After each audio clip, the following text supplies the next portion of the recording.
Thank you for watching this video. Your support means a lot and motivates me to keep creating more content. If you enjoyed the video, please leave a like, share your thoughts in the comments, and subscribe so you won't miss upcoming videos. Part 10. Everyone was stunned. Then turned their heads in unison to look at the little monster. He is not the administrator. Little Cutie shrugged her shoulders. Just a poor and lucky guy. Whoosh! A commotion broke out in the hallway, and the way everyone looked at Lin Baici carried some indescribable meaning. Is what it says definitely correct? Li Yintong snorted coldly. I believe in Brother Lin. If believing was useful, humans would have already immigrated to Mars, Jesus said with disdain. Fuck you. I thought this guy from Kyushu really relied on deduction to find the administrator. Now it seems that Lin Baici just found someone who looked suspicious and took a wild guess. If he hit the mark, great. If he killed the wrong person, given Lin Baici's current prestige, who would dare to criticize him? Appa, these people don't believe you. Just prove it to them. Although Little Cutie denied it, Jin Yingjin still felt that Lin Baici had sufficient evidence. Lin Baici leaned against the back of the chair, holding the pipe wrench in his right hand, tapping it on the ground one beat at a time, his gaze sweeping across the faces of these people. Have you searched the room in the lobby on the first floor? Lin Baici asked. I went in, but there was nothing. The red-haired woman raised her hand. I went in too. We all went in. It was a very ordinary room. That administrator should be a man, and a lecherous one at that, because I saw a dozen adult magazines in the drawer, as well as some pirated movies. At the entrance of the first floor of such a rental apartment, there would usually be a mailroom where the administrator was responsible for receiving packages and letters, patrolling at night, and making repairs when daily facilities had issues. Then you must have seen those dirty clothes on the bed, right? Lin Baici asked with a smile. Everyone thought about it, and it was true. There were indeed a few pieces of unwashed clothing left on the bed. There are also a few pairs of shoes and some stinky socks under the bed, Pogba added. Upon hearing this, Jesus raised an eyebrow and scrutinized the corpse of the working-class uncle. I understand now, Che Jing-seok exclaimed in a sudden realization. Swish. Everyone looked over at him. What do you understand? Gao Heng, who had a short temper, snapped. Speak quickly. This person is wearing canvas pants, a white shirt, and cloth shoes. It is the exact same style as the clothes in the management office. Che Jing-seok stood up straight with his hands in his pockets and cast a look of admiration toward Lin Baici. The group was stunned, but it actually seemed to make some sense. Is that the only reason? Pogba shook his head. That's not very convincing, is it? He wasn't trying to be difficult. He considered himself quite intelligent and someone who made a living using his brain. So rationally, he couldn't accept such a flimsy argument. There is also the scent. Lin Baici chuckled. When he first came out of the management office, he had only thought that this working-class uncle dressed too casually, not like someone exploring a god ruin, but rather like someone who had just finished a shift and was heading to a roadside stall for barbecue. Of course, everyone had different preferences. What if the man just liked dressing that way? Furthermore, most god hunters held a deep sense of superiority when facing ordinary people, so they lived more freely and didn't care about the opinions of others. Lin Baici hadn't thought much of it until he was outside the apartment and activated his 100 sense in one breath ability to track the monster. He had smelled the same scent on the working-class uncle as he had in the management office. It was impossible for this uncle to have rolled around on that single spring bed or stolen the stinky socks from under the bed. Right. It wasn't like they were a beautiful woman's silk stockings. Then, Lin Baici recalled everything that had happened after he entered the first-floor lobby. He realized that when the wrapped female office worker appeared and was selecting people to demand gifts from, she had never looked directly at this working-class uncle. That wasn't right. Why was he an exception? The wrapped female office worker clearly wasn't into older men. Although the idea of a temporary companion suddenly turning into a monster sounded somewhat unbelievable. With 3 pieces of evidence in hand, Lin Baici certainly had to give it a shot. He hadn't tried it earlier because, other than handing out cigarettes, the working-class uncle hadn't shown any signs of danger. So Lin Baici hadn't been in a rush, but now he had no choice. He had to kill the administrator and use the god-questioning tortoiseshell. Sen. Pogba's brain worked quickly, and he reacted instantly. Are you saying the scent on him is the same as the one in the management office? Holy shit, how did I forget about that? Pogba cursed himself for being so stupid. He even had the urge to immediately drop to the floor and sniff the corpse of the working-class uncle and the room to compare and verify. Damn, I've learned something today. Li Yintang was beaming with excitement and couldn't help but pounce toward Lin Baici, wanting to give him a kiss. However, Lin Baici shot her a sharp, piercing look that made her freeze on the spot. At this moment, Lin Baici sat firmly in the chair, leaning back against the rest, his right hand tapping the floor with a pipe wrench. He truly possessed the aura of a gang boss. Every glance he cast was filled with a sense of commanding authority. It was terrifying. Even a ghost would have to pay a protection fee just to leave alive. The others stopped talking. Having basically accepted Lin Baici's judgment, Jesus looked at the corpse on the ground with mixed feelings. If Lin Baici had killed the administrator, everyone's God-forbidden items would be usable, which would significantly increase his combat power and survival rate. Logically, he should be happy. But if that were the case, he would feel a deep sense of frustration. Because the problem had been solved by Lin Baici. Why don't I just test my God-forbidden item? Jesus quickly took out a windproof lighter and clicked it. Click. No flame appeared. It can't be used. Jesus stared at Lin Baici, the little monster. The little cutie said just now that killing the administrator would allow us to use our God-forbidden items. So, he isn't the one. Seeing this, the others immediately tried as well and found that it was indeed the case. The God-forbidden items could not be activated. Lin Baici raised an eyebrow. He almost activated the Bodhi messenger Kasaya to see if he could summon the muscle Buddha. But he immediately restrained himself. Such a trump card had to be kept secret. Moreover, the God Eater hadn't given any prompts, but he was certain that he had killed the administrator. Perhaps the little cutie had lied and provided false information. The group looked dejected. And the red-haired woman even felt embarrassed for Lin Baici, whose deduction had failed. How embarrassing. Gao Heng thought that if he had encountered something like this, he would have psychological trauma for the rest of his life, feeling like he was being mocked even in his dreams. Why can I use mine? Li Yintang cried out in surprise. The butterfly knife in her hand was still performing tricks even after leaving her right hand, as if controlled by an invisible force. Huang Jingshan smacked Li Yintang on the forehead. Put it away quickly. His God-forbidden item could also be activated, but he wouldn't make a scene about it because it was a trump card that couldn't be leaked. Damn! The delinquent girl realized what was happening and immediately put the butterfly knife away. What is going on? Jin Zhenju didn't understand. Lin Baici brought the black alms bowl to his lips and muttered, "Drink porridge." Drink porridge twice. A vortex-like halo immediately appeared at the mouth of the bowl. The grain depot had opened. Lin Baici took out the God-questioning tortoise shell. Why can you use yours? Dorishan didn't know if her brain had been fried after being burned by the high temperature, but her intelligence had plummeted. I understand. Only those who have attacked this administrator can break the seal on the God-forbidden items. Pogba explained as he rushed to the side of the working-class uncle's corpse and kicked him fiercely. Worried that this wouldn't be enough, he even slashed him twice with his blade. Seeing this, the others hurriedly followed suit. Don't waste your energy. Only those who participated in killing the administrator are qualified to use their God-forbidden items. The cute girl, who had been silently watching the show, suddenly spoke up to explain.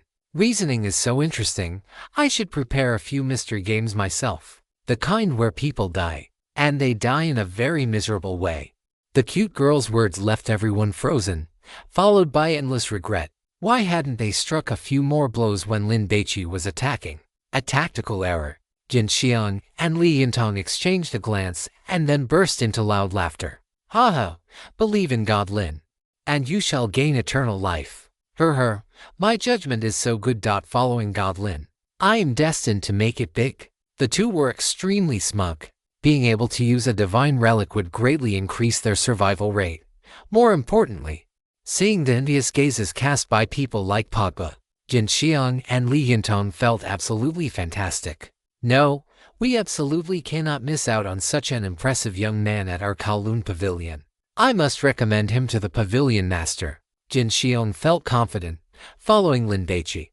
They would surely be able to walk out of this Bisengard ruins. The red-haired woman grabbed her hair with both hands in frustration, feeling so depressed she could go crazy. What kind of broken rules are these? Although the administrator uncle wasn't as strong as us sisters, he was still quite capable in a fight. As long as someone discovered him, anyone could land a few hits. The cute girl looked at Lin Baici and shrugged her shoulders. But who knew that Big Brother was so insidious? He didn't play by the rules at all and launched a sneak attack to kill him. Everyone gave a bitter smile. Who could they complain to about this? Could they blame Lin Baici for being too strong? God Lin? They had called Lin Baici that before, mostly as empty flattery, but this time, they were truly a bit convinced. What are you standing there for? Pick up the divine relic. Buddy cigarettes, a companion for life, the God Eater commented. Lin Baici's gaze immediately locked onto the cigarette pack held in the administrator uncle's right hand. He wasn't in a hurry to pick it up, though, after all. Who would dare to snatch it? Do they have a death wish? Chapter 348 God does not go on business trips. A pack of Buddy cigarettes that never runs out, the God Eater commented. The Buddy cigarettes you hand out will cause the recipient to have a great increase in favorability toward you after smoking one. Treating you as a friend, smoke one. And I am your best buddy, smoke two. And I am your sworn brother willing to go through fire and water for you. Smoke three. And wife. Come quickly and serve my brother, in short.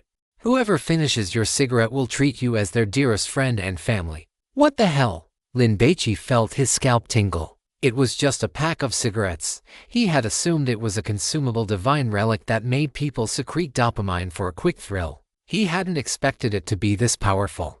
Handing over one's wife after smoking, terrifying.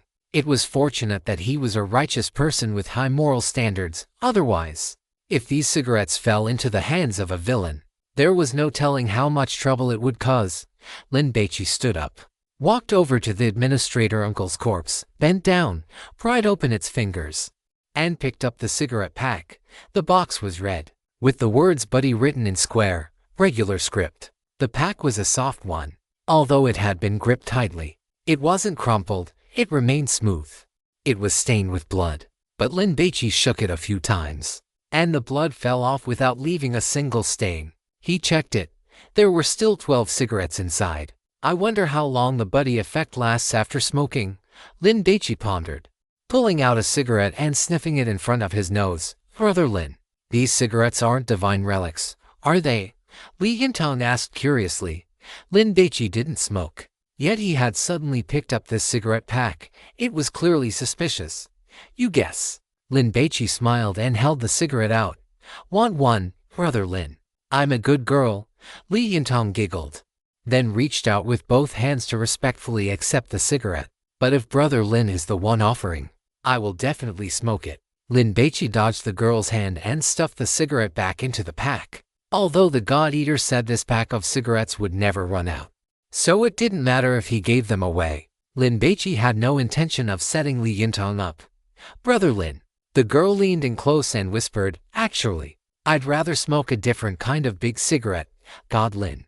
Are these cigarettes really divine relics? The red-haired woman was envious. She wanted one or two to keep as a collection, or to take out and sell. They would be worth at least 100 or 200 meteor coins, right? Yes, after smoking them.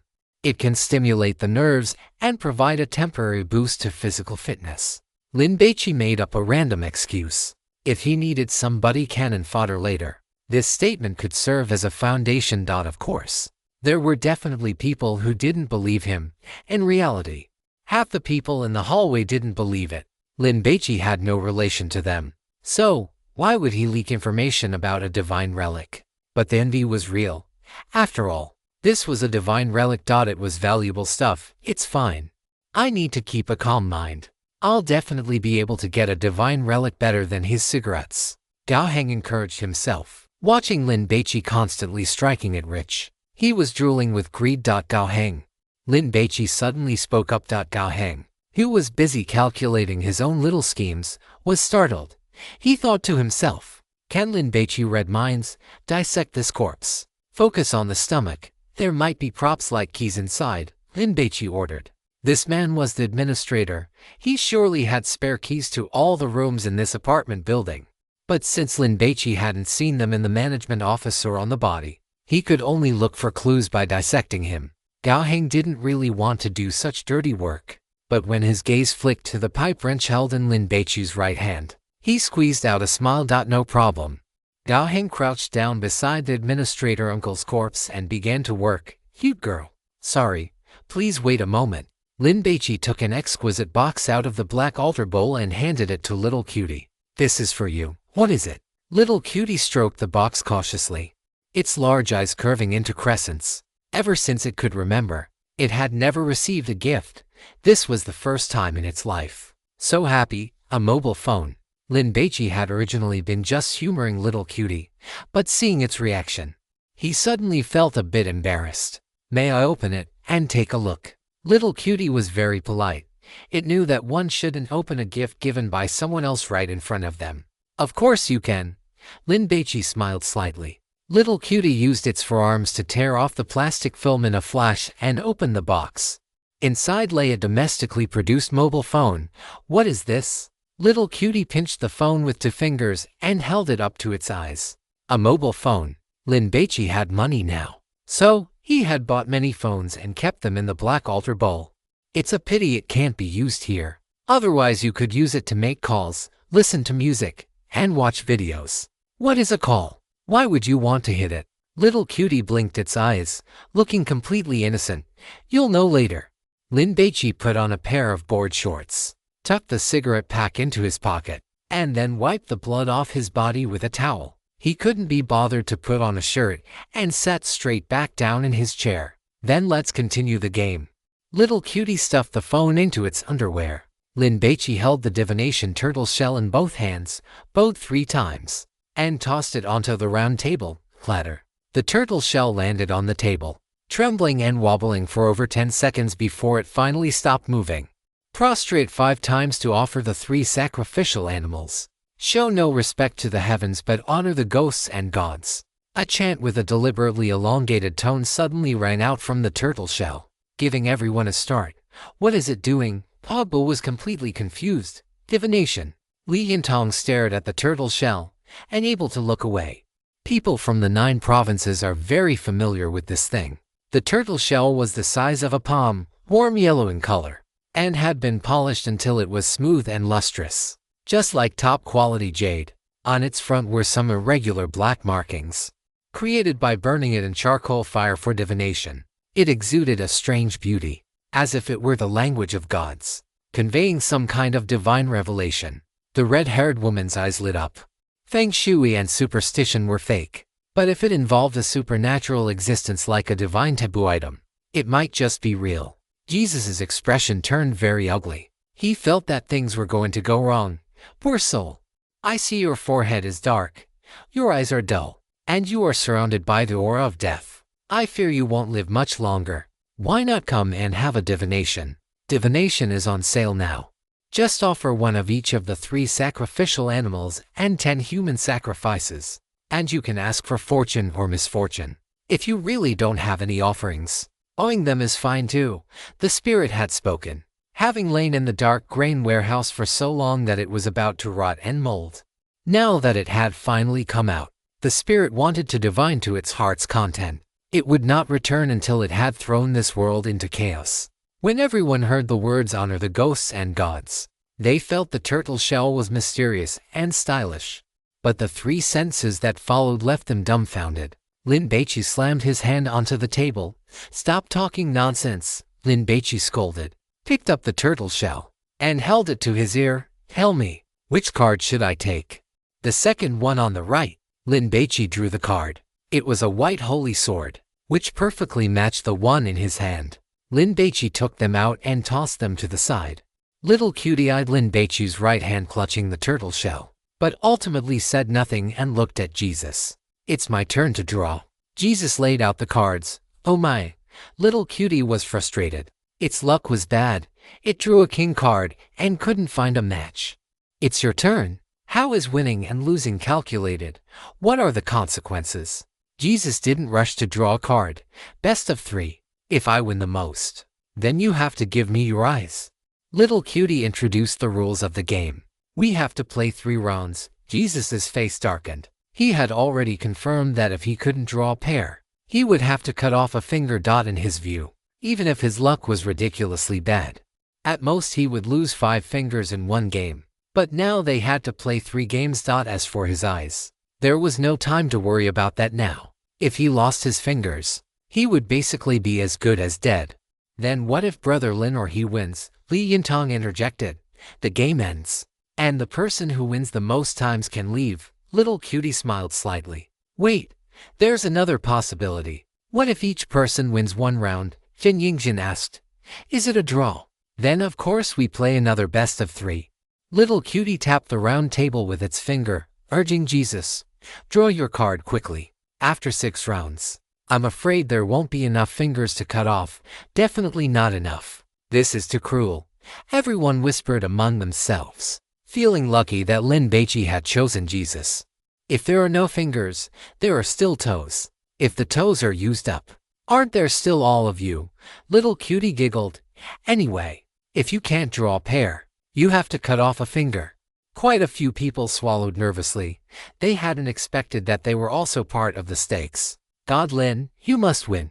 And the game within 3 rounds. Everyone pinned their hopes on Lin Baici. As for Jesus, they didn't care about his life or death at all. God Lin? Jesus looked into Lin Baici's eyes, hoping the other party would go easy on him. He was willing to give a signal so that Lin Baici could win 2 rounds and he could win 1. That would be the best outcome. Lin Baici shook his head. Jesus closed his eyes. After a pause of several seconds, he opened them and reached out to draw a card. It was a crown. A pair. Jesus threw 2 cards out, then stared fixedly at Lin Baici. Lin Baici remained unhurried. He continued to use the tortoise shell for divination, steadily drawing a scepter card. Match successful. He won. Huo Yu cheered. Lin Baici had 1 card left, which would definitely be drawn by Little Cutie. So the first victory belonged to Lin Baici. Next, it was Little Cutie and Jesus drawing cards from each other. Jesus had decent luck. He succeeded every time, clearing the cards in his hand before Little Cutie. And he did not lose any fingers due to drawing the wrong card. Continue. After Little Cutie shuffled the cards, she let Lin Baici take 1 card and set it aside. Then, the 3 of them took their cards. The second round began. This time, Lin Baici drew first. Relying on the God-asking tortoise shell, he hit the mark on his first try. When it was Jesus' turn, he drew a princess card. Seeing that he did not have this card in his hand, he could not help but punch the table. This isn't fair. Jesus glared at Little Cutie with resentment. Given his courage, he could endure having his fingers cut off. But he could not accept a game where he was destined to lose. It felt like a cat playing with a mouse before eating it. It is very fair. He is not cheating. I am watching, Little Cutie explained. Are you blind? The tortoise shell in his hand is giving him hints. Can't you see that? Jesus was furious enough to die, but he didn't peek at anyone else's cards. Little Cutie blinked her eyes. You can also perform divination. Fuck you. Jesus was enraged. If I could, I would have used it long ago. You are too rude. 1 more time, and I will cut off 1 of your fingers as punishment, Little Cutie warned. The game continued. 5 minutes later, Little Cutie was the first to complete her matches and clear her hand. Then it was Lin Baici with 2 cards and Jesus with 1. It was Jesus' turn to draw. 2 choices. A 50% success rate. Jesus looked at Lin Baici and sneered. My luck won't be bad forever, right? What if it is? Lin Baici smiled. After all, this is the East. God doesn't go on business trips here, Captain Jesus. You are going to lose for sure. After saying this, Lin Baici flicked his wrist and tossed the God-asking tortoise shell gently into the air. Jesus stared at the tortoise shell. His sixth sense told him that Lin Baici might be about to do something to him. So, he reached out like lightning to grab the shell. Deciding to snatch it first, Lin Baici had long anticipated that Jesus might interfere. But he did not stop him because it was unnecessary. Jesus grabbed the tortoise shell and saw Lin Baici looking at him with a smile. His heart skipped a beat. Damn it. Did I fall into a trap? What are you trying to do? Huo Yu accused. Gao Heng and the red-haired woman exchanged glances. If Lin Baici and Jesus started fighting, should they help? Then, the two of them nodded in unison. Jesus was very famous. But standing with Lin Baici was the only way to guarantee a win. Wang Jingshan, Li Yintang, and the others glared at Jesus even more directly, their stance self-evident. "Give it back to me, will you?" Lin Baici chuckled. "You think that by snatching it, the spirit will help you with divination? Keep dreaming." Compared to divining good or bad fortune, this tortoise shell was better at cursing. The stronger the will of the person being cursed, the stronger their ability to resist the curse. In other words, the more anxious and nervous they were, the higher the probability of the curse taking effect. When Lin Baici used this tortoise shell, he could only slightly influence Jesus's luck. So, he deliberately scared him and used it right in front of him, just to make him snatch it. The moment Jesus touched the tortoise shell, he was effectively performing the divination himself, causing the curse to take effect and increasing its power several times over. Jesus looked at the tortoise shell, wanting to perform a divination, but ultimately decided to gamble on his luck. He suddenly reached out and drew a ghost card. It was a king, no pair. Jesus's face turned black immediately. "Your forehead isn't just dark now, your face is black too.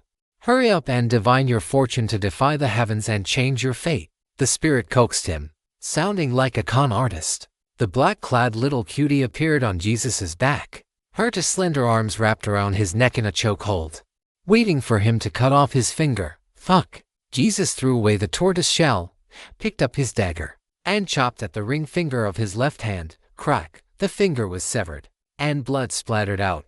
"The game continues," little cutie cheered. Lin Baici should be able to win the second round. But the third round would not be so simple. "I will definitely win, hee hee." Little cutie looked at Lin Baici's hands. His 10 fingers were slender and fair. "I really want to collect them all." Chapter 349. A fist to suppress ghosts and gods. Jesus bandaged his severed finger. He couldn't be bothered to pick up the cards properly, so he just shuffled them half-heartedly and let Lin Baici draw. He wasn't going to win anyway. "Given up?" Li Yintang laughed heartily. "You should have done that a long time ago." Lin Baici kept his eyes on the 2 ghost cards, roughly knowing which one he had touched, but to be safe, he still intended to use the god-asking tortoise shell to divine it. It was just that if this god-forbidden item was used too much, one would be cursed. In daily life, the probability of bad luck would increase significantly, such as twisting an ankle while walking, getting scalded while eating in the cafeteria, or finding flies or cockroaches in one's food. Lin Baici tossed the tortoise shell and waited for it to stop wobbling before it gave the answer. The left one. Lin Baici took the card. It was the white prince. Match successful. Lin Baici took this pair out, threw it aside, and placed the last remaining card face down on the table. "Sorry, you lost." Jesus shrugged his shoulders, gave a magnanimous smile, threw away the ghost card, and leaned back in his chair. He took out a cigarette, put it in his mouth, lit it with a lighter, took a deep drag, and looked at little cutie. "Shuffle the cards. Shall we continue?" The little cutie shuffled the cards with 4 hands. "Big brother, let's begin." The little cutie felt no sympathy for Jesus despite him having lost several fingers, still insisting that Lin Baici draw the first card to start the round. Lin Baici performed divination. "Just draw whatever. You're going to lose anyway." The tortoise shell's words caused everyone's expressions to change drastically. "Brother Lin, what's going on?" Li Yintang asked, worried. "I don't know." Lin Baici frowned slightly. He took the kasaya of the Bodhi messenger out of the black alms bowl and draped it over his shoulders. Then, he randomly selected a card to draw and began to pick up his hand. Everyone's gaze immediately fell upon the kasaya draped over Lin Baici. It was beautiful. After this, Jujo Men put it on. It covered his 8-pack abs and tall, sturdy frame. Suddenly, the rugged, aggressive aura vanished, replaced by a sense of scholarly elegance and ease. "Brother Lin, if you went to be a monk, the abbot of any temple would have to step down the moment they saw you." Li Yintang sighed with emotion. "You're basically Tang Sanzang." "That's right. If you were in a temple, I wouldn't worship unless it was you." Huang Jingshan flattered him. "I wouldn't give them a single cent of incense money. If you were the one going to the western heaven to retrieve the scriptures, those female demons on the road wouldn't bother snatching Tang Sanzang." They would definitely snatch you instead, rather than eating you. Wouldn't it be better to keep you at home to play with? The red-haired woman teased. Jesus stared at Lin Baici, his eyes solemn. To put on such an item at such a critical moment, it must be a powerful God-forbidden item. The cards were all drawn. This time, Jesus held 3 cards, while Lin Baici and the little cutie each held 4. You draw first. The little cutie nodded toward Jesus. Jesus looked at the cards in Lin Baici's hand and was just about to draw when Pogba spoke up. Captain Jesus, could you please concede? Jesus glanced at Pogba, his eyes icy. Pogba braced himself and urged. Lin Baici has already won 1 round. If he wins 1 more, this old maid game will be over. If we continue, we'll have to play 3 more rounds. By then, you'll definitely have to cut off even more fingers. Instead of suffering through this torture, why not just give up now? Hearing this, Huang Jingshang shook his head speechlessly. Do you think he's some kind of fool who sacrifices himself for others? Although cutting off fingers was painful, with Jesus's willpower, he could certainly endure it. As long as there was a chance to turn the tables, he wouldn't let it go. The others remained silent. This was the reason they hadn't tried to persuade Jesus to give up. They were all strangers to one another. Why should he sacrifice himself? Pogba. Remember those words? Jesus drew a card. It was a scepter. He smiled, because he had this card in his hand. But just as he was about to discard the pair, the scepter pattern on the card he had just drawn changed. It turned into a king. A card he didn't have. Jesus's face immediately darkened. He first glanced at Lin Baici, thinking he didn't have the ability to tamper with the cards. So he glared at the little cutie. What's the situation? I caught a glimpse. Did the pattern on the card change? It can even do that. Doesn't that mean it's impossible to win at all? Everyone was shocked and furious. They had seen cheaters before, but never one so arrogant. This little monster was leaving them absolutely no way out. Isn't it more interesting this way? The little cutie smiled sweetly. What's interesting about this? Jesus retorted.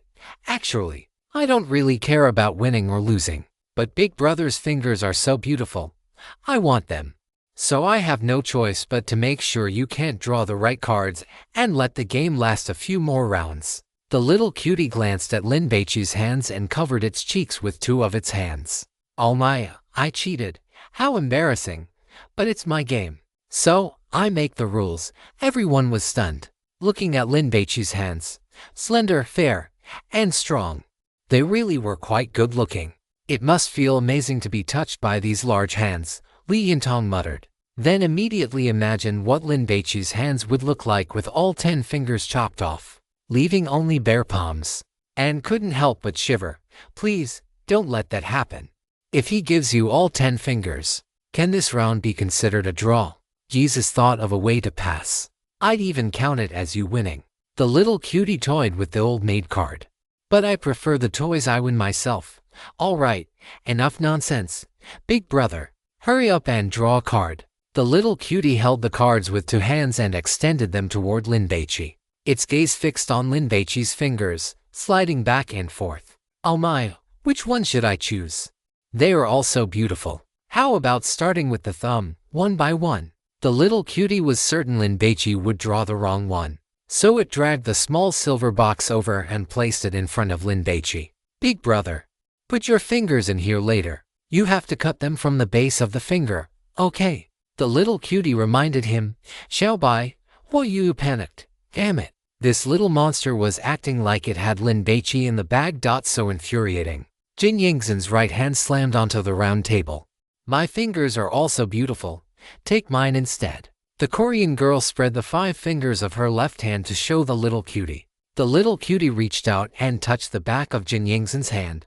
The skin was delicate and smooth. They are indeed beautiful. But I still want Big Brothers. It's over. It's over. Dualishan was so worried she was about to pull her hair out. The little monster started cheating. Who could possibly win against that?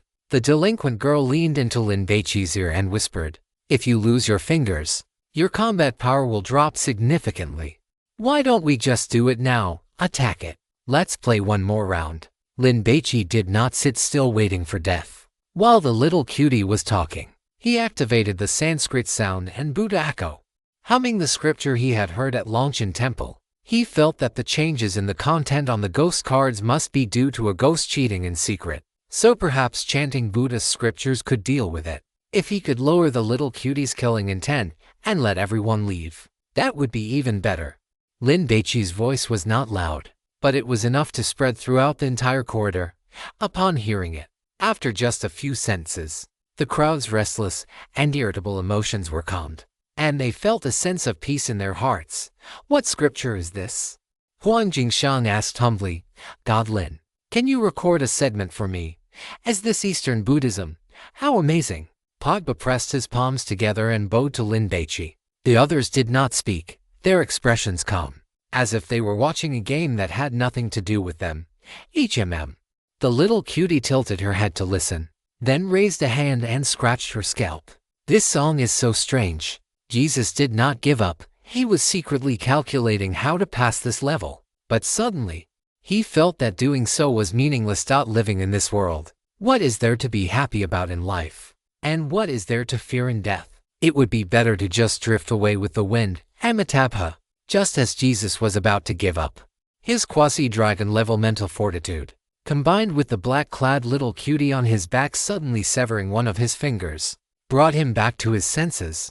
I was influenced by a divine favor. Jesus felt his head spinning and subconsciously wanted to raise his hand and slap himself hard. But he held back. The timing is not right. Jesus pretended to be influenced by the scripture, keeping his head low and revealing an expression of having no desires or cravings. This person from Juzhou has so many divine favors, and they are so powerful. I should only have one chance. Jesus was like a giant crocodile lurking by the lake, waiting for a beast to come and drink water. After Lin Baici chanted a long passage, he asked with a smile, "Little cutie, how about we end the game here?" The Sanskrit Buddhist sound could fill one's voice with zen, making one's words clear the mind and spirit, dispel fear, cut off 3,000 worldly troubles, and make the listener become transparent and pure. To put it simply, it made the listener let go of everything, have no desires, and enter a sage mode. The little cutie nodded subconsciously, then quickly shook her head. "No, I still want to collect your finger." The little cutie stared at Lin Baici. "I don't like this kind of song. Don't sing it anymore." The Sanskrit Buddhist sound was not invincible. The stronger a person's mental willpower, the higher their resistance. Don't let the little cutie's small size fool you. As a monster with self-awareness, she would not be affected. Lin Baici quickly performed a divination. The second card on the right. Lin Baici touched the card. On the face of the card was a saintess wearing a white robe, holding a Bible. Got it. Even in her sage mode, Huoyuyu was still concerned about Lin Baici. Seeing him draw the saintess card, which could form a pair, she clapped her hands. Just as Lin Baici was about to take out the saintess card in his hand, the ghost card he had drawn suddenly saw the saintess disappear, transforming into a knight clad in armor. Lin Baici's hand paused. The little cutie smiled, pushed the silver box toward Lin Baici again, and then picked up the dagger and handed it over. "Big brother, can you cut off your thumb instead?" The little cutie was already impatient to possess this finger, seemingly worried that Lin Baici would refuse. The black-clad little cutie appeared on Lin Baici's back, her legs clad in black over-the-knee cotton socks, clamping his chest, while her two arms choked his neck. Don't let the black-clad little cutie's arms fool you. They were slender, but they could snap Lin Baici's neck within a single breath. Cut the finger. The black-clad little cutie's bandaged head leaned close to Lin Baici's ear, her small mouth biting his earlobe. "Hurry up." Lin Baici smiled and picked up the dagger, but he did not resign himself to his fate in his heart. Losing a finger was no big deal, but being manipulated like this made him very unhappy. He wondered if the muscle Buddha could hit this little monster on his back. "Do not hit the black and white twins, hit that ghost card," the gourmet commented. Lin Baici understood instantly. This hit certainly didn't mean he should do it himself. He knew exactly how much weight his punch carried. Even with the Colossus strength gloves on, it wouldn't be enough. So, Lin Baici threw out the Saintess ghost card he had just drawn and activated the Bodhi Messenger Kasaya. The burly, muscular muscle Buddha, wearing only a pair of boxer briefs, appeared beside Lin Baici without warning and threw a punch at the card, as if sensing a massive death crisis. A black shadow suddenly surged from the ghost card and quickly darted toward the nearest card. But it was too late. The muscle Buddha's bowl-sized Buddha's fist struck the Saintess ghost card with such great force. It would be reasonable to assume the mahogany round table would be smashed to pieces. But this time it didn't happen. The Buddha's fist did not damage the round table, but it struck the ghost squarely. A sharp, miserable scream rang out. The shadow that had darted out from the Saintess ghost card had to touch another card to fully transfer. But it had no chance. The Buddha's fist is invincible. It only kills, it does not save. Or. Bang bang bang. The muscle Buddha's fists were like a torrential rain, slamming onto the round table and sweeping through the ghost cards. One after another, shrill screams rang out, followed by them vanishing into smoke. Every single card in this deck of ghost cards is parasitized by a ghost. They can change the patterns on the cards without anyone noticing. Ordinary physical attacks cannot hurt them, but the muscle Buddha can. Lin Baici was very glad he had put on this kasaya before drawing the cards. Otherwise, if he had tried to put it on during the game, the little cutie might have stopped him. Damn, what's going on, Brother Lin? Is this your battle servant, Sharp? The crowd exclaimed in shock. They were all god hunters, so the influence of the Sanskrit chants and Buddhist sounds had been minimal to begin with. Combined with the muscular Buddha's violent strikes and the sheer visual impact, they had completely recovered. The muscular Buddha drifted backward, pressed its palms together, and bowed its head in a salute. Amitabha, how virtuous, how virtuous. Lin Baici picked up the cards he had tossed onto the table. Very good. It had changed back from the knight pattern to the Saintess pattern. Lin Baici smiled lightly, pulled out the matching pair, and threw them onto the table. Too lazy to shuffle, he handed the deck directly to the little cutie. Return. The little cutie looked at Lin Baici with a resentful expression. Lin Baici patted the arm that the black-clad little cutie had wrapped around his neck in a rear naked choke. Get down, you are quite heavy. I have no malice, I just want your fingers. The little cutie's tone was dejected. I still need to keep them to make interesting toys, cook delicious meals, and stroke my girlfriend's hair. Lin Baici looked at the little cutie. I can't give them to you for now, HMPH. The little cutie drew a card. Lin Baici had drawn a pair, so the black-clad little cutie could not harm him and thus vanished. The game continued, and Jesus grew anxious. If things went on like this, he would definitely be the one to lose. Lin Baici was not only going to secure the victory, but he would certainly take the opportunity to finish him off as well. Once he lost his eyes, his train to Bizen journey would be over. Jesus had actually considered launching a sneak attack on Lin Baici to kill him. But Jesus glanced at the muscular Buddha standing behind Lin Baici. Unless he could kill Lin Baici in a single strike, he would absolutely be swarmed by the others. Is heaven trying to destroy me? I do not believe in fate. Jesus' eyes turned ruthless. Chapter 350. The little cutie goes berserk. Buzz pop, on the ceiling. A certain energy-saving light bulb flashed twice and suddenly went out, plunging a 10-meter stretch of the corridor into darkness. Insects circled the bulb, flying even more merrily. Jesus looked at the ghost card in the little cutie's hand. Kill this monster. Even if he won, he would likely have to pay a heavy price, only to have Lin Baici swoop in to pick up the scraps. Then kill Lin Baici. There was no need to even think about it. Doing so would be seeking his own death. Whoosh! Jesus reached out to draw a card, but before he could touch the ghost card, he suddenly flew into action, kicking the mahogany round table. The round table flew up, smashing toward the little cutie like a shield. Jesus rose with lightning speed and bolted toward the lobby on the first floor. He had to escape this apartment building. Even if he were caught by the little monster later, it would be a one-on-one fight, and he wouldn't have to worry about Lin Baici playing the Oriole behind him. Thank you, Lin Baici, for killing that muscular husky. It saved me from a bitter fight. The game had not been going smoothly for Jesus, and everyone had guessed that he wouldn't just sit there and wait for death. So, apart from Huoyu and Jin Yingzhen, who lacked experience and were unprepared, everyone else had been on high alert at all times. Thus, the moment Jesus erupted, everyone quickly retreated, pressing against the walls to clear a path for him. Quick, go chase him. At this moment, everyone prayed, hoping Jesus would run as far away as possible. It wasn't out of concern for him, but because they hoped he would lure this little monster away completely. Jesus had suffered too great a loss at Lin Baici's hands. Before fleeing, he had wanted to kill Huoyuyu or Jin Yingzhen, but he ultimately held back. Because if he killed them, Lin Baici would definitely hunt him down. "Everyone," Jesus shouted. As he passed by Pogba, he shoved his palm hard against his chest. Divine grace activated. Hot dog balloon. Whoosh! Pogba became like a hot air balloon filled with hydrogen.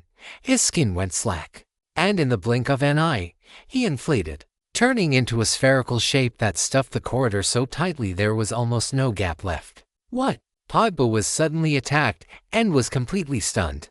He then realized what was happening and shouted desperately for help. "God Lin, save me." It was too late. Facing the mahogany round table smashing toward it, the little cutie swung its small fist and hammered it. The round table was sent flying.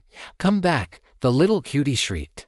It hated having its game interrupted. Seeing that Jesus was actually running away, it flew into a rage and immediately chased after him.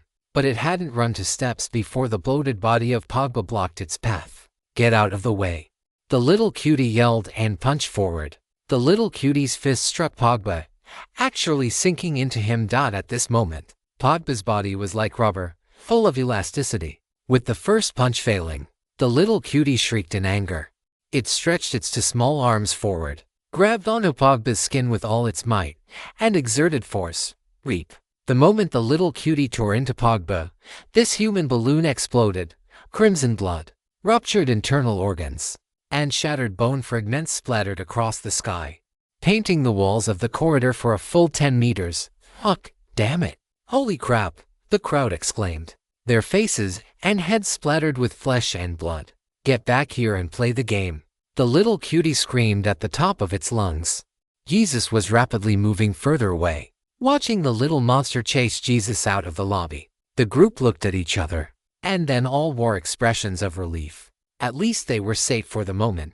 Pogba is truly miserable, Dualishan sighed, feeling a mix of relief and lingering fear. It was fortunate that the madman Jesus hadn't chosen her, or she would have been the one exploding and painting the walls. Ugh! Huoyuyu covered her mouth. She felt like vomiting. Pogba was dead, on the ground. Besides the paste of blood and flesh, there were various shredded pieces of human skin, looking like the remains of a burst balloon. Piece by piece, Pogba's head, which had originally swollen to a larger size, now deflated and shriveled up, hanging over the back of a chair like a discarded leather mask. His eyes wide open in death. He brought this on himself. Huang Jingshan curled his lip. "What do you mean?" Dorasane was confused. It clearly seemed like he just had bad luck. Jesus didn't just pick someone at random to be cannon fodder. He deliberately chose Pogba. Li Yintong wiped the blood and flesh splattered onto her face. The tall, blonde woman didn't understand, because he is European. Yet he kept siding with Lin Baici. "If it were you, wouldn't you be pissed?" The delinquent girl chuckled. To put it simply, Jesus viewed Pogba as a traitor to his own people. Such a person is detested in any country, so Jesus picked him as cannon fodder without hesitation. The blonde woman gasped. She was European to then it's right. You should be thankful that you're a woman and your priority level isn't as high as Pogba's. Otherwise you'd be dead too. Li Yintong looked Dorasane up and down with a look of disdain. No matter how this woman struggled, she was doomed. Stop with the nonsense. Shouldn't we hurry up and run? Gao Heng suggested. He wanted to get others to go with him, otherwise, running alone was too dangerous. Swish. Everyone looked at Lin Baici. "I'm listening to Brother Lin." Li Yintong stated her position. "Me too." Huang Jingshan had already tasted the benefits of following Lin Baici. As for trying to persuade Lin Baici to make a certain decision, it was better not to waste the effort. Despite his young age, Lin Baici was very firm in his convictions. Jin Yingzhen and Huoyuyu went without saying. They would definitely follow Lin Baici's lead. As for Yu Jisheng, he hadn't paid any attention to the game at all and had been chatting with his girlfriend outside the crowd. Ever since he found this silicone doll, he had been deeply in love. "God Lin, let's run quickly, otherwise, if that little monster comes back, it will want to play another game," Gao Heng urged. The little cutie hates people who interrupt its games the most. Once discovered, it kills them all. The game only ends when it concludes normally, otherwise, the little cutie will hunt you to the ends of the earth. Do not hold on to any delusions of luck. It has a special way of finding those who have played or even watched its games. The God Eater provided 3 consecutive comments. After hearing this, Lin Baici straightened the mahogany round table and began to pick up the ghost cards. Jesus was finished. What was the point of having fame and strength without a team? Fighting alone was a huge disadvantage. Furthermore, divine items and divine favors were too important. The more one collected, the more trump cards one would have to deal with various bizarre rule-based pollutions. God Lin, are you not leaving? The red-haired woman felt that Lin Baici didn't want to leave. I'm not leaving. You all can do as you please. After straightening the chair, Lin Baici sat down and took out a pack of wet wipes to start cleaning the stains off his body. Gao Heng didn't understand. If we don't run now, are we just waiting for the little monster to come back and play us to death? Because I think running will lead to death. Lin Baici wouldn't bluntly tell these people that running would lead to being hunted by the little cutie, otherwise, he might accidentally reveal the existence of the God Eater. As for whether they listened or not, that was up to them. Those who had originally wanted to flee hesitated after hearing this. Because this possibility was very high, Gao Heng thought for a moment, but still wanted to leave. That monster is going to hunt Jesus because he played the game. We didn't, everyone. Opportunity knocks but once. Gao Heng hadn't expected Lin Baici's words to have such a powerful effect. If you want to leave, then leave. Why are you shouting? Huang Jingxiang was annoyed. These people were all Lin Baici's cannon fodder. If they ran away, he would be left to fill the gaps when they encountered the next rule-based pollution. Get lost. Huang Jingxiang urged everyone. If you want to wait for death, I won't keep you company. After saying this, Gao Heng looked at the red-haired woman. Are you coming or not? I. The red-haired woman hesitated. Let's wait a little longer. Goodbye. Gao Heng started to leave, but the muscle Buddha took a large stride and blocked his path. His massive physique obscured the overhead light, casting a huge shadow on the floor. He looked like a demon mountain descending. Swish. Gao Heng immediately gripped his boning knife, watching Lin Baici vigilantly. What do you want? Leave the key behind, Lin Baici sneered. You didn't think I didn't see your little stunt, did you? Gao Heng had dissected a key from the administrator's stomach. Because the ghost card game was in progress at the time and everyone's attention was on it, Gao Heng hadn't managed to mention it. And then Jesus had fled. Now that Gao Heng wanted to leave, he naturally didn't want to hand the key over to Lin Baici. You piece of trash. Trying to take advantage of God Lin. Huang Jingxiang's face turned ferocious as he prepared to fight. In the delinquent girl's right hand, a butterfly knife flickered, ready to strike at any moment. God Lin, I was wrong.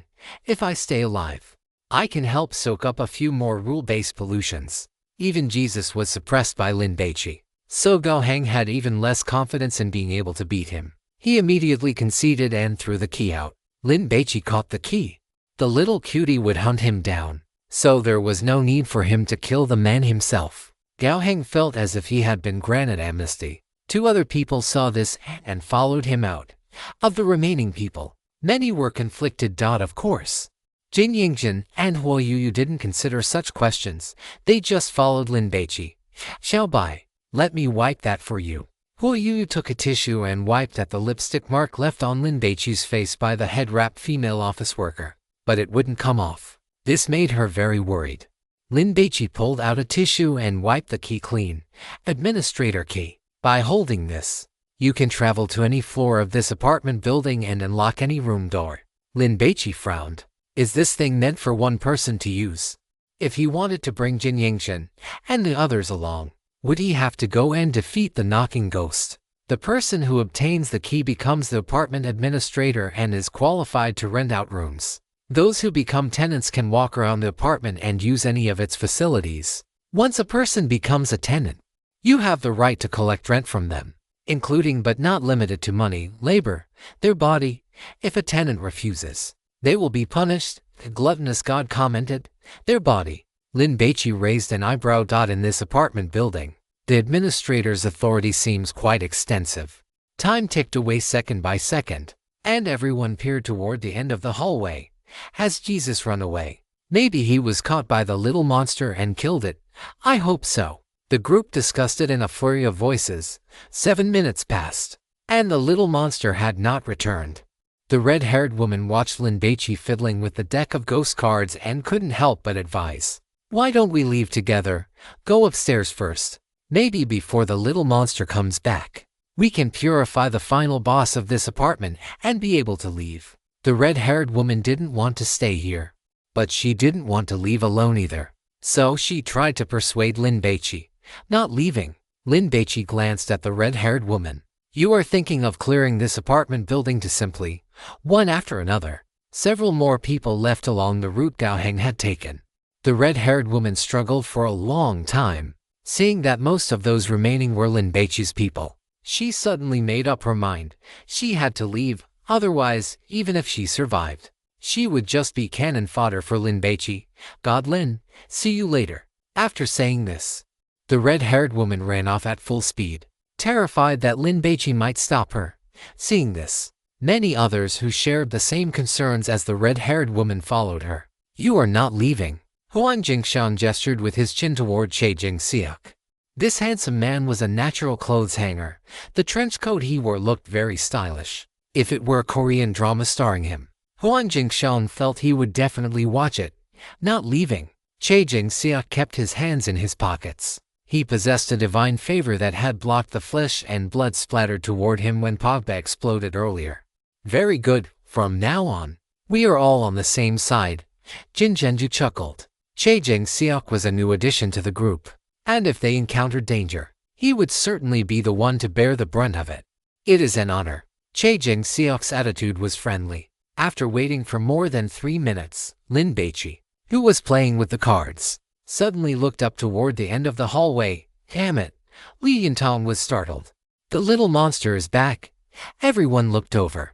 The little cutie in the white dress came running back in a rush. There were several wounds on its little feet. Its dress was stained with blood, and its face was filled with rage. Look at its left hand. Dualishan's voice was trembling. In the little cutie's left hand, it was clutching a head missing half of its cheekbone. It was Jesus, and fresh blood was dripping plop plop from his severed neck. The leader of the Statue of Liberty group had died after all. Everyone felt a chill. If the little monster didn't look like it had suffered any injuries, how strong must it be? Where are the people? Seeing that half the people were gone, the little cutie stomped its feet in anger, its pale face flushing red. Where did they all go? They ran away. Huan Jingshan hoped to divert the disaster. They didn't want to play games with you, damn it. The little girl cursed loudly. Look at how obedient we are. Can you let us go? Before Huan Jingshan could finish, the little cutie had already run off. It went to hunt them down, right? Huan Jingshan swallowed hard. God Lin, what should we do? Should we keep waiting? They have been gone for over 10 minutes. As long as they find any room to hide in, that little monster shouldn't be able to find them, right? The delinquent girl analyzed. Leaving carries risks, but staying is definitely dangerous. Che Jingxiak suddenly spoke up. God Lin, I suggest we leave. Suit yourself. It was rare to encounter a monster that could communicate, and Lin Baici still intended to ask for some information. Besides, the gluttonous god had said they couldn't leave. Is anyone hungry? Does anyone want to eat instant noodles? I want to eat Brother Lin's ham. The delinquent girl giggled. Lin Baici took out some food and distributed it to everyone to fill their stomachs first. Do you want some? Even as he asked, Lin Baici had already tossed a red bean paste bread to Che Jingxiak. Che Jingxiak caught it. Thanks. When the game continues later, what do you plan to do? Che Jingxiak tore open the packaging and took a bite of the bread. It tasted good, and Lin Baici, he wasn't bad either. Chapter 351. Always win when gambling. May Buddha Lin bless you. Go with the flow. Lin Baici wore his kasaya casually, sitting in the dimly lit hallway, with his hiking boots on, plus his thighs and muscular arms exposed beneath the kasaya. He exuded an air of magical realism. If they were filming a horror movie, he wouldn't even need makeup. Lin Baici could go straight on camera, the kind that plays a psychopathic serial killer. That's true. Soldiers come to block. Water comes to cover. Che Jingxiak nodded, one hand in his pocket, the other eating bread. His posture was so elegant that it would be a waste for him to only act as a male lead in an idle drama. After everyone finished eating, they waited anxiously. Half an hour later, the little cutie finally returned. What is it holding in its hand? Li Yintong stared at the little monster's hands, shocked. It looks like human skin. Che Jingxiak saw it too. It is human skin. The little cutie ran back in a rush and threw the 5 pieces of human skin it was clutching onto the ground. You all actually didn't run away. The little cutie, whose face had been gloomy, immediately beamed with joy upon seeing everyone still there. Great. We can continue the game. The group did not respond, all staring in shock at the several human skins. Gao Heng and the red-haired woman were both there. At this moment, they were shriveled and wrinkled, just like deflated human-shaped balloons. God Lin, help me, Gao Heng mumbled, because he had been deflated. His body could not move, so only his eyes could roll. Looking at Lin Baici with great effort, are they alive? Hearing this cry for help, the group felt their hair stand on end. Damn it all, Li Yintong muttered, a chill running from her forehead down her spine, causing her to instinctively clench her buttocks. It was too terrifying. This must have been caused by some powerful divine grace. I am planning to nail them to the wall and turn them into a large mural. What do you all think? The little cutie crossed her arms, asking for everyone's opinion. God Lin, save me. The red-haired woman wept, regretting it to death. Why did she have to harbor a fluke mentality and try to run away? That little monster was too familiar with this apartment. She thought she had hidden well enough, but she was still easily dug out. Whatever you like is fine. The tall, statuesque woman forced a smile. Yes, play however you want. Li Yintong swallowed hard. It was fortunate that she had listened to Lin Baici and not run, otherwise she would have turned into a human skin herself. Let's deal with them later.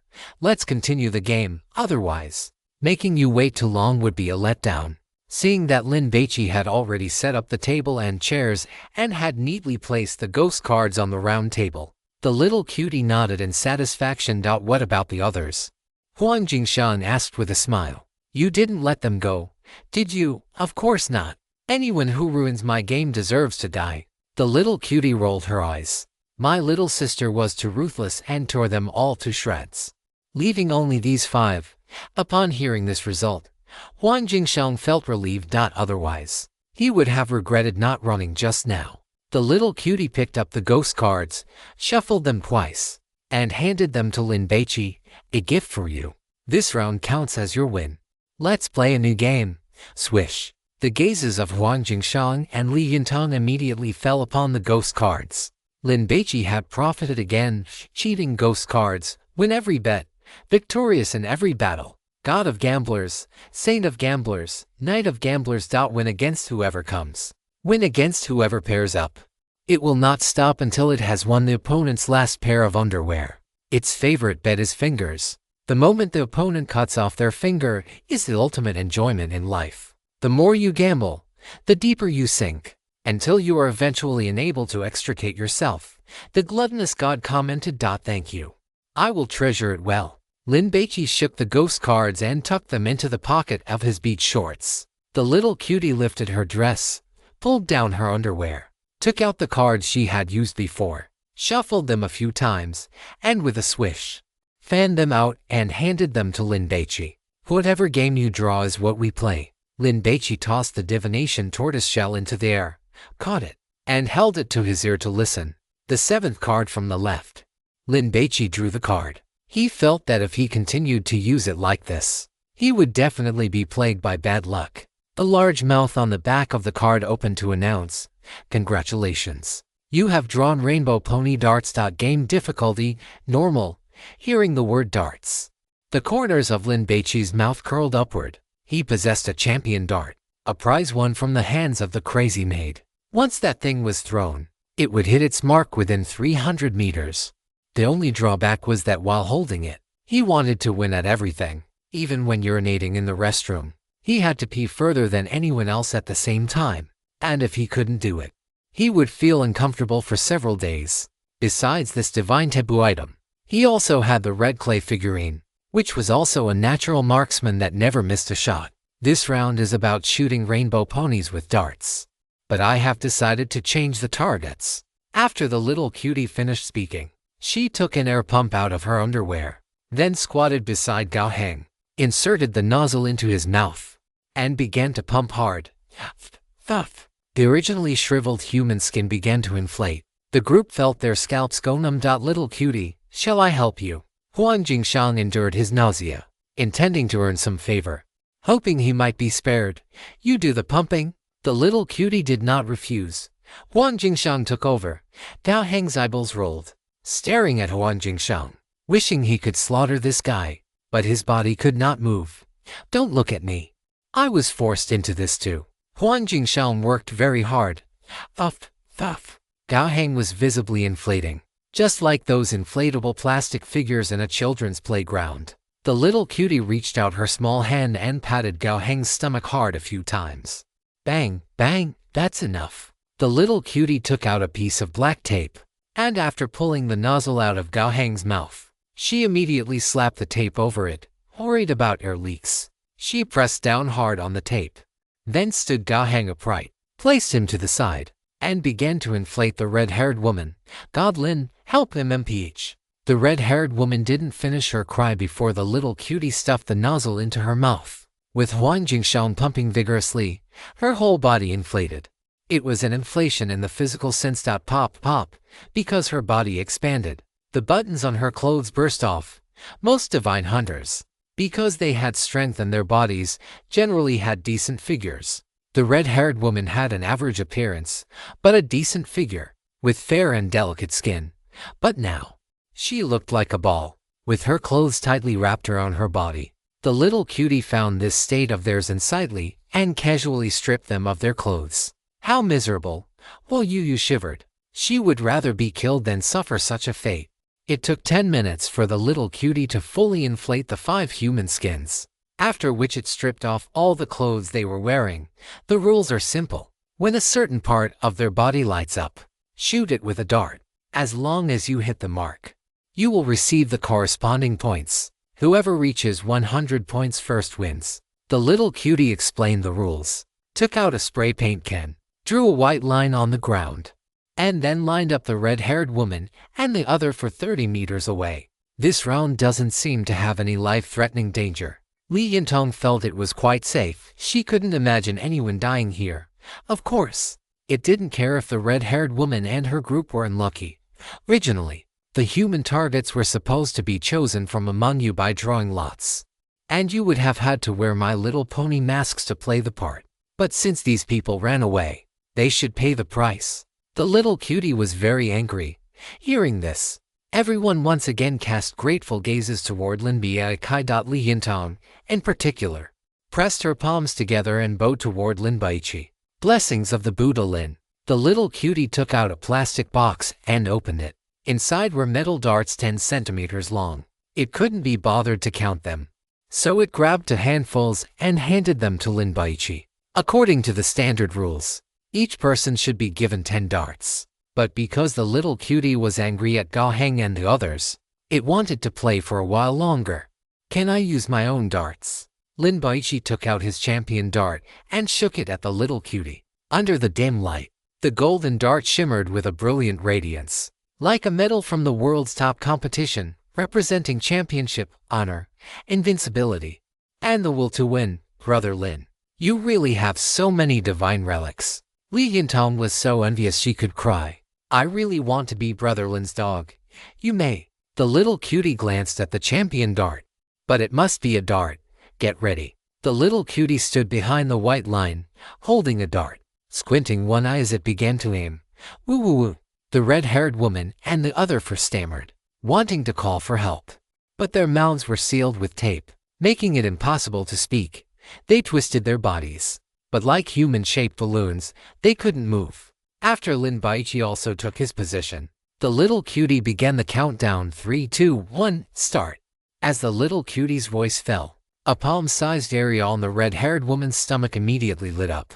The little cutie threw its dart. Puchi. The dart pierced the red-haired woman's stomach, and the intense pain instantly twisted her expression.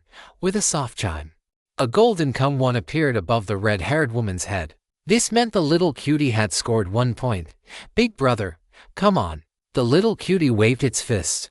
Brother Lin, why are you just standing there? Li Yintong was nervous. When the little cutie hit the glowing area on the red-haired woman's stomach, the light vanished, which meant it was a race to hit the targets. God Lin, don't think of them as people. Just stab them for real. Jin Zhen urged. As long as we win this round, we should be free. A palm-sized area lit up on Gao Heng's shoulder. The little cutie threw a dart. Pucci, a direct hit. A golden one floated up from Gao Heng's head. Lin Baici took a deep breath and gripped the dart, ready. But this time the area that lit up was the center of the forehead of the man next to the red-haired woman. Lin Baici frowned. If he hit that, the person would die, right? He hesitated for just a moment, and the little cutie took its shot. Pucci. The dart pierced the man's forehead. As a golden content floated up, the unlucky guy began to convulse violently. Brother Lin, it already has 12 points, Li Yintong reminded him. Lin Baici roughly understood the difficulty of this game. If the human targets were the players' friends, the players would likely not shoot them and would be forced to choose others. In this way, the available target areas would be fewer, and the score would inevitably be lower, given Lin Baici's personality. If Jin Yingzhen and Huo Yu were the targets, he certainly wouldn't hurt them. Thank goodness you guys ran away. When Gao Heng's left eye lit up, Lin Baici threw his dart. Pucci. The dart pierced the skin under Gao Heng's eyelid. He moved. That shot doesn't count. Li Yintong and Huan Jingshan immediately shouted. Gao Heng couldn't move his body, but he could still manage slight twitches. So this movement allowed him to avoid the eye, causing Lin Baici to miss. Xiaobai, what's wrong? Huo Yu asked with concern. Seeing Lin Baici suddenly raise his hand to cover his cheek. I'm fine. Lin Baici rubbed his face. Because that dart had missed, a stinging pain immediately shot through his left eye, as if it had been stabbed hard with an awl. His left eye vision went black for a moment, but fortunately, it cleared up quickly. If you miss the dart, you feel pain. Che Jingshuo frowned. Yes, Lin Baici nodded. The little cutie hit another target, gaining 3. Then don't shoot those small areas. Aim for the stomach and torso, the larger parts, Huo Yu suggested. It seems the larger the area, the fewer the points. Li Yintong scratched her head. I should have been the one to go. I'm good at this, however. She guessed that Lin Baici would certainly not agree to that. Don't worry, the game has just started. Give Godlin some confidence. Che Jingshuo comforted the group. On the bodies of the 5 people, a new area lit up on each. Lin Baici chose Gao Heng's thigh. As this area was quite large, furthermore, he aimed for the very center of the illuminated zone. So even though Gao Heng tried to dodge, the dart still pierced into it. Above Gao Heng's head, a one floated up. Finally, we got some points. Before Dulishan could even catch her breath, she saw little cutie hit the target again, scoring a 5.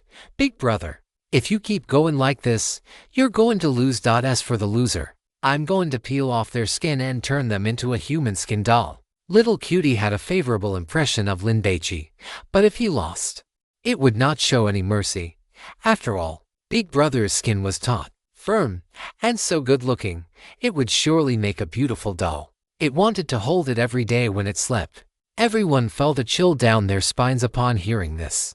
Because Lin Baici was fighting on their behalf, if he lost, everyone would be finished. I will do my best to make sure you have fun. Lin Baici smiled and flicked his wrist, throwing a dart. Damn it. Lin Baici had aimed for Gao Heng's nose. Li Yintong felt he was going to miss again. But just at that moment, she saw something she didn't know what strike the dart. With a soft paw sound, the dart changed direction and embedded itself into Gao Heng's nose. Gao Heng's entire face twitched in pain, and beads of sweat the size of soybeans broke out on his forehead. No one cared about him. Everyone was cheering. He hit it. 10 points. My God, Lin is number 1. Little cutie immediately turned its head, looked at the points floating above Gao Heng's head, smiled, and gave Lin Baici a thumbs up. Only when things are evenly matched is it interesting. Little cutie, do you play darts often? Jin Yingzhen asked. She did this to distract the little monster, trying to keep it from looking at the darts Lin Baici threw. Otherwise, his cheating would be discovered. Chapter 352. When playing games, the most important thing is to have fun, not often. Little Cutie liked many games, and Rainbow Pony Darts didn't even make the list. If Lin Baici hadn't picked it, it wouldn't have chosen this one because it was boring. Puchi. A dart pierced the red-haired woman's left cheek. The red-haired woman's expression twisted, and she wanted to scream in pain, but her mouth was sealed with tape, so she couldn't make a sound. Only a golden cum 5 floated up from her head. But you're quite accurate. Li Yintong complimented it, also thinking of ways to distract Little Cutie to help Lin Baici cheat. So she started making small talk. Can you keep quiet? Little Cutie glared at her. Otherwise, I'll turn you into a human skin target. The delinquent girl was startled and quickly squeezed out a smile. She used her right index finger and thumb to pinch her lips and slid them from the left corner of her mouth to the right, signaling that she had zipped her mouth shut and would not speak again. The game continued. Jin Yingzhen wanted to continue, but was stopped by Lin Baici. No need. It should have seen it. Taking the initiative to call Little Cutie out and play games with it was very useful for increasing its favorability. Little Cutie had seen the irregular trajectory of Lin Baici's dart. It was clearly cheating, but it didn't care. After all, it's just a game. The most important thing is to have fun. Little Cutie threw 3 darts in a row, hitting 3 different parts of Gao Heng's body. And so, compared to getting a big score, I think these dense, small scores are also quite nice. Little Cutie giggled. It stopped aiming specifically and picked up darts one by one, throwing them rapidly. Puchi, Puchi, Puchi. It was just like playing at a shooting gallery in a children's playground.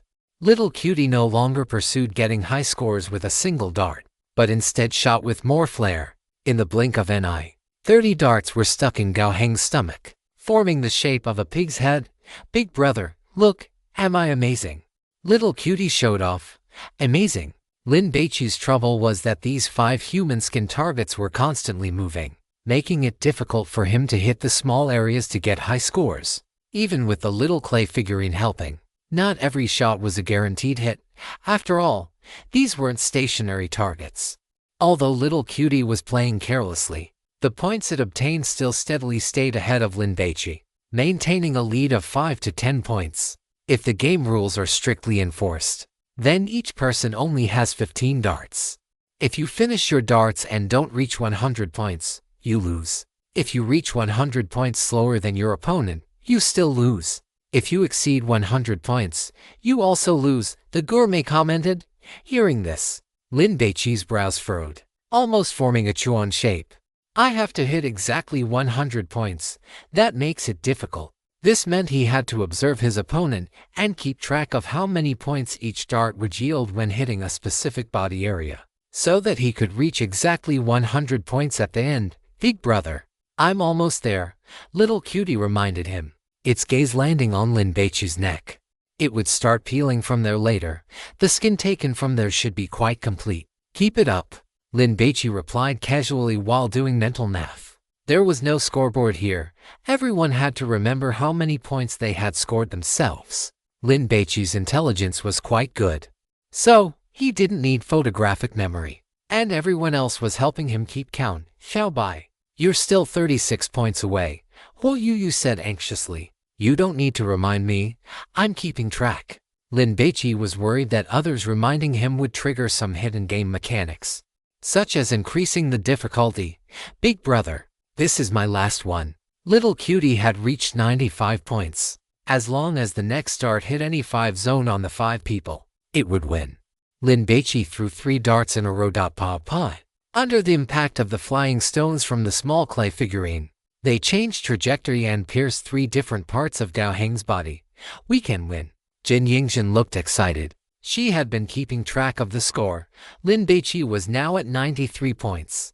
As long as any one of these 5 human skin targets had a 10-point zone, Lin Baici would win if he hit it.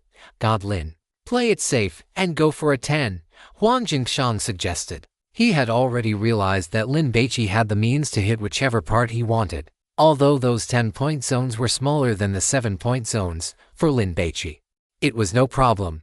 Oh my, big brother is catching up so fast. One more 10 and you'll definitely win. But I won't give you the chance. The Little Cutie's voice was full of childlike playfulness, giggling and laughing without any of the oppressive atmosphere of a death game. However, Huo Yu noticed the corners of her mouth curling up, her eyes revealing a smug smile of success. Something was wrong. There must be a trap. Xiaobai, watch out. Before Huo Yu could finish her warning, the little cutie and Lin Baici gripped their darts and threw them. At that very instant, the two energy-saving lamps on the ceiling went pop-pop and exploded, plunging the 50-meter-long corridor into darkness. What happened? What's the situation? God Lin, stay steady! Exclamations erupted. Big brother, you're doomed to lose. In the darkness, the little cutie's voice rang out. No, God Lin will definitely hit it. Huolishan chimed in. Haha, even if you hit it, if your score is higher than mine, you still lose. The little cutie laughed happily, which, combined with the dark corridor, seemed eerie and terrifying. While Li Yintong blurted out, the others also looked panicked. Had they overlooked something? Only getting exactly 100 points counts as a win. Any more or any less, and you lose, the little cutie explained. What? The tall, leggy woman was stunned. Damn it. This is too much of a trap, right? Li Yintong wanted to hit someone. Cybele, why didn't you say so earlier? Jin Yingshan wanted to kill someone. To smash this little monster to pieces. Brother Lin, what should we do? In the darkness, Li Yintong felt her way to Lin Baici's side and asked in a low voice. Running away probably wasn't an option. They would have to fight. This apartment was filled with divine pollution. The two light bulbs shattered by the small clay figurine had been out for less than a minute before they flickered and buzzed back to life. God Lin. Everyone looked at Lin Baici, waiting for him to make the call. Big brother, sorry about this. The little cutie rubbed her hands together. Are you sure you won? Lin Baici asked with a smile, looking at the red-haired woman. His champion dart was stuck in her chin, which was a 7-point zone. The little cutie turned her head to look as well. And then she was stunned. The little cutie was dumbfounded. 100 points. Not a point more or less. Lin Baici smiled. As for you, you missed your last shot and only got 99 points. Lin Baici had started planning this the moment he heard the gourmet god's commentary. He had deliberately pretended not to know the rule, putting on an expression of wanting to score more points for safety, and then, on the final throw, he had the small clay figurine shatter the energy-saving lamp to use the flying stones to interfere with the little cutie's dart. As for himself, the champion dart was guaranteed to hit.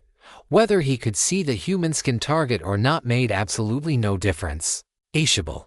The little cutie was furious. She grabbed a handful of darts and threw them at Gao Heng as if venting her frustration. We won. The happiness came so suddenly that Li Yintong couldn't process it for a moment. Then she happily rushed to Lin Baici and jumped onto him. My god, Lin is number one. Huang Jingxiang roared with excitement, punching the air repeatedly. Che Zhengxue clapped his hands. Lin Baici's reversal was beautiful. Yi Zhisheng held his silicone doll and glanced at the others, feeling their excitement was unnecessary. If you left a difficult problem to Lin Baici, he could definitely handle it. Xiaobai, Huo Yu was curious. How did you figure it out? I didn't figure it out. It was just out of caution. Lin Baici told a little white lie. The gourmet god was his strongest trump card, and he had to keep that secret. Huang Jingxiang gave 2 thumbs up. Li Yintong hugged Lin Baici, feeling a sense of security that was overflowing. The small clay figurine retrieved the champion dart from the human skin target, scurried over to Lin Baici, and held it up to him with both hands. Lin Baici took it and spun the dart between his fingers. Little cutie, the 3 games are over. Can we leave now? Huo Yu looked at Lin Baici, who stood in the corridor draped in his kasayo with the steady presence of a mountain. She felt that if he were holding the black alms bowl and the monk's staff, any demon or ghost would have to retreat 3 times and flee for their lives. Of course, one shouldn't look down. A pair of hiking boots and bare calves made the style change instantly. The little cutie waved her hand in frustration. God Lin, you can go. Everyone was overjoyed. It was finally over. The pressure brought by this little monster was even greater than that of the muscular dog-headed man. Lin Baici wasn't in a hurry. He took out a bottle of soda and tossed it to the little cutie. Have you seen a very beautiful woman with a ponytail? Is her chest like this? The little cutie caught the soda and placed her hands in front of her chest, tracing a huge arc. Yes. Lin Baici was suddenly worried. terrified that the little cutie would say Jia Hongyao was already dead. I'd seen her. The little cutie crawled over to the red-haired woman, took the dagger she had used while playing the ghost cards, and stabbed it into her body several times. SSHHH. The red-haired woman leaped air, flying out like a balloon, slamming against the surrounding walls and floor before finally landing on the ground. She was shriveled and limp, resembling a piece of worn-out human skin carpet. She is my friend. May I ask how she is doing now? Hu Yu was worried about Jia Hongyao's safety. I played 3 games with them. The little cutie revealed a happy smile. She was with a girl. That girl is very powerful and very crazy. We had a great time. And we even made an appointment to play again next time. It must be talking about Guqinkyu, right? Hu Yu was not familiar with Guqinkyu, but she knew that this girl was very unhinged and possessed a high IQ. Definitely. Lin Baici felt relieved. With Guqinkyu's brains and Jia Hongyao's combat prowess, they were quite capable of holding their own. You know that girl, don't you? The little cutie blinked its eyes. I advise you not to play with her. She is too stingy. I asked her for a cup of milk to drink, and she wouldn't give it to me. So stingy. I even gave her a skateboard. In reality, the skateboard was a trophy belonging to Jia Hongyao and Guqinkyu. Hongyao is very generous by nature. She doesn't have any milk, so she couldn't give you any. Lin Baici explained with a smile. On which floor did you meet them? The 5th floor. The little cutie deflated all 5 human skin targets, then climbed onto the ceiling and hung upside down behind an energy-saving lamp. Big brother, I'm leaving now. I'll come find you to play again later, but there probably won't be a later. Big sister will eat you. The little cutie sounded regretful. Big sister? Hu Yu was startled. Are you talking about that female office worker? The little cutie looked at the lipstick mark on Lin Baici's face. You can't escape her. One last question. How can one leave this apartment alive? Lin Baici was now fearless. After all, a person who has many lice doesn't feel the itch, and a person with many debts doesn't worry. This apartment was filled with rule-based pollution everywhere, so one more wrapped-head female office worker didn't make much of a difference. Kill the otaku. After saying this, the little cutie threw the doll it had grown tired of playing with onto the ground, then scurried away rapidly like a spider. Using both its hands and feet, it was tired of playing and needed to find something to eat. Finally gone. Seeing the little monster disappear at the end of the hallway, Dorishen sat down on the floor with a thud. The others also felt a sense of relief. But looking at the chaotic mess in the hallway, a sense of despair lingered in their hearts. It was too tragic. Even the leader of the Statue of Liberty group was dead. Hu Yu walked over to the doll, picked it up, patted it a few times, and handed it to Lin Baici. Barbie doll. Loves camping. Top-tier wilderness survival skills. Setting up tents, gathering berries, hunting small animals. I am very good at all of these. When my owner is in danger, I will protect them with my life. Unless I can't win, owner. Let's go camping quickly. The wilderness is our true home. Once you possess this doll, you will grow to hate living in the city more and more. And you will yearn for nature. You keep it. Lin Baici hadn't enjoyed the conveniences of the big city enough yet. He didn't want to become a savage. The tall foreign woman felt envious. This girl was useless, only good for cheering and acting as a mascot. Yet because she followed Lin Baici, she could share in the spoils of war. Brother Xiang. Li Yintong reached out and poked Wang Jingxiang's arm. Judging by what the little monster said, Lin Baici has teammates who also survived its games. And they even obtained loot. Huang Jingxiang sighed with emotion. So strong. Hurry up and recruit him. Li Yintong sniffled. Especially Lin Baici. If he joins the Kowloon Pavilion, perhaps the position of the next pavilion master will be his. Huang Jingxiang wanted to say that Lin Baici was too young, but thinking about his track record, he realized it might actually be possible. God Lin, can I follow you? Che Jingxiang pleaded to join the team. Welcome aboard. Lin Baici smiled slightly, then looked at the 5 human skin husks. The red-haired woman and the others were likely not dead yet, and Lin Baici wondered if he should put them out of their misery. I'll do it. Huang Jingxiang was very observant, but Jin Yingxian was faster. Lin Baici had shot these people with throwing knives, so they were already enemies. What if they survived and caused trouble for her oppa? Although the possibility was slim, the Korean girl would not allow such a hidden danger to exist. So she ran over, brandishing her kukri knife, and hacked at the human skin husks. Clack, clack, cutting the weeds and eliminating the roots. Let's go. The black altar bowl was usable again. Lin Baici wanted to first retrieve the few god-forbidden items he had encountered earlier, even if he couldn't use them himself. He could sell them for money. When the survivors followed Lin Baici to the lobby and were preparing to head up the stairs, a group of people walked down to meet them. Chapter 353 Team Reunion. Enemies on a narrow road. God Lin. Quan Zhongren came down the stairs and, seeing Lin Baici, immediately called out in surprise, "You're all right. If you're all right, how could God Lin possibly be in trouble?" Jin Zhenju rolled her eyes. Although she hadn't been with Lin Baici for long, she had already been won over, and her respect for Quan Zhongren had greatly diminished. In truth, as a leader, Quan Zhongren's strength and experience were not bad, but Lin Baici was simply too strong, making him appear mediocre by comparison. Quan Zhongren was choked by the remark. He wanted to retort, but in reality, it was true. If it weren't for Zhao Hongyao and Gu Qingqiu turning the tide, purifying 2 instances of rule-based pollution, and passing the little monsters game, this group would already be dead. Leader Zhao Qingqiu, don't hide anymore, it's God Lin.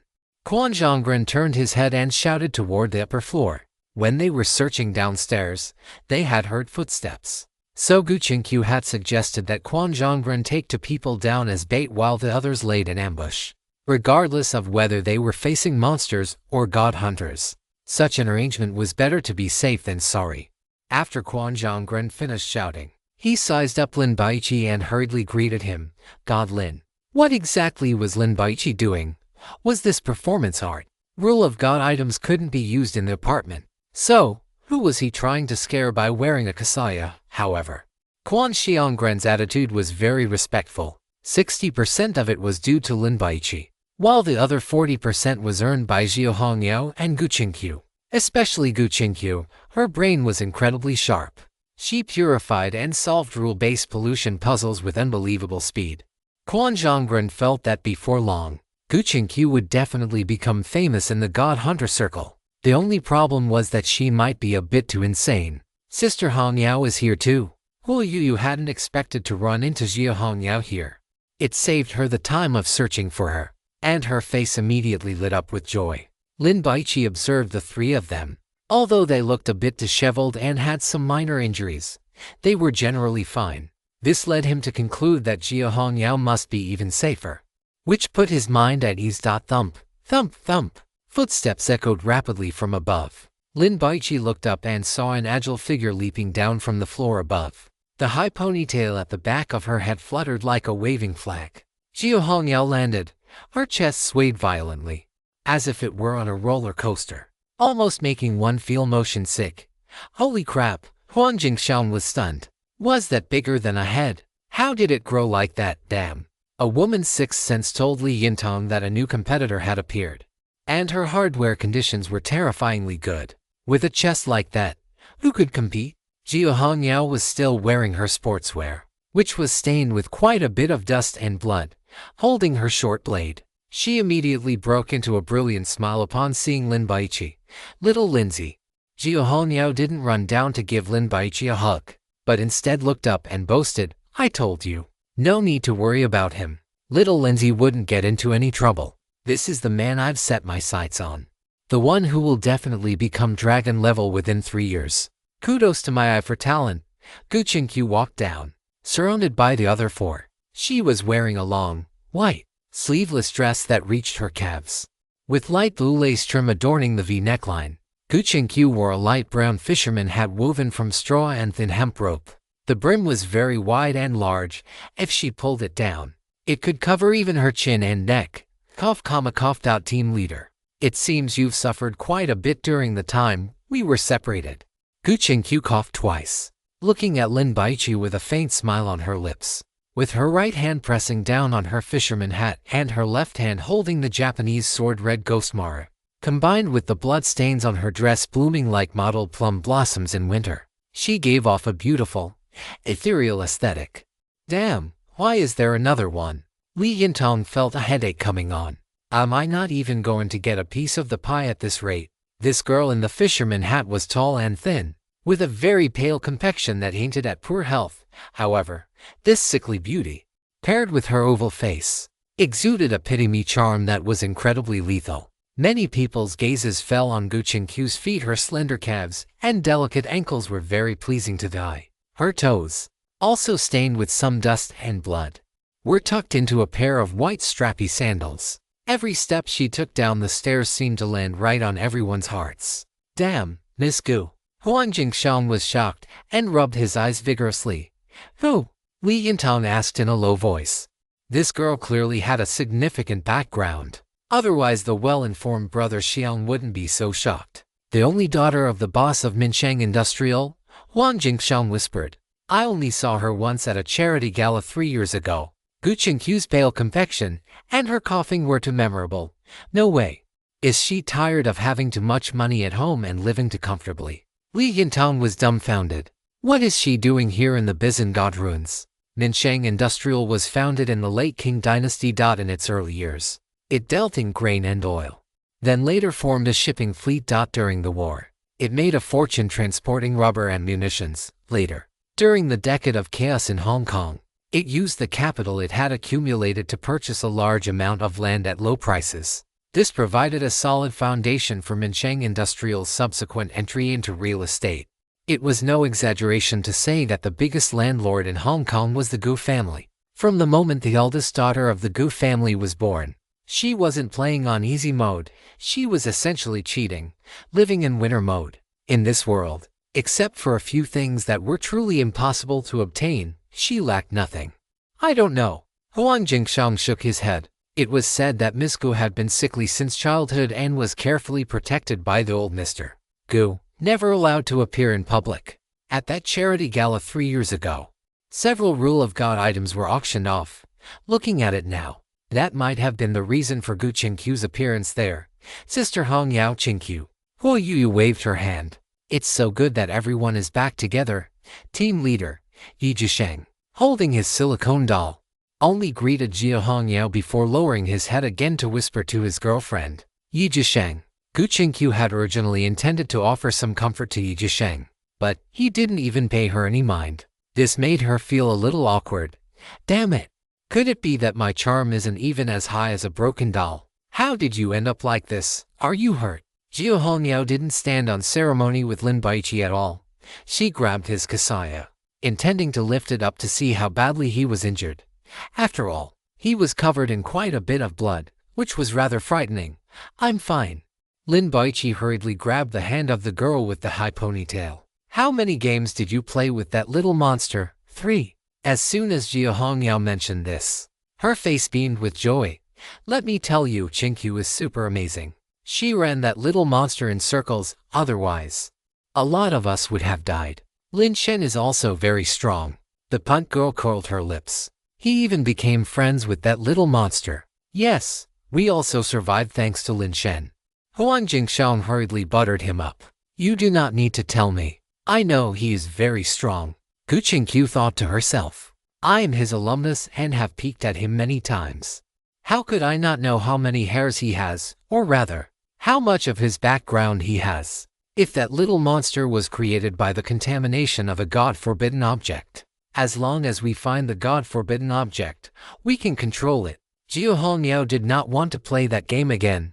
People would die. Moreover, although this kind of God-forbidden object has a very high danger level, its value is also significant enough to be of great help in researching the ecology of the God ruins. Let us talk while we walk. Lin Baici wanted to take a shower first.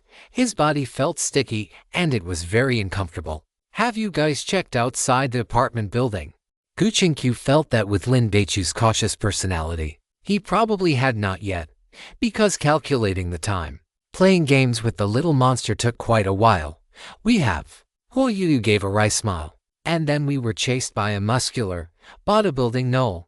Fortunately, Xiao Bai killed it. A gnoll. Jia Hongyao felt regretful. She was better at this kind of rule-based contamination that required force to purify. But unfortunately, she missed the chance to show off.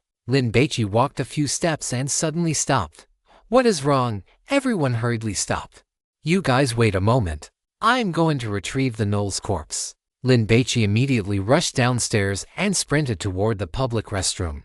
Although the most valuable part of the Knoll had already been eaten by himself, the gluttonous god had said that its meat quality was good and it even had aphrodisiac effects.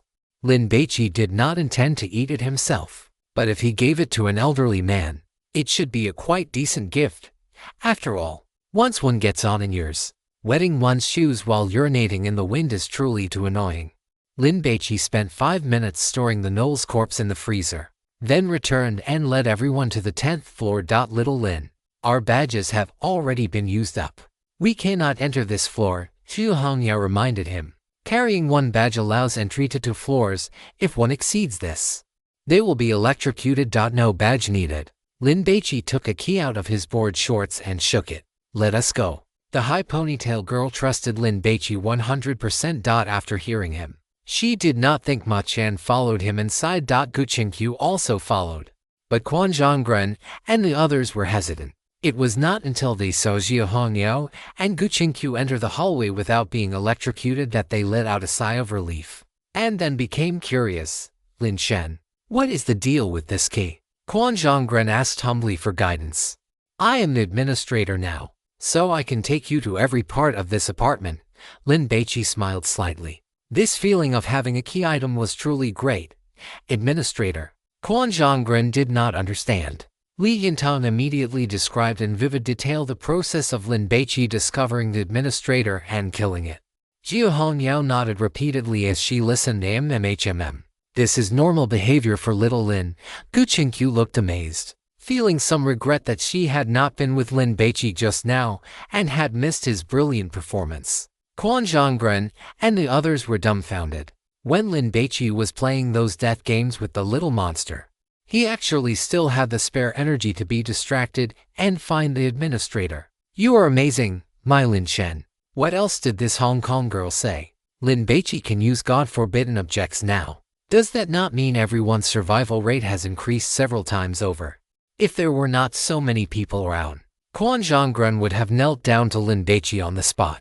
There should only be one administrator, so this key should be unique. As Lin Baici's thigh-clinging pendant and the team mascot, Hu Yu curled her lips and smiled proudly, feeling a sense of shared honor.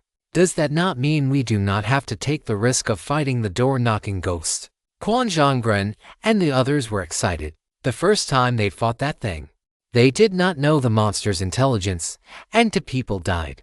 Yes. Now as long as we find Azai and finish it off, we can purify this apartment, get the ticket, and head to the next stop, Qin Yingxin explained. We were also looking for Azai.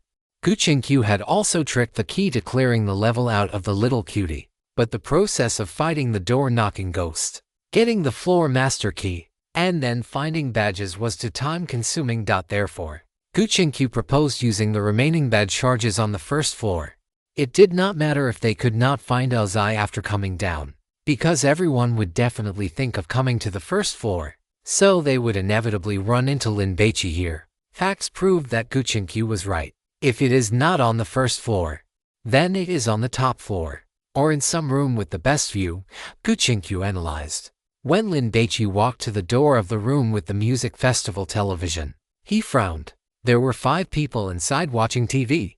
And one of them was even holding drumsticks and hitting a taiko drum. Lin Shen, there are people from the Statue of Liberty, Jin Zhenju hurriedly reminded him.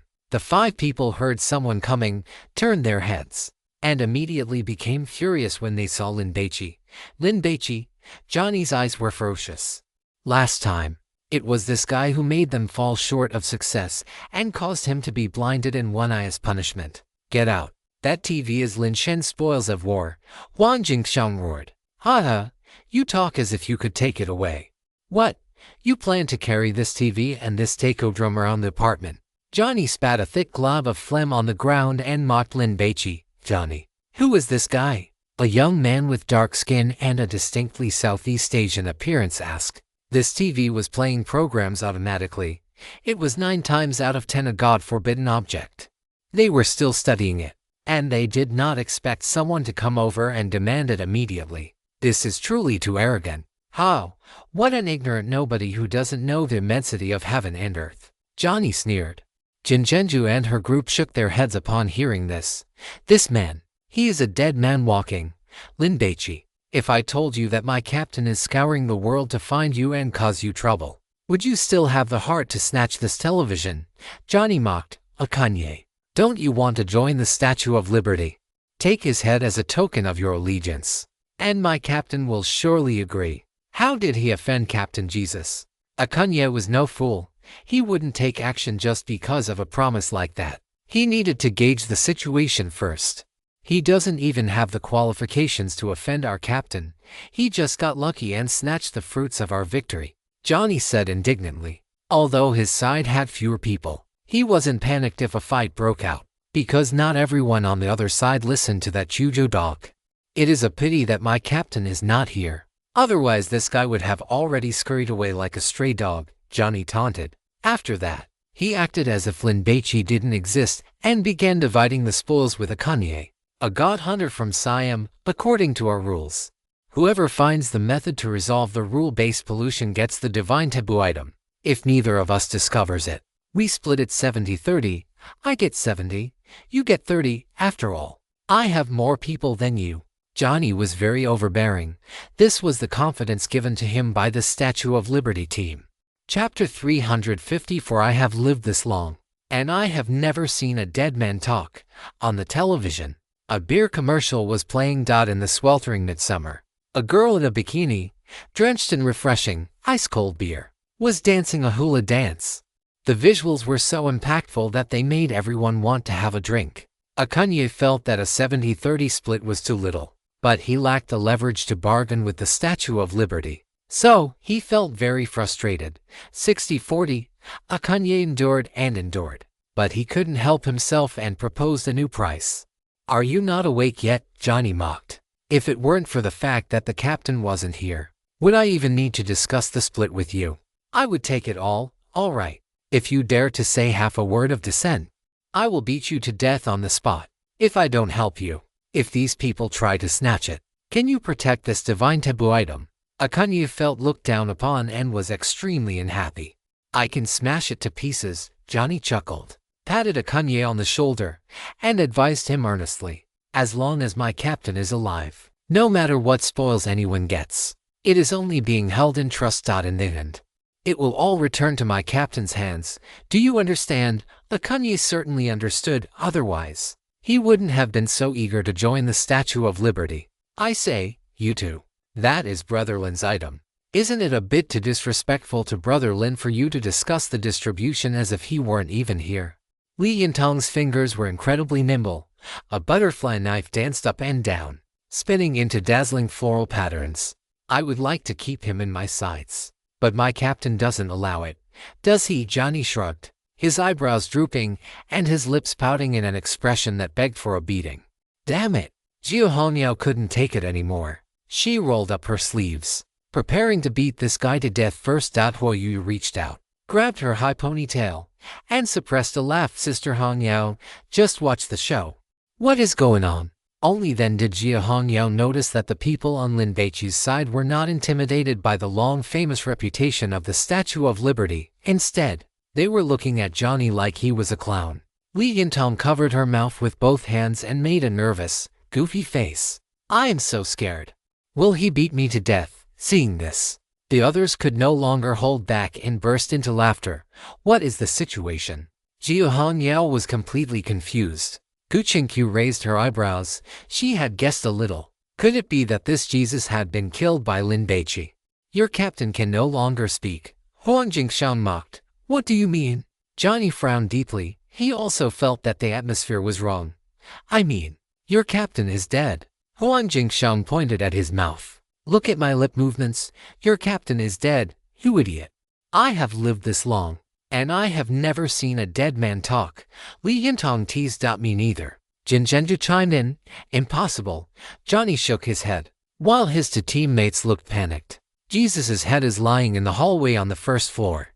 If it hasn't been dragged away by rats to be stored as rations, you can still see it if you go down now. After Huan Jingxiang finished speaking, he saw the expressions of the 5 people opposite him change. Impossible. My captain is powerful. In this apartment, no one can kill him. Johnny was still questioning, but Akunye was terrified. God Lin, I have nothing to do with them. Akunye hurriedly walked to the side, putting distance between himself and Johnny, so that when Lin Baici dealt with them, he wouldn't be slaughtered along with them. Looking at the calm and triumphant expressions of these people, Akunye knew that Jesus was likely truly finished. He had wanted to cling to a powerful backer, but the backer had broken first. What kind of bad luck is this? Akunye felt depressed. The person who could kill Jesus, wouldn't they be even more formidable? Akunye immediately sized up Lin Baici, feeling fortunate that he hadn't said anything offensive to him earlier. A pair of dusty hiking boots, a kasaya, and looking at it, it seemed like he wasn't wearing anything underneath. What a pervert! Akunye's gaze fell on the pipe wrench held in Lin Baici's hand. This must be a divine taboo item. Jia Hongyao poked Lin Baici. Did you kill Jesus? No, that little monster killed him. Lin Baici did not claim credit or try to gild his own lily. Upon hearing this, the 3 men from Johnny's side felt a flicker of joy, but their faces immediately turned ashen. The good news is that Jesus was indeed not killed by Lin Baici. He didn't have the ability to do so. The bad news is that the leader seems to have really died. Don't be so humble. You played Jesus until he was completely finished. The game is over. And he was bound to die, wasn't he? Li Yintong rolled her eyes. Otherwise, why would he run? If anyone could win, who would choose to run away? I don't believe it. My leader would never have an accident. Johnny roared, striding toward the door. I am going to the first floor right now. He was feigning madness, trying to use this as an excuse to leave. But just as he reached a point 2 meters in front of Lin Baici, a giant Buddha wearing only underwear and with bulging muscles appeared before him. Its burly figure blocked Lin Baici and the doorway completely. Whoosh! The muscle Buddha threw a punch. So fast, Johnny narrowed his eyes. He knew that if he stepped back to dodge, it wouldn't be easy to get out again. He had to break through before Lin Baici could give an order. So, Johnny raised his hands to block, wanting to dissipate the power of that fist. But the moment he made contact, he knew he had been overconfident. A massive force of impact struck, making it impossible for Johnny to execute any follow-up moves. The muscle Buddha's fist first hit Johnny's arm, then slammed into his chest, sending him flying straight back like a cannonball fired from a barrel. Johnny crashed into the wall more than 10 meters away. Cough, cough. Johnny's ribs were almost shattered. Before he could crawl up, the muscle Buddha took 2 strides and arrived again.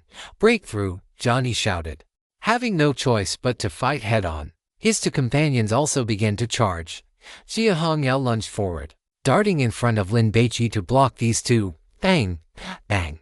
The little mud figure had extremely fast hand speed. Almost simultaneously, it used a sling to fire 3 stones, and the accuracy was terrifyingly high. 3 walnut-sized stones struck the ankles of Johnny and his 2 companions.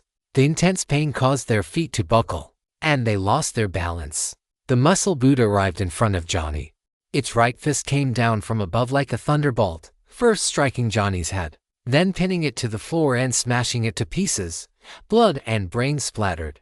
An eyeball bounced away like a billiard ball. Jia Hongyao had an excellent grasp of the timing of the battle, taking advantage of the black man on the left losing his balance. The short blade in her hand flashed like a meteor crossing the summer night sky, slicing across his throat. Sizzle. It sounded like a tire losing air. A red line of blood more than a foot long sprayed from the cut on the black man's neck, followed immediately by a mist of blood. The smell of blood was pungent. 2 people died in a single encounter. The remaining red-nosed white man panicked. Just as he was hesitating whether to surrender, a pipe wrench smashed into his head. The world went black for the red-nosed man, and he was instantly dizzy. Bang! Bang! Lin Baici unleashed a violent 3-hit combo. He had originally intended to activate Meat Grinder Strike, but catching a glimpse of the punk girl moving at high speed, leaving a trail of afterimages as she circled to the side of the red-nosed man, he gave up on it. He would save his divine power for the otaku. The red-nosed man wanted to surrender, but a sharp pain in his lower back made him instinctively scream. However, The situation was urgent, and he had to beg for mercy quickly, or he would die. Sorina. The red-nosed man still couldn't get the words out. The little punt girl, who had circled to his side, held a sharp butterfly knife and stabbed it into his kidneys 7 or 8 times with a series of wet, squelching sounds. The slender blade pierced into the flesh, and when it was pulled out, not much blood splashed out. "Brother Lin, is my handiwork not bad?" Li Yintong raised her eyebrows at Lin Baici. Lin Baici just watched, feeling the pain for the red-nosed man. Even if he survived in the end, his kidneys would be ruined. "It has nothing to do with me." Akunyi quickly raised his hands to signal that he had no hostility. Because the scene before him was too violent, he was extremely frightened, his voice cracking. They slaughtered Johnny and his 2 men in one encounter. Did they have to be this fierce? It was simply terrifying. Akunyi had originally intended to stay neutral and watch from the sidelines, seeing if there was an opportunity to profit from the situation. But Lin Baici's group had displayed such overwhelming firepower, Johnny couldn't possibly win. Akunyi had wanted to kick them while they were down to curry favor with Lin Baici, but Johnny and his men died too quickly. Now, Akunyi didn't dare to move. Because what if he ran over and was mistaken for someone helping Johnny? Lin Baici looked over. God Lin, I'm not familiar with them." Akunyi quickly squeezed out a smile to express friendliness, but he was too dark and his features were not well defined. So, he looked very ugly. "I'm not familiar with you either," Lin Baici replied. His tone as cold as a freezing current blowing from Siberia. Akunyi was scared to the point of almost wetting himself and knelt before Lin Baici on the spot. "Get out." Lin Baici waved his hand as if shooing away a fly. "Thank you, God Lin."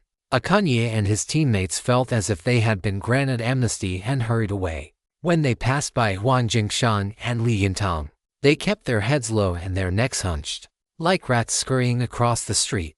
Lin Baici checked the LCD TV and put it and the taiko drum into the black alms bowl. "God Lin, how big is the internal space of this bowl of yours?" Dulishan was incredibly envious when she saw Lin Baici fit such a large TV inside. "What bowl? Do you have no culture?" The punt girl was annoyed. "This is called an alms bowl." Lin Baici certainly wouldn't say anything. He left the room to retrieve the oven. He felt that thing was a higher grade item than this TV. "Leader, what do we do now?" Basong sniffed. Of the team, only the 2 of them were left. They had originally planned to enter the Statue of Liberty, but that wasn't going to work either. Akunyi gritted his teeth. "Follow them. Look for a chance to show our worth, and ask to join their group.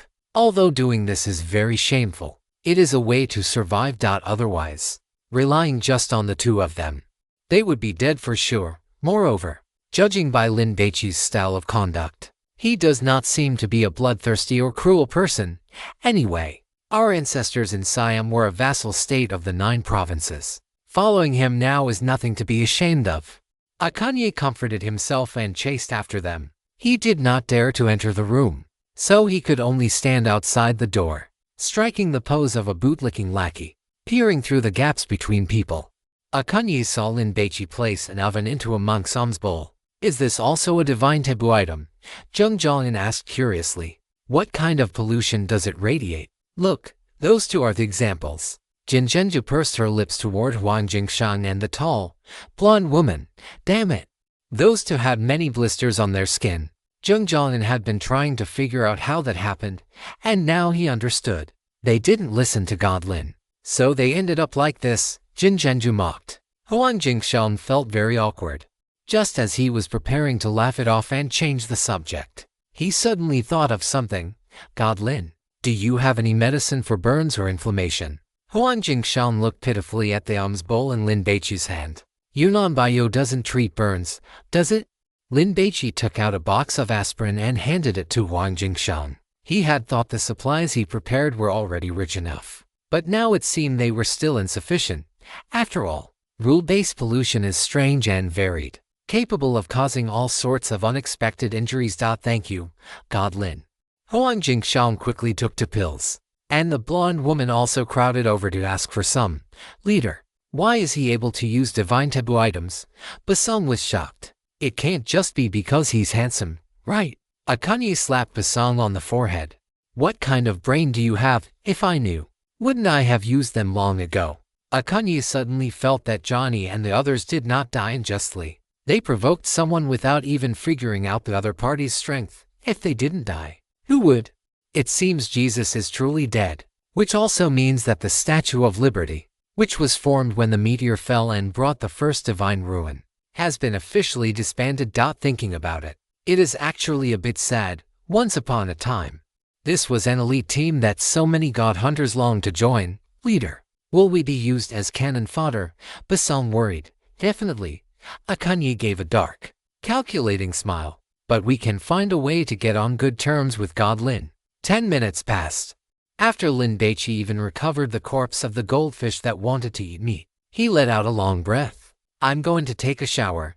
You guys rest. Since he had already decided to cling to a powerful figure, he would just have to be shameless. Akanye finally found his chance at this moment. He suddenly roared at the television in the room. Damn you! Although the pronunciation was not very standard, it was indeed a for-character curse. Everyone looked over. Akanye stared at the television, using all his strength in his arms to push through the crowd, then rushed in, slammed 2 punches into the TV screen, and knocked it over onto the floor. What kind of status is this? Using the same TV as my leader, Akanye grumbled and cursed. Guchinkyu and Jin Yingjin laughed. Because of their backgrounds, they had seen too many people trying to curry favor with them. There have been people even more deliberate, awkward, and ridiculously sycophantic than this man. Yijisheng, however, frowned. What kind of nerve are you having, damn you? I was in the middle of my 368th confession to my girlfriend, and because of his sudden outburst, I bit my tongue. God Lin, I will stand guard for you. Akanye lowered his posture significantly. Who do you think you are? Huan Jingxiang scolded. Get lost. Akanye gave a sheepish smile and went outside. He knew that since he had just joined the team, Lin Baici did not trust him and certainly would not let him guard the door. Doing this was just to show his attitude. Zhenju, is Jesus really dead? Quan Xiongren's expression was grave. Yes, he's dead, completely dead. Jin Zhenju nodded. God Lin killed him. Chapter 355. I really want to be friends with him.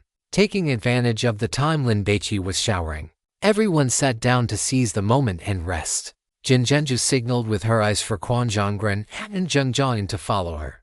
Once they had walked a bit further away, she solemnly warned them, never offend Lin Baici, even if he calls a deer a horse. You must praise the horse for being beautiful. If you are thinking of backstabbing him to get equipment, I advise you not to even think about it. Jin Zhenju was completely convinced. Quan Zhongren and Zheng Jian looked at each other, sighing endlessly. They had already thought of Lin Baici as powerful enough, but they still never imagined he could kill Jesus. That was an experienced quasi-dragon level hunter, the current leader of the Statue of Liberty. Is it possible that Jesus' strength had declined? Zheng Jian suddenly thought of a possibility. How much could it have declined? Quan Zhongren sighed. It can only be said that Lin Baici is too strong. He suddenly felt that Jin Xian allowing Lin Baici to enter the Bizan Divine Ruin was a huge mistake. Our Sejong faction might suffer a great loss this time. Zheng Jian did not understand, but Jin Zhenju, who had been following Lin Baici, felt it deeply. He might actually be able to purify this divine ruin. Are you joking? Zheng Jian reflexively retorted. Seeing the scantily clad girl turn to look at him, he immediately lowered his voice. This is the Bizan divine ruin that has existed for 10 years. There might even be a god here. No need for might. There definitely is. Jin Zhenju thought to herself that if they had seen the head-wrapped female office worker, the muscular dog-headed man, and the little cutie, they would understand. In an average 10-year level god ruins, you wouldn't even find 1 or 2 monsters that had developed intelligence, yet here, it was as if a monster nest had been poked.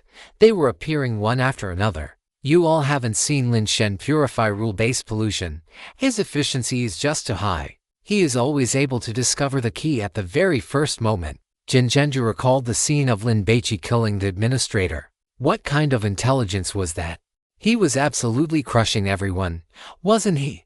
Jesus did not die in vain. Even if he cannot purify this god ruins, he will still be able to eat until his mouth is dripping with oil. Getting rich to the point of death, Jinjenju felt envious. Even a newbie like Huoyu had managed to get loot by following Lin Baici. That is exactly what I mean. Quan Zhonggren was also so envious that he felt like he was withering away. In this short amount of time, Lin Baici has recovered a television, a refrigerator, an oven, a pair of heat-resistant gloves, and the corpse of a goldfish. There should also be the corpse of a dog-headed man, Zheng Zhongnan added. We all arrived at this station together. If we hadn't been lucky enough to be on the same floor as Gu Qingqiu and her companion, we would probably be dead by now. Look at Lin Baici again. He is making a killing. He is practically treating this apartment building like a gold mine. It could be said that every single divine taboo item represented a case of rule-based pollution. So while Quan Zhonggren was envious, he felt even more admiration. It is not just that. The plumber's pipe wrench in his hand and the hiking boots on his feet are both divine taboo items. Jinjenju counted on her fingers. He played the game with little cutie and was gifted a golden tiger model and a deck of ghost cards. He also scavenged a pack of cigarettes from the administrator's corpse. That should also be a divine taboo item, otherwise, why would Lin Baici, who doesn't smoke, want that pack of cigarettes? By the way, he also has a jar of anti-roast honey. After finishing her count, Jinjenju was stunned herself. They had only been at this station for a day at most. But look at how many good items Lin Baici had managed to get. He had hit the jackpot, that was for sure. What a huge loss. What a huge loss. Zheng Zhongnan was incredibly depressed. The Bizan God ruins belonged to Korea. So seeing Lin Baici get rich made Zheng Zhongnan feel like someone had taken a massive advantage of them. It was unbearable. I feel like if I report this intelligence, I don't know if Lin Baici and his group will be able to leave Korea. But the big shots at Sejongjen will definitely take their anger out on us. Quan Zhonggren was worried. Let's take it one step at a time. Jinjenju now just hoped that Lin Baici would lead everyone to the final station, then perish together with the boss, and she would take the loot he had collected back home. Let Lin Baici die right now. Then who would lead everyone to clear the level? After witnessing the terrifying nature of a 10-year level God ruins, Jinjenju had learned her lesson. Lin Baici spent 10 minutes taking a shower and came out feeling refreshed. He had changed into a loose tracksuit, still wearing those same hiking boots on his feet. Without him needing to call out, everyone had already gathered around him. Lin Shen, I found a hairdryer. Akunye held a black hairdryer in both hands and handed it to Lin Baici. Lin Baici's hair was not long, so he did not need this thing. But this was Akunye's show of filial piety. If he did not accept it, the other party would definitely have thoughts. Thank you, Lin Baici said politely. He fished a cigarette case out of his pocket, flicked his right hand, and a cigarette popped out of the box. The yellow filter looked very tempting. Want one? Lin Baici offered a cigarette. Akunye glanced at the cigarette. It should be fine, right? But even if it wasn't, he wouldn't dare to refuse. Thank you, Lin Shen. Akunye smiled and took the cigarette out. He hadn't intended to smoke. But Lin Baici took out a lighter, clicked it, and held it out. Akunye had no choice but to quickly put the cigarette in his mouth, lean over, and light it. Inhale, exhale. A feeling of floating on air immediately permeated his entire body. Akunye couldn't help but shudder. Lin Shen, what brand of cigarette is this? It actually tastes pretty good. Akunye took another puff, let it pass through his lungs deeply, and then slowly exhaled. So comfortable. Akunye felt like a cat resting on a balcony on a winter afternoon, basking in the warm sunlight, almost closing his eyes. Was he? Lin Baici said dismissively. Let's go. Let's continue exploring. Akunye nodded and moved closer to Lin Baici, even wanting to push Wang Jingshang aside to get closer to him. For some reason, he felt that Lin Baici was very approachable. He was handsome, his combat power was high, and he spoke so gently. Oh my. I really want to be friends with him. Is there any way to make him accept me immediately? Akunye racked his brains to think. Gu Qingqiu frowned slightly, scrutinizing Akunye. Why was this guy acting a bit strange? Although he had been buttering him up earlier, that felt like a subordinate to a superior. But now, it seemed like the fawning of a sycophant. No way, right? Does this Akunye like men? I plan to start from the 8th floor and explore level by level downwards. Lin Baici discussed with Jia Hongyao. I'll listen to you. Jia Hongyao didn't mind. Exploring the god ruins with everyone was the happiest entertainment for her. Lin Baici smiled and nodded. Now that all the team members had arrived, he was in no hurry to clear this station. Just as Quan Zhonggren had thought, Lin Baici really was treating this place like a gold mine. He had checked the origin forum and talked to Jia Hongyao, learning that every year, the number of meteors carrying god ruins that fell onto the blue star was limited. Inside the god ruins, because of the radiation from the divine remains, the physical laws and chemical theorems of the blue star might very well be fallacies. However, this is not necessarily a disaster. Sometimes it might even harbor new opportunities, allowing one to catch a glimpse of more of the world's mysteries. It might even lead to a major breakthrough in technology. At the very least, a powerful divine taboo item can bring in huge profits. Take the fragrant grass cushion Lin Baici obtained in the Longshan Temple Divine Ruins. For example, if someone with cerebral palsy sits on it for a long time, they can recover as if they were never ill. And currently, there is no medical treatment for this condition. From this, one can see the power of divine taboo items. Given Lin Baici's status in the Kyushu Security Bureau, he would certainly not be assigned to divine ruins with low pollution intensity. For those with high pollution intensity, an elite team would inevitably be assembled to enter. Even if Lin Baici performed perfectly, it would be unrealistic to expect to take all the spoils for himself. After all, when living in society, one must consider human relationships and face.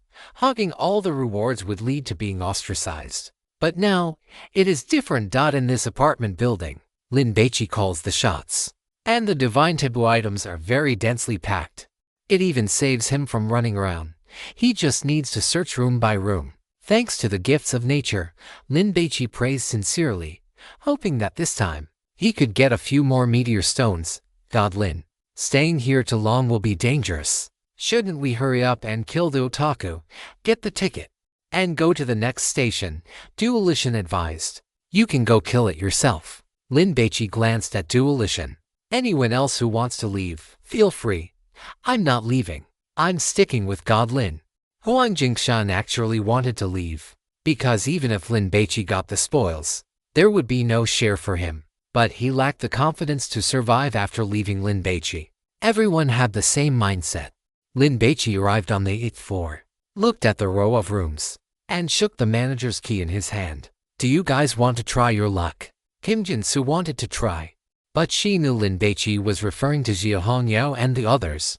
There was no share for her. I'll do it. Gu Qingqiu lived up to her reputation as a suspected psychiatric patient.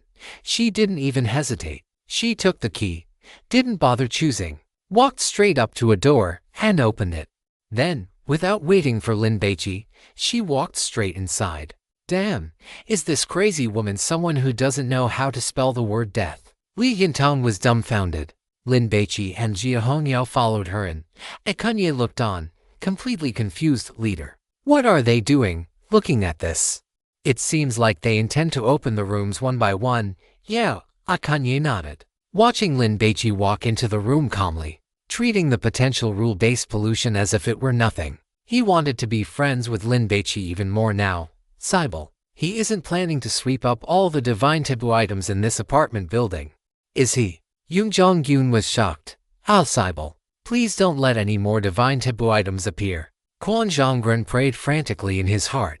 If it were someone else, even if they had the courage to explore, their backpack space would be limited, and they wouldn't be able to carry much away. But Lin Baici was different. That basin of his could hold a lot of things. He was truly capable of sweeping away everything valuable in this apartment. Cybele, even though these things aren't mine, why do I feel so miserable? Quan Zhonggren felt as if he were watching a robber blatantly stealing things in his own home. Yet he was completely helpless. I'm sure that once Jinxian finds out about what God Lin has done, he will regret it to death. Kim Jin-soo laughed, but the laughter was filled with bitterness. Chapter 356. If there is pollution, we bear it together. If there is a god, we hack it together. On the 8th floor, after Gu Qingqiu opened 10 rooms in a row and found nothing, she angrily took off her fisherman hat and fanned herself vigorously. Her long black hair flew about, and her chest, wrapped in a dress, heaved violently. The rule-based pollution she was looking forward to had not appeared. What kind of luck is this?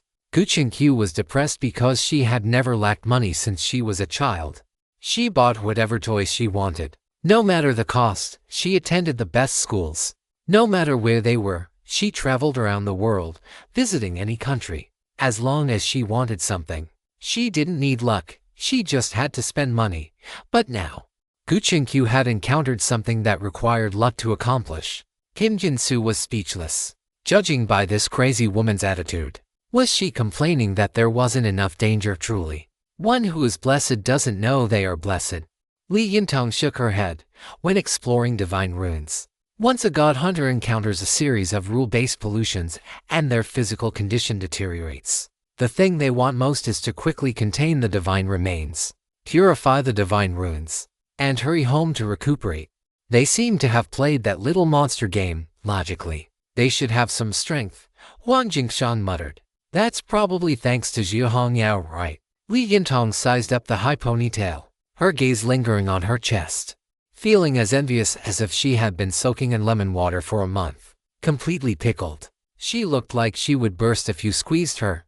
Damn it, what does she eat to grow like that? Li Yintong had never met Jia Hongyao, but she had already recognized her, because this big-chested girl had an older sister named Jia Hongmian, who, at less than 30 years old, had taken the position of director of the Kyushu Security Bureau's Haijing branch. It could be said that she held a high and powerful position. Moreover, she herself was a dragon-level expert. After Li Yintong became a god hunter, the first thing she learned about were Jia Hongmian's combat records. The curator had once warned the members of the Nine Dragons Pavilion that if they encountered Jia Hongmian, they shouldn't think about resisting or running away. They should just surrender directly. As that way, their corpses would look a bit better when they died. In the delinquent girl's mind, since Jia Hongyao was Jia Hongmian's sister, her strength must be very high, otherwise, how could she make Lin Baici call her leader? If one were to say Lin Baici liked her and was deliberately trying to please her, that could be understood. But the problem was that Lin Baici had absolutely no such intention. I think you've got it wrong. People with good luck are the ones who don't encounter rule-based pollution. Huo Yuyu stretched out her small hand. I think I should be the one to do it, because knowing Lin Baici had already used up all the good luck of her remaining life. Gu Qinkyu placed the key into the streamer's palm. Be careful. The little mermaid inserted the key into the lock and began to turn it. Feeling completely uneasy, click, click. After the lock cylinder clicked, Huo Yuyu pushed open the door. Everyone entered and circled the room, but still, nothing happened. Again, Huo Yuyu continued. Little mermaid, you have quite a lot of guts. Huang Jingshan offered a compliment. This was Lin Baici's woman, so buttering her up a bit was fine. Besides, kind words didn't cost a dime. Hey, Huo Yuyu thought to herself. I don't have guts at all. I'm only doing this because Lin Baici is right behind me. This was equivalent to going on a pilgrimage to the west, but instead of Sun Wukong, she had the Buddha himself by her side. Yes, and if you added Guanyin Jia Hongyao to the mix, the demons of the 4 continents would all be crying and kneeling as they retreated. Maybe they wouldn't even be able to retreat, however. Huo Yuyu's luck was actually quite good. 10 rooms in a row passed without a ripple. As quiet as the calm, sunny sea of a Maldives resort. This shouldn't be right. When I play mobile games, I often fail to even hit the pity threshold on 10 pulls. My viewers even joke that I'm a streamer who can be bullied even by game mechanics. Huo Yuyu scratched her head. With luck this bad, why can't I encounter any rule-based pollution? Could it be because I'm not live streaming? Only Lin Baici, Gu Qinkyu, and Jia Hongyao were interested in the divine relics. Jin Yingjin and Huo Yuyu were purely tagging along with Lin Baici. As for Yi Jisheng, he trailed at the back of the team, still holding his girlfriend affectionately. The others were hoping that Lin Baici would never encounter rule-based pollution for the rest of his life. Switch people. Jia Hongyao snapped her fingers. Jin Yingjin, you go. Don't you want to try? Jin Yingjin didn't mind, as long as Lin Baici was by her side. She feared nothing. I won't try. Jia Hongyao sighed. My luck is just too good. Lin Baici immediately looked over, his eyes filled with shock. You, Big Bear, dare to say that? Who gave you the courage? What's wrong? Jiu Hongyao blinked her eyes. Hongyao, have you forgotten that every time I'm with you, we encounter rule-based pollution?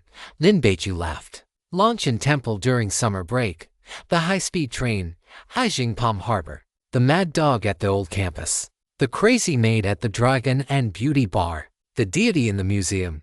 That's 6 times already.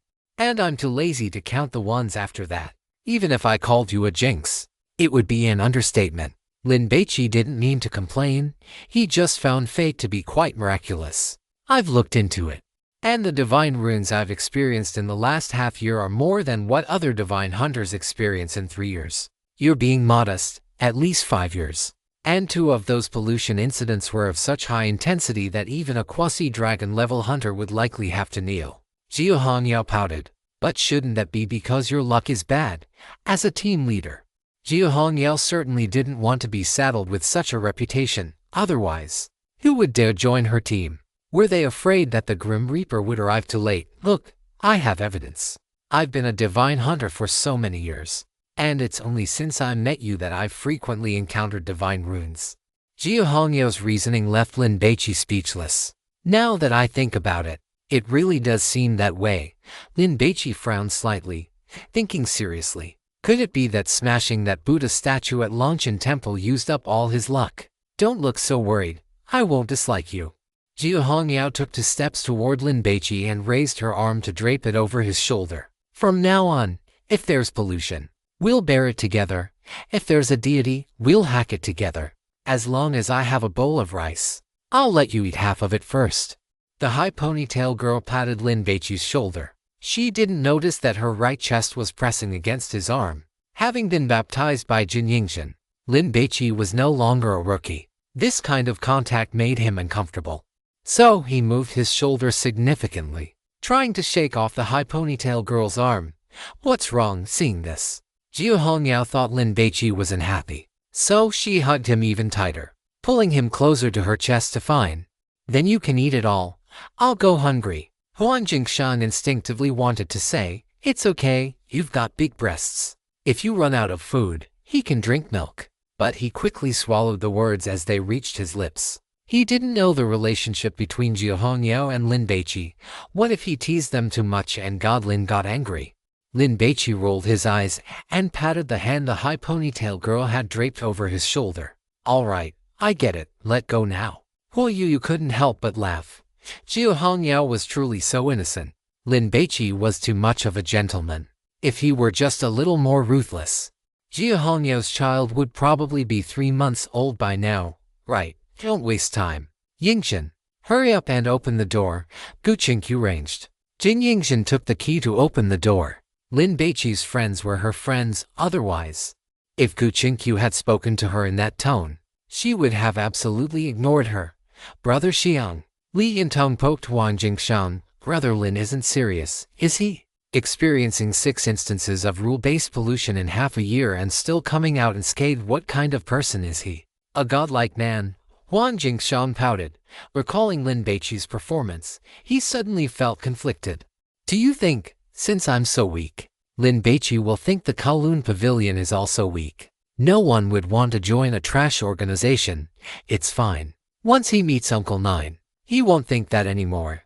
The delinquent girl comforted him. Feeling very confident in the Kowloon Pavilion's master, Jin Yingxin opened the door. Because they hadn't encountered any rule-based pollution, everyone's nerves gradually relaxed. Lin Baici used the back of his hand to wipe the lipstick mark off his face. Actually, relying on the hunger radar would make finding divine relics faster. But there were 2 problems. First, if he happened to find the otaku directly, he would have to fight. If he won, he would definitely clear the stage and move to the next stop. There probably wouldn't be time to stay behind and continue searching for divine relics. Secondly, in a place with so many rooms, even a fool would know that if they kept finding God-forbidden items at such a high frequency, they must have some kind of trump card. Unless, of course, they silenced everyone who knew. Although Lin Baici had become much tougher, he still did not want to resort to murder just to keep a secret. Little Lin, what is up with the lipstick on your face? Gu Qingqiu had assumed Lin Baici just hadn't washed it off properly, but seeing it still there after he had been rubbing at it for a while, She couldn't help but ask, while also turning her head to glance at Jin Yingjin and Huo Yuyu.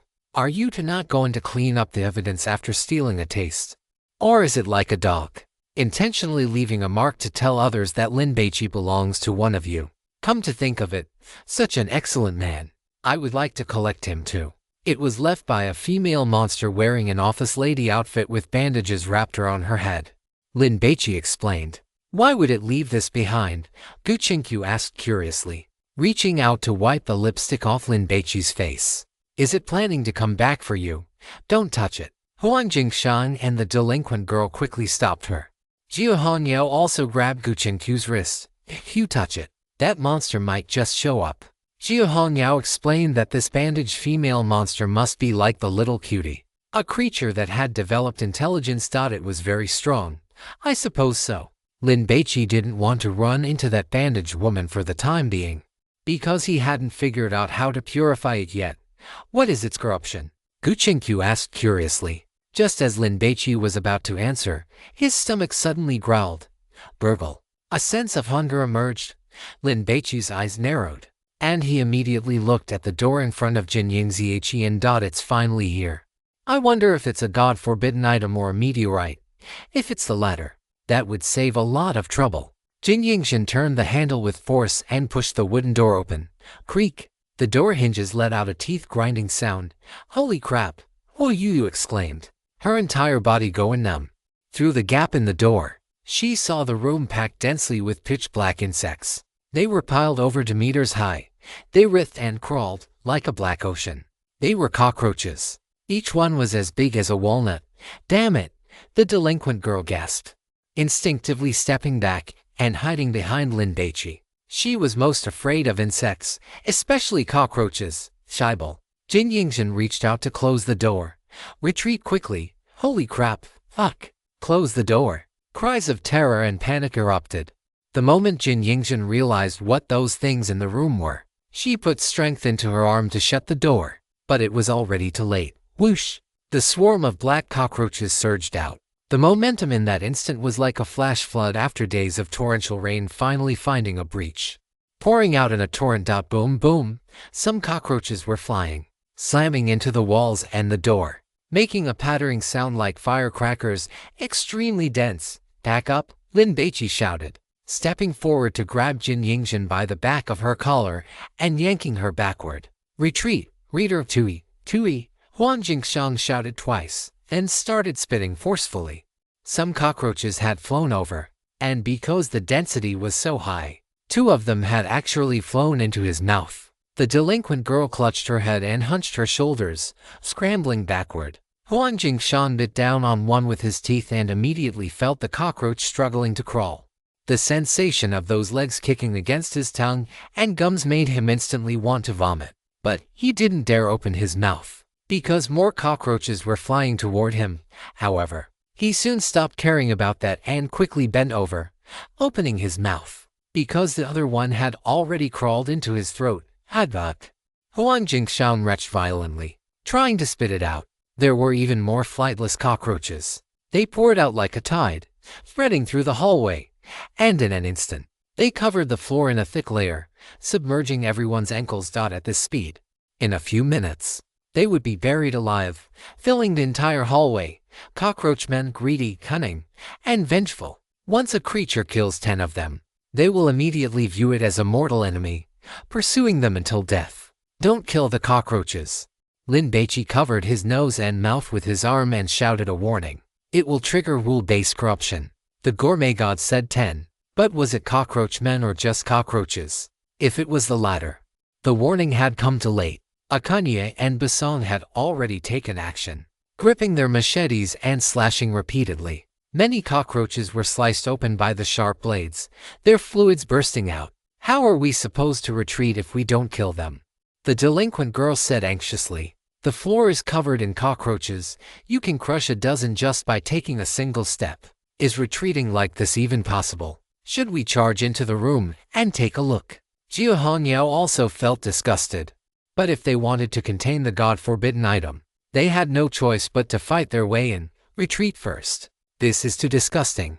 The tall foreign girl couldn't take it anymore because of her burns. She was only wearing her undergarments.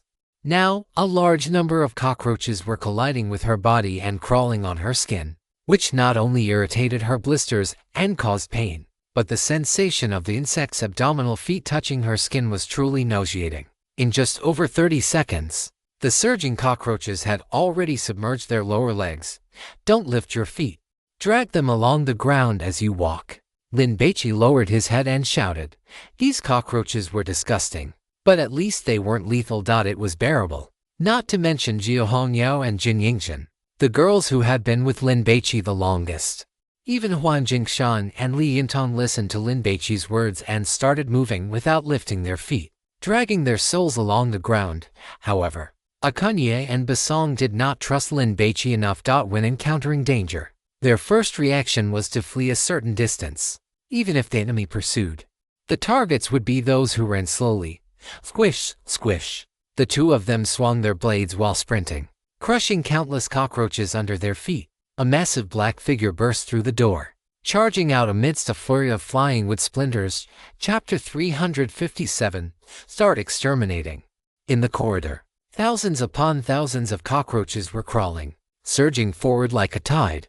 Who has harmed my offspring? Following the charge of that black shadow, a roar echoed throughout the entire corridor. It was as if a bomb had detonated. Not only did everyone feel a ringing in their ears, but the cockroaches themselves went berserk. Like wild cats with their fur standing on end, they began to fly and crawl in a chaotic frenzy. Whoosh, whoosh. The cockroaches blotted out the sky and the sun, scurrying everywhere, making it nearly impossible for Lin Baici and his group to see their surroundings.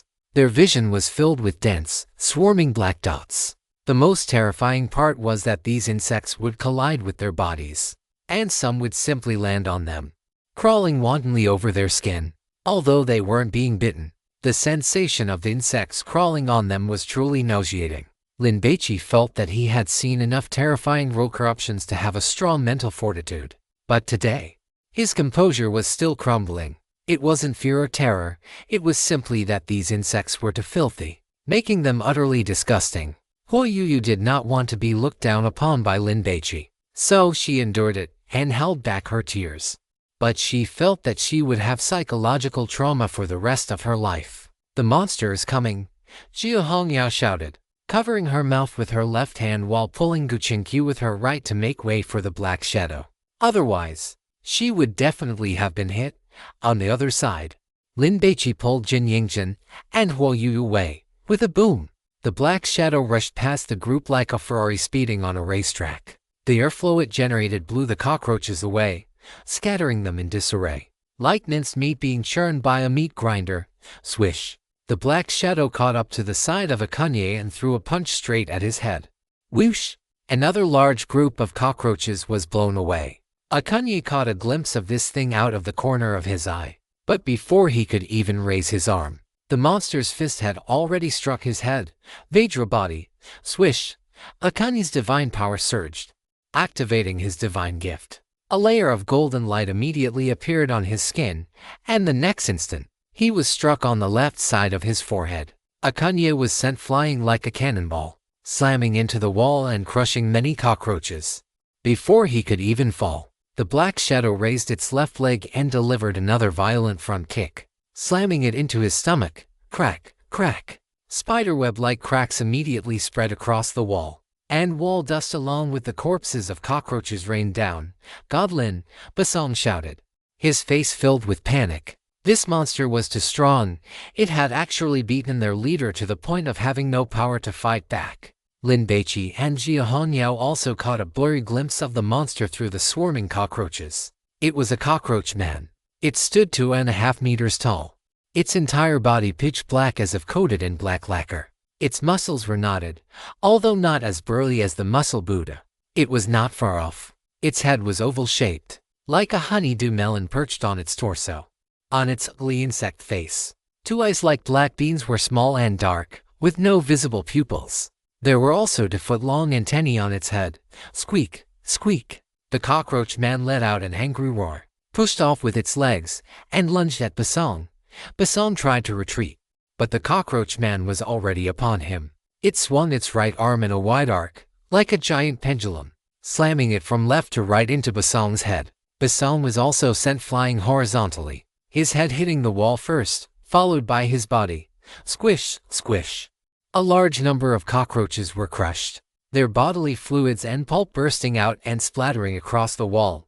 Seeing this, the cockroach man became even more enraged. Squeak, squeak, it shrieked, bent its right knee, and slammed it into Basong like a heavy artillery shell. Basong's ribs were crushed flat, and blood and shredded flesh splattered everywhere. Basong spat out a large mouthful of blood. Squeak, squeak. The cockroach man clapped its hands together, snap, pinning Basong's head, and then twisted it with force. Crack. Basong's cervical vertebrae snapped, and his head was twisted 360 degrees. Instant kill. The cockroach man grabbed Basong by the hair and smashed him into a Kanye, who had just climbed back to his feet. God Lin, let's attack together. As soon as Kanye finished shouting, 3 cockroaches took the opportunity to crawl into his mouth. He didn't bother to spit them out. Instead, he hardened his heart, endured the disgust, chewed forcefully a few times, and charged at the cockroach man. Crunch, crunch, the cockroaches were crushed, bursting in his mouth, and a damp, sticky, hot, and foul taste permeated his mouth. Swish. The machete came down from above. The cockroach man raised its hand. It caught Akanye's wrist with steady precision, pulled him with force, and simultaneously kicked him in the stomach. Because his arm was being held, Akanye didn't fly away. Instead, his whole body was lifted, becoming parallel to the ground. The cockroach man then swung him like a whip, turning around and slamming Akanye into the ground. Another large patch of cockroaches was smashed into pulp. Squeak, squeak. The cockroach man roared in anger, raised a foot, and stomped on Akanye's head. Squish. Akanye's head was crushed. His body twitched a few times, and then it went still. The cockroach man sniffed the air and looked toward Lin Baici and the others. Run this way, Huang Jingshang shouted. Run for what?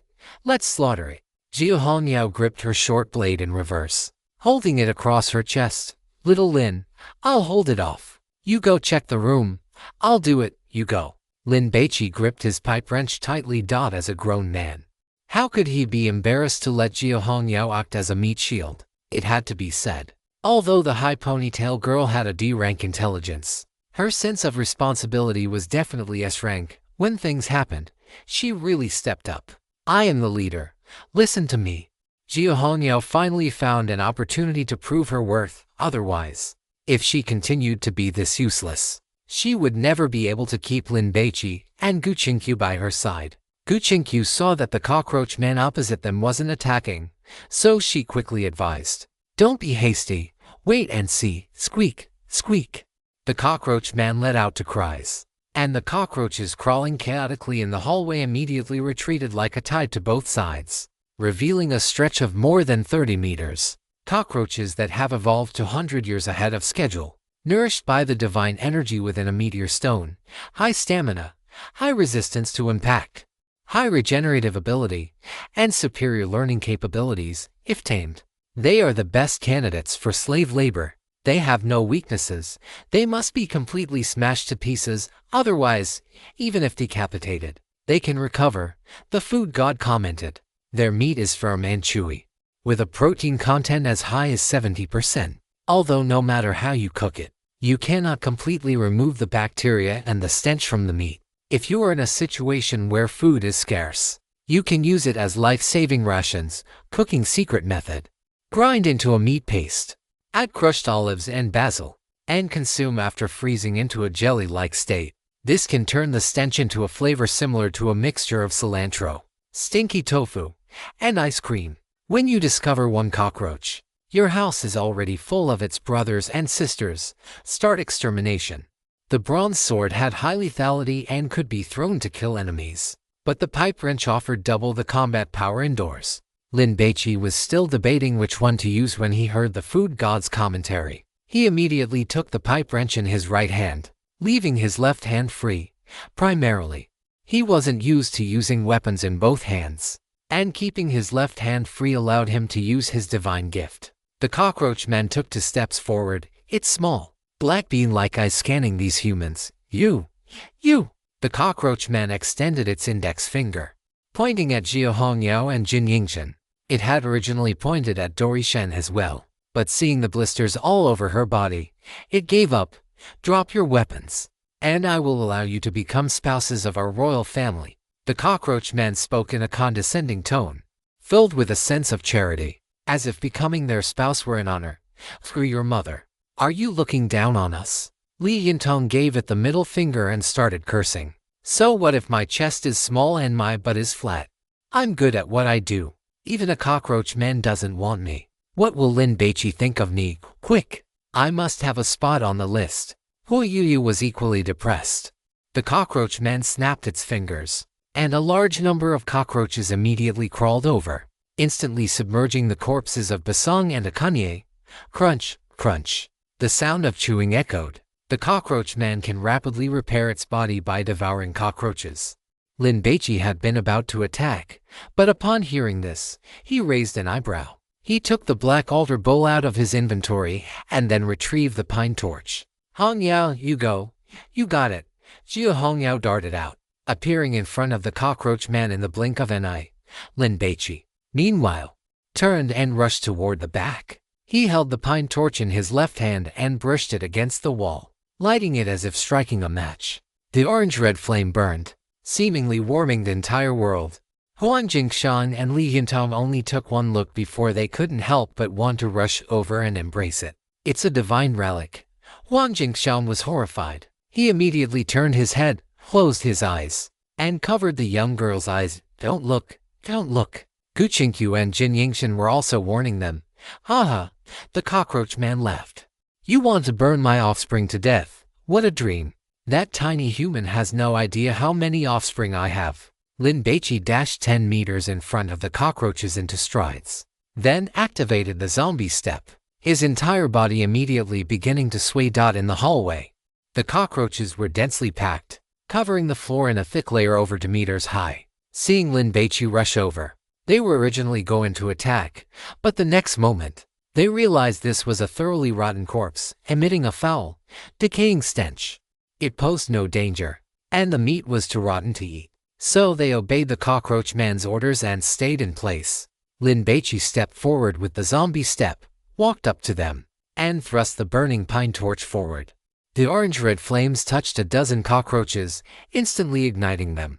Then, because they were piled layer upon layer, the fire began to spread, whoosh, just like willow catkins covering the ground in spring being set ablaze. The fire instantly surged, sweeping toward the distance. Squeak, squeak.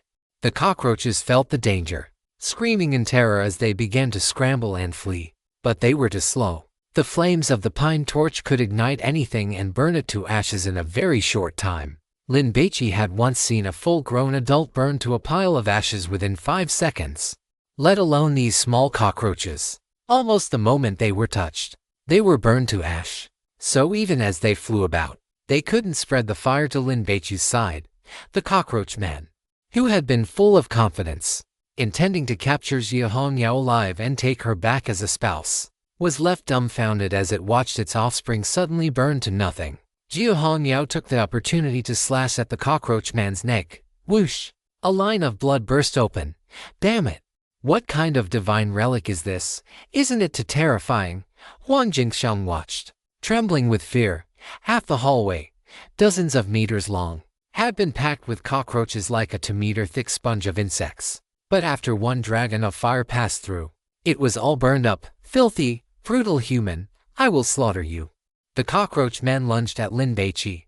Huang Jingshan stepped aside, but Li Yintong gritted her teeth, holding her butterfly knife as she blocked its path. My chest may be small, but I am no coward. She wanted to be friends with Lin Baici, so she couldn't hide otherwise. She would never have a chance again. The cockroach man was burning with rage and didn't want to pay any attention to Li Yintong. Simply throwing a punch toward her, the delinquent girl dodged, plunging her knife into the cockroach man's scapula and slicing a gash downward. Sizzle. Pale yellow bodily fluid sprayed out. Yi Jisheng turned, sweeping his long leg across the cockroach man, while Jin Yingxian also gripped her kukri, hacking toward its neck. Woo! I'm so useless. Huo Yuyu. who had dodged to the side, felt depressed enough to cry. But she knew that even those two Siamese had been killed in an instant. If she went up there, she would just be throwing her life away and would only cause trouble for Lin Baici. "Everyone get back," Zhu Hongyao roared. "You are no match for it." The cockroach man was kicked in the head by Yi Jisheng and sent flying backward.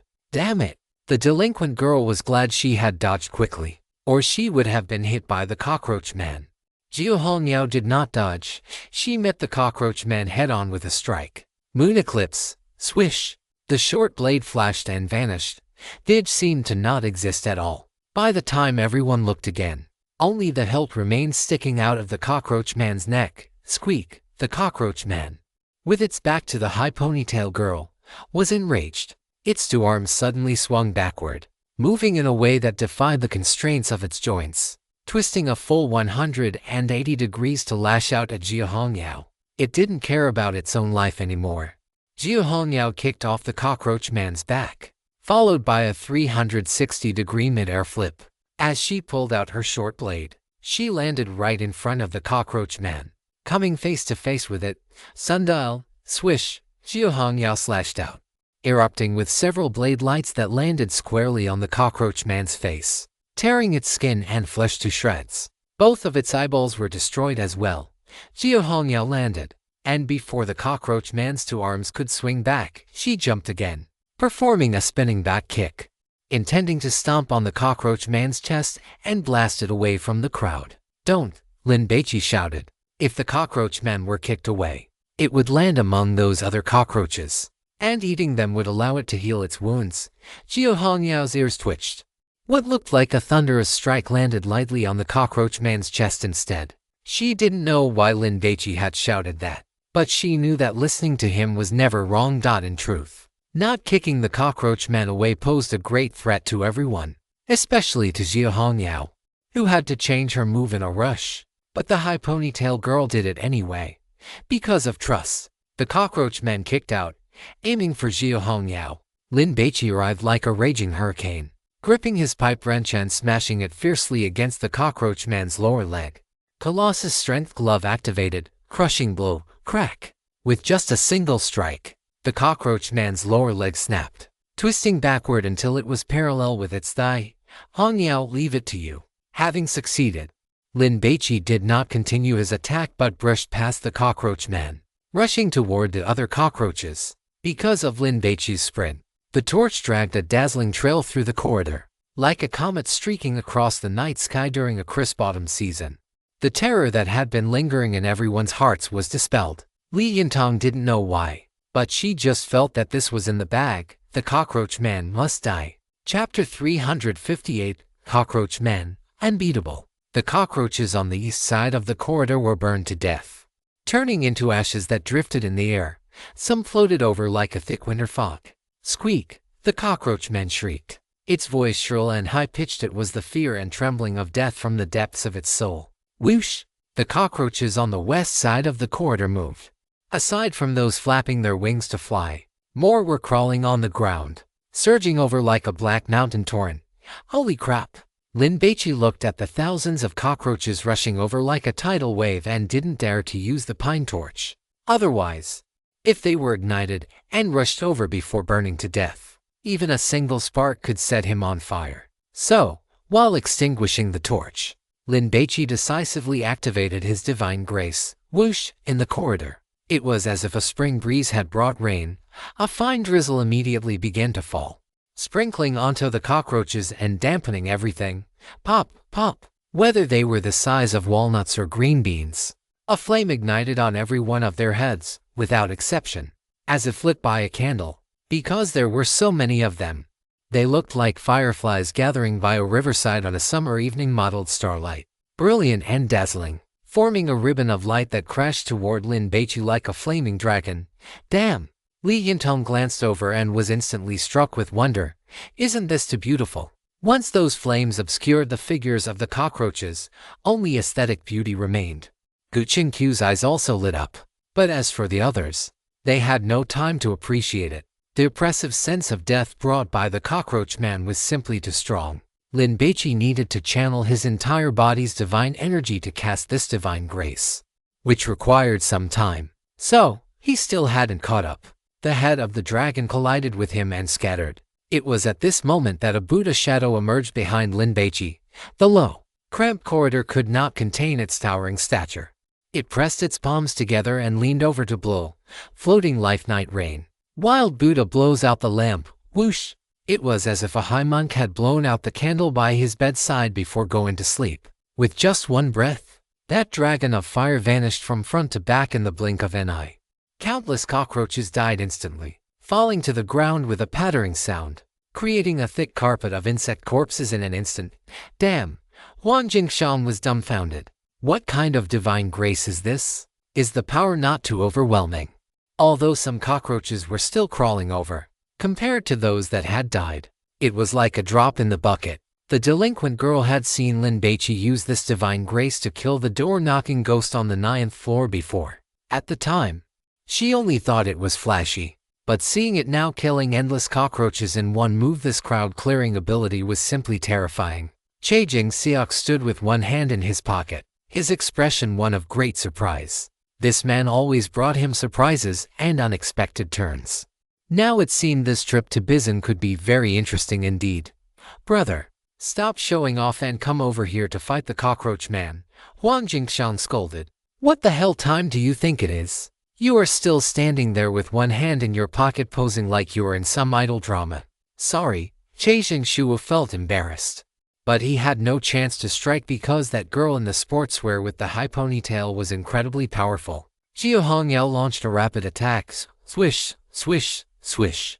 Every time her short blade swung, it sliced into the cockroach man, carving out wounds as deep as a fingernail. Pale yellow bodily fluid splattered everywhere. Squeak, squeak. The cockroach man shrieked in pain. Because one of its legs had been severed, its mobility was greatly reduced. And it was no match for the girl with the high ponytail at all. Whoosh! Whoosh! The cockroach man swung its arms in wide, clumsy arcs, like a wild brawl, trying to drive Jia Hongyao away. The girl with the high ponytail leaned back, bending at the waist to slide under its arms, and took the opportunity to stab two blades into the cockroach man's waist, burying them half a foot deep. Huang Jingshan and the punt girl were absolutely stunned. She was truly worthy of being Jiu Hanmian's sister. So strong. She was definitely in a rank in both strength and speed, even in the Kowloon Hall. She would be considered a top-tier combatant. Flap, flap. The remaining cockroaches flew over and collided with everyone. The cockroach man reached out, slapped a dozen cockroaches into its hand, pressed them against its mouth, and began stuffing them in while chewing. Crunch, crunch. Don't let it eat the cockroaches, Lin Baici shouted, dropping his pine torch. He reached back to pull the bronze sword from the backpack on his back and threw it. Whoosh! The dragon tooth flew through the air. Lin Baici did not need to remind them. The fact that the cockroach man was eating cockroaches while in a disadvantageous position meant there was definitely a reason for it.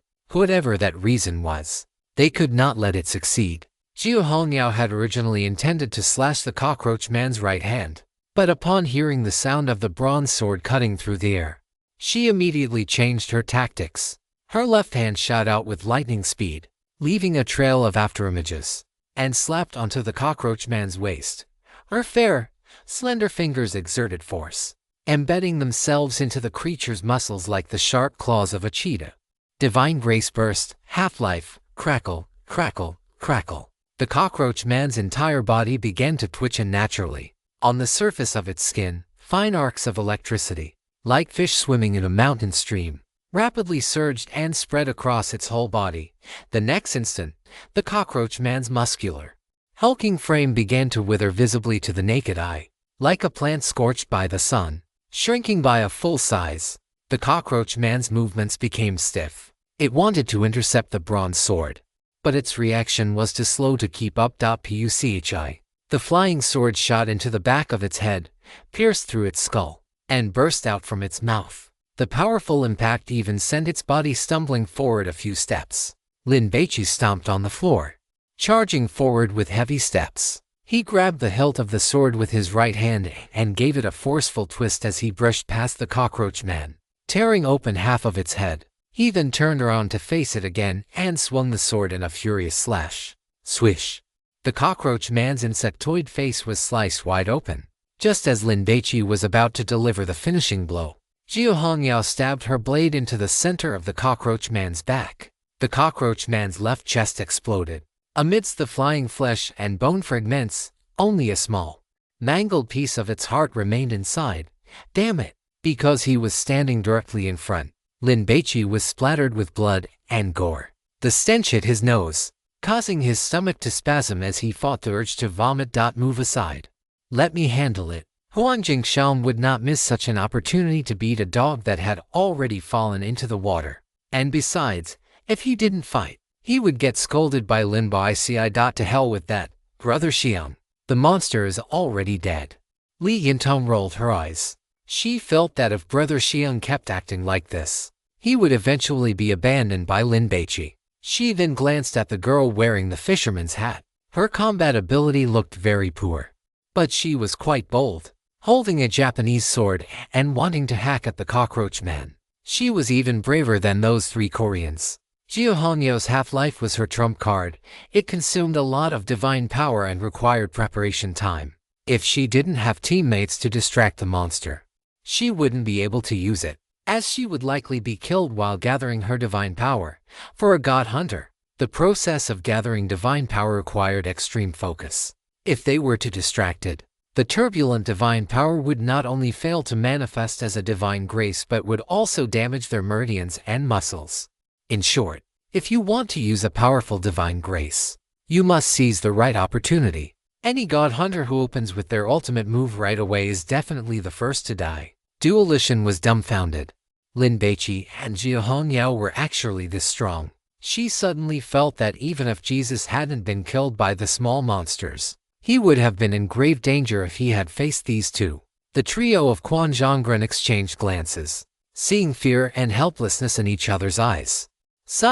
Kyushu is truly vast and rich, filled with so many talented people. Zheng Zhongyan suddenly felt that life was boring. If only he had been born in Kyushu, otherwise, in this life no. He feared that for all eternity, they would be suppressed by Kyushu, never seeing the moment their own country became strong. Reincarnation is a technical skill. Quan Zhongren patted Zheng Zhongyan on the shoulder, sharing the same sentiment. However, if Zhenju could marry over there, then the children would be people of Kyushu. How could I do such a thing? Jin Zhenju quickly denied it, but in her heart, to be honest, she was a little tempted. As a woman and a god hunter, the children she gave birth to would naturally be stronger than those born to ordinary people, and they might even be born with a gift of divine grace. If that were the case, her life in Kyushu would be even more comfortable. Stop. She couldn't keep thinking about this. Jin Zhenju shook her head, but she still couldn't help but look at Lin Baici. A man didn't need to be as handsome as him. If he were even half as handsome, Jin Zhenju would want to marry him. Clap, clap. Che Zhengshua finally took his hand out of his trench coat pocket and began to applaud for Lin Baici and Jiu Hongyao. That was a beautiful fight, indeed. It is both magnificent to behold and incredibly powerful. Huang Jingxiang sighed with emotion. Having a good older sister is truly a blessing. The few divine graces Jiu Hongyao used were exceptionally strong. At her age of 21 or 22, it was impossible for her to have collected so many great divine graces on her own. In all likelihood, Jiu Hongmian had obtained them for her. As for Lin Baici, he must be the little boy toy that Jiu Hongmian is keeping on the side. There is no doubt about it. I must find a way to sleep with him. Li Yintong ran over with a giggle, not minding the sweat on Lin Baici's body or the bodily fluids left behind by the cockroaches. She jumped directly onto his back and wrapped her legs around his waist. Brother Lin, you are amazing. The delinquent girl planted a forceful kiss on Lin Baici. It was a pity she was too flat, pressed against him like that. Lin Baici could barely feel any protrusion. Damn little delinquent.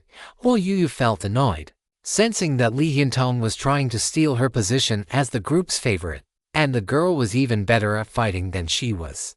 You all take a break. I will dissect the corpse and see if I can find a meteorite stone.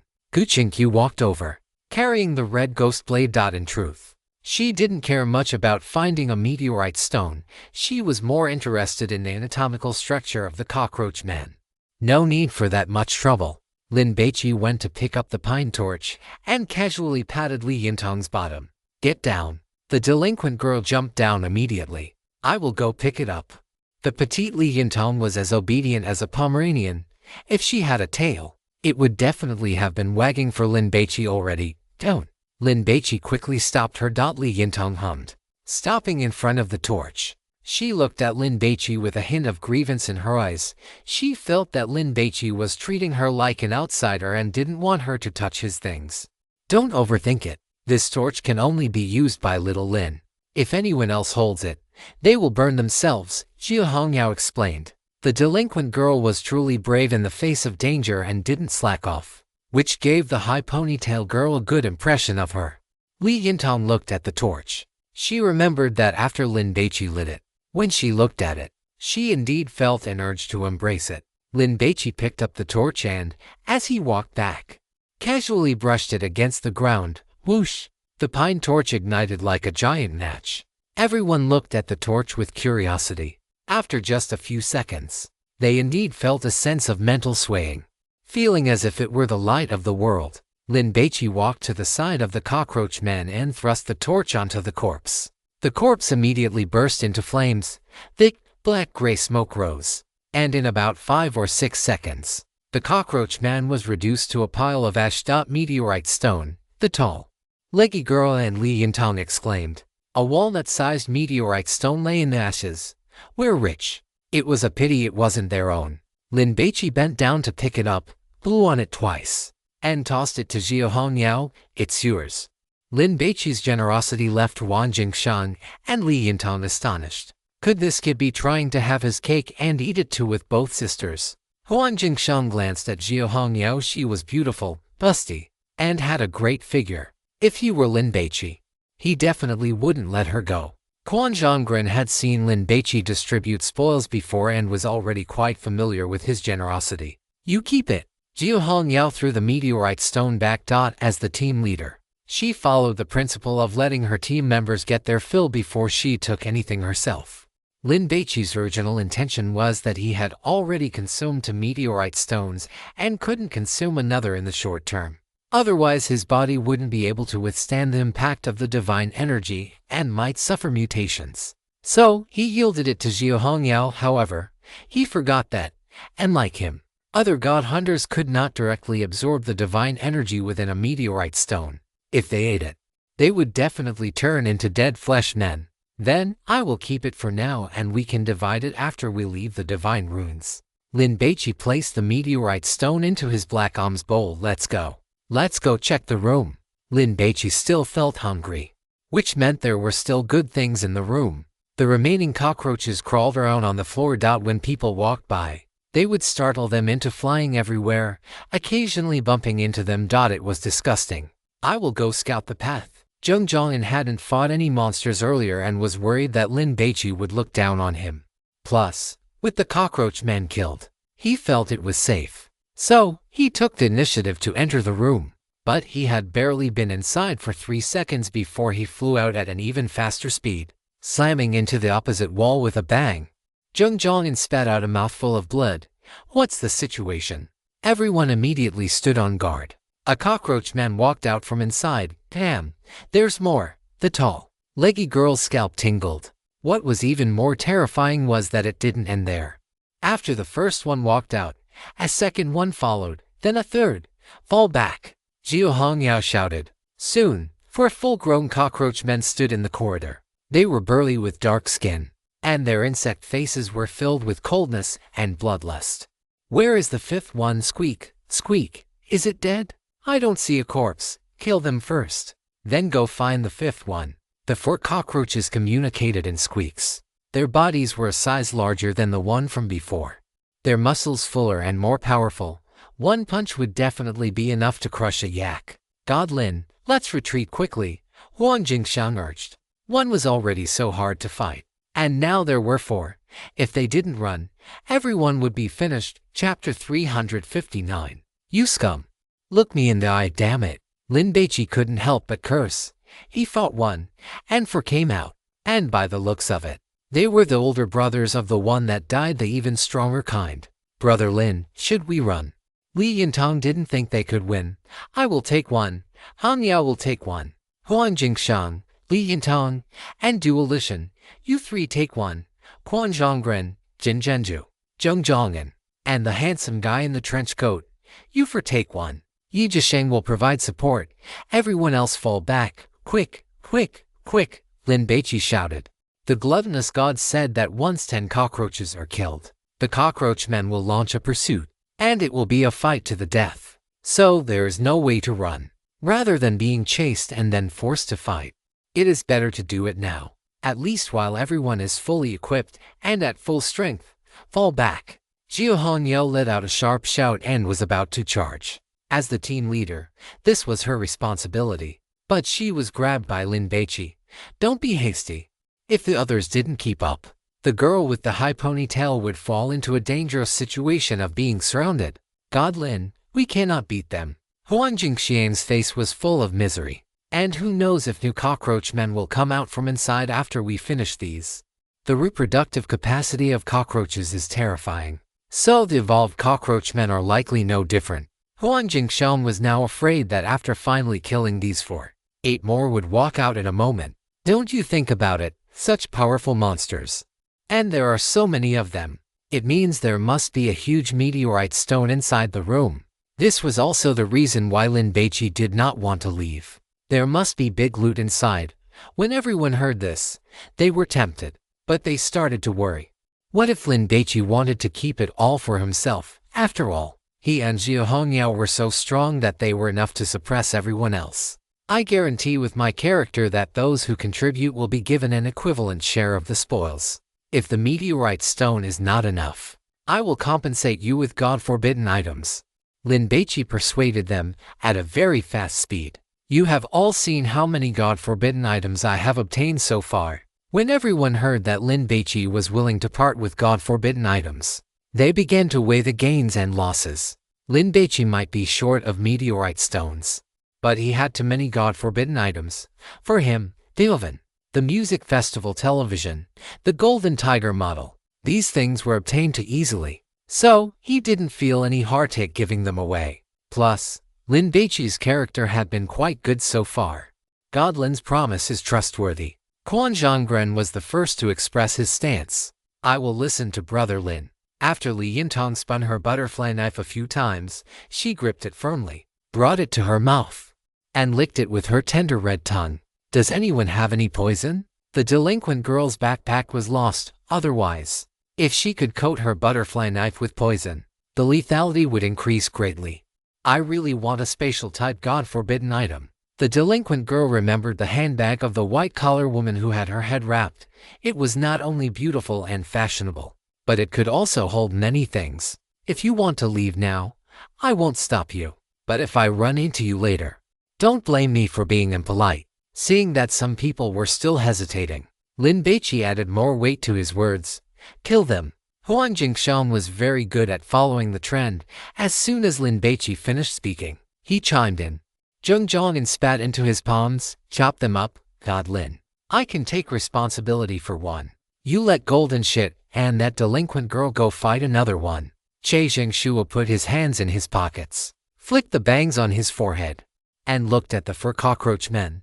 You guys pick first. Screw your mother. My name is Huang Jingxian. Huang Jingxian gave him the middle finger. In Kyushu, don't Xiang and shit mean the same thing? Che Zhengshuo asked, puzzled. Who told you that? Huang Jingxian was furious. This guy is so pretentious. Quan Zhonggren and the other two sized up Che Zhengshuo. There was no such person in Zhejiang, and he was clearly a wild god hunter from the civilian sector. But they had never heard of such a powerful figure among the civilians. The fur cockroach men muttered and pointed fingers, clearly distributing the food, with the most pointing directed at Lin Baici and Jiu Hongyao, relying on their instincts. They sensed that the meat of Lin Baici and Jiu Hongyao was the best and contained the highest nutritional value. The aura of divine power fascinated them. Baici, be careful. It looks like they all want to eat you, Guqinkyu reminded him. Still not attacking. Just as Jiu Hongyao finished asking, the cockroach man with the longest antennae moved. With a swoosh, it appeared in front of Jiu Hongyao, leaving a trail of afterimages. Its dark body and exposed muscles were like a steel barrier, bringing a tremendous sense of oppression. Whoosh! The cockroach man punched at Jia Hongyao's head. The girl with the high ponytail leaned back and arched her waist. While dodging the fist, she flicked her right hand, and the black-bladed short knife she was holding spun out like a windmill. Sizzle! The blade sliced across the cockroach man's throat. Amidst a splash of pale yellow body fluid, it carved an arc and turned toward Jia Hongyao's left side. The moment Jia Hongyao dodged the punch, she exerted force from her waist, suddenly straightened her upper body, grabbed the hilt of the knife with a slap, and conveniently stabbed it into the arm that the cockroach man had swung back after missing. Moon eclipse! The short knife pierced into the muscle, and as Jia Hongyao pushed forward, it carved a gash over a foot deep into the cockroach man's arm. Damn it! Huang Jingxiang was shocked out. This combo was beautiful. But what was even more astonishing was Jia Hongyao's courage. This girl seemed to have no fear at all. Too strong. Li Yintong clicked her tongue in wonder. In terms of pure strength, Huang Jingxiang was actually not much worse than Jia Hongyao. But he was too cautious. Facing such monsters, he would never fight to the death unless it was the final moment. Just like now, he would slack off if he could, seeing that the second one was injured. The three other cockroach men showed no reaction. They scattered and lunged at their agreed-upon prey. Lin Baici, Jin Yingxian, and Huang Jingxiang were targeted. Swish, swish, swish. The cockroach men moved like flying, and in the blink of an eye, they appeared in front of their respective targets. Damn it! Huang Jingxiang was on the verge of tears. You really aren't picky at all. I'm covered in burns and look this ugly, and you can still bring yourself to eat me. Can you pick someone else? Although he was resentful, this god hunter from the Nine-Dragon Pavilion reacted quickly, immediately leading the cockroach men toward Quan Sang and Dot. In truth, Gu Qingqiu and Huo Yu were weaker. If he led the cockroach men to them, he could definitely shift the disaster onto them, but he didn't dare, because after all, those girls were backed by Lin Baici. Jin Yingxian watched the cockroach men charging over. Although her heart was pounding, she didn't feel timid, because she wanted to keep up with Lin Baici and become his girlfriend, which meant she would have to face such situations constantly in the future. Come on, Jin Yingxian, you can do it. The Korean girl gripped her dog-leg knife tightly and slashed at the cockroach man. Gu Qingqiu, standing to the side, didn't run. Instead, she gripped the red onimar with both hands and hacked at the cockroach man. Huo Yu, who had been crouching and preparing to run, saw this and clenched her fists, ready to join the fight. I won't be outdone. I just don't know if the drunken immortal fist will be of any use. But before she could rush forward to steps, she was pushed aside by Yi Zhisheng, who charged over like a whirlwind. Bang, bang! Yi Zhisheng unleashed a barrage of straight punches, striking the cockroach man's body. Che Jingxiak had also arrived. His trench coat was open, and the airflow caused it to flutter, making him look incredibly dashing. Get out of the way, Che Jingxiak barked. He had said he would handle it alone, and he meant to handle it alone. He was wearing a pair of black leather gloves that looked unremarkable. But when he punched the cockroach man in the waist, an explosion occurred instantly. A ball of fire and smoke erupted. The force of the explosion caused the cockroach man to lose its footing and stagger to the side. Che Jingxiak swung his fist again. Bang, bang, shit. He's that strong. Quan Sangin was shocked. Is that pair of gloves a top-tier item? Zhang Zhongyun was drooling as he watched. I want them. So cool. Jin Jinsu was a bit infatuated. Che Jingxiak, wearing his trench coat, wasn't just fighting beautifully, he was handsome too. Every frame of this could be used as a phone wallpaper. Lin Baici could have chosen to retreat, letting the muscle Buddha act as a meat shield to tank the cockroach man while he circled around to attack at the right moment. That would have been the safest approach. But it was a waste of time. Therefore, facing the cockroach man's massive hand reaching for his scalp, he didn't retreat. Instead, he risked his life to tilt his head and dodge the giant hand, then gripped his bronze sword and slashed at its wrist. Meat-shredding strike, clang, sparks flew. The sharp blade failed to cut into the flesh and was deflected instead. The cockroach man's outer skin had evolved into a carapace, which was extremely hard. It didn't even bother to dodge the blade. The giant mouth on its terrifying insect face split open in a grin, and it reached for Lin Baici's head once more. It wanted to eat this human skull alive and suck out the brains. Lin Baici shifted his shoulder to dodge again, and the pipe wrench in his left hand smashed down fiercely. The cockroach man's arm took the hit and was knocked aside, but its other hand quickly reached out. The muscle Buddha appeared and punched the cockroach man in the head. The cockroach man flew backward and became embedded in the wall. Crash! Wall plaster and stone fragments fell. The muscle Buddha charged, but the cockroach man slammed its right hand into the wall. Cracks spread out.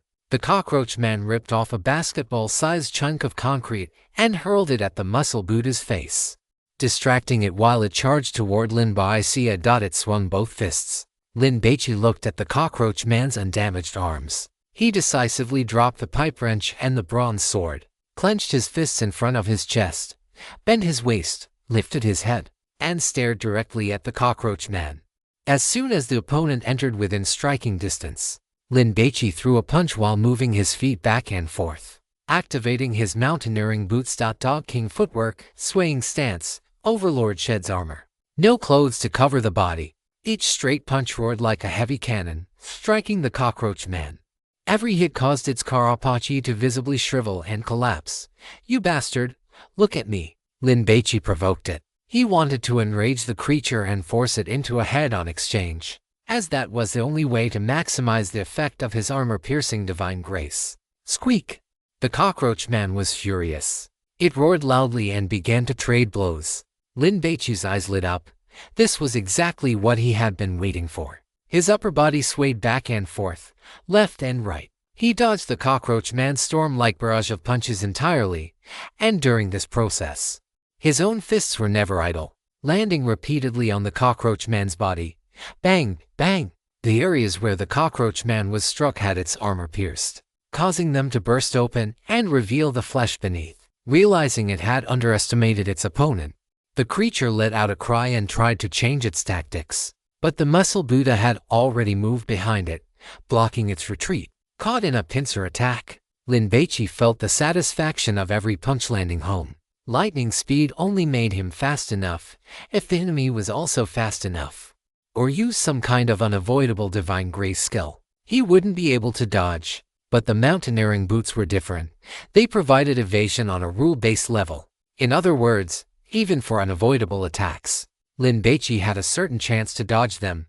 Furthermore, its greatest benefit was that it consumed very little divine power and placed minimal burden on his body. It was the kind of item he could use whenever he wanted. It's a pity it's not a divine grace, Lin Baici thought with regret. He wouldn't even be able to take these shoes off when sleeping in the future. What if they got stolen? Squeak! The cockroach man shrieked, calling for help. This two-legged crawler was too strong. It couldn't win. Seeing the cockroach man's arms and chest heavily damaged and bloody, Lin Baici immediately reached out with his right hand. Grasp of the Reaper. Whoosh! A claw condensed from divine power shot out, grabbed the bronze sword, and yanked it back. Lin Baici caught it and began slashing at the cockroach man. Meat-shredding strike. The cockroach man raised its arm to block. Lin Baici slashed directly at the spot on its arm where the armor had been pierced. Swish! A severed arm fell to the ground. Lin Baici pressed the attack. Bravo! The bronze sword suddenly spoke in praise, giving Lin Baici a start. What are you going crazy for? Lin Baici knew this word. In ancient times, it meant to cheer and praise, but he had no need for that right now. I didn't expect the master to be so strong after becoming a real man. Is it because Jin Yingjin is so moist? The bronze sword chattered incessantly, its tone filled with astonishment. Shut the hell up. Lin Baici was panicked to the extreme and subconsciously threw the bronze sword away. If he kept holding it, and it blurted out even more embarrassing private details, he would definitely suffer social death. Squelch! The bronze sword pierced into the cockroach man's chest. Quan Zhonggren and the others were in the middle of a chaotic battle with the cockroach men and had no spare time to pay attention to this. Besides, even if they had heard it, it wouldn't have mattered with Lin Baici's assets. Let alone sleeping with one woman. Sleeping with 100 would be no problem at all. Gu Qingqiu was observing the four battles, ready to command and coordinate the battlefield at any moment. When she suddenly heard this, she couldn't help but glance at Lin Baici. For some reason, she felt a slight sense of regret in her heart. So, Was it Lin Baici's first time?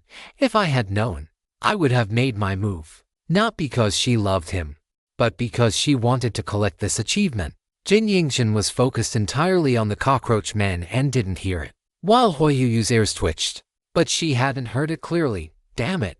When did this happen? Was it back at the apartment?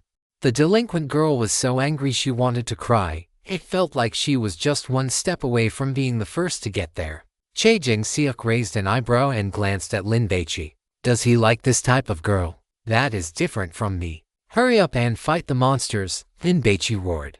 Use the grip of the Reaper to pull over the pipe wrench, and chased after the cockroach man, pounding it relentlessly. You must die, bang, bang. 7 seconds later, the cockroach man, whose shell had been shattered by the armor-piercing divine favor, was beaten to death by Lin Baici. Pounded into a pile of mush. If you added some starch, you could roll it directly into hot pot meatballs.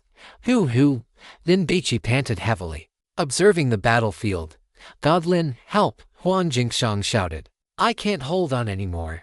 Lin Baici ignored him because Yi Jisheng was there, and after several exchanges, he was able to block the cockroach man's attacks. On Che Jing-seok's side, he was also suppressing his cockroach man.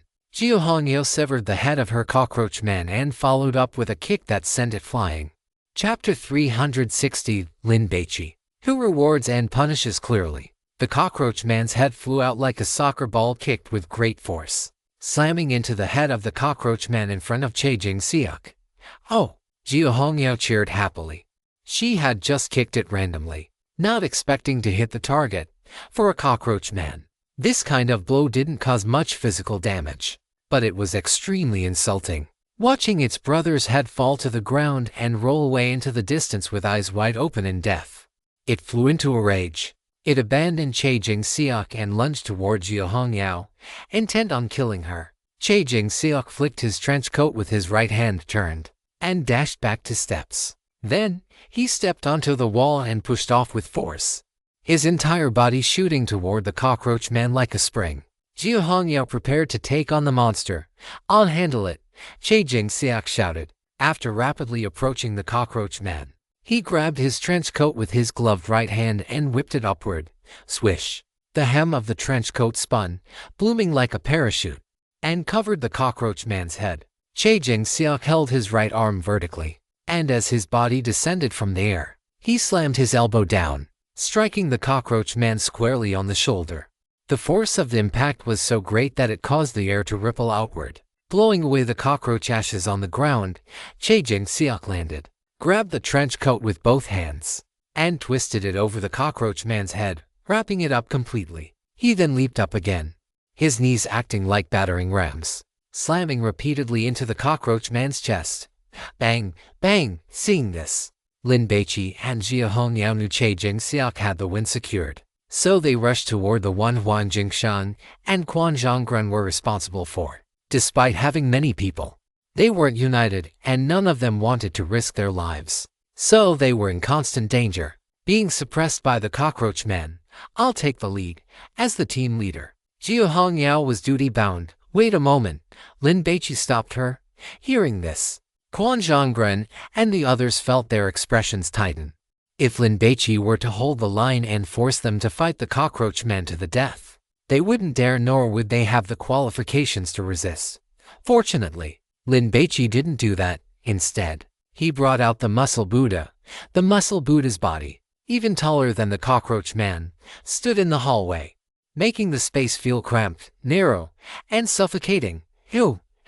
The Muscle Buddha used no fancy techniques, just the simplest straight punches. Because of the force exerted, his muscles bulged repeatedly, nearly bursting the only pair of boxer briefs he wore. Who has a ranged divine favor? Hurry up and hit it, Lin Baici ordered. The cockroach man likely sensed that the enemy in front of it was not normal, so it tried to bypass it and kill Lin Baici directly. But the Muscle Buddha stood like a giant rock, blocking the hallway firmly. When the cockroach man tried to ambush it from the side once more, the Muscle Buddha slammed his entire body to the side. The cockroach man was pinned against the wall. On the other side, Che Jing-seok finished his battle. After snapping the cockroach man's cervical spine, He dismantled the monster's limbs and crushed its spinal column into fragments. Then, after pulling his trench coat off its head, he stomped on its skull. Splatter! The cockroach man's head burst open, and the blood spraying from its neck washed a fan-shaped pattern onto the floor. Chae-Jing-seok looked at the bloodstains and bodily fluids on his trench coat, frowned in disgust, took it off, and tossed it casually onto the cockroach man's corpse. "Appa, you're amazing." Hwang Jingshan gave a thumbs up, wearing a smile as he buttered him up. This handsome Korean guy was quite the fighter too. Li Yintong glanced at Chae-Jing-seok and then compared him to Lin Baici. Finding that this man was too delicate and lacked a sense of masculine beauty, he was even softer than a little puppy. It should be said that it is like those 30 or 40-year-old men who are still pretending to be young and acting in idol dramas. Although their appearance and skin look truly youthful due to maintenance and high-tech cosmetic procedures, there is always a sense of disharmony, and like Lin Baici, who is completely natural. Moreover, Lin Baici is tall and sturdy, with a well-proportioned physique. Looking at his appearance alone, he is gentle and modest, like a polite and handsome man. But once he takes off his clothes, that body, full of power yet not overly muscular, gives people the vibe of a young and tamed wolf. In any case, the delinquent girl likes Lin Baici more. The more she looks at him, she wants to be bitten by him. "You guys go fight the monsters, don't slack off." Chae-Jing-seok was annoyed. He was wearing a gray turtleneck sweater inside, paired with a pair of overalls. As he urged Kwon Jong-gren and the others, he hooked his thumbs into the straps on his chest and gave them a tug. The straps made a soft sound. Yi Jisheng was not interested in anyone, nor did he care about Chae-Jing-seok. Seeing Lin Baici come over, he knew things were stable. So, he picked up his silicone doll again and started whispering to it. "I didn't realize it, but this kid is actually quite capable." Jiao Hongyao sized up Chae-Jing-seok, feeling quite surprised. Lin Baici raised an eyebrow. The food god had not provided any ingredient commentary on this young man, so he could not judge the other party's background. "If only I could summon Warring States generals too." Gu Qingqiu waved her katana, feeling very displeased, while at the same time, she felt a lot more admiration for Lin Baici in her heart. Being able to find the administrator before her, kill them, and break the seal of the divine taboo item, this was proof of his strength. What a pity! Gu Qingqiu felt very regretful. In the Little Monsters game, discovering an administrator disguised as a god hunter and killing them, what a fun and awesome experience that would have been. It was a shame she hadn't participated, but it didn't matter. Following Lin Baici in the future, she should be able to experience even more thrilling, terrifying, and bizarre divine taboo games. Lin Baici and Jiao Hongyao rested for a moment, and after recovering their strength, they immediately began their attack. The cockroach men, already exhausted by the muscle Buddha, held on for only a minute before being beaten to a pulp. "God, Lin, Hongyao, you guys are too amazing." Hwang Jingshan immediately began to shower them with flattery. Lin Baici ignored him and used a pine torch to burn these few cockroach men. But he did not find any meteorite stones in the ashes. Lin Baici was not in a hurry and walked into the room. Gurgle. His stomach was growling, craving something to fill his appetite. Therefore, there must be something good inside the room. The room was unexpectedly large, as if 7 or 8 rental apartments had been knocked through and converted into one. There were many cockroaches crawling around. "Look," Jiao Hongyao pointed. Deep in the room, in an area about the size of half a basketball court, there were many long, egg-like objects piled into a small hill. Most were pale yellow, and some were brown. The small ones were like nuggets, while the large ones were as big as coconuts. Lin Baici held the torch and struck it against the wall, igniting it. "God, Lin, are you going to burn these cockroach eggs?" Kwon Jong-gren spoke up hurriedly. "Otherwise," Lin Baici retorted, "you guys step back. Don't blame me if you get burned." Having seen the power of this torch, everyone hurriedly scrambled backward upon hearing this. Forget about the small ones, but the large ones could be taken back for research. Kwon Jong-gren saw that those large eggs were translucent, and one could see humanoid cockroach larvae gestating inside. If you burn them all, it's too wasteful. Jin Zhenju felt that Lin Baici was just a spendthrift. These things were disgusting, but if they were taken back, They could be exchanged for a sum of meteorite coins. The cockroach men have super strong reproductive capabilities and have no reproductive isolation from humans. Once they spread, they will be impossible to eradicate and will become one of the most terrifying pests. The food god commented, "Anyway, you have a spatial divine taboo item, so carrying them isn't any trouble. If your Kyushu Security Bureau doesn't want them, you can sell them to us." Sejongjiang. Quan Zhonggren said with a fawning smile. "Our Kowloon Pavilion wants them too." Huan Jingxiang quickly interjected, "The price is negotiable, Brother Lin. You have another windfall coming." Li Yintong giggled, just about to say that with her own, she wouldn't let him get the short end of the stick. When she saw Lin Baici thrust the torch into the ground, whoosh, a few cockroaches were ignited. Because of the pain, they immediately crawled around frantically, which then ignited even more, spreading throughout the room. Lin Baici stepped back and grabbed the doorknob. He closed the door. Squeak! The screams of cockroaches came from inside the room. Lin. Quan Zhonggren was stunned. "Do you have a grudge against money?" Jin Zhenju and Zheng Zhongyin could not understand Lin Baichi's train of thought. If these cockroach eggs belonged to them, even if they were so dirty and disgusting that they wanted to vomit, they would have taken every single one of them back. "Are you worried that these cockroach eggs will be used for warfare?" Che Jingxiak guessed. "I just don't want to see a terrifying species invade." The cockroaches outside were already troublesome enough. If they hybridized with these, who knew what kind of super species would evolve? Even more terrifying was the fact that these things had no reproductive isolation from humans.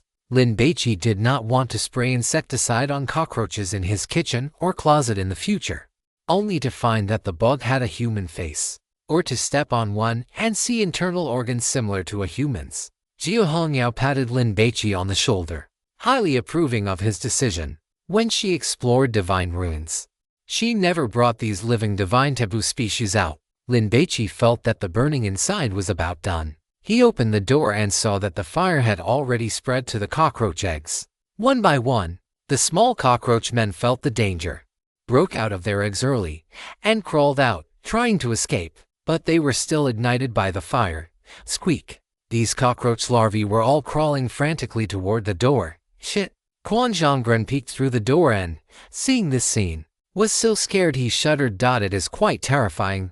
Fortunately, these cockroach men hatchlings were burned to ashes before they could even crawl over. Lin Baici waited for 5 minutes. After the flames everywhere had completely extinguished, he walked in and rummaged through the ashes left by the insect eggs. 3. There were a full 5 meteor stones. The smallest one was the size of a walnut, and the largest one was actually as big as a grapefruit. Damn, one this big? Huan Jingxiang's eyes widened instantly. How much divine energy must be inside this? Quan Zhonggren swallowed hard. Just bringing this single meteor stone back from this Bizan trip would be enough to make a profit. And fortunately, this thing belonged to Lin Baici. If it were before, Quan Zhonggren might have thought of some tricks to shoot Lin Baici in the back. But now, having witnessed the intelligence and combat power of Lin Baici and Jia Hongyao, he absolutely dared not do so. Chasing Shuo, Lin Baici picked up a medium-sized meteor stone and tossed it to the handsome man in the trench coat. "Take it, Thwok." Chasing Shuo caught it. "Thanks." Chasing Shuo stuffed the meteor stone into his pocket, not complaining that it was too small. "If you continue to perform this well, I will give you other spoils of war. If you unfortunately die in battle, I will give these things to your family." Lin Baici promised solemnly. "Rest assured, I won't swallow these things just because you died. I believe you." Chasing Shuo nodded. "Li Yintong, here." Lin Baici tossed the smallest one to the delinquent girl. "Huh." The girl was stunned. "I get one too. And it was this big. You contributed. And I can tell you weren't slacking off. As the team leader, well, Deputy Team Leader 1 should be clear about rewards and punishments. Speaking of which, shouldn't this kind of thing be done by the team leader?" Lin Baici glanced at Jia Hongyao. The girl with the high ponytail was happy and didn't care about such things at all. Instead, she patted Lin Baici's shoulder with satisfaction. "Look at my deputy team leader. How thoughtful he is. Can I really take it?" Li Yintong clutched the meteor stone and looked at Jia Hongyao. "Take it." Jia Hongyao was always generous. "But this is too big." The girl felt like this thing was burning her hands. Can't help it. Who told us the harvest this time was so big? Xia Hongya laughed. According to Li Yintong's contribution, it wasn't enough to be allocated a meteor stone. But the spoils this time were too bountiful. Thank you, Brother Lin, thank you. Team leader Xia. The girl wiped the meteor stone vigorously and even bit it with her little white teeth. So happy, damn. Huang Jingxiang regretted it. If he had known Lin Baici was this generous, he would have fought with his life earlier. I have kept your performances in mind. Once we leave the god ruins, I will convert them into meteor coins and distribute them to you. Lin Baici was speaking to Gu Qingqiu, Jin Yingxin, and the others. Everyone who fought hard would get a share. The three people with Quan Zhonggren felt a bit awkward. God Lin, don't worry. I will work hard. Jin Zhenju quickly expressed her stance. Thanks to the gifts of nature, such a large meteor stone, after being fully digested, can allow cells to undergo tremendous evolution, increasing one's lifespan by at least 10 years. It is not living 10 years longer when you are old, but extending your healthiest state by 10 years. Hearing this, Lin Baici raised an eyebrow. After humans reach the age of 30, their physical functions begin to decline. This is why most athletes start to retire or go to lower-level leagues to retire at this age, because their bodies cannot support high-intensity competition. And if Lin Baici consumed this meteor stone, it meant his period of decline would only arrive at the age of 40. Of course, if Lin Baici continued to obtain meteor stones and nourish his body with divine grace, he would remain in his most youthful state for a long time. Being 18 forever was truly not just a joke. The larger the meteor stone, the more its value increases geometrically, Xia Hongya reminded. Don't break it to use it. Understood. Lin Baici put all the meteor stones into the black alms bowl. All right. The exploration is temporarily over. Everyone, find a room to rest. Try not to be alone. Having just finished fighting the cockroach men, Lin Baici wanted to rest. Otherwise, if they encountered monsters with high combat power again, it would be easy to die. And he was also too dirty. Lin Baici wanted to take another shower. Brother Lin, have pity on me. Give us something to eat. Huang Jingxiang put his palms together and bowed to Lin Baici. As soon as he said this, everyone felt hungry. After entering this apartment building, not only were the god-forbidden items sealed, but the food everyone carried had also rotted rapidly. So many people hadn't eaten anything until now.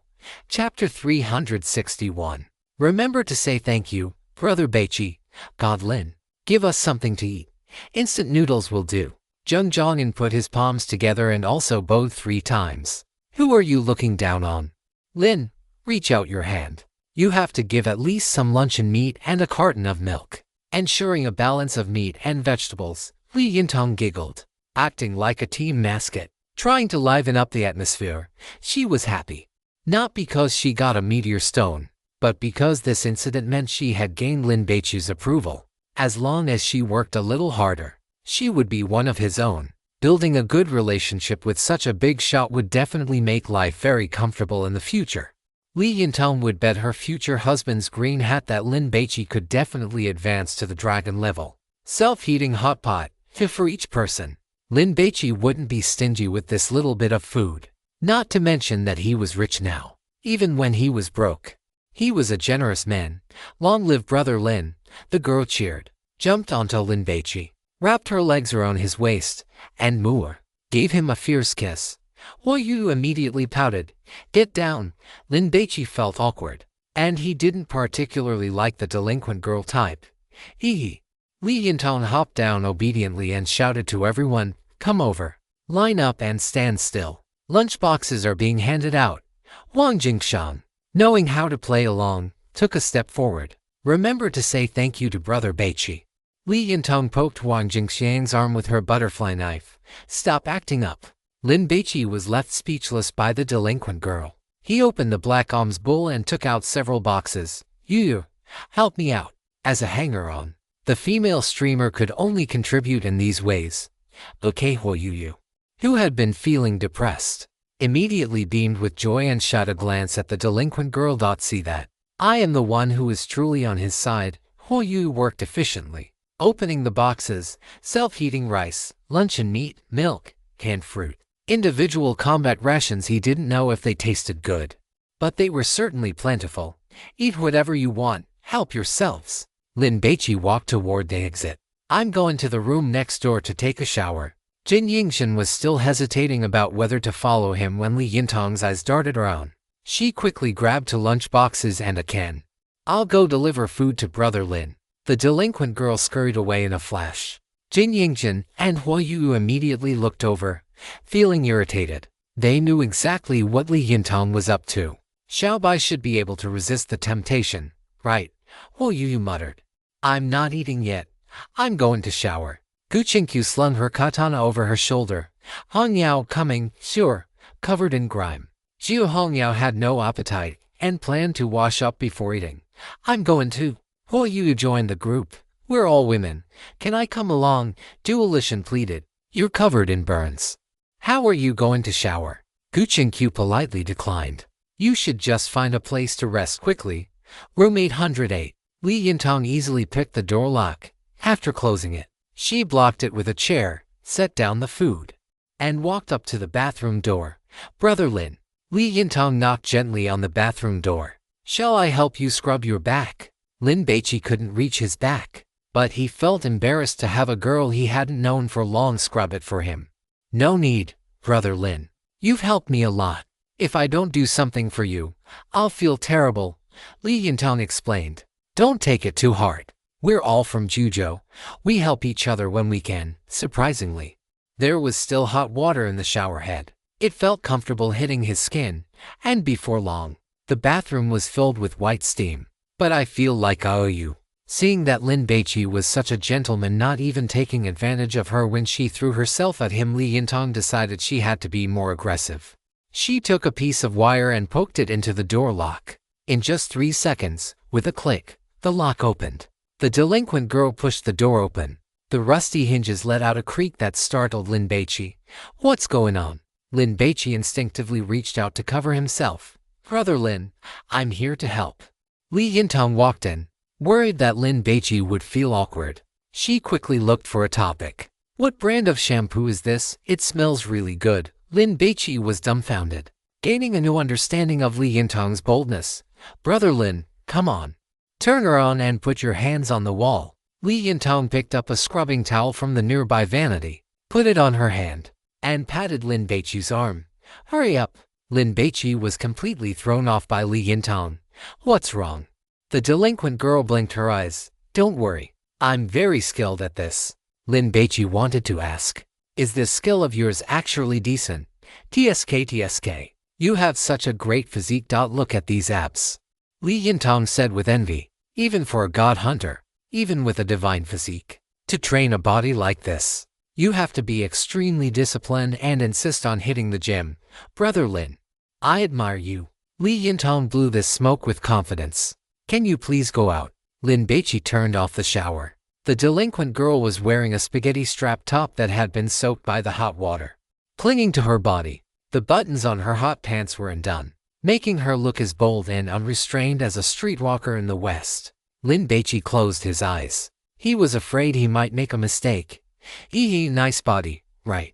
The delinquent girl clenched her hands into fists, held them to her chest, lifted her right leg, and struck a cute puppy pose. Woof! But just as she finished, whether it was because the floor was slippery or she did it on purpose, the delinquent girl lost her footing, fell toward Lin Baici, and instinctively grabbed onto him. Inhale, exhale. Lin Baici took a deep breath, pushed the girl away, and said with a serious expression, Li Yintong, I treat you as a friend. What do you treat me as? Why act like such a gentleman?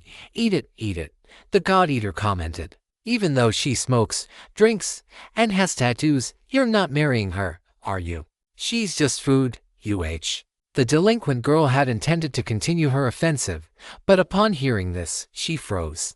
Lin Baici's tone was incredibly serious. Li Yintong looked up at Lin Baici and found his clear, black and white eyes staring right at her. The delinquent girl swallowed hard. Under that gaze, she felt awkward. She actually really wanted to be friends with Lin Baici, but she was worried he would look down on her. Plus, wanting to latch onto a powerful backer and having a genuine crush on him. She had resorted to this desperate measure. Go out, Lin Baici advised. When I visit Hong Kong in the future, you'll have to play the host. That's a given. Li Yintong looked at Lin Baici. When are you coming? How about after this God Ruins ends? I'll make sure you have such a good time you'll never want to leave. How about next summer during the vacation? Lin Baici recalled a post he had seen on the Origin forum. I want to go play on the high seas. Gambling. Then what is it? Li Yintong was puzzled. Lin Baici was not lacking in women, so it surely could not be to go play with girls. You want to board the Hong Kong ghost ship? Lin Baici nodded. Damn it. Li Yintong was shocked, and the words "are you tired of living" almost slipped out. The Hong Kong ghost ship was one of the 10 great divine ruins in the 9 provinces. Years ago, a meteor crashed into the high seas, affecting a gambling ship and polluting it into a divine ruin. Rumor had it that every terrifying element existing in the East could be found within that divine ruin, and they were even more formidable than their origins. Brother Lin, isn't it good to be alive? Li Yintong tried to persuade him. It is not that I am looking down on you, but that divine ruin is truly dangerous. If you want to get top-tier divine taboo items, go to the Qin Palace. Currently, the hottest topic in the global divine hunter circle was the Qin Palace divine ruin.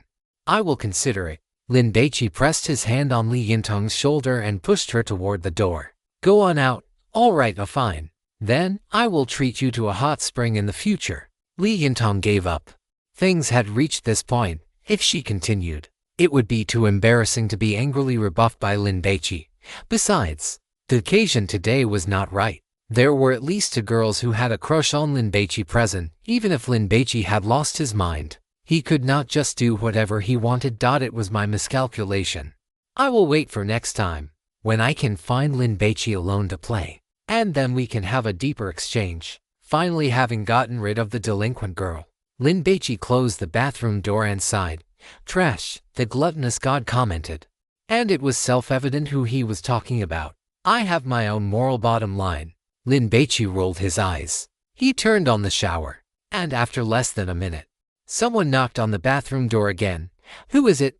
Lin Baici frowned. It is me. Jin Yingzhen had been secretly keeping an eye on Li Yintong's movements. She was a sensible girl who understood the situation, even if she was unhappy in her heart. She did not come to ruin Lin Baici's good time, however. She soon discovered that Li Yintong had left quickly. This showed that Appa was clearly a man whose moral standards were above average. You finished washing so quickly? Lin Baici was surprised. Then wait a moment. Once I am done, we will have hot pot. Open the door. Jin Yingzhen twisted the handle. Lin Baici hesitated for a moment, but still unlocked the door. The Korean girl walked in, looked at Lin Baici, and tugged at her neckline. Do you want me to take it off? The light blue yoga outfit was wrapped tightly around her body, highlighting her beautiful curves. Lin Baici gave up on thinking and transformed into a beast of desire. Water mist filled the air. Lin Baici's strong physique, like an armored battleship, broke through the sea mist and discovered the enemy ship quietly approaching. The turrets rose, and ammunition was loaded. Boom boom, gunsmoke filled the air. A naval battle began. When Lin Baici finished his shower and came out, he saw Zhao Hongyao holding a self-heating rice meal, eating while listening to Li Yintong recount her experiences after waking up. Applying honey, Gu Qinkyu, who was sitting to the side, took a slow, measured sip of milk and could not help but ask. The delinquent girl touched her arm. That honey not only provided heat insulation and fire protection, but I also feel it had a beauty effect. Qinkyu, don't interrupt. Zhao Hongyao shoveled a few mouthfuls of rice, stuffed a piece of luncheon meat into her mouth, and urged the delinquent girl continue. Gu Qinkyu chuckled. Zhao Hongyao was indeed intelligence D. She had not even noticed the key point. To avoid being roasted, one needed to have honey applied all over the body. This matter could not be done by one person alone. During this time, did any delightful behaviors occur? Don't eat that anymore. I will prepare a hot pot. Or barbecue is fine too. Lin Baici was now refreshed and wanted to eat a big meal. Everyone stood up immediately upon seeing Lin Baici enter. God Lin, Brother Lin. Everyone was greeting him with respectful attitudes. Of course, Zhao Hongyao and the others were his own people, so they did not stand up. Che Jingxiak also did not stand up. And he called him team leader Lin, not God Lin, however. Lin Baici did not care about these things.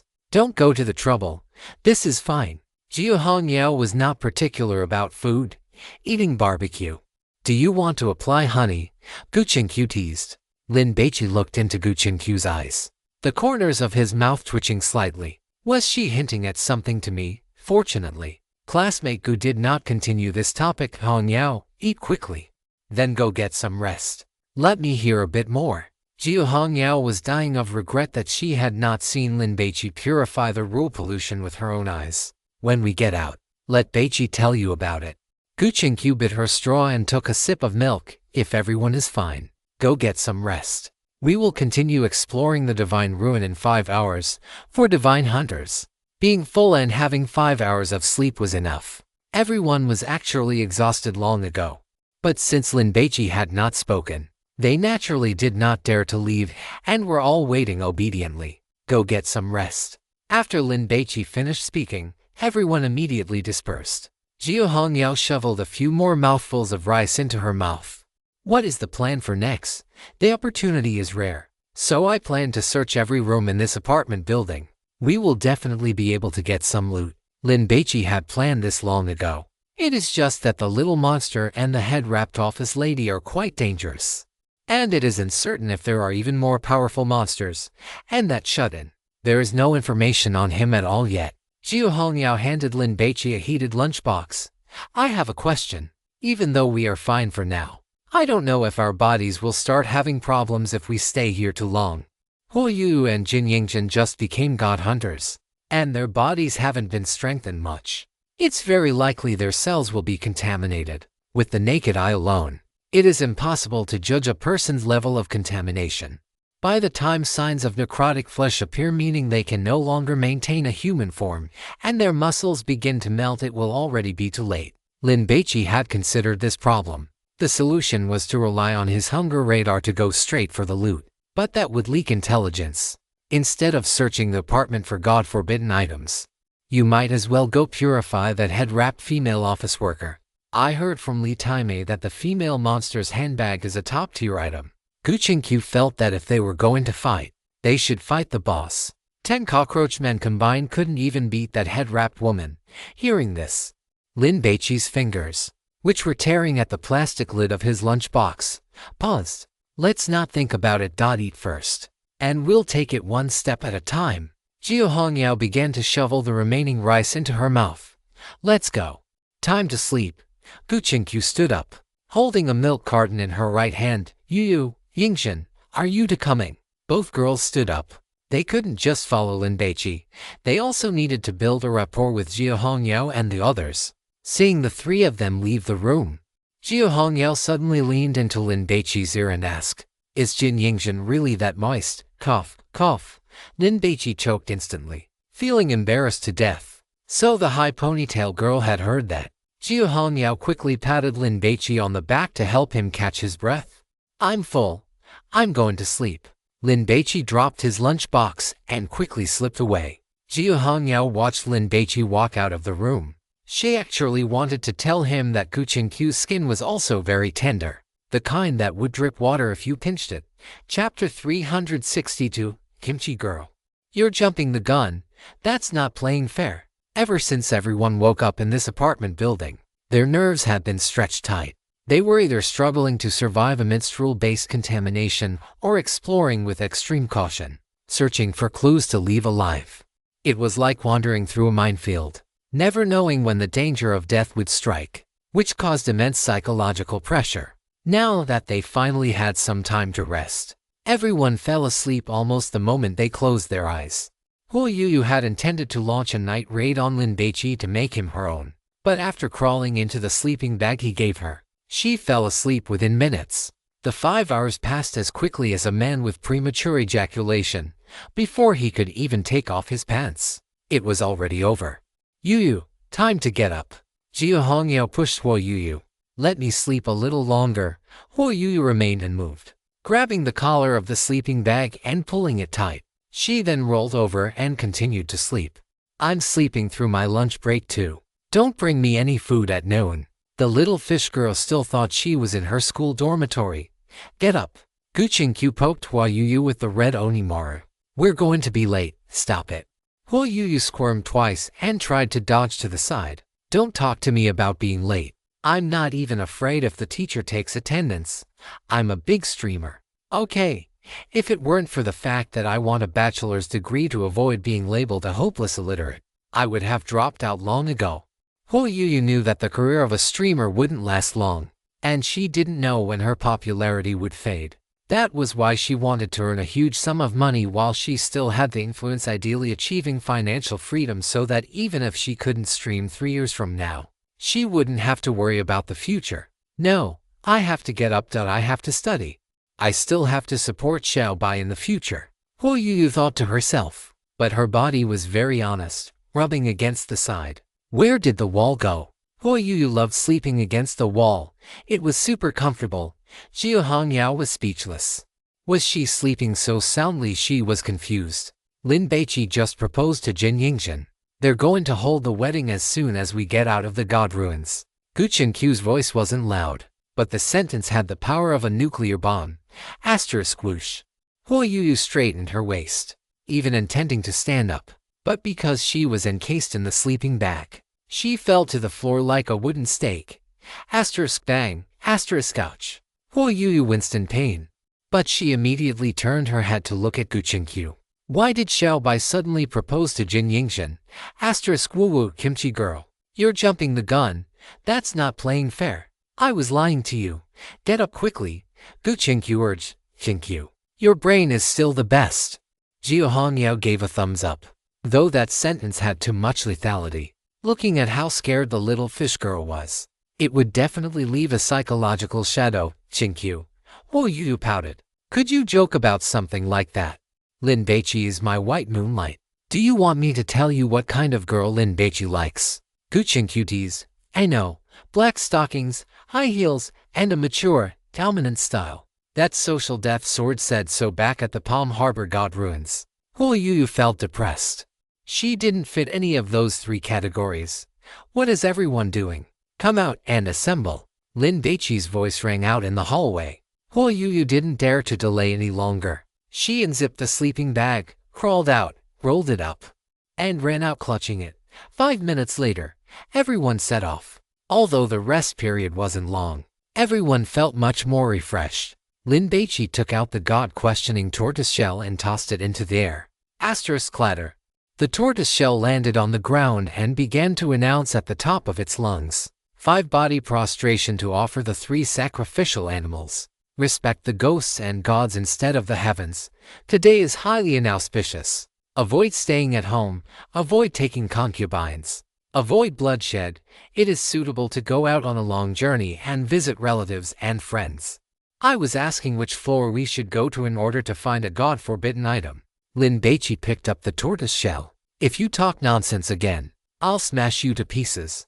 I can only tell you which floor is safer. The tortoise shell felt depressed. It really wanted to curse this guy to death, and fortunately, when one is under someone else's roof, one must bow their head. Which floor? Li Yintong asked, curiously examining the tortoise shell. Is this a divine taboo item brought out from the Qin Palace God ruins? It looks like it has been around for a very long time. It was so annoying. If they were all his own people and he didn't have to worry about leaks, Lin Baici would have just used his hunger radar to find it himself. The 3rd floor. After the tortoise shell finished speaking, it pleaded in a fawning tone, let me divine again, just once. I think that blonde, blue-eyed woman is quite nice. Where is she from? Hey, master. Stop, just once is enough. I want to know what she looks like when she dies compared to people with black hair and black eyes. I wonder if her posture is more graceful. The divine tortoise shell clamored, but it still could not avoid the fate of being thrown into the black altar bowl by Lin Baici. TSK. Li Yintong sighed with emotion. This is a divine taboo item with self-awareness. It is worth a fortune. It is not that their power is great, but they possess extremely high research value, which is of great help in understanding the nature of God ruins. The delinquent girl had not forgotten that Lin Baici's sword could also talk. Jiu Halmian is truly too rich. Huang Jingxiang was envious. He still did not believe that Lin Baici could obtain so many divine taboo items on his own. They must have been given by the wealthy sister. The group headed to the 3rd floor. While going down the stairs, Lin Baici was on the 5th floor when he missed a step. If Jiu Hongyao had not been quick-witted enough to pull him, he would have tumbled down the stairs. Damn it. Lin Baici wiped his forehead. He should use this tortoise shell less often in the future. This kind of bad luck is truly impossible to guard against. After arriving at the 3rd floor, Lin Baici took the administrator's key and opened the doors one by one. After coming out of the 7th room, a large fat man suddenly entered from the opposite corridor. He was about 1.60 meters tall and so fat that his body was nothing but rolls of blubber. Like a mountain of meat, every step he took, the flesh wobbled, forming waves of fat. Do you have any happy water? The big fat man saw Lin Baici and the others and spoke immediately. Is he a human or a monster? Huo Yu frowned, thinking this fat man was incredibly slovenly. The other party was shuffling in a pair of flip-flops. Because they had been worn for so long, the flip-flops were deformed. Not only were the soles flattened, but there were also various nicks on them, and they could break at any moment. On his lower body, he wore a pair of gray shorts, and on his upper body, a white tank top. Although it was a loose, large size, it was stretched tight by his excessive fat, making it look like he was wearing a straitjacket. Despite being fat to this extent, he was still holding a large bag of potato chips in his hand, stuffing them into his mouth non-stop. Crunch, crunch. He chewed with a mouthful of yellow teeth, and quite a few chip crumbs fell off. Several cockroaches crawled over to gnaw on the debris. Do you think there are any god hunters like this? Li Yintong rolled her eyes. This fat otaku in front of them should be the otaku that the little monster mentioned. Eye on his neck hung a DSLR camera. Because he was too fat, the camera strap was tightly embedded into his flesh. Dualishan took one look and then averted her gaze. This fat otaku is truly disgusting. Just looking at him feels like it is dirtying her eyes. Because of his obesity, his clothes were stretched tight against his body, and a large roll of flesh was exposed at his waist. Like a tire taller than a person from a loader wrapped around his belly. A tuft of hair leaked out from the waistband of his shorts. The big fat man picked his belly button and then brought his finger to his nose to sniff it forcefully. Do you have any happy water? I am thirsty. The otaku has arrived. Kill it, and you can get the ticket to go to the next station. Lin Baici gripped his affair pipe wrench, sizing up this monster, and speculated on what its radiated rule pollution might be, compared to this guy. I suddenly feel that the cockroach man from earlier was much cuter. Jinjenju could not stand this kind of man. The fat otaku's shorts and tank top were covered in a layer of grime, especially on the chest, where food and drinks dropped while eating and drinking had left a patch of black stains. Did you not hear me? The fat otaku roared, saliva mixed with potato chip crumbs spraying out. I asked you, do you have any happy water? The group did not dare to answer and looked at Lin Baici.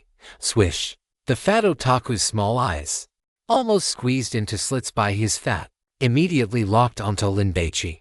Lin Baici was not angry that everyone's gaze had caused the monster fat otaku to target him. As the leader of the team, one should have the dominance and courage to withstand this kind of pressure. Give it to me, the fat otaku shouted and took a step forward. Squish, a cockroach was crushed. The fat otaku looked down, lifted his foot, and glanced at the cockroach corpse stuck to the sole of his shoe. He immediately began to rub his flip-flop back and forth on the floor in disgust. Scrape, scrape. After a dozen times, he lifted his foot to check it was clean. Only then did he continue to walk forward. What is the happy water he is talking about? The tall foreign woman did not understand. Coke, maybe. Li Yintong guessed. Lin Shen. What should we do? Quan Zhonggren muttered in a low voice. This fat otaku does not look strong. But since he can be the final boss of the apartment, it should not be simple. I think we should test him first. Lin Baici quickly took a bottle of Pepsi from the black altar bowl and tossed it to the fat otaku. The fat otaku caught it, looked at the brand on the label film, and was immediately displeased. I only drink Coca-Cola. The fat otaku smashed the cola bottle onto the floor. The cola bottle exploded instantly, and the black soda sprayed everywhere. What should I do if I really want to beat him up right now? Jiu Hongyao clenched her fists. She was a Pepsi fan. If you don't have it, Go find it for me. The fat otaku roared, scratched his belly, and swept his gaze over the group, lingering a bit longer on the girls. Hurry up, God Lin, let's retreat first, Jin Xiang Huang suggested. But he froze mid-sentence because a barcode-shaped square had appeared on the left side of Lin Baici's face, with a number displayed above it. What did this mean? Jin Xiang Huang soon found out. It was time, because it was counting down. 14 minutes 59 seconds and 14 milliseconds 58. Damn it, Brother Lin. Everyone has a countdown on their faces. Li Yintang instinctively reached out, intending to touch her cheek. Lin Baici quickly reached out and grabbed her wrist. Don't touch it, Lin Baici warned. What if touching it made the countdown speed up? Touch it once, and the time decreases by 1 minute. In short, you must find Coca-Cola before the time runs out to satisfy the fat otaku's happiness. Otherwise, you will be skinned alive and turned into meat cushions to be placed under its buttocks. Do not resist. You cannot beat it, Lin Baici shouted quickly. But he couldn't stop someone who was faster. Jin Zhenju had already touched hers. The time jumped down by a minute instantly. It became 13:28. Hiss! Don't touch it. Absolutely do not touch it, Quan Zhonggren gasped, instinctively raising his hand to cover his cheek. He didn't consider these people his friends at all, so his instinct was to guard against everyone. Brother Lin, your judgment is incredible. Li Yintang gave a thumbs up. Not only that, but Lin Baici remained very calm, as did Jia Hongyao and Gu Qingqiu. Their nerves were incredibly steady. When is this? And you're still sucking up. Jin Zhenju was sweating profusely from anxiety. Having lost a minute for no reason compared to the others meant she would be the first to die. I'm willing to. Does it have anything to do with you? The delinquent girl turned her head and retorted. She was only humble and submissive toward Lin Baici. If it were anyone else, would you believe she would stab you 7 times with a butterfly knife? Did you really think a god hunter from the Kowloon Pavilion was a pushover? And don't even talk about sucking up. If Brother Lin agreed, she would kneel down right now and blow a performance of Gallop for him. Stop arguing. Completing the mission is what matters. Quan Zhonggren pacified Li Yintang. The rule pollution had begun to radiate. There was no way to run, so they had to act quickly. You idiot. If Brother Lin has Pepsi, he surely has Coca-Cola. Li Yintang rolled her eyes. She couldn't believe he couldn't even figure that out. He was truly a fool. I don't have any, Lin Baici interjected. The group, who had been calm just a moment ago, immediately fell into a panic. You can't be serious, Brother Lin, don't mess with me. Right, Jin Xiang Huang felt like crying. Then why are you standing there like fools? Split up and search, Jin Zhenju urged. Split up. Can you open the doors? Quan Zhonggren cursed. Thank heavens God Lin got the administrator's key. Otherwise we'd be in trouble. Catching the mouse to dissect it for the key was too slow. So without the key, one could only fight the knocking ghost to get the master key. If one didn't know how to lure out the knocking ghost, they were basically done for. Fortunately, Lin Baici had the administrator's key. Lin Baici scanned the room. Hearing his words, Yi Zhisheng, Xiao Hongmian, and Gu Qingqiu kept their expressions normal. Hu Yu and Jin Yingshan were only slightly anxious, having spent the most time with him. They knew his capabilities, so they weren't particularly panicked. Che Jingshu was also very calm, but the others were not. I seem to remember seeing a few bottles of cola in the rooms earlier. Li Yintang tried hard to recall. 805, 80,121,301, 1307. Gu Qingqiu reported the room numbers. Pretty lady, your memory is impressive. Jin Xiang Huang let out a sigh of relief.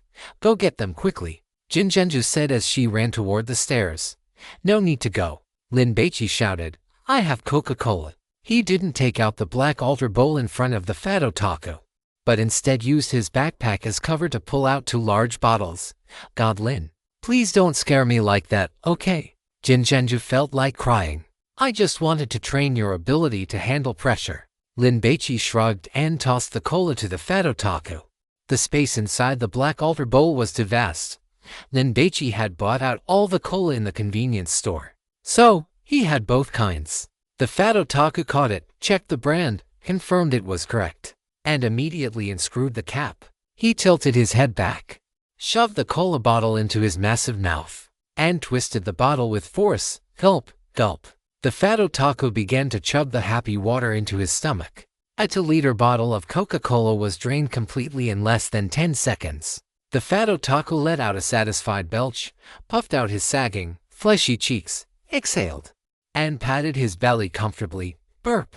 Do you guys like cosplay? Chapter 363 Love and Justice. Pretty girl transformation. Has the rule pollution started? Ho Yu muttered in a low voice. Is it the same type of monster as that female office worker with the wrapped head? SHH. Jiu Hongyao signaled for the little fish to be quiet. At a time like this, it was very easy to be targeted, under normal circumstances. The first person to be bothered by a monster often fails to respond correctly, leading to a very high risk of death. People like Quan Zhonggren were old hands at this. They kept their heads low and eyes down, wishing they could minimize their presence as much as possible. Speak up. The fat otaku grabbed a handful of potato chips and stuffed them into his mouth. Crunch, crunch. Crumbs leaked from his thick lips and fell onto the floor. A dozen cockroaches immediately crawled over. The fat otaku hated these bugs. He lifted his right foot and stomped down hard. Slap, slap. The cockroaches scurried about in a panic. Two of them, having lost their way, crawled onto the fat otaku's leg, causing him to frantically slap at them. Slap, slap. Because of the force he used, the fat all over his body rippled like a tide, forming wave after wave. Damn it, my eyes are burning. Li Yintang turned her head away and squeezed her eyes shut, feeling as though she would be trapped in this nightmare for the rest of her life. Jin Yingjin felt a sense of physical discomfort and wanted to wash her eyes out. Hoi Yu, while also uncomfortable, was doing all right. Back when she was a moderately famous streamer on Shark platform, she had started receiving all sorts of private messages. There were friend requests, declarations of love, hookup offers, and even abusive curses. Among them, a small portion contained disgusting images, the kind that would make anyone fly into a rage and want to curse at the center the moment they saw them. For a while, Hoi Yu had almost fallen into a depression, but things improved after she hired a small assistant to handle her makeup and manage her private messages. This fat otaku was certainly an eyesore, but in reality, he was still within the range of what she could tolerate. Why aren't you guys saying anything? The fat otaku sniffed hard and roared, I'm asking you, do you like cosplay? Satisfy the fat otaku's demands, and you won't be harmed. He is quite tolerant toward girls, especially pretty girls who like a CG culture. He hates handsome men. The God Eater provided 3 consecutive comments. Lin Baici knew that a CG referred to anime, manga, and game culture. His childhood friend Li Wei loved to do beautiful girls the most and had collected many paper-thin wafers on his phone. Hoi Yu felt that if everyone continued to remain silent, this monster would definitely go berserk. Furthermore, she had been nothing more than a hanger-on for the team so far, never having contributed anything, which made her feel very guilty. So, she spoke up, I like it. Hoi Yu blinked her eyes, the corners of her mouth curling up into a sweet smile. Little Fizzy had specifically practiced her facial expressions to improve her stream's performance. When she first started, she would smile at the mirror for 10 minutes every morning. Sure enough, when the fat otaku saw Hoi Yu's smile, he felt that this little sister was truly too sweet. He immediately placed his bag of potato chips on the ground, wiped his hands on his oversized shorts, and picked up the DSLR camera hanging around his neck. Beauty, give me a smile, the fat otaku requested. Yay! Hoi Yu extended her right hand and made a V sign. Over the past year, her fame had risen rapidly. When she went out to have fun, she often ran into fans, some of whom would ask for photos together. To ensure she always looked beautiful, Hoi Yu had practiced many posing techniques. The fat otaku pressed the shutter. Click, click, all of you, get out of the way. The fat otaku scolded the group led by Huang Jingshan. Everyone hurriedly stepped back. Be careful, Lin Baici whispered a warning as he retreated. The fat otaku took over a dozen shots in one go. After checking them, he was very satisfied and asked with a smile, do you really like cosplay? Hoi Yu nodded. What do you like to cosplay as? The fat otaku asked curiously. Various female game characters. Huo Yuyu was a gaming streamer. Sometimes, when she took commercial deals from game developers or simply wanted to stir up hype, she would cosplay as female characters from popular games. What about anime female characters? The fat otaku scratched his belly. I do it occasionally. Huo Yuyu gave a perfunctory reply. Please strike a pose as the Raiden Shogun from Genshin Impact, the fat otaku demanded. The Musu no Hitotachi blade pull. Hearing this request, Huo Yuyu immediately wanted to curse. With my flat-chested figure, you want me to cosplay as the Raiden Shogun? Are you deliberately trying to pick a fight? Do you believe I could summon 3,000 fans to bash your head in? Though she thought this in her mind, Huo Yuyu still performed the action of pulling a sword from her chest and added a line of dialogue. Meeting for the first time, no need for formalities. The fat otaku shook his head and reached his right hand into his shorts. It doesn't look good, as he spoke. When he pulled his right hand out of his shorts, he was actually holding a gun, and he aimed it straight at Huo Yuyu. Huo Yuyu was stunned, her scalp tingling. Quick, dodge! Lin Baici and Jia Hongyao lunged out. The fat otaku pulled the trigger. With a bang, a fist-sized ball of light shot out from the muzzle and struck Huo Yuyu. There was another soft sound. Countless petal-shaped, 7-colored light spots exploded, making Huo Yuyu appear as if she were standing in a sea of flowers. Her body completely obscured by the light and petals. 3 seconds later, when the light spots dissipated, not only had little Fishy's clothes changed, but her hairstyle and makeup had also changed. A shaken Huo Yuyu looked down. She was wearing Ketching's outfit, black silk stockings on her legs, and she was stepping into a pair of high heels. Huo Yuyu was a bit dazed. She touched her chest where she had been hit, but she didn't feel any pain. What are you guys doing? The fat otaku stared at Lin Baici and then glared at Jia Hongyao. Get to the side. Don't disturb my photo shoot, Xiao Bai. Sister Hongyao, I'm fine. Huo Yuyu took a deep breath. This time, I will carry the whole team and lead everyone to victory. Why don't you guys go to the side first? Lin Baici and Jia Hongyao exchanged a look and chose to step back. Be careful, Lin Baici cautioned. Huo Yuyu was deeply moved. She hadn't expected Jia Hongyao to lunge out to save her even when facing the muzzle of a gun. Sister Hongyao, from now on, you are my best friend, except for a husband. I'm willing to share anything with you. Role-playing gun. When the wielder imagines a character image in their mind and fires at a target, the target's clothing and makeup will transform into the image in the wielder's mind. Duration: half an hour. There is no character design you cannot imagine. Only characters I cannot cosplay. Everything is for love and justice. So this gun has no lethality. Lin Baici listened to the gluttonous god's commentary, raised an eyebrow, and looked at the gun in the gluttonous god's hand. It was a silver revolver with a short, thick barrel. On both sides of the gun body, there were white angel-like wings that would flap up and down from time to time. It looked just like the transformation devices used by magical girls in anime works. The otaku tucked the revolver into his waistband, picked up his DSLR camera, and began to shoot. Huo Yuyu felt that as long as this otaku managed to take high-quality photos, everyone should be able to leave. So she posed very attentively.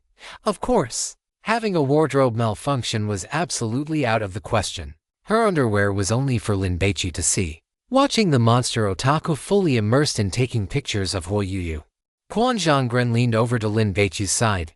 God Lin, are we just going to watch like this? What else? Huang Jingxiang spat on the ground. Are you going to go kill it? I mean, we need to find a way to gather intelligence. Quan Zhonggren had developed a path dependency.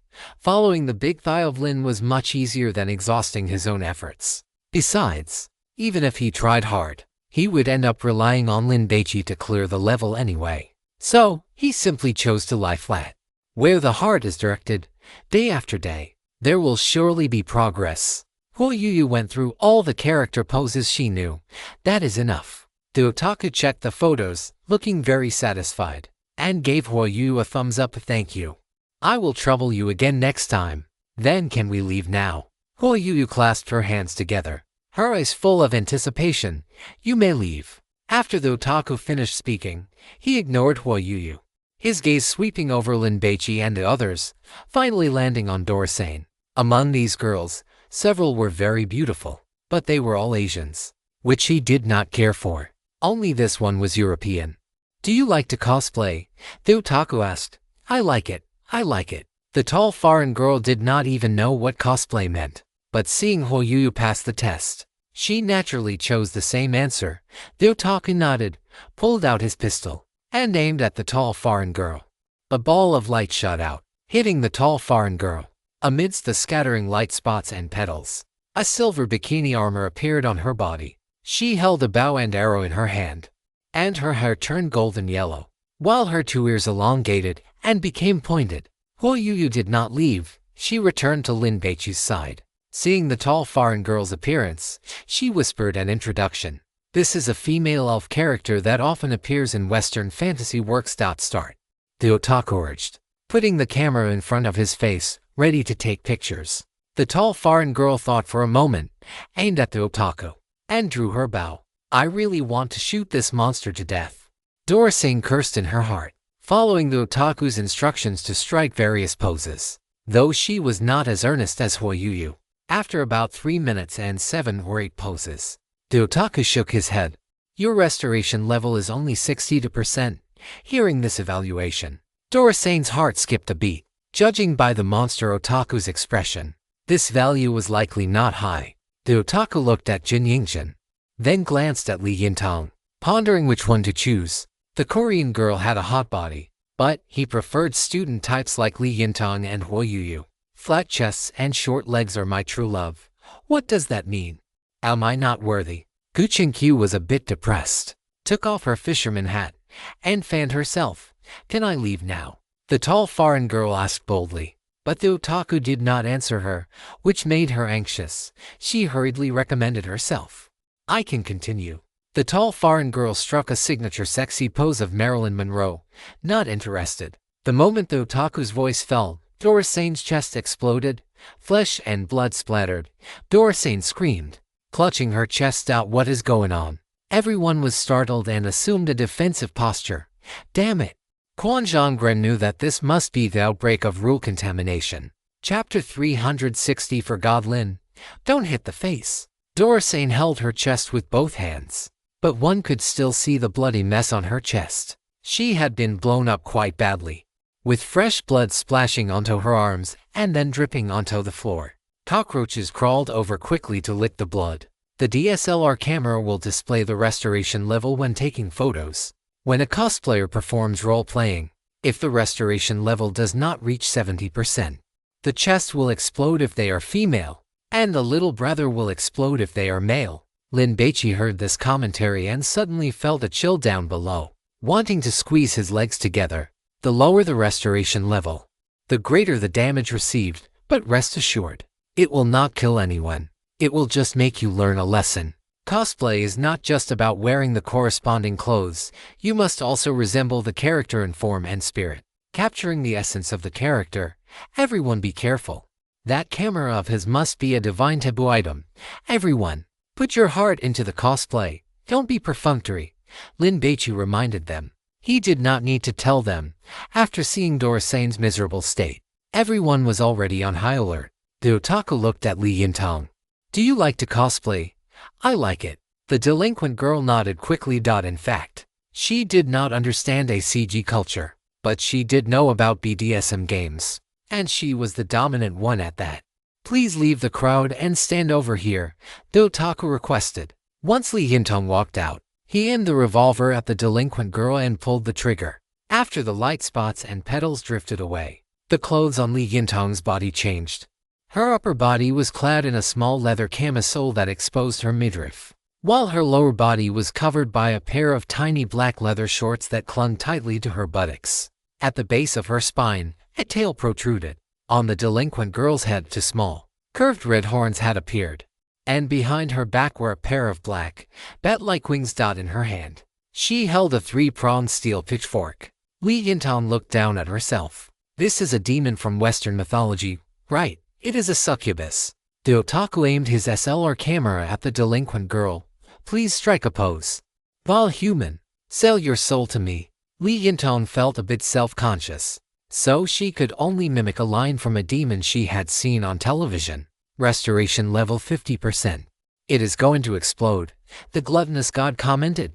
Yintang, put more emotion into it, Lin Baici shouted. Li Yintang did not want her already meager chest to be blown up, so she performed the cosplay with all her might, regardless of whether it looked like the real thing or not.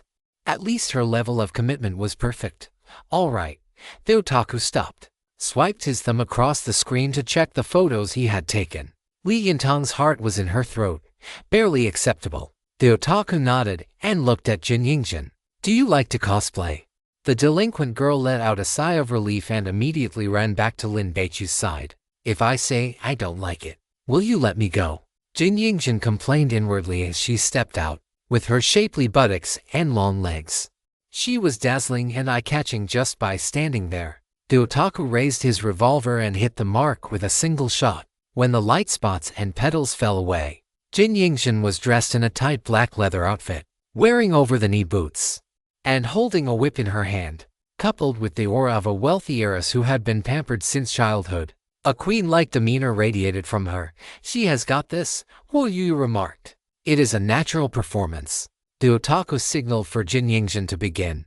The Korean girl had lived a life of luxury since she was young. In school, let alone being bullied by students. Even the principals and teachers dared not slight her. Therefore, asking her to strike poses to please others was extremely difficult. Again, the otaku took over a dozen photos, shaking his head as he looked at them. Yingjin, hands on your hips, head up. Show disdain in your eyes. You are a queen now. Look at the lens as if you are looking at ants. Hu Yu anxiously shared her experience. Although they were competitors, the little fish did not want to see Jin Yingjin get hurt. Jin Yingjin could not do it. Her limbs were stiff, because Lin Baici had saved her and she had later fallen for him. Her mindset was different when facing him, but against this otaku. Sorry, this young lady cannot do it, to be honest. A person like this would not even have the chance to walk near Jin Yingjin in real life, let alone talk to her. The suit-clad bodyguards following the Korean girl would have taught him a lesson. The otaku shook his head again. This is the last pose. If it does not work, I will switch to someone else. It is over. She is done for.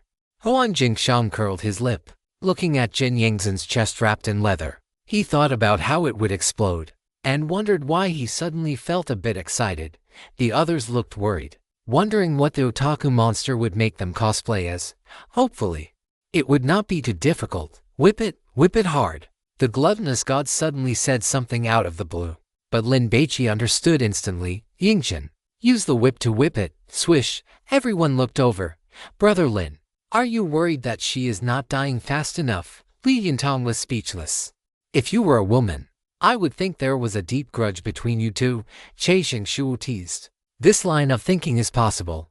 Gu Qingqiu was thoughtful. If it were anyone else, they would certainly worry about what would happen to them after whipping the monster. But Jin Yingjin would not. She had long since placed absolute trust in Lin Baici. Hearing this, she flicked the whip open with her right hand, took 2 steps forward, and amidst the clicking sound of her high heels on the floor, she whipped the otaku monster fiercely. Swish! The leather whip cut through the air and struck the otaku with a loud crack. The otaku screamed, his flesh wobbling from the impact. Crack, crack. Jin Yingjin landed 2 more lashes. Since she had already made a move, she might as well get her money's worth before being hit back. You stupid pig. Kneel, Jin Yingjin scolded. Damn. Zheng Zhangnan watched with envy. He almost wanted to take the otaku's place to be whipped, just as everyone was feeling anxious, sensing that the otaku monster would kill Jin Yingjin. It fell to its knees with a thud. Master, have mercy. The otaku had gotten into character, even forgetting to take pictures. Jin Yingjin's hand paused, completely bewildered by this monster. The otaku knelt and crawled toward Jin Yingjin. Jin Yingjin instinctively backed away. Do not hide. Gu Qingqiu quickly stopped her. The otaku crawled to Jin Yingjin's feet and stuck out his fat tongue, licking her patent leather boots. Even though there was the barrier of the boots, Jin Yingjin still felt a deep sense of disgust. Kick it, Gu Qingqiu urged. Jin Yingjin did not hesitate at all. She raised her foot and kicked the otaku monster in the head. Get away. Who told you to touch me? After kicking it twice, Jin Yingjin began to stomp on the otaku monster. Harder, harder. The otaku monster was all smiles, perverted to the extreme. Jin Yingxin was disgusted to death. She stepped back a few paces and whipped the otaku monster horizontally. But after a few strikes, the otaku monster suddenly reached out. The otaku monster caught the whip and nodded with satisfaction. That is enough. I give you 100 points. The otaku monster gave a thumbs up. On its face, 2 whip marks were rapidly healing. Damn, why didn't you let me play this role? I guarantee I would have made this guy howl. Li Yintong said with regret. Actually, I could do it too, for Huan Jingshan. A man dressing as a woman was absolutely no issue at all. Jin Zhenju felt envious. Jin Yingxin's roleplay was far too simple. Who couldn't wear leather and crack a whip? The problem was that she didn't have that figure. The fat otaku monster was clearly a lecherous old pervert. His gaze didn't linger on the men's faces at all. He pointed directly at Jia Hongyao and Gu Qingqiu. Jia Hongyao was experienced and unfazed. Gu Qingqiu was a lunatic. She would never be interested in cosplay under normal circumstances. But in the midst of a rule contamination, that was a different story. I want a perfect score. Gu Qingqiu watched as the fat otaku monster aimed his gun at her and took a deep breath. Bang, bang, 2 shots rang out. As the light spots and petals fell, the 2 women had finished changing. They were now a pair of bunny girls, one in black and one in red. Jia Hongyao was in black, wearing black fishnet stockings, high heels, a black silk swimsuit, long-sleeved gloves on her arms, and a pair of long rabbit ears atop her head. Gu Qingqiu was in red, wearing the same outfit as the high ponytail girl.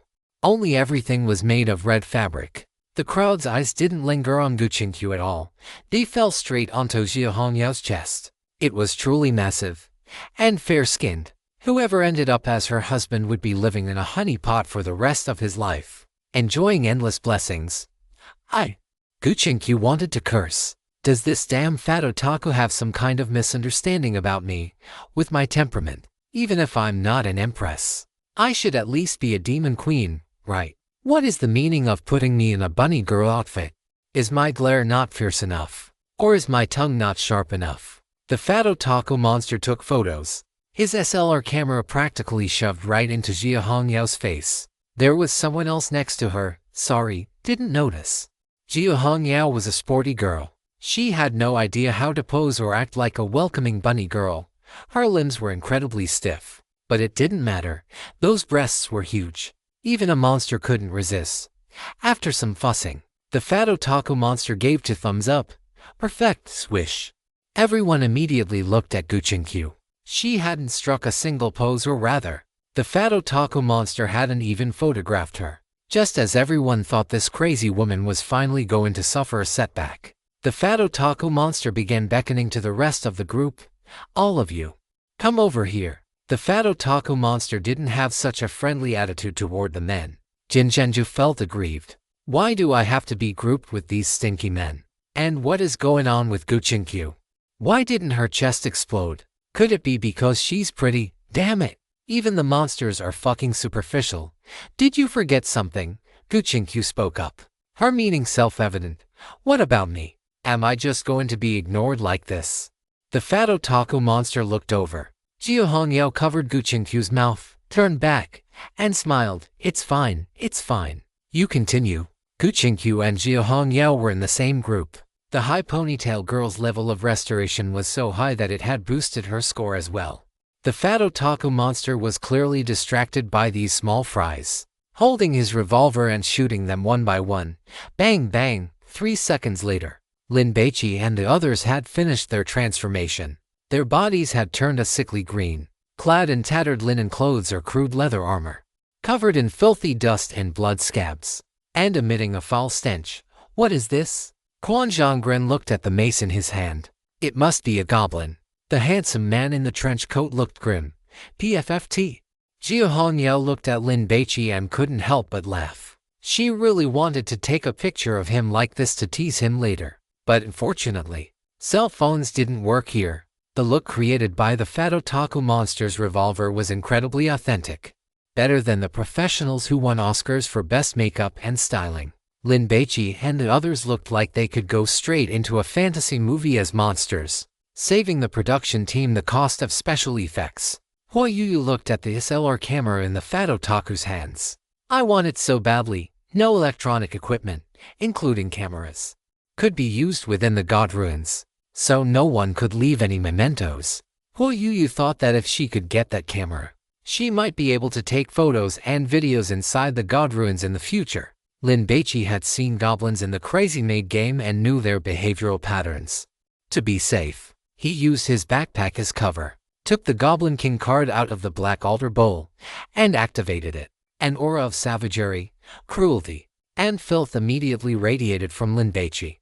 Every female creature present felt a natural fear and dread toward Lin Baici, a terrifying sensation that they would become pregnant if he even touched them. Even the mother cockroaches scurrying on the ground were staying away from Lin Baici. Godlike resemblance, perfect. The fat otaku monster sensed the aura on Lin Baici and gave a thumbs up.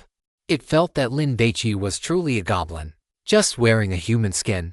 Ooh. Quan Zhongren let out a few cries, nervously asking Lin Baici, "What do we do now, God Lin? Please think of something."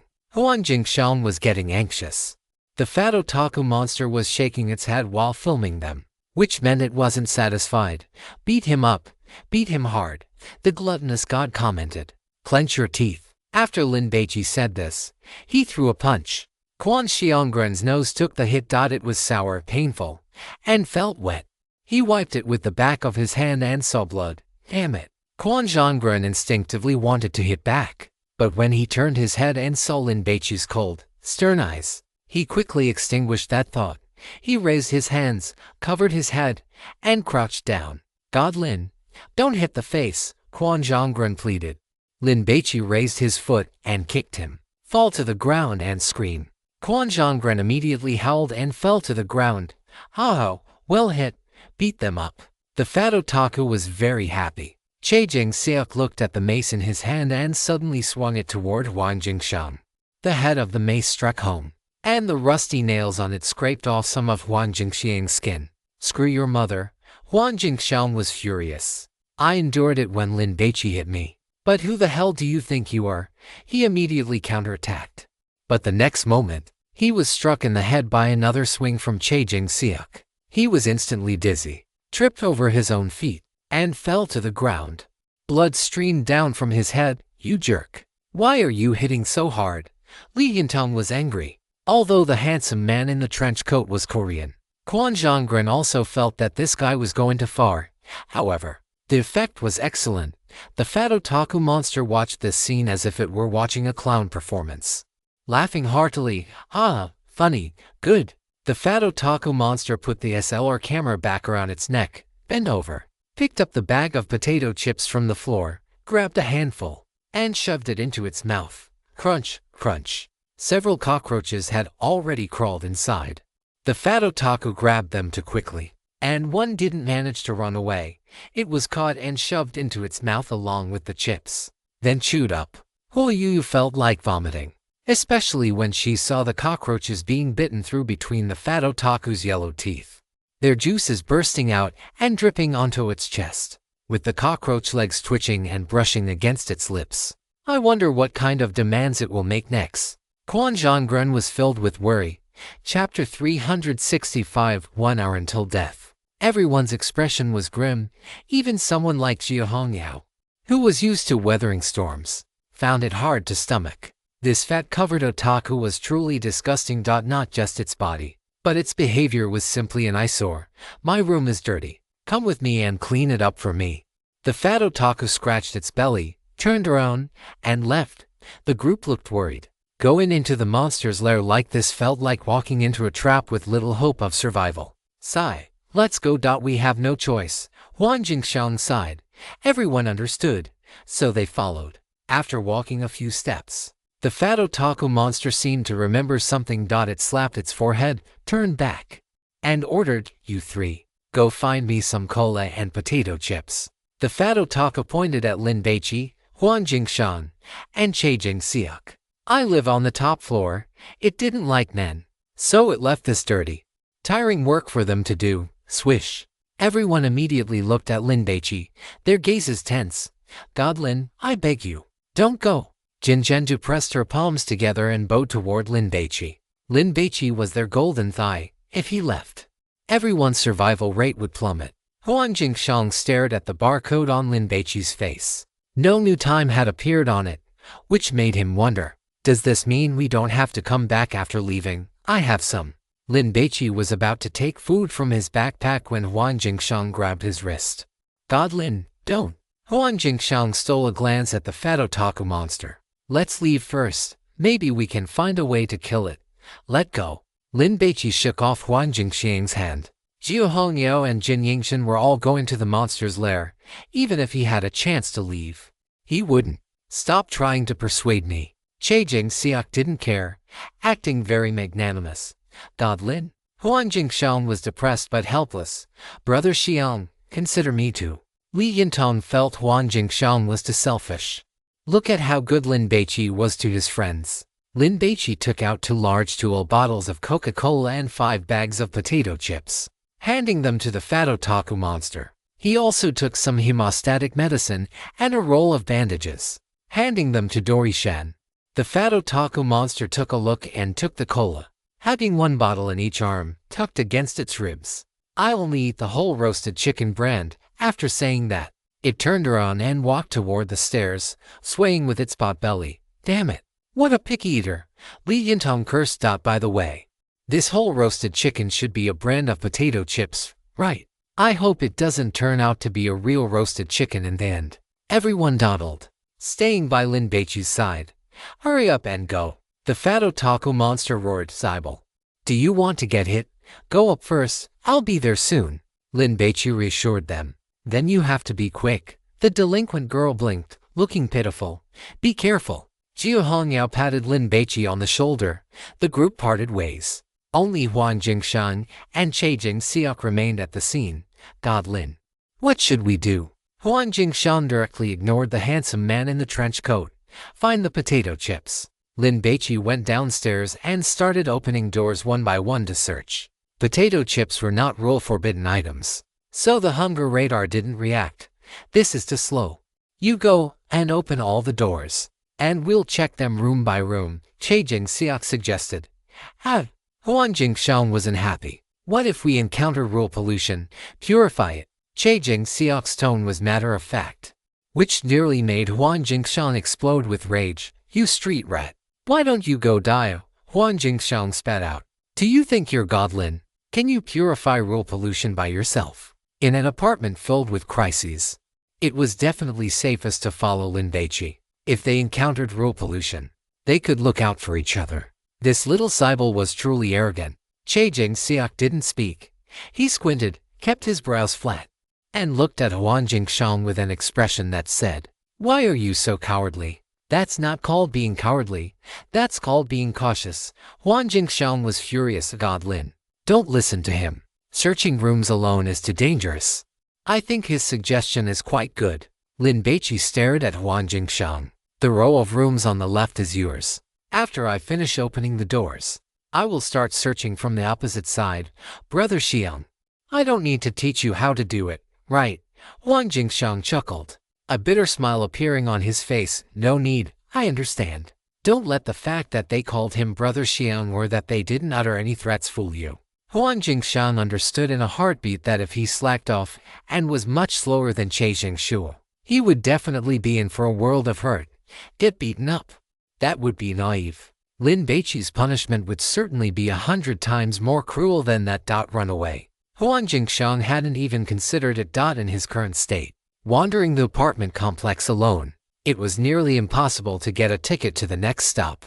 Although Jiu Hongyao and Gu Qingqiu were there, making everyone relatively safe, Lin Baici was still worried and kept picking locks without a moment's rest. Che Jingxiu was quite diligent. He would push open a door, walk a circle, scan the room, and if he didn't find potato chips, he would immediately move to the next one. Huan Jingxiang was about to wither away. What's the rush? Whether those people live or die has nothing to do with you. Could it be that this guy also wants to be a sycophant for Lin Baici? Lin Baici walked down the entire corridor, finishing the locks without feeling any hunger, which meant there were no rule relics present. So he confidently entered to search. 10 minutes later, He found 5 bags of potato chips, one of which had already been opened. Let's go, head upstairs. Lin Baici beckoned to the 2 of them. It's a pity there's no poison. Otherwise we could add some seasoning for that fat otaku monster. Che Jingshuo said with regret. Huang Jingxiang's eyes lit up. We can go look for some right now. This was a good excuse. It could delay the time they had to go back. If you don't want to go up, then get lost immediately. Don't be an eyesore here. Lin Baici was annoyed. He understood Huang Jingxiang's little scheme. God Lin, you've wronged me. Huang Jingxiang defended himself. The 3 of them climbed to the floor below the top level and stopped when they reached the stairwell. What is this stuff? Huang Jingxiang felt his scalp tingle. The steps, the walls, and even the stair railings and banisters were covered in a layer of dark red flesh that was uneven and slightly writhing. Some mucus was being secreted from it. Huang Jingxiang had undergone a colonoscopy before, so he felt that the staircase in front of him looked just like the internal structure of an intestine. Lin Baici stepped onto it. The tender flesh was compressed by his hiking boots and sank downward. When Lin Baici lifted his foot, some stringy mucus clung to the soles.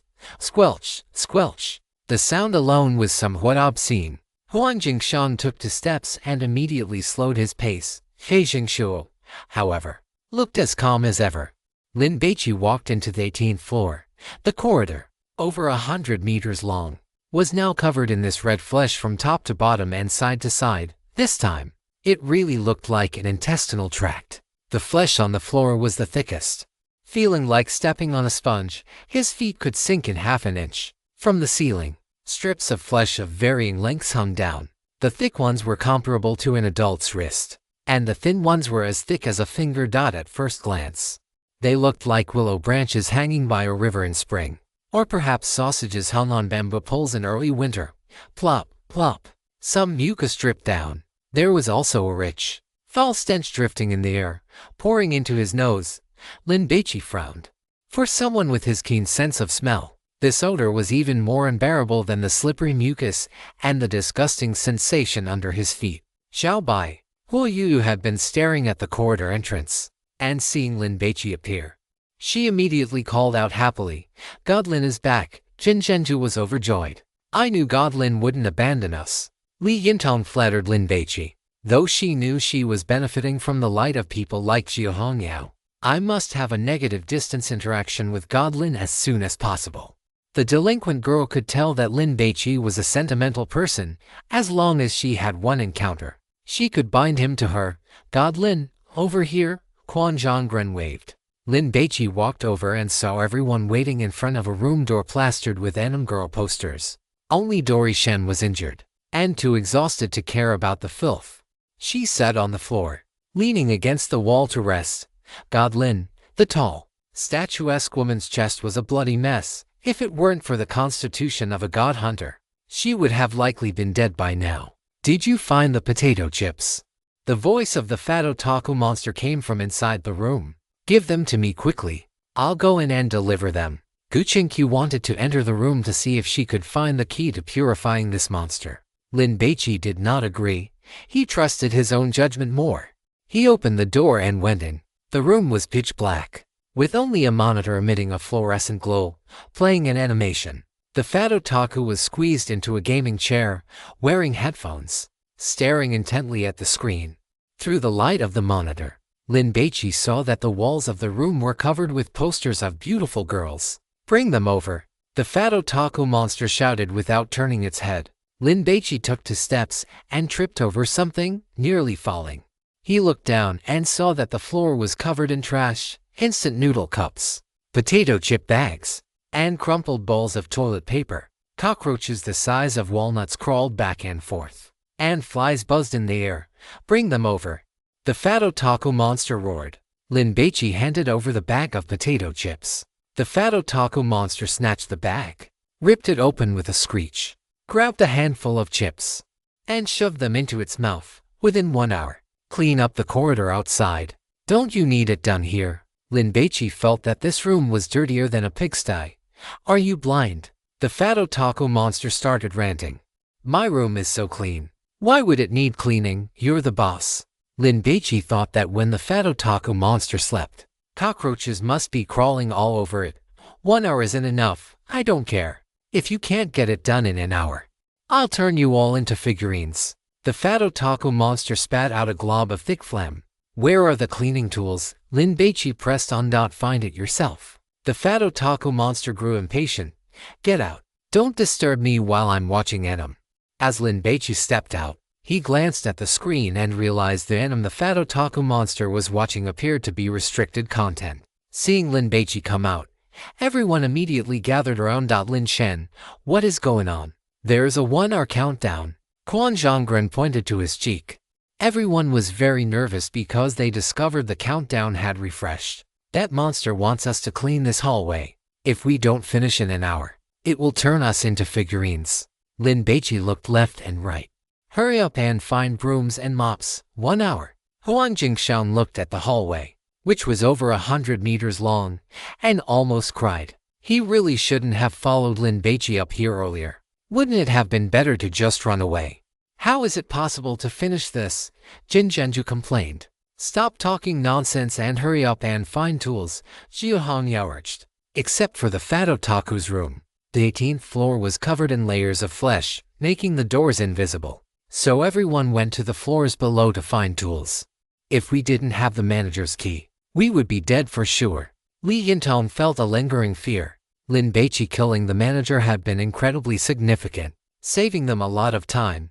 After opening 10 doors, Lin Baici entered one and found a broom behind the door. However, just as he picked it up, the god of food provided a comment. The fat otaku's intestinal tract is afraid of sharp, irritating objects. It is best to use clean water or a mop. Lin Baici looked at the broom in his hand. Did that mean this thing couldn't be used? This was troublesome.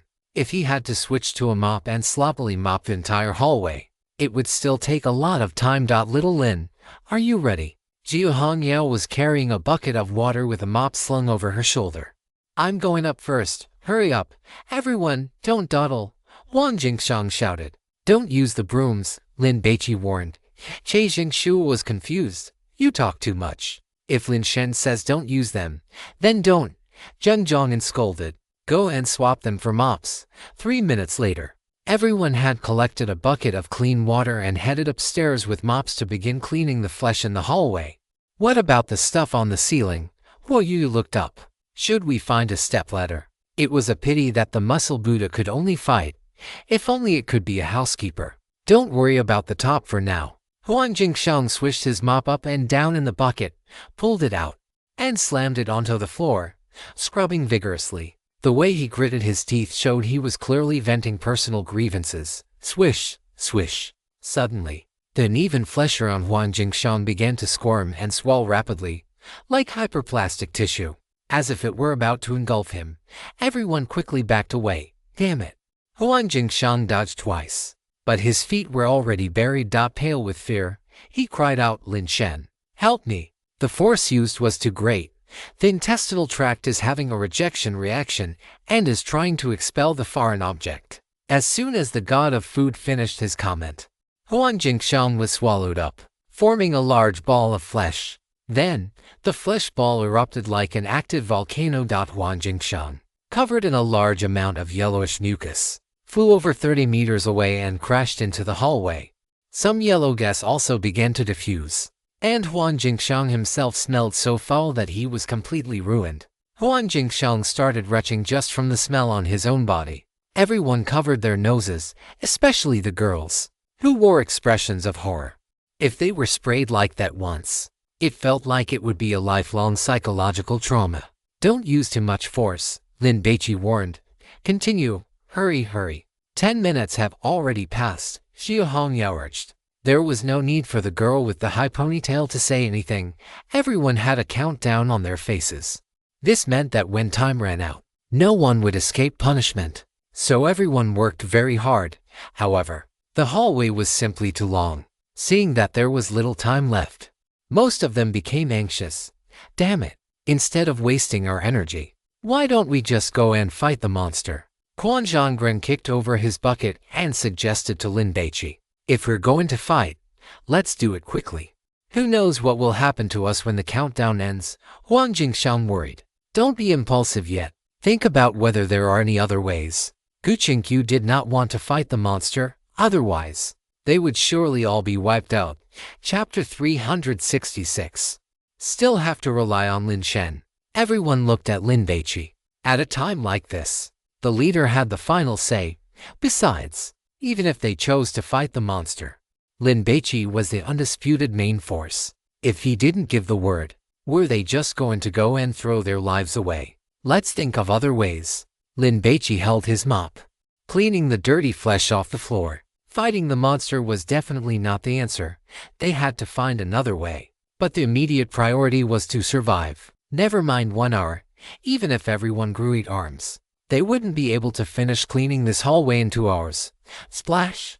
Lin Baici lifted his bucket and splashed the clean water onto the floor. Having gone through so much rule-based pollution, Lin Baici had summarized some patterns. In this monster apartment, these god-forbidden games never had a situation with no way out. As long as one found the key, they could survive. For a fat otaku monster, should they start from its preferences? Lin Baici recalled everything he had seen in the room. That monster seemed very interested in anime. If they could get some new works for it and make it happy, could that extend their time? Lin Shen, say something. Quan Zhonggren urged. Quiet. Jiu Hongyao scolded. That's right. Can't you see Brother Lin is thinking? Li Yintong urged. Everyone, don't just stand there. Keep mopping. When the fat otaku monster is in a good mood, it will be more lenient toward you. Little Bai, do you think chanting a scripture to it would work? Huo Yu pondered. Make it desireless and free of cravings, maybe it will let us go. Are you trying to make Brother Lin die faster? The punk girl rolled her eyes. Have you ever seen a fat otaku who likes scriptures? Damn it.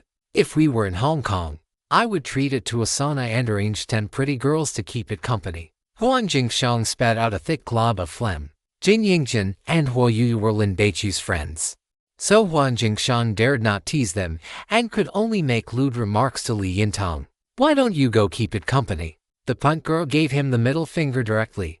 Otakus like to d. Huo Yu looked at the cosplay outfit she was still wearing. Should I go and perform an otaku dance for it? That could work. Huang Jingxiang clapped his hands in praise. Hurry up my ass. Jiu Hongyao started scolding. Going to see a monster at a time like this is life-threatening, Sister Hongyao. I can do it. Huo Yu's small face was filled with determination. She didn't want to be the team mascot. She wanted to contribute too. Only then could she improve her status. Otherwise, Lin Baici definitely wouldn't bring her into the god ruins next time. Think it over carefully. If Huo Yu were a god hunter from the security bureau, Jiu Hongyao definitely wouldn't refuse, but she was in single quotes hey, handsome, think of a way, will you? You don't have any other merits besides that face, do you? Quan Zhonggren tilted his chin toward Che Xingshuo. Even when this guy was cleaning, he held the mop in one hand and kept the other in his pocket, maintaining his image. No matter which angle you looked at him from, he was photogenic, like outtakes from an idol drama. I suggest fighting the monster. Che Xingshuo glanced at Quan Zhonggren. Although the other party was being sarcastic, he didn't get angry. At a time like this, no one's mood would be good. He understood. You guys continue cleaning. I'm going downstairs. Lin Baici had an idea. You have a plan. Quan Xianggren's eyes lit up. Do you need me to go with you? Jiu Hongyao was worried about Lin Baiqi's safety. God Lin, go quickly, go quickly. Huang Jingxiang urged. He looked at the time on Li Yintong's face. There were only 13 minutes left. Lin Baici ran toward the stairwell. I'll go with you. Gu Qingqiu was very curious about what Lin Baici was going to do, and having an extra helper would make things easier. Hongyao, hurry and follow. Jing Yingjin gave the girl with the high ponytail a push. We are safe for the time being before the time limit is up. But Appa might not be. Jiu Hongyao thought the same. You're too slow. Lin Baici didn't wait for Gu Qingqiu at all. He took long strides and jumped down the stairs, faster than Jackie Chan going downstairs. Gu Qingqiu reached the 17th floor and stretched her neck to look downstairs, but she could no longer see Lin Baiqi's back. Damn it! Gu Qingqiu was annoyed and kicked the railing. What are you planning to do? Jiu Hongyao caught up to Lin Baici. The two of them were going downstairs as if they were doing alpine downhill racing, moving incredibly fast. Even so, they still had the energy to talk. Looking for magazines and videotapes, Lin Baici explained casually. This apartment building had 18 floors in total. Running a round trip within 10 minutes was a bit tight on time. Jiu Hongyao stopped asking and followed Lin Baici all the way to the lobby on the first floor. Lin Baici glanced at the security door, entered the mailroom, rushed to the wooden desk, and pulled open the drawer. Clatter, clatter. The drawer was a mess. There were magazines with curled edges that had clearly been flipped through many times, with scantily clad women on the covers. You didn't even need to open them to know what the content was. There were also quite a few DVDs. Besides some normal movies, there were also some adult films. Lin Baici took them all away in one go. Beside the pillow on the single bed, there were 2 novels. Lin Baici took those as well, and while grabbing them, he saw a pair of black silk stockings peeking out from under the bedsheet.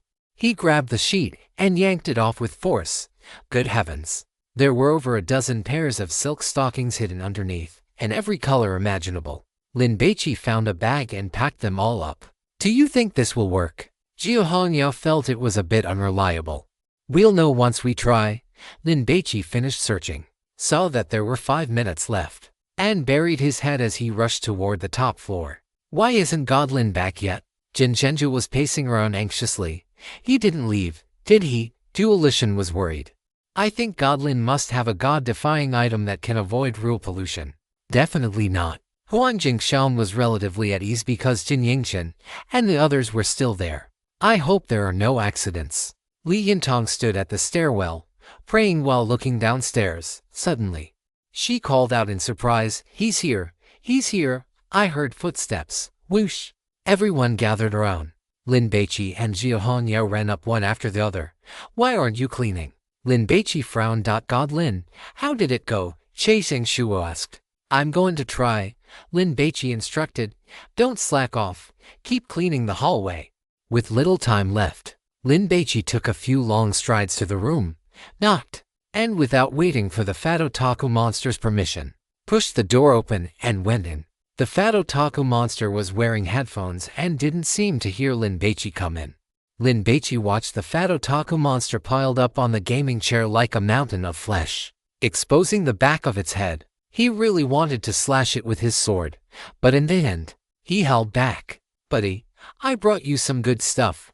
Lin Baici walked over, took out a few magazines, and handed them to the fat otaku monster. Did you finish cleaning the hallway? The fat otaku monster turned its head, asked a question, and then its gaze fell on the magazines in Lin Baici's hand. It immediately took them and started flipping through them casually. Where did you get these things? The fat otaku monster drooled, grabbed the mouse, and paused the animated video. I found these while looking for potato chips. Lin Baici looked pleased. Seeing the state of the otaku monster, there was a good chance they could pass this stage. He handed over all the magazines but kept the adult films, thinking they might be useful again later. A little bit of cunning on his part. The otaku monster flipped through the magazines quickly, spending less than a minute on each dot after looking through 3. It lost interest and tossed them back to Lin Baici. Not interesting. The otaku monster still preferred two-dimensional paper characters. What do you want to see? You can tell us, and we will go find it for you, Lin Baici suggested. The otaku monster did not even turn its head. Go clean the hallway. Whoosh! Lin Baici took a deep breath, pulled out the adult film, and placed it in front of the otaku monster. Take a look at this. I told you. The otaku monster glanced at the DVD cover and paused. Then, it scolded righteously. What is the meaning of this? I am a decent person. I never watch these kinds of things, however. Its hands moved with incredible speed. It snatched the DVD, checked the titles one by one, and then selected a disc featuring a female teacher theme, shoving it into the computer's optical drive on the monitor.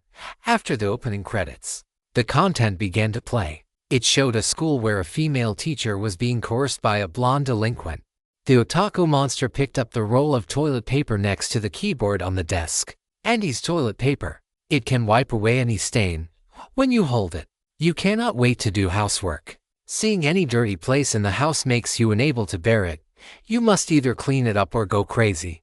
Lin Baici did not expect this roll of toilet paper to be a divine taboo item as well. Why are you still standing there? The otaku monster tore off a long strip of toilet paper and glared at Lin Baici. Get out. The hallway is already very clean. I think there is no need to keep cleaning. Lin Baici smiled slightly and offered a small suggestion. How about we go find some more discs for you? The otaku monster stared at Lin Baici without speaking, until the pleasant voice of the female teacher rang out in its ears. At which point it turned to look at the screen. Forget it. No need to sweep the hallway. The otaku monster grabbed its soda and gulped down to mouthfuls. I lost a few figurines a few days ago. Go find them for me. Lin Baici was alone.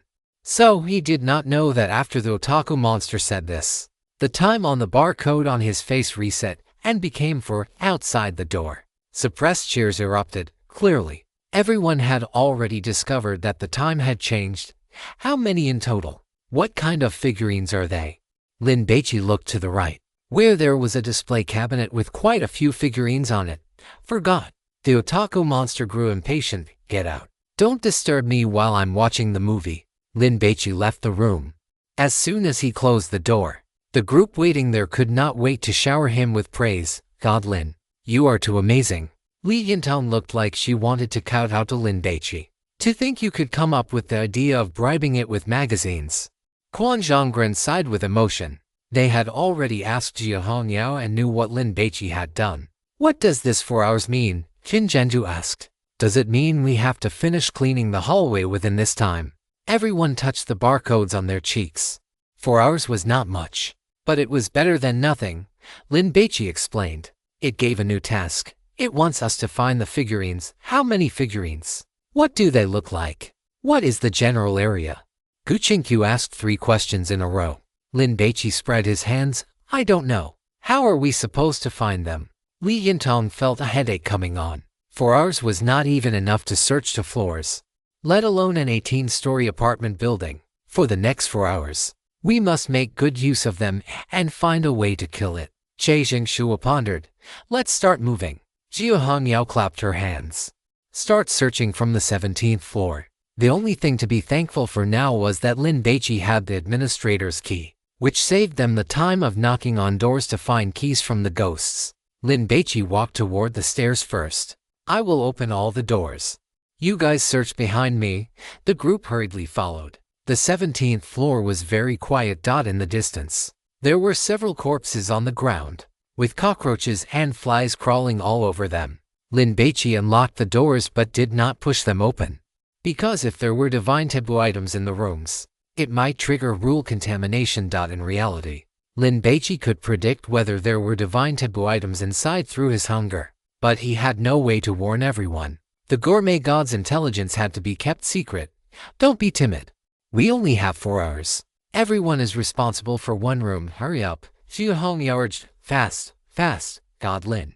If we don't come out, you must rescue us in time. Qin Zhenju pleaded. God Lin, please. The 3 of them, including Quan Zhonggren, bowed in unison. Yu, I'm with you. Li Yintang grabbed the little fish person. That way we can look out for each other. No need. Huo Yu did not want to be treated as a burden, so she immediately picked a room and pushed the door open to enter. You loser. Li Yintang was depressed. Now she couldn't ride on Huo Yu's coattails. Move quickly. Lin Baici shouted and moved at high speed.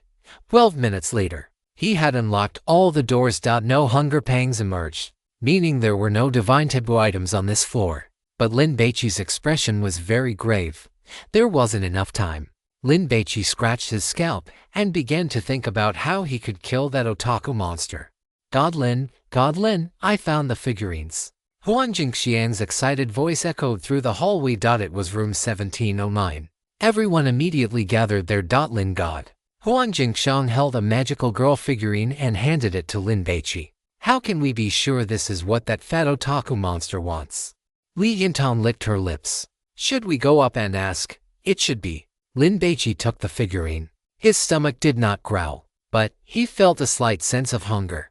This indicated that this item was correct. Keep looking, Lin Baici instructed. Lin God. Huan Jingxiang accompanied his words with a fawning smile, looking at Lin Baici, and then his gaze fell back onto the figurine. His intention was self-evident. He had found it, and he wanted to keep it. Damn it. What do you mean by that? Quan Zhonggren immediately started berating him. If it weren't for Lin God saving you, you would have been dead long ago. Jin Zhenju felt this guy was very shameless. Huan Jingshang gave a dry laugh. He also knew that doing this was not honorable and would offend people. But what if the person who found the figurine could survive after the 4 hours were up? Lin Baici tossed the magical girl figurine to Huan Jia and Xing. Thank you, Lin God. Thank you, Lin God. Huan Jingshan bowed and scraped. Everyone left. Li Yintong stayed behind, unable to help but complain. Brother Xiang, what is wrong with you today? Huan Jingshan was confused. Asking for the figurine back from Brother Lin was just as stupid. Li Yintong was speechless, feeling that Huan Jingshan was doomed after making such a request. But I also didn't expect that Lin God would actually give it back to you. Chapter 367 I have a date with a monster. Regarding Lin Baici's magnanimous nature, Li Yintong had gained a new understanding. In any case, if it were her, she would absolutely never give such a key item to someone else. After all, they weren't that close. Stop talking. I suddenly regret it. Huan Jingshan wore a bitter smile, as if one could squeeze a handful of bitter melon juice from his face. He fiercely slapped himself across the mouth. I also know that doing this is wrong, but I just couldn't bear to part with it.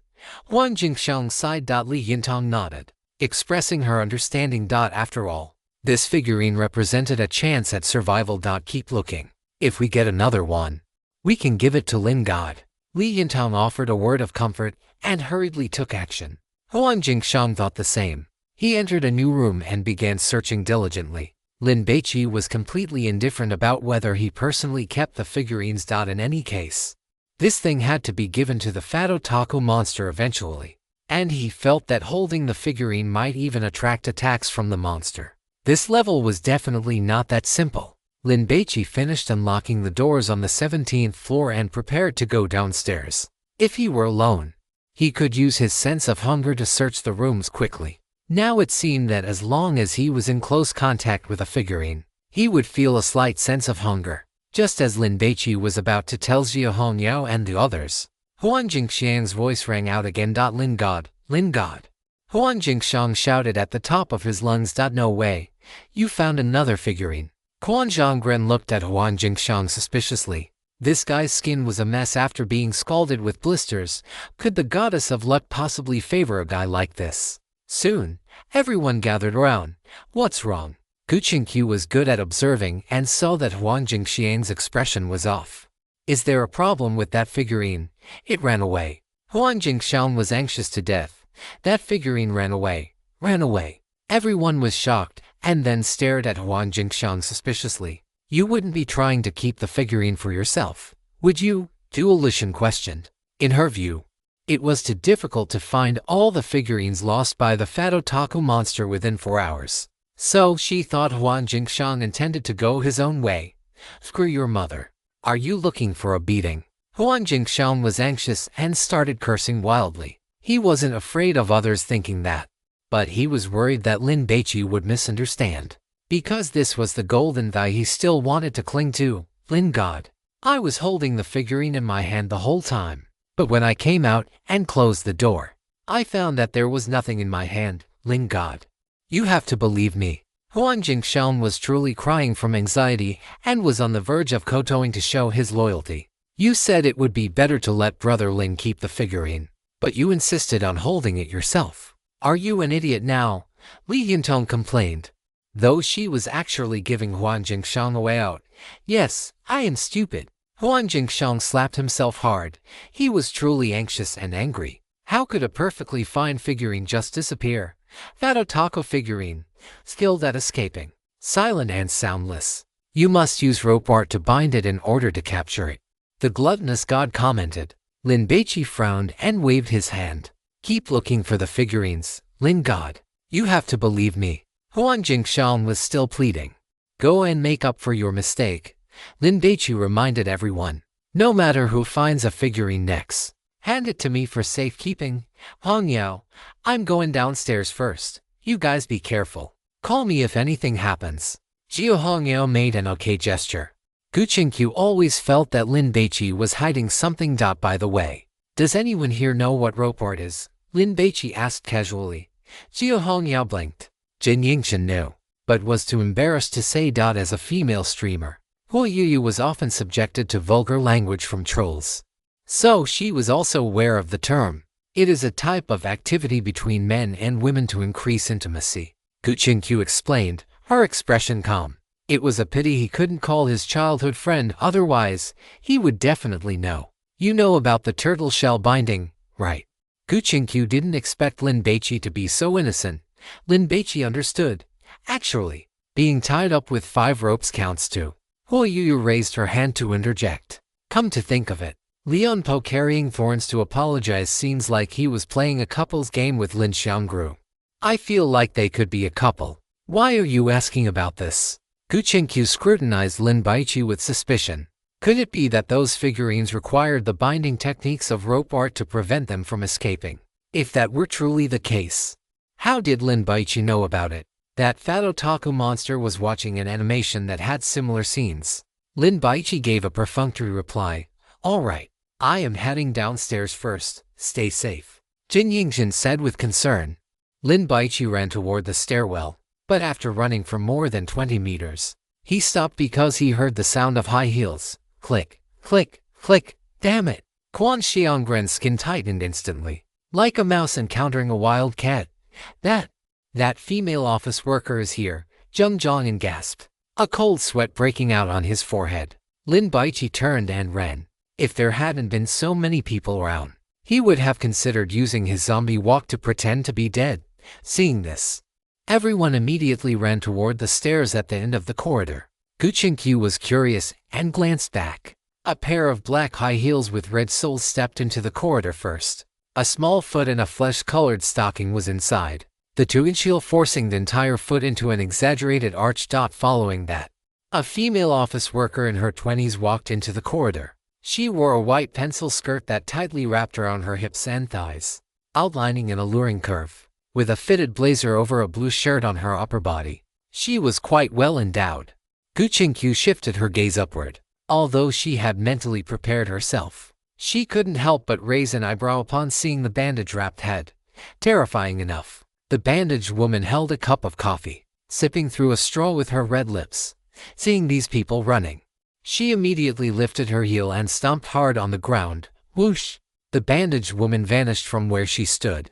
Huang Jingshan was running fast. He hadn't forgotten the oppressive pressure this monster had exerted on everyone in the lobby on the first floor. Just as he was the first to rush into the stairwell and was about to head down, the bandaged woman appeared abruptly, swinging her small black lambskin handbag. The handbag smashed into Huang Jingxiang's face. The bag looked light, but the impact was like a battering ram hitting him. His nasal bridge was broken instantly, and 2 streams of blood sprayed out, flashing onto his chest. Why are you running? The bandaged woman questioned, taking a sip of her coffee.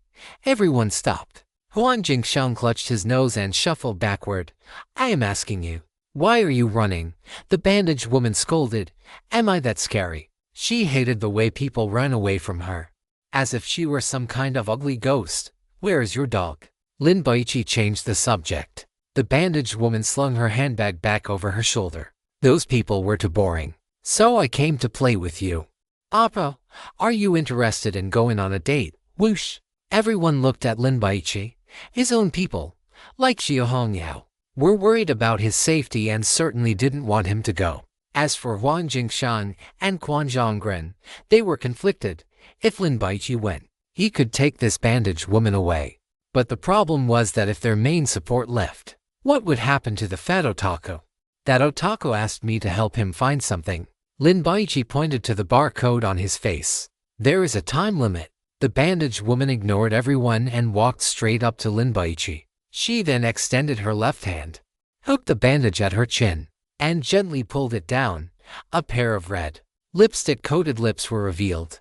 Appa, you are so tall. The bandaged woman stood on her tiptoes, leaned toward the side of Lin Baici's face, and gave the barcode a light kiss. The barcode on Lin Baici's face vanished. Damn, is being handsome that great? Huang Jingshan was so envious he felt withered inside. He really wanted the bandaged woman to do that for him too. However, he felt that if he suggested it, The bandaged woman would likely blow his head off. Xiao Bai, the barcode on your face is gone. Jia Hongyao was genuinely happy for Lin Baici. Lin Baici raised an eyebrow. Is this bandaged woman actually this powerful? Can she negate the rule-based contamination of the fat otaku monster? But the most urgent task was to take advantage of this. Thank you. Lin Baici gave a gentlemanly smile, showing 8 white teeth, trying to make his expression as bright as possible. Can you help my friends remove this time limit as well? Gu Qingqiu couldn't help but chuckle. At this moment, Lin Baici looked like a gigolo asking a wealthy woman for money. Why should I? The bandaged woman retorted. You are not my boyfriend, so why should I listen to you? Lin Shen, Huan Jingshan and Quan Zhonggren said in unison, both wanting to say, just give in to her, actually, as long as she wore a head covering or used a blanket to hide her head. This monster would definitely be a great beauty, just for that figure alone. It wouldn't be a loss. Xiao Bai, don't be reckless. Hu Yu worried that if he agreed to be her boyfriend, it might trigger some kind of rule-based contamination. Hearing this, the bandaged woman snapped her gaze toward Huai Yu. The little mermaid shivered, her hair standing on end. If I were your boyfriend, could you help them remove the time limit? Lin Baici asked back. If I did that, that fat otaku would fight me to the death. The bandaged woman curled her lip. I hate that fat pig. Besides, whether these people live or die, what does it have to do with me? Appa, let's go. I will treat you to some instant noodles. As the bandaged woman spoke, she reached out to hook her arm through Lin Baici's. The people from Kyushu didn't know what eating instant noodles meant, but the Koreans like Jin Yingxin understood. Hearing this, they were completely stunned. This monster wants to sleep with Lin Baici in Korea. A woman asking a man to eat instant noodles is a euphemism for saying that he can stay the night. It needs to be a full-blown, explosive affair. Why don't you ask him out? Dorasane could not accept the fact that her golden ticket was leaving. So she pointed at Che Jing-seok and recommended him. He is also very handsome. Well done. Not just Kwon Sang-in. Everyone in their hearts gave the tall, statuesque woman a thumbs up. The female office worker looked at Che Jing-seok. Everyone held their breath, praying that the head-wrapped woman would choose someone else. I do not like that type. He is too effeminate. The head-wrapped woman tightened her grip on Lin Baici's arm and even reached out to touch his stomach. I like men with 8-pack abs like this. Little milk dogs are the trend right now. The tall woman tried to persuade her. You talk too much. The head-wrapped woman's voice turned cold. With a flick of her wrist, a black bank card appeared between her slender fingers, and she threw it out. Whoosh. Chapter 368. That is right. He is the type 1 like. The bank card moved with incredible speed, spinning and flying through the air, leaving a trail of afterimages. Dorasane did not have time to react at all. The bank card grazed past her neck, then curved in an arc like a boomerang and flew back. The head-wrapped woman caught the bank card, gave it a casual flick, and with another turn of her wrist, the card vanished. Sizzle. A thin line of red blood suddenly welled up on Dorasane's neck, and immediately, a massive spray of blood erupted, splattering onto the wall over a meter away, leaving a mottled, crimson stain. Dorasane took 2 steps forward, looking at Lin Baici with terror, wanting to call for help, but no sound could escape her throat. By the 3rd step, her head fell from her neck like a ripe watermelon, her eyes still wide open in death. The head rolled more than half a meter across the floor. Damn it, Zheng Zhongyan, standing beside the tall woman, felt his skin crawl in fear. The others' faces were also ghastly pale. As if facing a formidable enemy, they did not dare to utter a single word of complaint. Dorasane first knelt to the ground. Then her body tilted over, and she died completely. The head-wrapped woman nodded in satisfaction and looked at Lin Baici. Appa, can we go now? Wait a moment. Lin Baici knew he could not avoid this. He took a few long strides to reach Xiao Hongyao and quickly handed her the administrator's key. I will be back as soon as I can. Don't rush. Just make sure you stay alive first. The high ponytail girl said with concern. That female monster is not simple, rest assured. I can handle that fat otaku monster, Gu Qingqiu interjected, feeling that Lin Baici was underestimating her. After you find the figurines, tie them up with a tortoiseshell knot. That should prevent them from escaping. Lin Baici instructed. Understood. although she did not know the reason for doing so. She would just follow Lin Baici's orders. Jiu Hongyao made an okay gesture and went to take the key, but the moment she touched it, a surge of electricity erupted from the metal key. Zop, zop. The intensity of the current was high, causing Jiu Hongyao to shudder and immediately pull her hand back. Damn it. It is over. Seeing this, Li Yintong covered her eyes in despair. Are you kidding me? This key can only be used by God Lin. Huang Jingxian's mouth twitched. Everyone's expressions grew even worse, because this meant big trouble. If they could not use this key, they would have to fight the door-knocking ghost to get the key, which would greatly increase the risk of death. Jiu Hongyao and Gu Qingqiu both frowned slightly, but their expressions quickly smoothed out. It is not a big problem. Jiu Hongyao gave Lin Baici a thumbs up. Don't worry, I will take good care of you and the others. One had to admit, the high ponytail girl was reliable. Regardless of whether she could actually do it, at least her courage and sense of responsibility were there. How by, compared to her own safety, Hu Yuyu was more worried about Lin Baici. Sigh. He is so handsome that even a female monster likes him. There is really no one else like him. Jin Yingzhen really wanted to help, but unfortunately, she was powerless, which gave her a deep sense of frustration. You lot, stay away from my boyfriend. The head-wrapped woman seemed jealous and scolded them.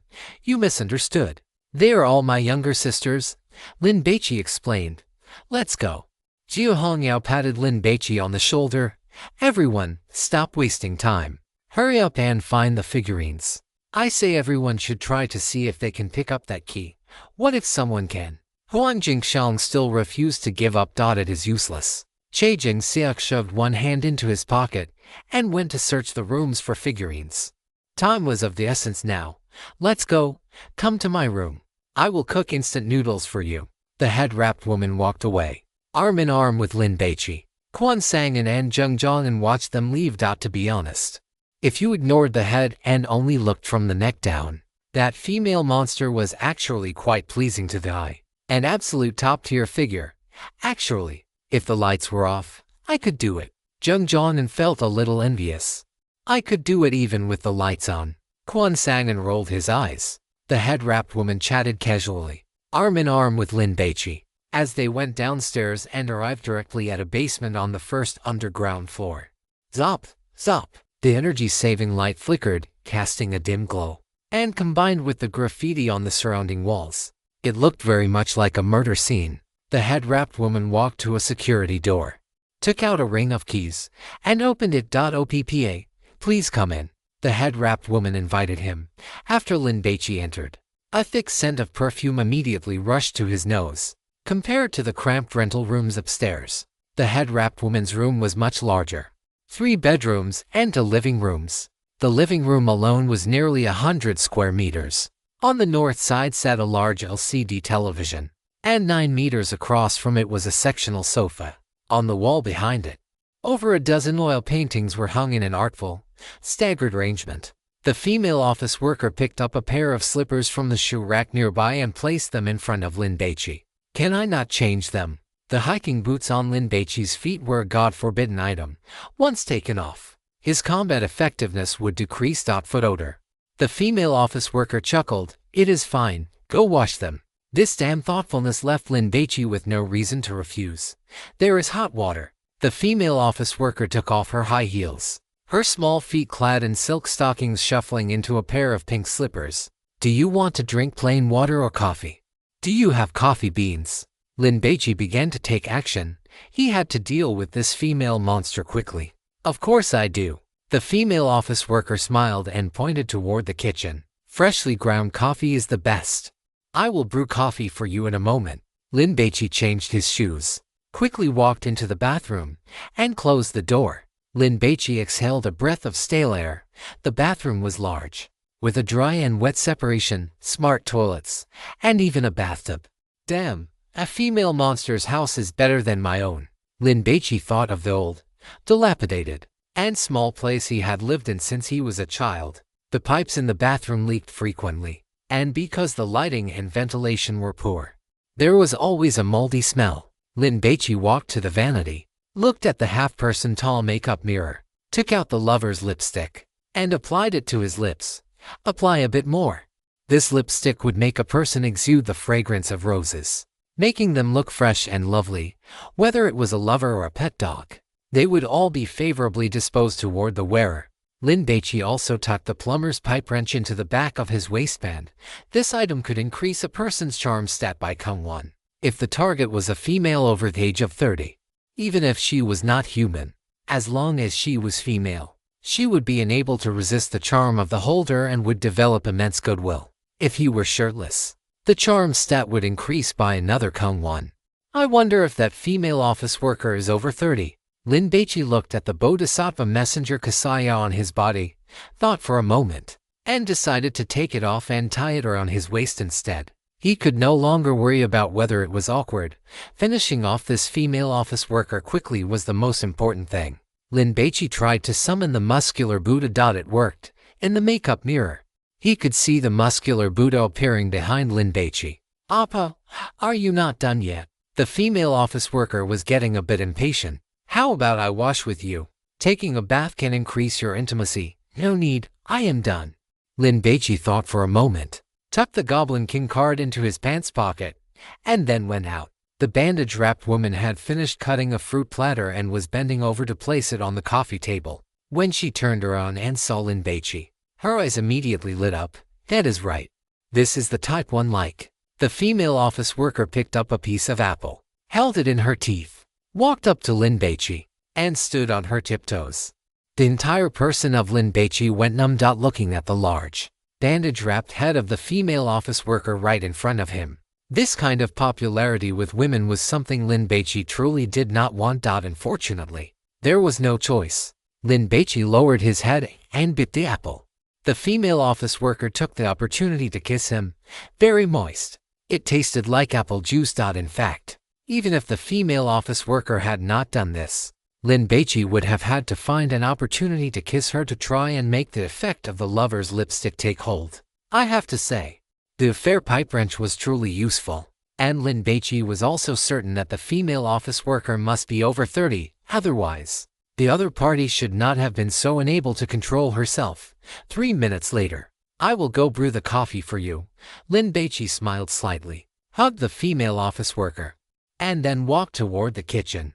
"You do not need to come over, rest for a while." The female office worker retreated a few steps, sank into the sofa, picked up a doll, held it in her arms, and looked at Lin Baici with a light laugh. Lin Baici walked into the kitchen and first took out the lipstick to reapply it. There was no help for it.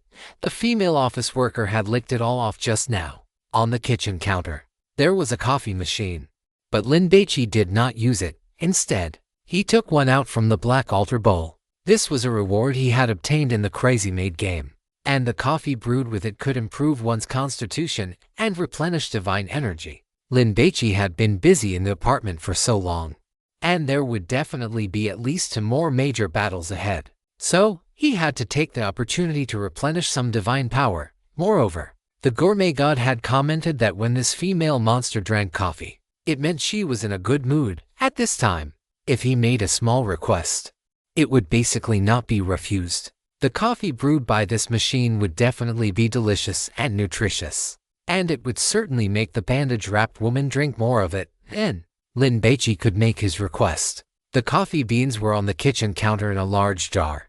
Lin Baici unscrewed the lid and smelled a rich fragrance that made even someone like Lin Baici, who had no interest in coffee, want to immediately make a cup to taste. White Valentine coffee beans, rich and fragrant, with deep and sweet affection. After someone drinks coffee brewed by your own hands, they will have greatly increased goodwill toward you, view you as a confidant, open their heart, and pour out their inner thoughts. The more they drink, the more obsessed they will become with the person who brewed the coffee. Lin Baici heard these 2 comments, and his eyes immediately lit up. Good stuff, why be polite? Lin Baici glanced outside the kitchen, and after confirming that the bandage-wrapped woman could not see and hear, he immediately found a bottle from the black altar bowl and began pouring the coffee beans from the jar into it. Clatter! The sound of the coffee beans hitting the glass bottle gave Lin Baici a fright. He quickly stopped, but the voice of the female office worker still rang out from outside. "Appa, what is wrong?" Although the female office worker had taken off her high heels, Lin Baici could still hear the sound of her walking in slippers. The other party was clearly coming over. Trouble. Caught red-handed stealing coffee beans. Would he be kicked out? Chapter 369. I am a repairman. Is it not reasonable to carry a pipe wrench? Their pressure in the kitchen became instantly oppressive. Lin Baici looked at the glass jar, but it was already too late to pour the coffee beans back in. He set the jar down and immediately strode out. HMM. The bandage-wrapped woman had just reached the doorway when she was blocked by Lin Baici's tall frame. I saw you have a disc player at home. You like watching movies, right? Do you have any favorites in your collection? Lin Baici flashed a dashing smile and reached out to pat the female office worker's head. I do. The female office worker felt shy and swatted Lin Baici's hand away. Then, why don't you go find them? We can watch them together in a bit. This apartment building was very old, not just the decor, but even some of the appliances and furniture were from decades ago. Disc players like this had long been phased out by the market, and many young people had never even seen one. By the way, I'm a bit of a coward, so I don't want to watch horror movies. Lin Baici continued talking, disrupting the female office worker's train of thought. Sure enough, the bandage-wrapped woman was led astray, forgetting her original intention for coming to the kitchen. Okay, I'll go pick a romance movie. The female office worker was very happy and skipped away. Lin Baici let out a sigh of relief. He returned to the kitchen counter, swapped out the white Valentine's coffee beans belonging to the bandage-wrapped woman as quickly as he could, and then started brewing the coffee. Soon, the rich aroma of coffee wafted through the air. Lin Baici took a deep sniff. It was intoxicatingly fragrant, making one feel an urge to fall in love after smelling it. Is it ready? The bandage-wrapped woman leaned against the kitchen doorframe and poked her head in to ask. It's ready. Lin Baici took 2 coffee cups and filled them up. Do you want sugar? The bandage-wrapped woman gave a sweet smile. With you here, it's already sweet enough. Damn. Lin Baici was speechless. A monster. Yet better at sweet talk than he was. The two sat back down on the sofa. The bandage-wrapped woman had even found some pastries and fruits to place on a plate as snacks. This is my favorite movie. I watch it whenever I have nothing to do. The female office worker pressed the remote control. On the LCD television, a snowy scene appeared. The ground was a vast expanse of white, and then a pair of brown women's boots entered the frame with a crunching sound as they stepped through the snow.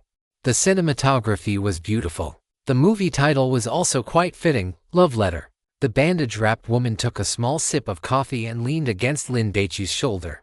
Although Lin Baici was anxious about the safety of Jia Hongyao and the others, at a time like this, he could only be patient and wait for the effects of the divine relic to take hold, making the atmosphere even more intimate. Only then would it be easier to get his requests granted.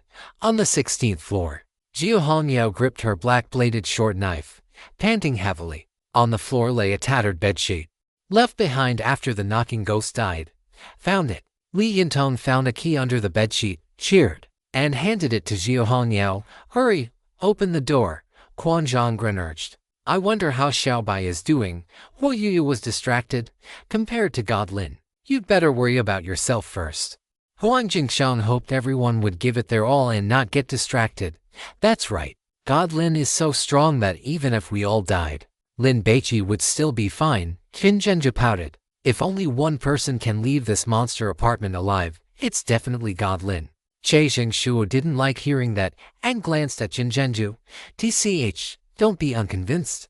Qin Zhenju mocked. If you're so capable, go find all the figurines. Che Jingshuo shoved one hand into his pocket and shrugged. Stop arguing, let's move. Gu Qingqiu urged. She wanted to take this opportunity to prove herself and let Lin Baici know that she was qualified to be his teammate. Team leader, do you think God Lin is getting intimate with that female monster right now? Zheng Zhongnan was curious about whether Lin Baici could actually bring himself to do it. I actually hope God Lin can persuade her. That way, the female office worker could become a combat asset. That female office worker has strong combat power and possesses several divine relics herself. If God Lin really gets his hands on her, I don't think the big shots at Sejong Jiang will let it slide. Jin Zhenju felt that if she were a big shot, she certainly wouldn't agree, because this was an extremely rare species sample from a divine ruin. possessing high scientific research value. I want to know if there is reproductive isolation between that female office worker and humans. If she could conceive a human child, that would be a huge deal. Jung Jong-un didn't have dirty thoughts. He was simply looking at the matter from a human perspective. What would a child born to the female office worker be? Cybele. Is this something small fries like us are qualified to worry about? Kwon Jong-gren gave Jung Jong-un's head a light tap. Hurry up and find the figurines in the living room. The atmosphere was quite pleasant. They were on their second cup of coffee. The female office worker leaned on Lin Baici's shoulder and looked up at him. Lin Baici sighed inwardly and lowered his head to kiss her. Those red lips were quite alluring, but the bandage-wrapped head was a real mood killer.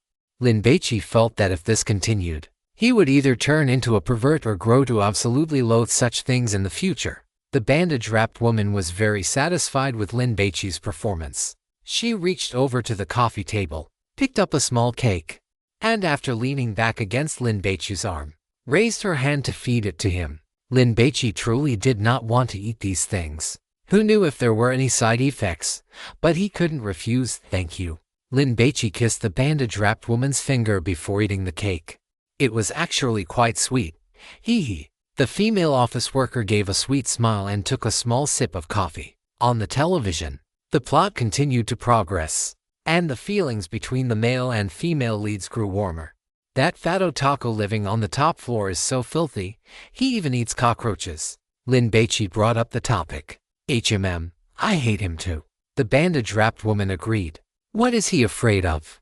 I want to go and give him a scare. Lin Baici chuckled, deliberately putting on a mischievous expression. He does not have anything he is afraid of. The bandage-wrapped woman sighed. If he did, I would have kicked him out of the apartment long ago. Lin Baici frowned. He could not exactly ask how to kill the fat otaku monster, so he had to change his approach. What does he like? He likes anime, manga for adults, and figurines. If anyone touches his things, he will fight them to the death. The bandage-wrapped woman replied casually, "Oh, right. And he likes eating soybean paste noodles. Does he have a girlfriend?" Lin Baici took a small sip of coffee. Haha, does a virtual girlfriend count? The bandage-wrapped woman laughed. Oh, let us stop talking about that guy. He is such a buzzkill. What about you? Lin Baici grabbed the female office worker's hand. Is there anything you are afraid of? I am afraid that you do not love me enough. After saying this, the bandage-wrapped woman stared straight at Lin Baici. Although she was covered in bandages and her eyes were not visible, her gaze seemed to pierce right through the wrappings. I want to take you to meet my parents. They will definitely like you. Lin Baici felt like a scumbag for deceiving a woman, and to be honest, his level of sweet talk was so poor that he probably could not even fool a middle school girl. But fortunately, the bandage-wrapped woman clearly had no experience with this kind of romance, and she was instantly flustered. The bandage-wrapped cheeks of the female office worker could be seen turning red and heating up. Is it not too fast? I want them to know that I am very happy right now. Lin Baici hugged the bandage-wrapped woman. His goal was simple: to lure the female office worker into helping him fight the fat otaku monster. The female office worker leaned into Lin Baici's embrace. The atmosphere heated up once again. The lover's lipstick, the infidelity pipe wrench, and the white Valentine's coffee beans, the combination of all three had greatly increased the female office worker's favorability toward Lin Baici. Do you want more? Lin Baici patted the female office worker's shoulder, signaling for her to move away so he could stand up. I'm going to brew some coffee. As Lin Baici stood up, the bandage-wrapped woman suddenly lunged forward and hugged him. The two of them tumbled onto the rug. The remaining coffee in the cup spilled, staining the carpet. But the bandage-wrapped woman did not care. I can help you. The bandage-wrapped woman finished her sentence and kissed Lin Baici on the lips. Damn it. Lin Baici's original plan was to take advantage of the female office worker's relaxed guard to smash her head in. But now it seemed a new option had appeared. So conflicted, Lin Baici was annoyed to death. The bandage-wrapped woman was clearly very powerful. Although she was not the boss that dropped the next station's ticket, her strength should be on par with the fat otaku monster. Otherwise, she would not have been able to erase the barcode the fat otaku monster had left on her face. But who could guarantee she would not go back on her word halfway through? and whether she could even board the Bizen train was still an unknown. Lin Baici recalled the gluttonous god's commentary on her. A professional woman who is good at slacking off, loves dating, receiving gifts, and shopping until she drops. When she wears high heels, no one can escape her grasp. She can become pregnant. Once she carries a person's child, she will be obedient to that person. But when she wants a gift, that person must satisfy her, or they will be subjected to domestic violence. She can be eaten. It is a great tonic. Pregnant. Lin Baici touched the Goblin King card in his pocket. After this divine taboo item was activated, it had a one-shot pregnancy effect. Still so conflicted, Lin Baici looked at the female office worker pressing down on him, feeling miserable all over. When he first encountered this female monster, Lin Baici had started thinking about how to purify her and had tentatively come up with two plans. But the problem was, he could not get past the psychological barrier. Actually, from the perspective of maximizing benefits, turning the female office worker into a girlfriend was the most perfect outcome. The bandage-wrapped woman was a strong fighter, although she required gifts. With Lin Baici's current net worth of over 100 million in annual salary, he could fully satisfy her desire to shop. It could be said that compared to the muscle Buddha who would punch its master from time to time, this bandage-wrapped woman was more useful. Well, useful in every sense of the word. But how would this end in the future? Bringing this bandage-wrapped woman to school would definitely cause a sensation. You are about to lose your life, and you are still worrying about that, the gluttonous god commented. Aside from liking to receive gifts and occasionally having a bit of a temper, she is a decent candidate for a girlfriend. Lin Baici wanted to roll his eyes. You say it so easily, but the problem is that she is not human. What is wrong with you? Seeing Lin Baici was distracted, the bandage-wrapped woman asked with concern. My stomach is a little uncomfortable. Lin Baici made up an excuse. He really wanted to ask what was under the female office worker's bandages and if she could take that thing off. But when the words reached his lips, he gave up. Perhaps this was the bandage-wrapped woman's reverse scale. If he asked, he might be hunted down by her. I will rub it for you. The bandage-wrapped woman's movements were very gentle, and she hugged Lin Baici, but soon, her body stiffened. From behind Lin Baici, she pulled out the infidelity pipe wrench tucked into his belt. What is this? The female office worker's tone was unfriendly. I am a repairman. It is only reasonable to carry a pipe wrench. Lin Baici laughed. No, he could not drag this out any longer. He had to finish this quickly. Lin Baici pressed his lips, coated with the lover's lipstick, onto the female office worker's red lips. On the television, a couple strolled through the snow in the countryside, leaving two sets of footprints behind. The rich aroma of coffee drifted through the living room. Although Lin Baici was the one who brewed the coffee, he was actually influenced by the coffee beans himself, developing a slight affection for the person he was drinking with. The night was quiet and serene, the moonlight bright and clear. However, inside the apartment, a storm was raging. Lin Baici, like a cavalry commander, was riding his most loyal steed, charging wildly across the lush, grassy wilderness toward the enemy. Charge, and then victory. Lin Baici lay on the sofa, looking at the female office worker in his arms, and probed, Can I take all those coffee beans with me? The bandaged woman leaned against Lin Baici like a house cat, acting very docile. Are you willing to come with me? Lin Baici's left hand gripped the pipe wrench he had placed on the bedside table. The bandaged woman's voice was as faint as a mosquito's, but her tone was firm. But I'm worried that the fat otaku won't let me leave. Can you help me kill it? Lin Baici's nerves tightened. Sure enough, as soon as he finished asking, the bandaged woman snapped her head up and stared into his eyes. Although the female office worker's eyes were not visible, at that moment, Lin Baici felt as if his entire being was being pierced by her sharp gaze. The atmosphere in the living room suddenly became tense. After a full 2 or 3 minutes, the female office worker lay back down in Lin Baici's arms. I can take you away. What about my sisters? Lin Baici frowned. He certainly wouldn't leave alone. The otaku is the landlord of this apartment. Everyone who moves in is its tenant and must pay rent. My money is only enough, and can only be used to pay the rent for you. The female office worker explained. How much is the rent? Lin Baici felt that the female office worker's tone made him sound like a man living off a woman. The price is one life. The answer the female office worker gave was cruel and bloody. Of course, as long as the otaku needs help and these tenants can fulfill its requirements, it won't kill them. It sounded like a simple requirement, but humans like Lin Baici could not stay in the god's ruin for too long, or they would be corrupted into dead flesh people. Then can you tell me how to kill that otaku? Lin Baici was on full alert, already prepared for battle. The female office worker shook her head. And I don't know either. It's too late. You should rest. I'm going to check on my sisters.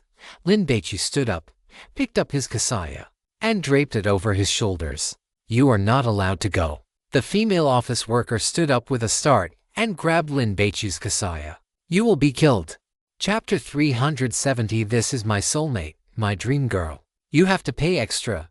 If I don't go, my sisters will die. Lin Baici shook off the female office worker's hand. He walked into the kitchen, found a thermos, and poured the remaining coffee into it.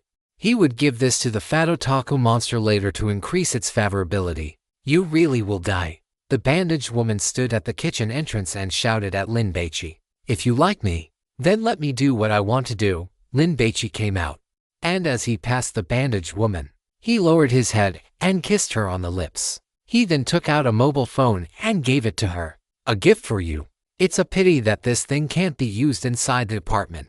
Otherwise you could use it to call me. Lin Baici walked to the entryway, put on his hiking boots, opened the door, and left. Giving gifts could make the bandaged woman happy, and Lin Baici hoped it would make her change her mind.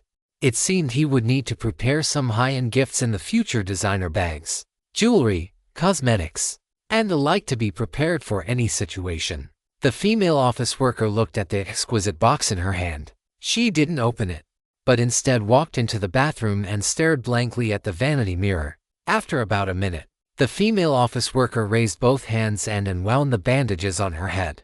If you saw what I look like now, you wouldn't leave, would you? The female office worker murmured, touched her cheek, then lowered her head to wash her face before wrapping the bandages back around her head. I won't let my man die. The female office worker returned to the living room and found her stockings on the sofa. Seeing they had several holes and were no longer wearable, she found a new pair in the wardrobe. Then, feeling her professional attire was also dirty, she simply changed into a new outfit. Once the bandaged woman was dressed again, an exquisite and fashionable urban office lady appeared. She slung her handbag over her shoulder, put on her high heels, and went out to find Lin Baici. To save time, Lin Baici jogged all the way. By the time he rushed to the 15th floor, he heard Huan Jingxiang complaining. How long is this going to take? Brother Daxian was nearing despair. So far, only Gu Qingqiu had found one figurine. The efficiency was too low. Stop talking nonsense and keep looking. As soon as Li Yintong finished speaking, her ears twitched, hearing footsteps. She immediately shouted a warning, everyone, be careful, something is coming. Then, the delinquent girl saw Lin Baici running in from the stairwell. Brother Lin. The delinquent girl hadn't expected Lin Baici to return so quickly. Her face was full of surprise, and she immediately ran over excitedly. Brother Lin is back. The delinquent girl was wearing flip-flops, but she ran quite fast. When she was about 3 meters away, she launched herself directly at Lin Baici, wrapping her long, fair legs around his waist. Brother Lin, did you kill that bandaged female monster so quickly? The delinquent girl hugged Lin Baici's head, looking him over, and was shocked. Damn. No injuries, Brother Lin. How did you do it? That female monster looked very strong. In Li Yintong's estimation, even if Lin Baici could win, he would be covered in wounds. Clatter, with hurried footsteps. The others who were searching the rooms heard the delinquent girl's shout and all ran out. Xiao Bai. Huo Yu immediately ran over. Cybele. God, Lin is so strong. Zheng Zhongnan was completely convinced. Everyone hurried to gather round, except for Che Jingxiak, who walked at a leisurely pace with one hand in his pocket. Get down. Lin Baici patted Li Yintong on the lower back, signaling her to get off. The delinquent girl acted as if she hadn't heard him, remaining clung to Lin Baici like a koala, and even tightened her legs around him. Lin Baici pinched her thigh and gave it a hard twist. The delinquent girl jumped down as if stung by a scorpion, while rubbing her thigh. She complained with a mournful expression, "Brother Lin, you really pinched me, Baici. How did you manage to take care of that monster?" Guqinkyu asked curiously. "Did you sleep-talk it into submission?" As soon as Zheng Zhongnan finished speaking, he was slapped on the forehead by Quan Sangin. "What nonsense are you spouting?" Quan Sangin glared at Zheng Zhongnan. Lin Baici was not the type of person who liked to joke around, and such remarks might anger him. "I had her drink some coffee and convinced her that I was her friend." Lin Baici gave a perfunctory reply and changed the subject. "How many figurines have you found?" Jia Hongyao took a girl figurine out of her pocket and handed it to Lin Baici. A thin red string was tied around the upper body of the figurine. "God Lin, there definitely isn't enough time left." Huang Jingshan was sweating profusely with anxiety. "You guys keep looking for figurines. Hongyao, come upstairs with me." The group was overjoyed to hear this. "God Lin, have you thought of a way to kill that fat otaku monster?" Che Jingxiak asked curiously. "Won't the people be too few?" Jin Yingxin worried. "I'm going to." Guqinkyu didn't want to miss such a big show. "I have a plan. Though I am not sure if it will work. I am going to test it out first." Lin Baici looked at Yi Jisheng. "Can you lend me that silicone doll of yours?" "What do you want to do with my girlfriend?" Yi Jisheng's eyes were guarded. "I will return it to you once the fat otaku monster is killed." Lin Baici didn't say he was going to give it to the fat otaku monster. Otherwise, Yi Jisheng, who treated the silicone doll as his girlfriend, would most likely refuse. "You aren't going to give my girlfriend to him, are you?" Although Yi Jisheng was a human anatomy model and physically lacked a brain, he was not easy to fool. Lin Baici was not good at lying, especially to friends, so he remained silent. "Lend it to Baici first. Once we return to Haijing, I will buy you 100 of the most beautiful silicone dolls," Guqinkyu promised. The most expensive kind. Given Guqinkyu's financial resources, she could afford it. Yi Jisheng's face was always stiff, but upon hearing this, his brows twitched, clearly showing he was tempted. "Are you going to do it or not? Give us a straight answer," Li Yintong urged. "This is my soulmate, my dream lover." Yi Jisheng sniffled, looking at the silicone doll held in his arms. "You have to pay more. I will arrange for a factory to custom make a girlfriend for you according to your specifications. How about that?" Jin Yingxin made an offer. Yi Jisheng nodded, walked up to Lin Baici, and handed him the silicone doll. Lin Baici reached out to take it, but Yi Jisheng suddenly pulled it back, hugged it tightly, lowered his head, and kissed the silicone doll's mouth hard. Smack! The sound was audible. "Damn it! This is too pathetic." Li Yintong was dumbfounded. Confirmed. Zheng Zhongnan leaned into Quan Sangin's ear and muttered, "He is a pervert." Guqinkyu and Jin Yingxin looked away. It was truly too much to watch. Jia Hongyao laughed. She knew Yi Jisheng's background, so she found this human model quite interesting. "Take it." Yi Jisheng handed his girlfriend to Lin Baici. "Tell that fat otaku monster, don't be too rough when you are dating her." Lin Baici took the doll and signaled to Jia Hongyao, "Let's go." The two went upstairs. "Be careful." Huo Yu's face was full of worry. "God Lin is truly too kind." Jin Zhenju was filled with emotion. The barcode timer on Lin Baici's face had already been erased. He could have completely avoided getting involved in this mess. Yet he went anyway. "Miss Jin, you must cherish God Lin," Quan Sangin advised kindly. "A man with such a sense of responsibility. If you miss him, you will never encounter another one like him again. May all the bodhisattvas bless us. I hope everything goes smoothly." Huang Jingshan pressed his palms together and prayed incessantly. "Don't just stand there like fools. Hurry up and find the figurines," Guqinkyu urged.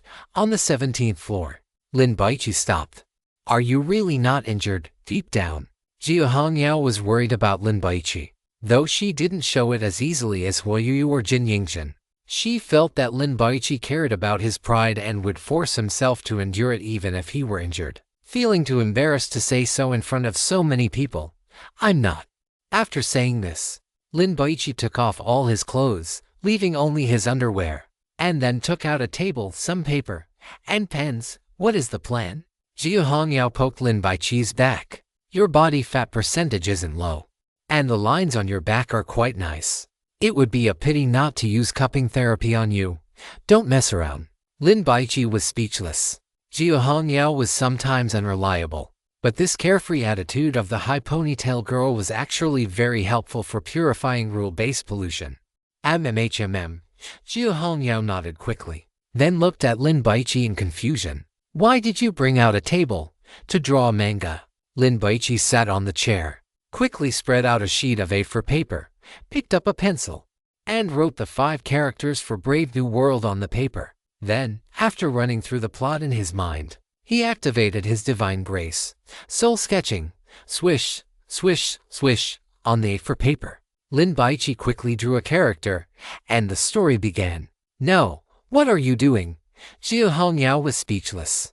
She could certainly see that Lin Baici was drawing a manga, but the problem was, at a time like this, could drawing a manga kill the fat otaku monster? However, this drawing skill was truly beautiful. She should ask Lin Baici to draw a portrait of her some other day. I am planning to use this manga to hook that fat otaku monster. And then you hide in the shadows, turn on the oven, and roast that guy until he is well done. Lin Baici explained his plan. He definitely could not win in a head-on confrontation, so he had to play tactically. Jiu Hongyao felt that Lin Baici was being a bit whimsical, looking at the miserable state of Huan Jingshan and the tall, blonde woman after being roasted. The girl with the high ponytail believed that even if the fat otaku monster were an idiot, he would still run downstairs the moment he felt the heat. I understand what you mean, which is why I have to use the manga to keep him occupied. Lin Baici wrote and drew furiously, because he had read this manga before and it had left a deep impression on him. Combined with his soul sketching ability, he was able to produce the work with fluid ease. In just 5 minutes, the first chapter was finished. So fast, Jiu Hongyao was shocked. Although she did not know much about drawing, she knew even with her eyes closed that it was impossible to be this fast. And the quality of Lin Baici's work looked quite high. I used a divine favor, and I do not need to think about storyboarding or plot. I just have to copy it directly, and that is it. Lin Baici explained. The divine favor of soul sketching allowed Lin Baici to quickly draw anything he had ever seen, reaching a realm where both form and spirit were captured perfectly. It could be said that as long as Lin Baici had seen the original Mona Lisa, what he drew would be exactly the same as Da Vinci's, to the point that even the artist himself would not be able to tell them apart. I have heard that Naruto is quite popular. Jiu Hongyao picked up the 12 original drawings. She still felt that Lin Baici's plan was unreliable. Just how good could this manga be to make the fat otaku monster endure high-temperature roasting without leaving? Stop looking at it. Lin Baici snatched the original drawings back. I am not a little girl anymore. Jiu Hongyao rolled her eyes. She had been standing right next to Lin Baici, so she had already seen them. These manga were quite explicit, and the content was very provocative. Naruto is a shonen manga. Do you think that fat otaku monster is a youth? Lin Baici's hand speed was extremely fast. This story is called Beautiful New World. It is about a temporary worker named Li Haocheng who has a low status in the company and is looked down upon. One day, a female employee discovers a hidden camera in the restroom and then frames Haj for it. Haj is about to be fired by his beautiful female boss, but he accidentally sees the beautiful boss hit someone with her car. Instead of calling the police, she dumps the body and flees. Haj uses his phone to record the whole process, using it as leverage to threaten the beautiful boss, getting a promotion and a raise, and starting to call the shots in the company. Jiu Hongyao smacked her lips. Why does this plot feel so cliché? It is not even as good as those idol dramas. This plot is enough. Besides, in this kind of manga, who is looking at the plot? Do you understand the art style? What was actually attractive were the various female characters, especially team leader Jin Miting. Lin Baici did not believe that the fat otaku monster could resist that. Of course, even if the fat otaku monster could resist, Lin Baici still had a backup plan. Do not just stand there. Smear the honey on me. Time was tight, and Lin Baici could only leave this task to Jiu Hongyao. Jiu Hongyao picked up the honey jar, opened it, grabbed a handful, and slapped it onto Lin Baici's back with a wet thud. She felt that Lin Baici was being overly optimistic and would definitely fail. But it did not matter. If they lost, they would face it together. The girl with the high ponytail grabbed the honey and smeared it all over Lin Baici's back. Let's work out together another day. Lin Baici drew for over half an hour, finishing 10 chapters before stopping. This amount was enough to ensure the fat otaku monster would take the bait. Hongyao, turn her on first. Lin Baici needed to apply the honey to the spots the high ponytail had missed. We are as close as siblings. Are you still going to be formal with me? Hongyao pouted, preparing to continue smearing the honey. No. Lin Baici quickly stopped her. Finished applying the honey in a few quick motions. Put on a pair of gloves. Pressed the original manuscript down, and went upstairs. In the top floor corridor, it was covered in red flesh. Uneven and slowly squirming like an intestine. On the ceiling, strips of flesh like large intestines hung down, looking disgusting. As long as the oven was turned on, regardless of the distance, the entire corridor would be contaminated and enter a roasting state. So Lin Baici had placed it near the stairwell. It was a pity that this flesh could not be cut, otherwise, if it were buried underneath, it would not be easily discovered. Go downstairs, find the nearest room, and plug in the power. Lin Baici gave Hongyao an extension cord with a socket. When I go in later and cough loudly, it means the fat otaku monster is hooked. Then you plug in the oven and turn on the power. Hongyao carried the cord downstairs. 5 minutes later, everything was ready. I'm going in. Lin Baici took a deep breath. Good luck. Hongyao clenched her fist and tapped Lin Baici's shoulder. If there is danger, shout loudly. I will be guarding right here. Captain Gio would never abandon a teammate. Chapter 371 Otaku. Time to go. Thump thump. Lin Baici knocked on the door. After waiting a few seconds without hearing the fat otaku monster speak, Lin Baici pushed the door open and entered. The lights in the room were off. The fat otaku monster was piled on the gaming chair like a mountain of flesh, wearing headphones and playing a game with intense focus. Lin Baici walked over and placed the figure on the table. Just as he was hesitating whether to interrupt the fat otaku monster, the game character the guy was controlling was killed. Scheibel. The fat otaku monster cursed loudly and smashed the mouse in his hand onto the table in a fit of rage. The mouse shattered.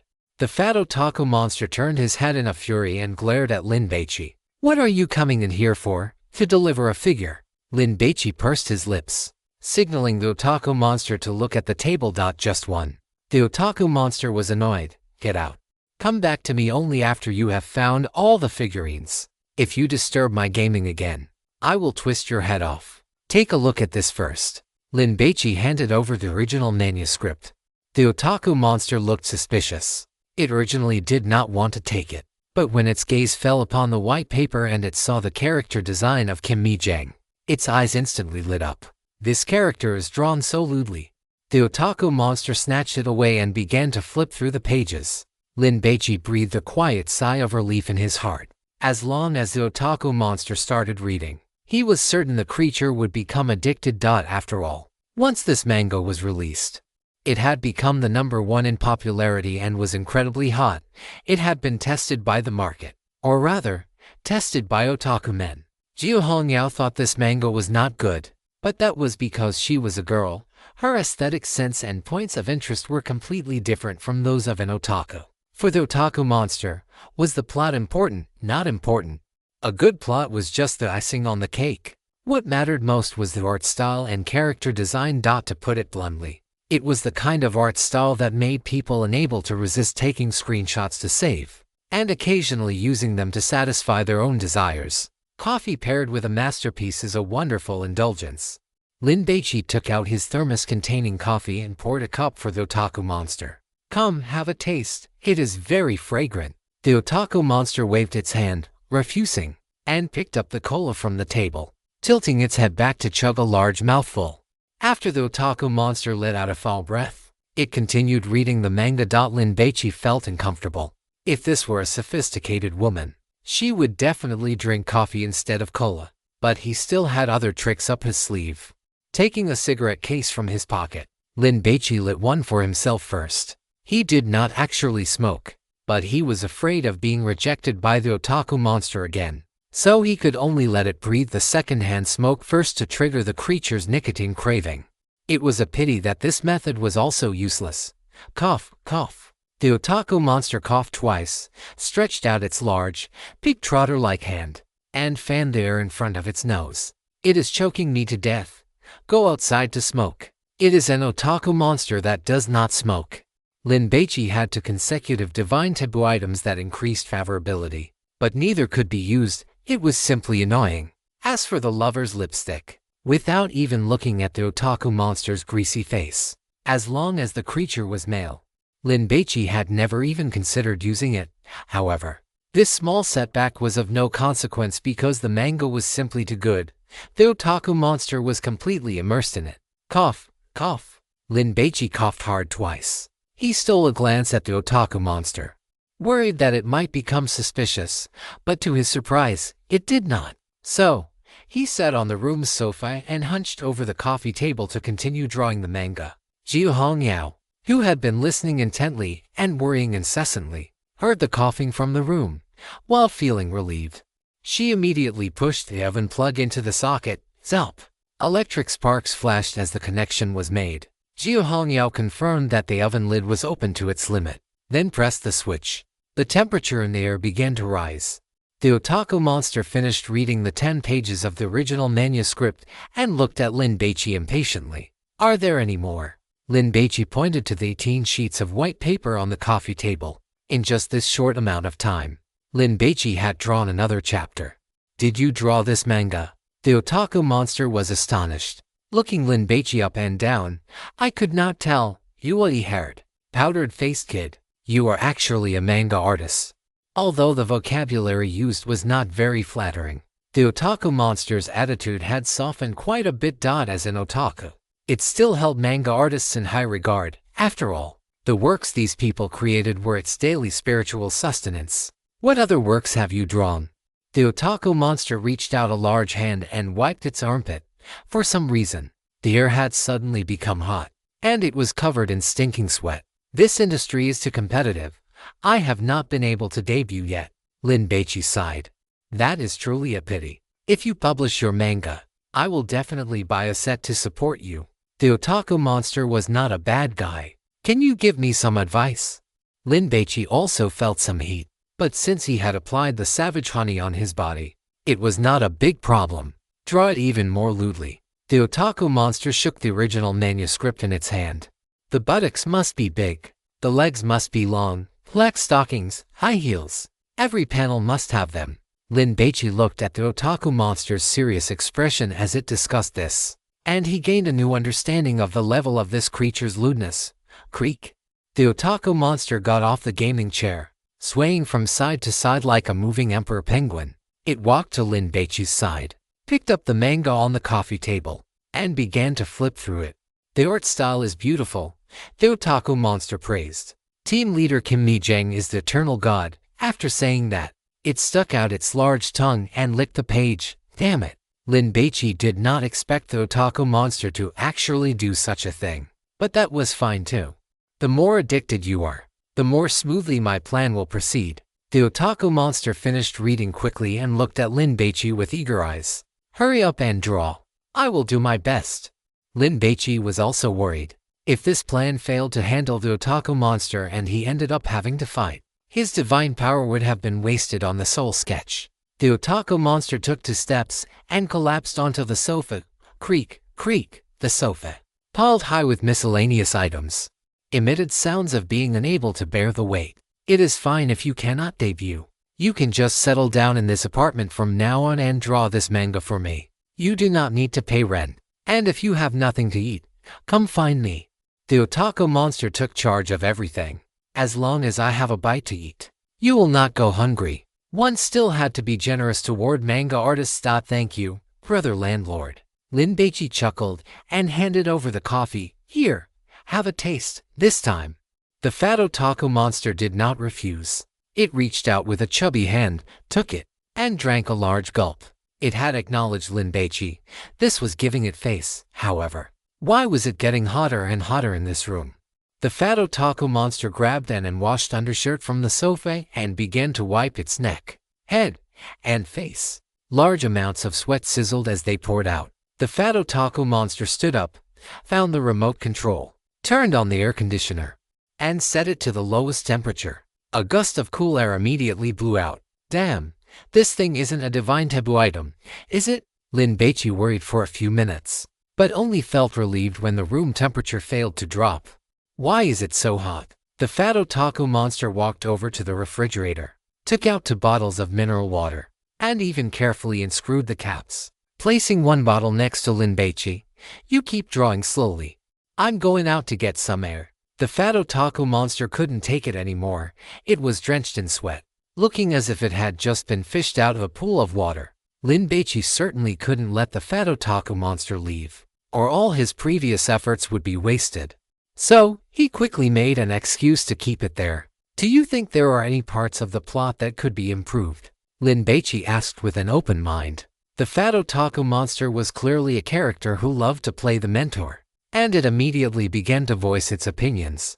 Add a few more female characters to give Brother Hao a chance to show off his masculine spirit. It would be even better if there were a cuckold plotline.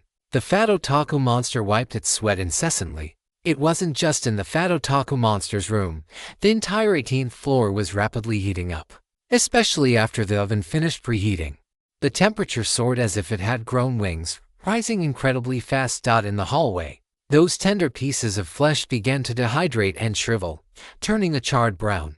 The strips of meat hanging from the ceiling like willow branches were all sizzling and smoking, just like sausages placed on a grill. The scent of roasted meat began to permeate the corridor.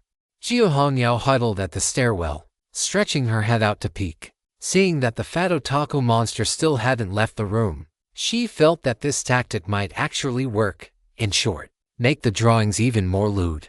After the fat otaku monster finished speaking, it gulped down several more mouthfuls of water. It wiped its sweat and looked at Lin Baici suspiciously. "Aren't you hot?" "I am." Lin Baici also took a sip of water. "But I want to finish this work as soon as possible, and get your critique even more. I've flattered you this much. Are you really going to have the nerve to leave?" The fat otaku monster was deeply moved. Its life had been a failure, and no one had ever looked at it properly. Now that someone valued its opinion so much, it felt respected. "Don't worry. I will definitely come up with the best ideas to help you get published successfully." The fat otaku monster walked to the bookshelf, found a book titled How to Become a Best-Selling Manga Artist, and began to flip through it. It had once longed to become a manga artist, but it had failed. Another 7 minutes passed. The manuscript paper in front of Lin Baici suddenly spontaneously combusted. "Damn!" Lin Baici leaned back abruptly, dumbfounded. "No, I can't take it anymore. Let's go outside and talk." The fat otaku monster took a few books from the shelf and hugged a large bottle of cola to its chest, preparing to camp out on the grass outside the apartment building. It seemed he had no choice but to use his trump card. Lin Baici took out the silicone doll. "I found this while looking for figures earlier. Is it yours?" The fat otaku monster glanced at it. The doll was crafted so exquisitely. "It's mine." The fat otaku monster didn't feel the slightest bit embarrassed. It was the landlord, so everything in the apartment belonged to it, including the lives of the tenants. Lin Baici handed the silicone doll to the fat otaku monster. After it caught it, he slapped the doll's buttocks hard. Slap, slap. The sound was crisp. A life-sized imitation doll that can cry with you, laugh with you. It is the person in this world who understands you best and cares for you the most. When you hold her, you feel like you are holding the gentle breeze, the stars, and your white moonlight. You possess the most beautiful happiness in the world. You don't want to be separated from her, generating electricity until the end of time. Lin Baici watched the fat otaku monster. If the silicone doll didn't work, he planned to use force. The fat otaku monster gazed at the doll in its arms with obsession. After about a minute or so, it looked at Lin Baici, its face full of embarrassment. "Can you go out first? I have something to do." "You go ahead and get busy." Lin Baici smiled slightly. Lin Baici considerately closed the room door. He turned his head and saw Jiu Hongyao with her head poking out of the stairwell. So he gave her an okay sign. It worked. The girl with the high ponytail waved her fist. Lin Baici rubbed his nose. The meat in the hallway was already about to char, emitting a burnt smell. He rushed to the stairwell in 2 or 3 steps. "Now, we just have to wait." When Lin Baici first saw the silicone doll that Yi Zhisheng was holding, he had already heard the food god's commentary on it. That thing would make a man obsessed, to the point where he would never like a real person again, wanting to take it with him whether living or sleeping. Spanking its buttocks could activate the rule-based contamination. Lin Baici squatted in front of the oven. He hadn't studied this carefully before. I've already turned the power to the maximum. Jiu Hongyao found 2 paper balls and stuffed them into her nose. The smell of burning fat was becoming thicker and thicker, nauseating. Drip, drip. The grease began to flow out. Whether it was because there were no people left within the rule-based contamination, or because it had affected the fat otaku landlord. Jiu Hongyao had clearly said it for an hour, but after 15 minutes, with a ding, the oven stopped. Lin Baici and Jiu Hongyao exchanged a look, and he twisted the knob for another 10 minutes. But after the oven ran for a dozen seconds, it dinged again and shut off automatically. Go and call Quan Zhonggren and the others up here. Lin Baici gave his orders. Even if these people were not great in combat, as long as they were present, they could help draw fire. Understood. The girl with the high ponytail replied and prepared to move. But Quan Zhonggren and his group had already run up. God Lin, you are too amazing, Huan Jingshang shouted excitedly. They had discovered that the time on the barcodes on their faces had frozen, which meant the monster had likely been taken down. The monster isn't necessarily dead. Lin Baici was not so optimistic. He put away the oven and said, let's go check the corpse. The group stepped into the 18th floor once again. The flesh in the hallway had carbonized, turning pitch black and emitting a strange odor. Lin Baici pushed the door open. The first thing he saw was the fat otaku monster sprawled on the bed, pinning a silicone doll beneath it. Scheibel. Jin Zhenju took one look and felt like vomiting from the disgust. The silicone doll was still intact, but the fat otaku monster had been burned into a charcoal-like state. Its entire body was pitch black, with wisps of heat and black smoke rising from it. Inside the room, the stench of burning fat, the smell of melting plastic, and the scent of charred leather from the sofa and chairs mixed together. It felt like a poison gas bomb. Huayu retched. Go and check the corpse, Lin Baici commanded. Look and see if there are any train tickets. Huan Jingshang, relying on the fact that he was from Juzhou and shared the same nationality as Lin Baici, urged Quan Zhonggren, go quickly. This kind of work certainly could not be left to Huayu and the others. Quan Zhonggren was sensible, but in this temporary team, there were people he could push her on as well. Xingshu, what are you standing there for? Go check the corpse. The handsome man in the trench coat shrugged his shoulders and walked toward the single bed. It should be dead. Xingshu looked at the corpse for a few moments and began to rummage for loot. Seeing this, Quan Zhonggren and his 2 companions immediately walked over. Chapter 372. What kind of status do you have? You think you're worthy of using the same silicone doll as God Lin? The room was filled with the stench of charred fat. Lin Baici inspected the surroundings. It was truly worthy of being the place where the final boss lived. After the radiation pollution from the oven on the 10th floor, everything had mostly melted into a liquid state, whereas here, things had only slightly melted. Crackle, crackle. Sparks were flying from the power cord of the monitor. Lin Baici took out his pine torch. Previously, it would have been impossible to ignite the fat otaku monster directly. But now that it was a charred corpse, completely dehydrated, it should be flammable. For this kind of monster in the divine ruins, even if it had stopped breathing and appeared dead, Lin Baici dared not be careless. Only when it was burned to ashes would he feel at ease. Jin Zhenju was the fastest, although she knew the loot would definitely not be her share. Handing it to Lin Baici personally after finding it would be a good way to make an impression.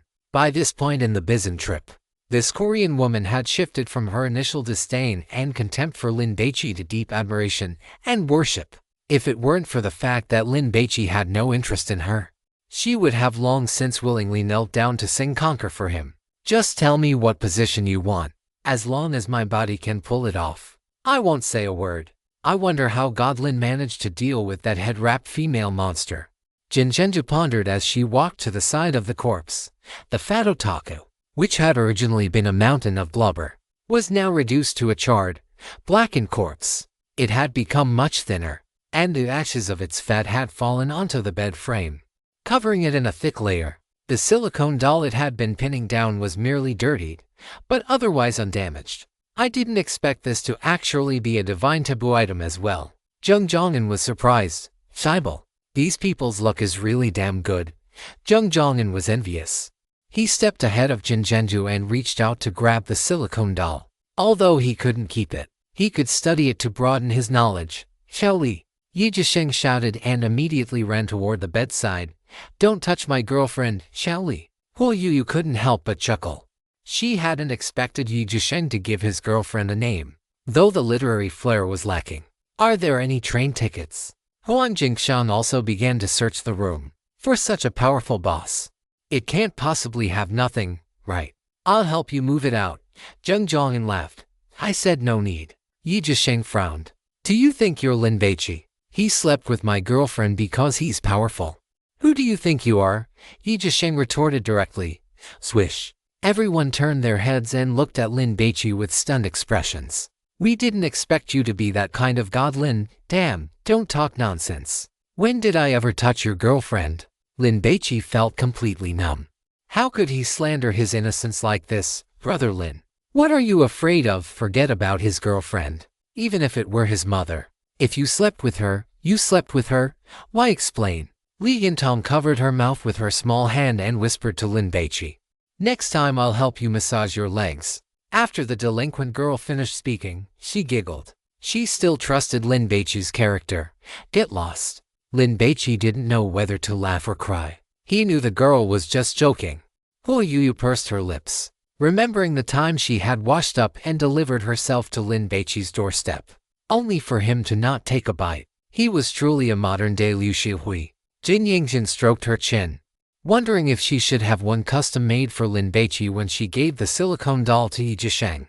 What kind of status do you have? You think you're worthy of using the same silicone doll as God Lin? Quan Zhonggren teased. Because they had killed a major monster, everyone was in a good mood, and the team atmosphere had become relaxed. At the very least, they were safe for the moment. I think this fat otaku should be the final boss, right? Jung Jongin guessed. This monster had so many rule-based pollutions, it was clearly boss level. Why don't you just ask it? Yi Zhisheng grabbed his girlfriend's arm and tugged several times, but couldn't pull it out from under the fat otaku's dried corpse. Damn it. Holding on so tight, Yi Zhisheng was annoyed. I will help you. Jung Jongin grabbed one of the silicone doll's arms. No need. As Yi Zhisheng spoke, he lifted his foot and kicked the fat otaku mummy in the waist. The mummy swayed, and some ash billowed into the air. Damn it. Jin Zhenju did not want to inhale any of that stuff into her lungs, so she quickly covered her nose and retreated. Jung Jongin felt he had made a fool of himself and felt very awkward. It is already dead. How can it answer? After muttering this, Jung Jongin remembered that Lin Baici had someone dissect the administrator's corpse on the first floor and found a key. Do you think there might be something in this mummy's stomach? Why not cut it open and see? Jin Zhenju certainly would not do such a job. Jung Jongin looked around. In this temporary team, he and Che Xingshuo had the lowest status. So he shouted at the handsome man in the trench coat. Hey, come over here. Let's dissect the corpse together. Since he could not avoid it anyway, he might as well be proactive. At least he would earn a reputation for being observant. Che Xingshuo clearly understood his position in the team as well. He did not refuse or complain, and walked over. Jung Jongin felt that Che Xingshuo was quite sensible, and he could look after him later. Yi Zhisheng finally pulled the silicone doll out, lifted the hem of his shirt, and wiped the doll's cheeks. As Jung Jongin was sizing up the fat otaku monster and preparing to make his move, the mummy suddenly sat up with a jerk. Click. It turned its head and stared at Jung Jongin by the bed. Because of the high-temperature roasting, its eyes had carbonized, leaving only two black holes. Damn it. Jung Jongin was terrified and instinctively backed away. The fat otaku mummy pressed its left hand hard against the bed frame, lunged forward, and slapped Jung Jongin across the face with its right hand. Smack! The force of this slap was immense. The corner of Jung Jongin's mouth split open, his left eyeball burst, and he was completely stunned by the blow. Retreat! Lin Baici's expression tightened. With a roar, He grabbed Jin Yingjin and Huo Yuyu, one in each hand, and pulled them rapidly out of the room. The space in here was too small. Once a fight broke out, it would be disadvantageous for their side. Damn it! Li Yintang hunched over and darted out after Lin Baici. Jiu Hongyao's reaction was also super fast. As she pulled Gu Qinkyu away, she still had the composure to take a look at the fat otaku mummy. Impressive. It did not die even after being roasted like this. It must be the final boss, no doubt about it. The others did not have that kind of courage. Like house cats startled to the point of bristling, they rushed into the hallway, terrified that if they were one step slower, they would be the next to die. The fat otaku mummy, now turned into black charcoal and much thinner, reached out its right hand. Amidst the falling black ash, it grabbed Zheng Zhonggen's hair with a snap, pulled him to its face, and then opened its mouth to bite into his neck. Crunch, gurgle, gurgle. The fat otaku mummy began to drink Zheng Zhonggen's blood in large gulps. It walked out, its two black hole-like eyes staring at the group. Save save. Zheng Zhonggen struggled, like a dying catfish pulled onto the shore. This scene happened too quickly. Everyone was unable to rescue him in time. Of course, even if they could, no one would take the risk. In the blink of an eye, everyone had left the room and reached the hallway. What do we do? Quan Zhonggren was anxious. Damn it, the monster is not dead. It seems we have to use force. But looking at this, the monster's combat power is very strong. Everyone looked solemn as they watched the fat otaku mummy walk out, still biting Zheng Zhonggen. Gurgle, gurgle. The fat otaku monster had drunk enough, and its charred teeth clamped down hard. Crunch. The fat otaku monster bit a large chunk of meat off Zheng Zhonggen's neck, lifted its head to let the meat fall into its mouth, and swallowed it whole into its stomach without even chewing. I'm going to kill you all. After the fat otaku monster finished speaking, it grabbed Zheng Zhonggen's shoulder with one hand and his head with the other. With a burst of brute force, it yanked and twisted, tearing the head off, and then hurled it at Lin Baici like a cannonball. Whoosh! Blood splattered. The fat otaku monster used Zheng Zhonggen's corpse like a human mace, swinging it around as it charged, and smashed out. Bang!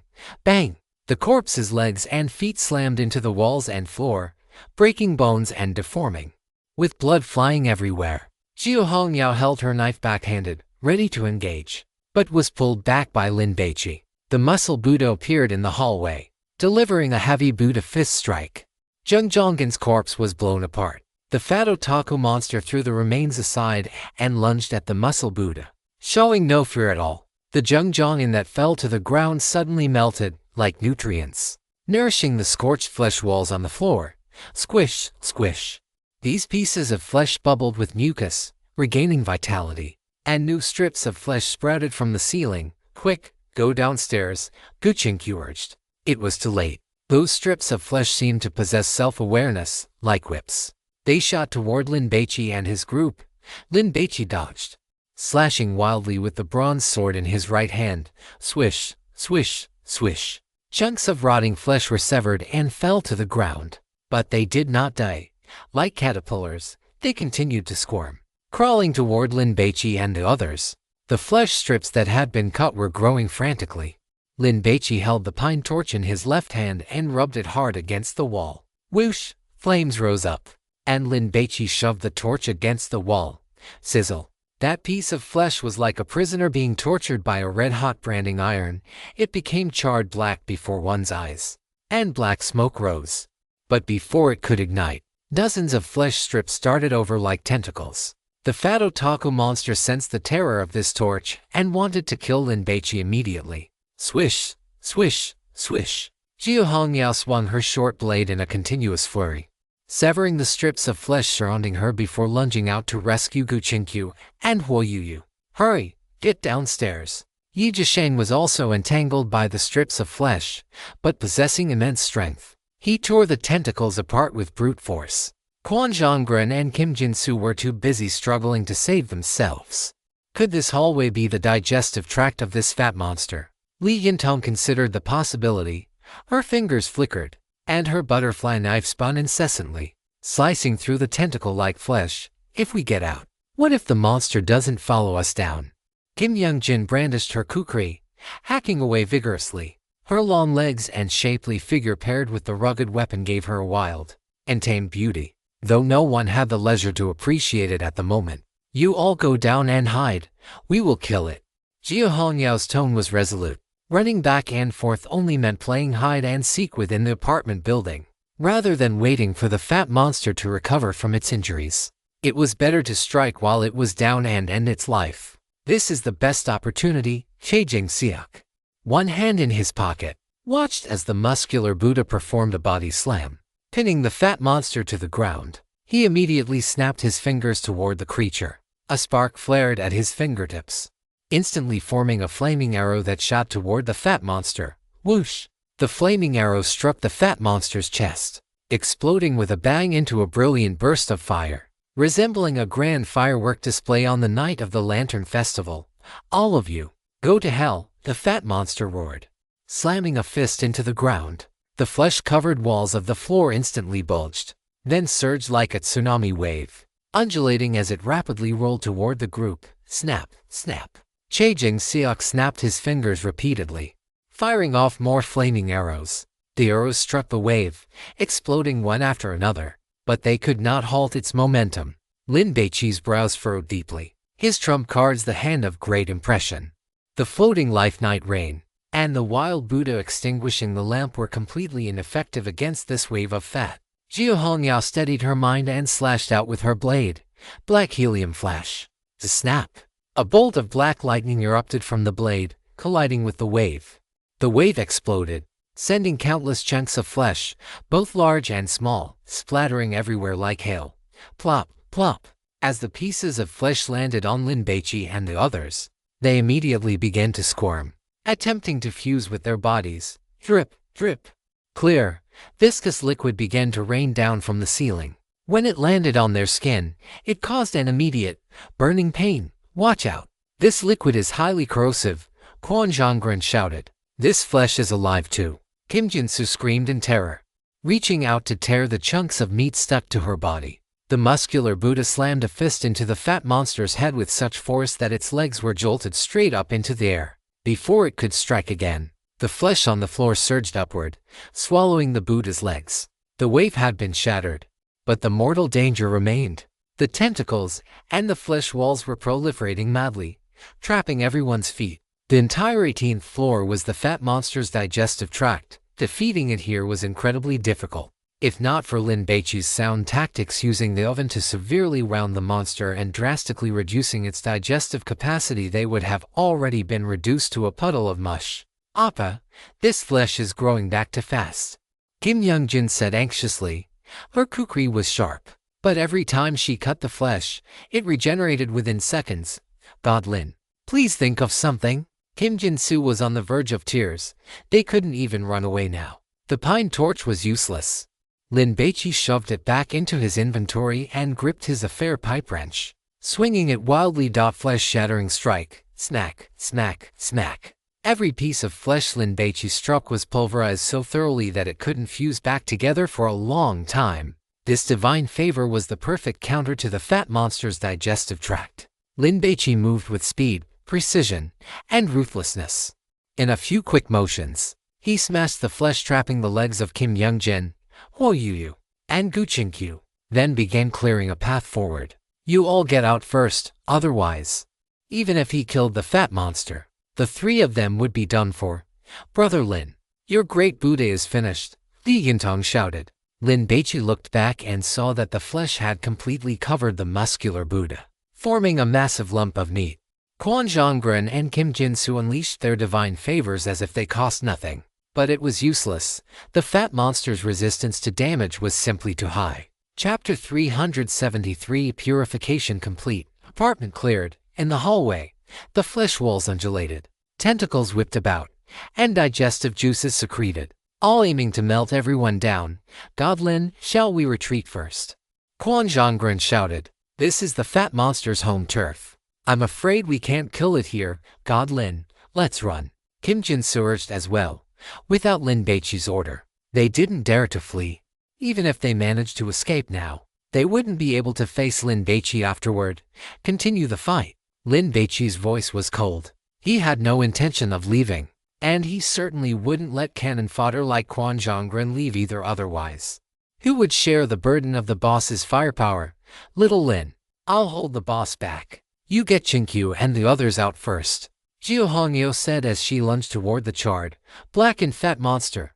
All right. Lin Baici swung his pipe wrench, activating the flesh-shattering strike with every blow. With a series of booms, rotting flesh flew everywhere, carving out a path. Follow closely, Lin Baici urged.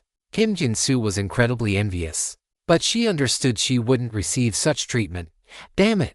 We might actually be done for this time. Huang Jingshang gritted his teeth and charged at the fat monster. But before he could reach it, the monster lifted its right foot and stomped violently on the ground. The wall of flesh on the ground bulged instantly, like a nuclear bomb detonating in the ocean and kicking up a massive wave. The flesh surged until it nearly touched the ceiling, then erupted outward. Everyone was pushed back by this wave of meat. The scene was like stuffing a sausage. The entire corridor was packed tight. Crushing flesh strike. A depression appeared on the crest of the fatty wave, and bits of flesh splattered everywhere. But the next moment, the fat from behind surged forward, pushing Lin Baici away. However, he took this opportunity to shove the three girls out of the stairwell. Gu Qinkyu and the others tumbled into a heap. Xiao Bai. Huo Yuyu shouted in worry. Gu Qinkyu grabbed Huo Yuyu and scrambled away, using both her hands and feet. Jing Yingxin gritted her teeth, tears in her eyes, and also pulled Huo Yuyu, crawling hard toward the distance. She was worried about Lin Baici's safety, but since Appa had risked his life to get her out, she had to survive first.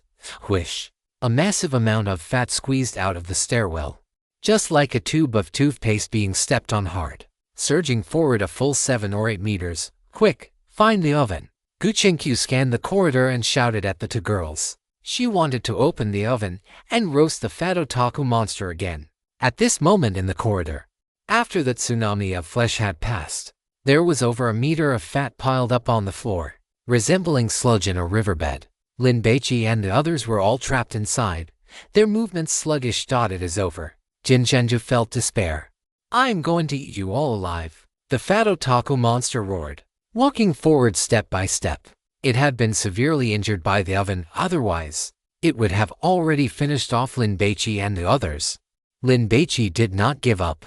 He gripped the pipe wrench and smashed it down in front of him, crushing flesh strike. The fat shattered, and bits of meat splattered everywhere. Lin Baici wiped his face with his arm, stepped on the fat with his right foot, and lunged at the monster. But the terrain was too muddy, preventing him from charging properly. Lin Baici suddenly remembered he still had the cat-like agility skill. He activated it immediately. Sure enough, Lin Baici's body instantly became as light as a swallow. Every step was like a wild cat dancing, nimble, elegant, and agile. The fatty sludge could no longer trap his feet. Xia Hanyo also possessed this divine favor and activated it immediately. The two of them quickly closed in on the fat otaku monster and began a fierce assault. I will kick your lungs. Huang Jingxiang's eyes turned red with jealousy. Lin Baici possessed so many divine favors. He was clearly so young. Logically, he shouldn't have this many, but it could only be said that he was simply too outstanding. For a god hunter, more divine favors and more divine taboo items meant more options. It was like playing cards. Someone holding a full hand was bound to have a higher probability of winning the game. Brother Xiang, run quickly, Li Yintang muttered in a low voice. In this situation, they were no longer able to help. Lin Baici and Jia Hunyao surrounded the fat otaku monster, raining down blows. Although their accuracy was high, the damage was completely insufficient. The fat otaku monster shrieked. It felt like these two humans were just two filthy flies, buzzing around and around, which was incredibly annoying. So, it lifted its foot and stomped on the ground again. Swish!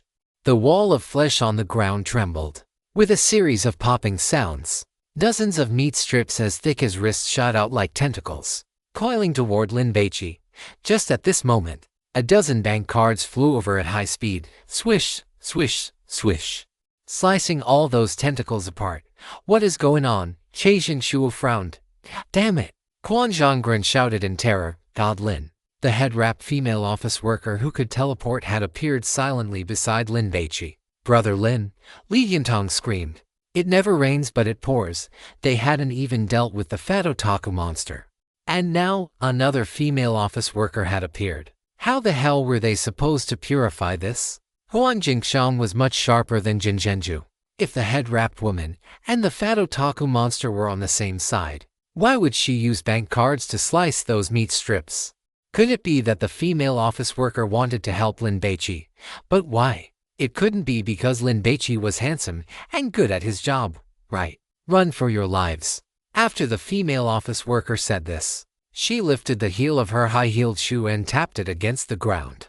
Click! The female office worker teleported, appearing behind the fat otaku monster, and swung her long leg, kicking the monster in the head. The fat otaku monster stumbled from the kick. Why are you helping them? The fat otaku monster yelled in anger. The head-wrapped woman did not speak, instead launching a triple kick. Bang bang, whoosh! A tsunami of flesh surged up, rolling toward the female office worker. God Lin, Quan Zhonggren urged. They had finally managed to hold the monster back voluntarily. This opportunity could not be wasted. Brother Lin, Li Yintong urged. You run, you run. Lin Baici and Jia Hanyao said in unison. And at the same time, they lunged toward the fat otaku monster again. Given their personalities, they did not want to accept this kind of failure, nor did they want to owe others favors. Besides, if they ran now, what would happen next? Seeing this, the head-wrapped woman revealed a trace of surprise. These two humans were so brave.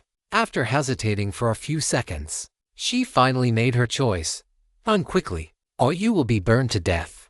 The head-wrapped woman quickly opened her handbag, took out perfume bottles one by one, and threw them with force as if they were incendiary bombs. The perfume bottles were fragile. They fell into the corridor and smashed against the walls. Bang, bang, bang. The perfume spilled out, adding various rich scents to the corridor, which had previously been filled with the stench of charred meat. After the head-wrapped woman threw dozens of them in one breath, she shouted at Lin Baici, "Get out of the way." As for Jia Hanyao, the female monster did not care whether she lived or died. Badge! Lin Baici and Jia Hanyao quickly retreated. A disc-shaped perfume bottle smashed against the fat monster's bloated face. It shattered, and the pale purple perfume splashed all over it. The fat monster only looked obese, like a stupid pig. But it was not actually stupid. It guessed what the head-wrapped woman was trying to do, so it became frantic. It stopped chasing Lin Baici and instead lunged at the woman. "You were the one who provoked me first," the fat monster roared. The head-wrapped woman pursed her lips and retreated continuously. Her throwing accuracy was high. Almost every bottle of perfume hit the fat monster. Bang, bang, after a dozen more. The fat monster was drenched in perfume. The head-wrapped woman pulled a windproof lighter from her handbag and flicked it open with a snap. A ball of orange flame ignited. The head-wrapped woman waited until the fat monster drew close, then tossed the lighter. The lighter struck the fat monster, and with a boom, it set the creature ablaze. "I'm going to kill you," the fat monster roared. Some perfume had spilled onto the ground where it had run, so the flames on its body ignited the fleshy walls as well. Consequently, fires broke out everywhere in the corridor, and thick black smoke filled the air. Brother Lin, run first. Li Yintong stood at the stairwell, urging Lin Baici. Let these two monsters fight each other. Quan Zhonggren and the others saw that the fat monster had been set on fire, and they guessed that this flame mixed with perfume must be more powerful than an ordinary fire. So they all hurried toward the stairwell. Better to avoid it for now. Hanyao, you get out. Lin Baici did not leave. He was worried that the head-wrapped woman would be killed. This is my first time seeing a situation like this. Jia Hanyao was worried about Lin Baici and did not leave. What exactly did you do to it? In this god ruins, there must be gods, otherwise it would not have polluted the area into creating monsters with such high-level self-awareness. Lin Baici changed the subject. The food god had said that once 3 videotapes were collected, one could leave this god ruins. Lin Baici was a bit worried now. What if he encountered a god at the next stop? He had actually wanted to test his strength against a god before, but now that he saw how powerful a final boss guarding a level was, it went without saying that a god would be even stronger, terrifyingly strong, as expected. One must reach the dragon level to stand a chance. Lin Baici quickly took out the golden scepter of Anubis and activated it. After a flash of golden light, a pack of jackals appeared, barking wildly as they charged at the fat monster. Lin Baici did not expect the jackals to kill the fat monster. He only needed them to harass it and slow its pace. There was no time to put the scepter back into the black altar bowl, so Lin Baici tossed it to Jiahongyao while he grabbed the voodoo staff. He rushed to a spot about 10 meters away from the fat monster and aimed the staff at the boss. Divine power injected. Boom crack. A chain of blue lightning erupted, flashing rapidly and striking the fat monster. Boom crack. Boom crack. Lin Baici attacked continuously, blasting the fat monster's flames and fat flying in all directions. The effect was good, but this divine taboo item consumed too much divine power. It was a pity that Jiahongyao had not defeated the administrator. Otherwise, she could have used a divine taboo item. This staff was not like the oven. It had no switch and required injection of divine power. The fat monster screamed, wanting to use the flesh wave tsunami attack again. But because the fleshy walls in the corridor were on fire, the effect was greatly diminished. Swish, swish, swish. The woman in business attire relied on her high heels to teleport, allowing her to dodge the fat monster's pursuit in time. Furthermore, she would occasionally shoot out bank cards, trying to slice off the opponent's head, but each time, it was blocked by the creature's arms. The fat monster shrieked, suddenly abandoning the woman in business attire and turning to run toward the stairwell. Seeing this, the head-wrapped woman's expression changed drastically. Careful, it is going to the roof. Once the fat monster reached the roof and jumped down, it would be resurrected, and all the injuries it had sustained would be fully healed. The head-wrapped woman could use her speed to walk the fat monster like a dog, but if it stopped chasing, she would be helpless. The head-wrapped woman did not want to take the risk, but after glancing at Lin Baici, she stomped her heel on the ground. Click. The head-wrapped woman appeared in front of the fat monster. Get lost. The fat monster was furious. Its charred right arm shot out like a viper striking, and with a slap, it grabbed the woman's head, then swung her around and slammed her into the wall. The force of this blow was so great that the woman's high heels flew off and landed several meters away. The fat monster did not let her go and slammed her fiercely onto the ground again. Jiahongyao rushed over, her short blade thrusting forward. Moon eclipse. This time, the fat monster did not dodge, using its right hand as a shield to catch the blade. Puchi. The short blade pierced the palm. Jiahongyao twisted her wrist, slicing off half of the fat monster's palm. The fat monster was so angry. If it hadn't been burned, it could have burned its own fat to not only repair its injuries but also shoot out tentacles of flesh. These people would never have been able to get close enough to harm it. Watching Jiahongyao move nimbly, circling around it like a fly and constantly hacking at its body with the short blade, the fat monster could not take it anymore and unleashed its ultimate move. The remaining fat on its body exploded, shooting outward with the power of bullets. Jiahongyao crossed her arms in front of her and continued to retreat. The fat monster, now a circle thinner and with its skeleton already visible, ran wildly. Although it was dying, it did not matter. As long as it jumped off the building, it could be resurrected. The fat monster rushed out of the stairwell, intending to run upstairs. But at that very moment, Lin Baici, who had been hiding behind the wall, lunged out. Get lost. The fat monster's massive hand swiped toward Lin Baici. Lin Baici's eyes were cold and stern. Lightning flashed, swish. His movements accelerated, and his right hand swung upward. The fat otaku monster had used its ultimate move on Jiahongyao, and now, facing Lin Baici's sneak attack at close range, it had no way to defend itself. Lin Baici struck the fat otaku monster's chest. Hand of the Great Impression. The fat otaku monster was struck by a powerful force of law. Its entire body deformed and twisted, slamming rapidly into the ground. The fat otaku monster was imprinted onto the floor, the terror on its face rendered with lifelike detail. A piece of flesh the size of a fist had not been flattened into a two-dimensional plane. Instead, it seemed to have been sliced off by a sharp blade and fell to the ground. Besides that, over a dozen light orbs the size of oranges burst out from the corpse and scattered across the floor. Lin Baici had sharp eyes and saw that the light orbs were all train tickets. No divine favor. Gratitude for the gifts of nature. This is a divine remain rich in divine favor. Consuming it is highly nourishing. Lin Baici had been on guard, but upon hearing this commentary from the God Eater, he felt relieved. Since divine remains had dropped, the fat otaku monster was definitely dead beyond a doubt. He quickly picked up the divine remains and tossed them into his inventory as fast as he could. It wasn't that he wanted to hide things from Jia Hongyao, but the fact that he could consume divine remains raw was simply too rare. He trusted Jia Hongyao, but if the high ponytail girl accidentally let it slip to Jia Hongmian, Lin Baici would just have to wait to be dissected. Jia Hongyao ran over and, seeing the fat otaku monster plastered onto the floor like a mural, beamed with joy. Have done. What about the female office worker? Lin Baici hadn't forgotten the head-wrapped woman.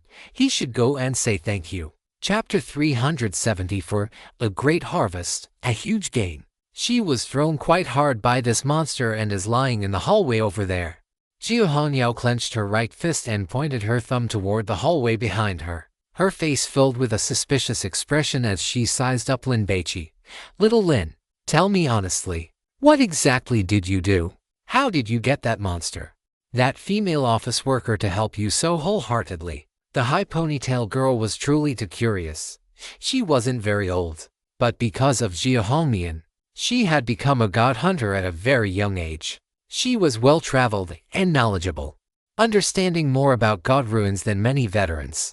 Yet she had never seen anything like the female office worker. Why would a monster help a human? I used a divine taboo item. Lin Baici lowered his voice and explained, however. He always felt that the lover's lipstick, white Valentine's coffee, and the fair pipe wrench were only external factors. What truly worked was that he had satisfied the female office worker, not just physically, but also mentally. Ever since the female office worker gained self-awareness, she seemed to have stayed in this apartment building the entire time. Because the Bizen God Ruin was too important to Korea, it had been sealed off by the Sejong Order. Coupled with the fact that it was a 10-year level Great God Ruin, the pollution intensity was too high, and the number of god hunters who could enter was countable on one's fingers. There couldn't have been many of these people who survived to see the female office worker, and under the rule pollution of giving gifts, they probably didn't have the leisure to communicate with her. Of course, even if they wanted to. Without divine taboo items like the lover's lipstick to increase favorability, the female office worker would likely not have been interested in them anyway. Now, Lin Baici had appeared and treated the female office worker with gentleness. Saying she had fallen in love might be an exaggeration, but the female office worker was definitely filled with affection for Lin Baici. To put it bluntly, it was because the female office worker had come into contact with too few men, and Lin Baici happened to be handsome and had used 3 divine taboo items, which sparked feelings of love in her. Just like that, Jia Hongyao frowned, feeling it wasn't that simple. Otherwise, Lin Baici confirmed that the fat otaku monster was thoroughly dead and walked toward the hallway. You clean up the battlefield. I'll go check on the female office worker. Jia Hongyao started collecting the train tickets. Don't be careless. Call me if anything happens. Got it? Lin Baici nodded. Jia Hongyao bent down to pick up the light orbs. When they touched her fingers, they popped like soap bubbles under the sun, leaving behind a train ticket. Gwangju Station. Jia Hongyao knew this city. It was in the southern part of Korea, located in South Jeolla Province, and had a very developed economy. However, she didn't know what the actual situation was like for the city inside the God Ruin. Never mind that for now, she had to get the tickets quickly and then search for loot, especially the items belonging to the fat otaku monster, as they were all divine taboo items. Now that the biggest crisis was resolved, the high ponytail girl wanted to scavenge a wave before leaving. As the fat otaku monster died, the bits of flesh that had covered the hallway were visibly dehydrating, shriveling, and weathering into dust. The female office worker sat on the ground, her bandage-wrapped head looking at Lin Baici. Are you hurt badly? Lin Baici picked up the 2 red-bottomed high heels that had fallen and returned to the female office worker's side, placing them neatly in front of her. The head-wrapped woman looked at the shoes, then suddenly lifted one leg clad in flesh-colored pantyhose, pointing her toe toward Lin Baici. Lin Baici was stunned for a moment, then understood what the female office worker meant.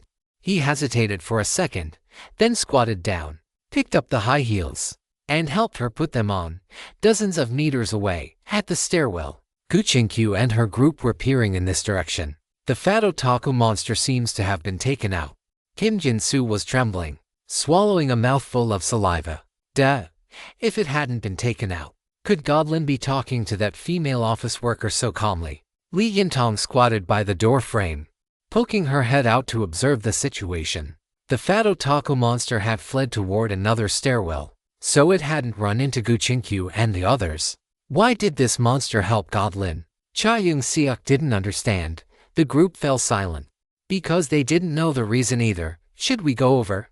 Kwon sang and wiped his mouth, feeling a bit panicked. What if this monster was only kind to Lin Baici? Everyone still remembered how the head-wrapped woman had killed people earlier. Huo Yu and Jin Yingzhen didn't care about that, seeing the crisis resolved. They were about to run over, but were pulled back by Guchinkyu. You can go over there, but it would be best not to act too intimate with Lin Baici, Guchinkyu cautioned. Neither of the two girls was stupid. They instantly understood what Guchinkyu meant. That head-wrapped woman likely viewed them as romantic rivals. And if a fight broke out, it would be troublesome. Rest assured, I understand. Huo Yu patted her chest. I am very magnanimous. I will not hold a grudge against that female monster. After all, it cannot possibly follow Lin Baici out of here, right? Jin Yingzhen, however, was filled with worry. It seemed that Lin Baici had no intention of killing this head-wrapped woman. But if he did not kill her, how would he deal with the aftermath? Let us go. Li Yintong patted the dust and bits of flesh off her body and happily went to find Lin Baici. Phew, let us go. Time to clean up the battlefield. Huang Jingshan took a deep breath, hoping that Lin Baici would grant him 1 or 2 meteor stones. If not for his merit, then at least for his hard work. Quan Zhonggren and Jin Zhenju shared the same thought. They exchanged a glance and hurriedly followed. Che Jingshu walked at the back with his hands in his pockets. Godlin, Captain Jia, and this lady, you have worked hard. Huang Jingshan laughed and offered a compliment. Godlin, shall we go clean up the battlefield? Quan Zhonggren asked with a fawning smile. He did not dare to move without Lin Baici giving the word. Get lost. Before Lin Baici could speak, the female office worker directly started scolding them to drive them away. Everything here, including this apartment, belongs to him. The head-wrapped woman pointed a slender, fair finger at Lin Baici. Good heavens! Huang Jingshan was so envious he felt like he was withering away. Was this considered the female office worker's dowry? Quan Zhonggren felt awkward and glanced at Lin Baici. The female office worker stopped speaking. With a flick of her wrist, a black bank card appeared between her fingers. Damn it! What the hell? Sister-in-law, don't shoot. We are on the same side. Everyone was startled. How could this monster turn hostile so quickly? Don't be impulsive. We are leaving right now. Huang Jingshan raised his hands to signal that he had no hostility. Don't just stand there. Hurry and retreat. Go downstairs. Go downstairs, Li Yintong urged. The hostility on the head-wrapped woman's face was overflowing, not daring to linger. Everyone immediately headed downstairs. Jin Yingzhen and Huo Yu looked back frequently, worried about Lin Baici's safety. What is wrong? Jia Hongyao walked back after picking up the train tickets. You leave too, the head-wrapped woman barked. She knew this woman was Lin Baici's companion, otherwise, she would have killed all of these people.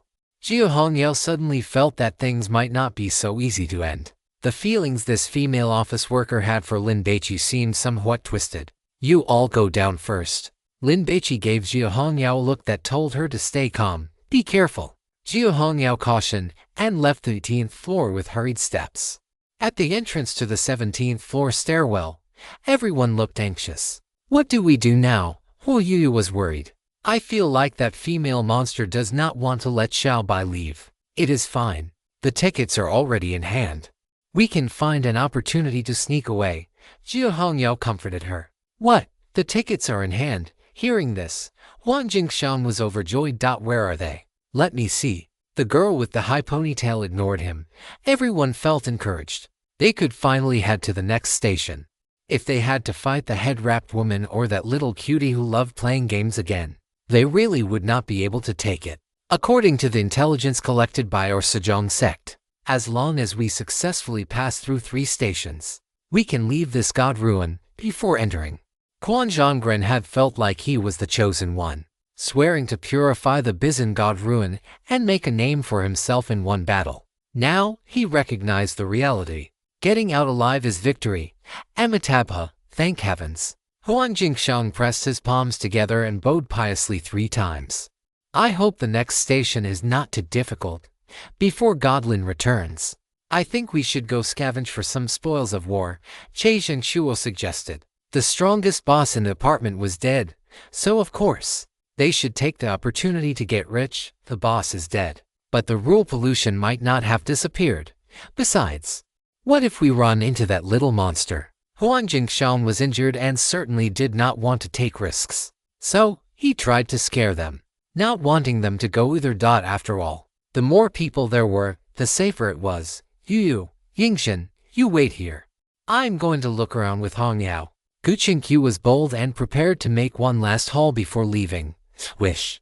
Quan Zhongren and Huang Jingxiang stared at her, their eyes filled with shock. Was this girl too confident? I am not going. In case something happens to little Lin, I can provide support in time. Xiu Hongyao refused. In her heart, even the most precious divine remains in the god ruin were not as important as a single finger of Lin Baici. Gu Qingqiu did not force her and changed her target. Delinquent, do you want to come with me? Sorry, I am afraid of death. Li Yintang shook her head. If Lin Baici had suggested it, she definitely would not have refused. But this woman, sorry. Who do you think you are? Gu Qingqiu shrugged her shoulders and turned to leave. Huang Jingxiang was stunned. So arrogant. Beauty, can I accompany you? Che Zhengshuo smiled and chased after her. Are you not going to persuade her? Hu Yuyu was not very close to Gu Qingqiu, but since they had experienced the god ruin together, she felt a bit of concern. It is useless. Xiu Hongyao had high combat power but low intelligence. Yet that did not mean she was stupid. Through their time together, she had already learned Gu Qingqiu's personality. She was a girl with very independent thoughts. Once she made a decision, no one could persuade her otherwise. The woman with the wrapped head stood up, scrutinized Lin Baici carefully for a moment, and once she was certain he wasn't injured, she reached out and hooked her arm through his. Let's go. It's time to take over everything the landlord owned. The woman with the wrapped head led Lin Baici into the fat otaku monster's room. After giving the place a quick look over, she began rummaging through cabinets and drawers. Lin Baici looked at the computer on the desk, feeling a bit regretful. The thing was burned out. Otherwise, he would have really liked to know what was on it. The fat otaku monster was a shut-in. Surely the manga and movies it collected were things that didn't exist in reality. Right. Maybe the computer towers weren't broken. Lin Baici immediately walked to the desk and pulled out the 3 computer towers. Lacking proper tools, he couldn't open them to check the internal components. So, he simply tossed them all into the black oms bowl. He would take them apart once he got back. Lin Baici began to scavenge the room. Within a divine ruin, there were a few items that, even if they weren't divine taboo items, might still hold some value. The female office worker bent down and dragged a black suitcase out from under the bed. Lin Baici glanced at it. The woman's buttocks, wrapped in a pencil skirt, tightened instantly, to the point where the lines of her underwear were visible. There is a divine remnant inside its body. Eat it. It is highly nourishing. The female office worker fiddled with the latches a few times and opened the suitcase. Inside were a few spare outfits, all shorts and t-shirts, a roll of toilet paper, a DSLR camera, 3 lenses, and a pair of brown flip-flops. Lin Baichi's eyes lit up. He saw the silver revolver with angel wings that the fat otaku monster had used earlier lying inside.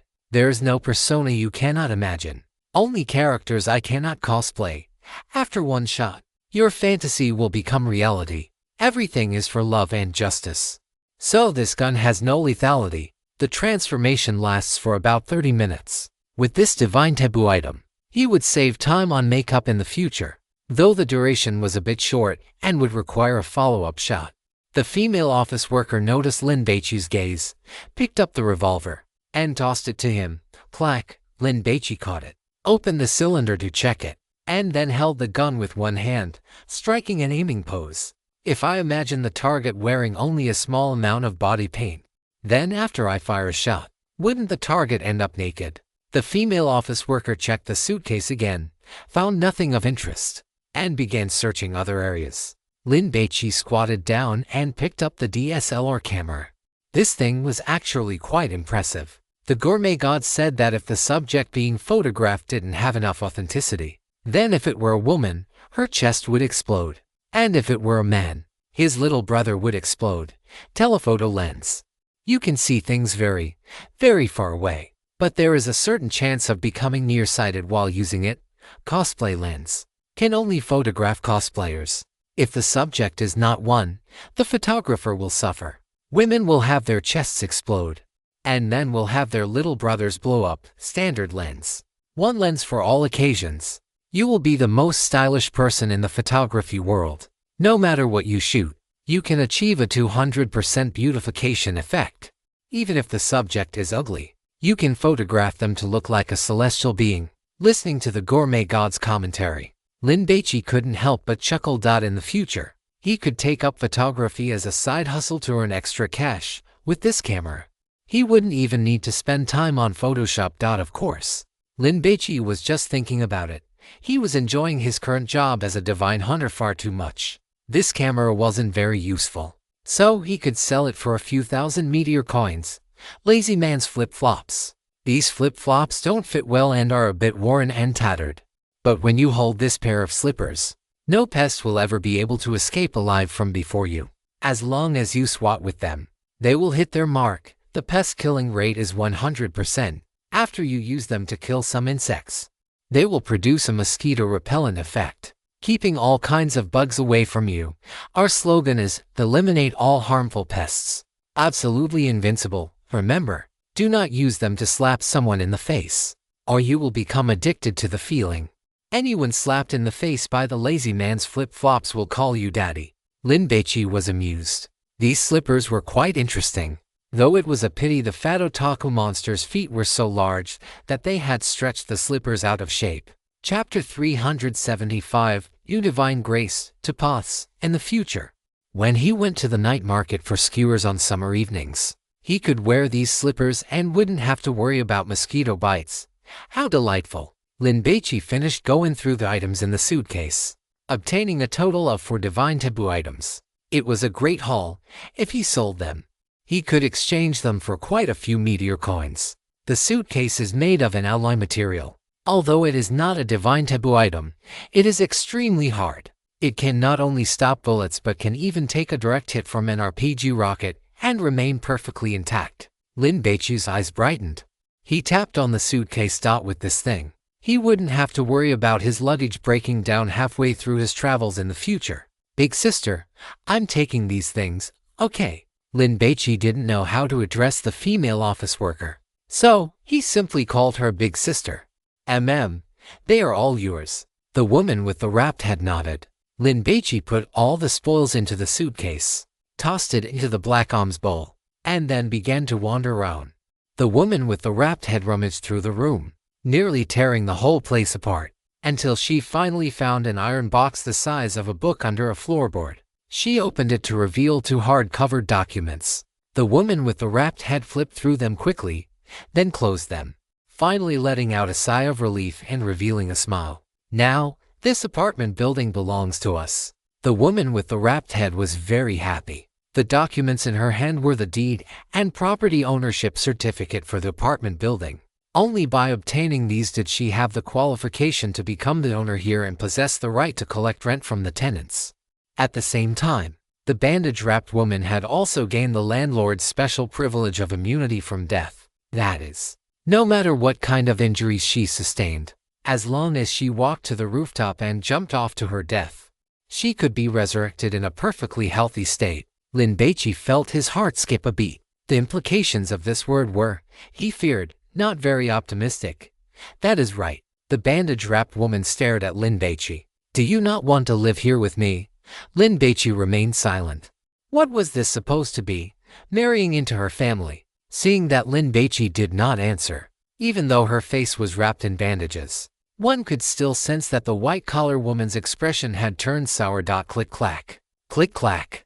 The bandage-wrapped woman walked quickly to stand in front of Lin Baici. Just by the sound of her high heels striking the floor, one could tell she was feeling uneasy, annoyed, and even a little angry. "You do not want to." The white-collar woman tilted her head, staring at Lin Baici.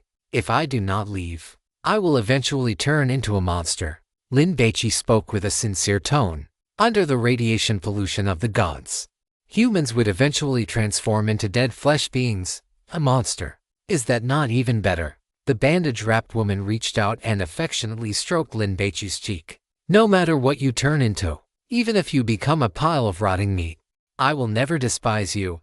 After saying this, the white-collar woman stood on her tiptoes and kissed Lin Baici on the lips. She was not joking. To her, if Lin Baici's body and appearance were handsome and dashing, she would like it. But if they changed, it did not matter either, because what she loved was this man's soul. This kind of affection put immense pressure on Lin Baici. The white-collar woman could no longer hold back. She lifted one leg and wrapped it around Lin Baici's waist. Having just experienced a life and death struggle and having dealt with the landlord to become the owner of this apartment building herself, the white-collar woman felt that her life had reached its peak. She wanted to savor this cup of victory wine together with Lin Baici.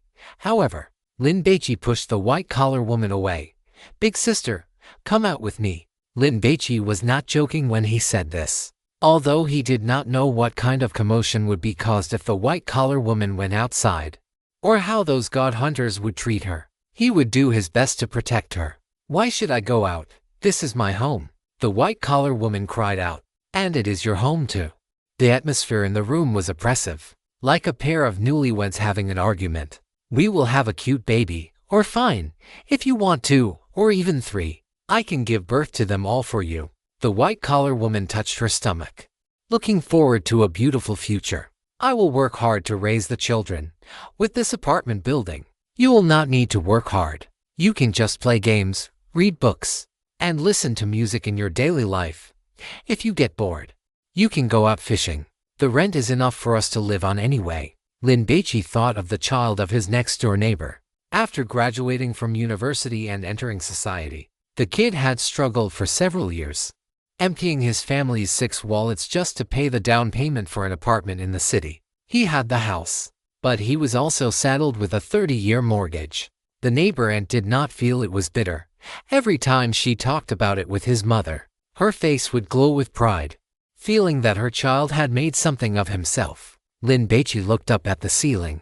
If he agreed to the white-collar woman, he would have an apartment building, collect rent while sitting still, and could lie flat for the rest of his life.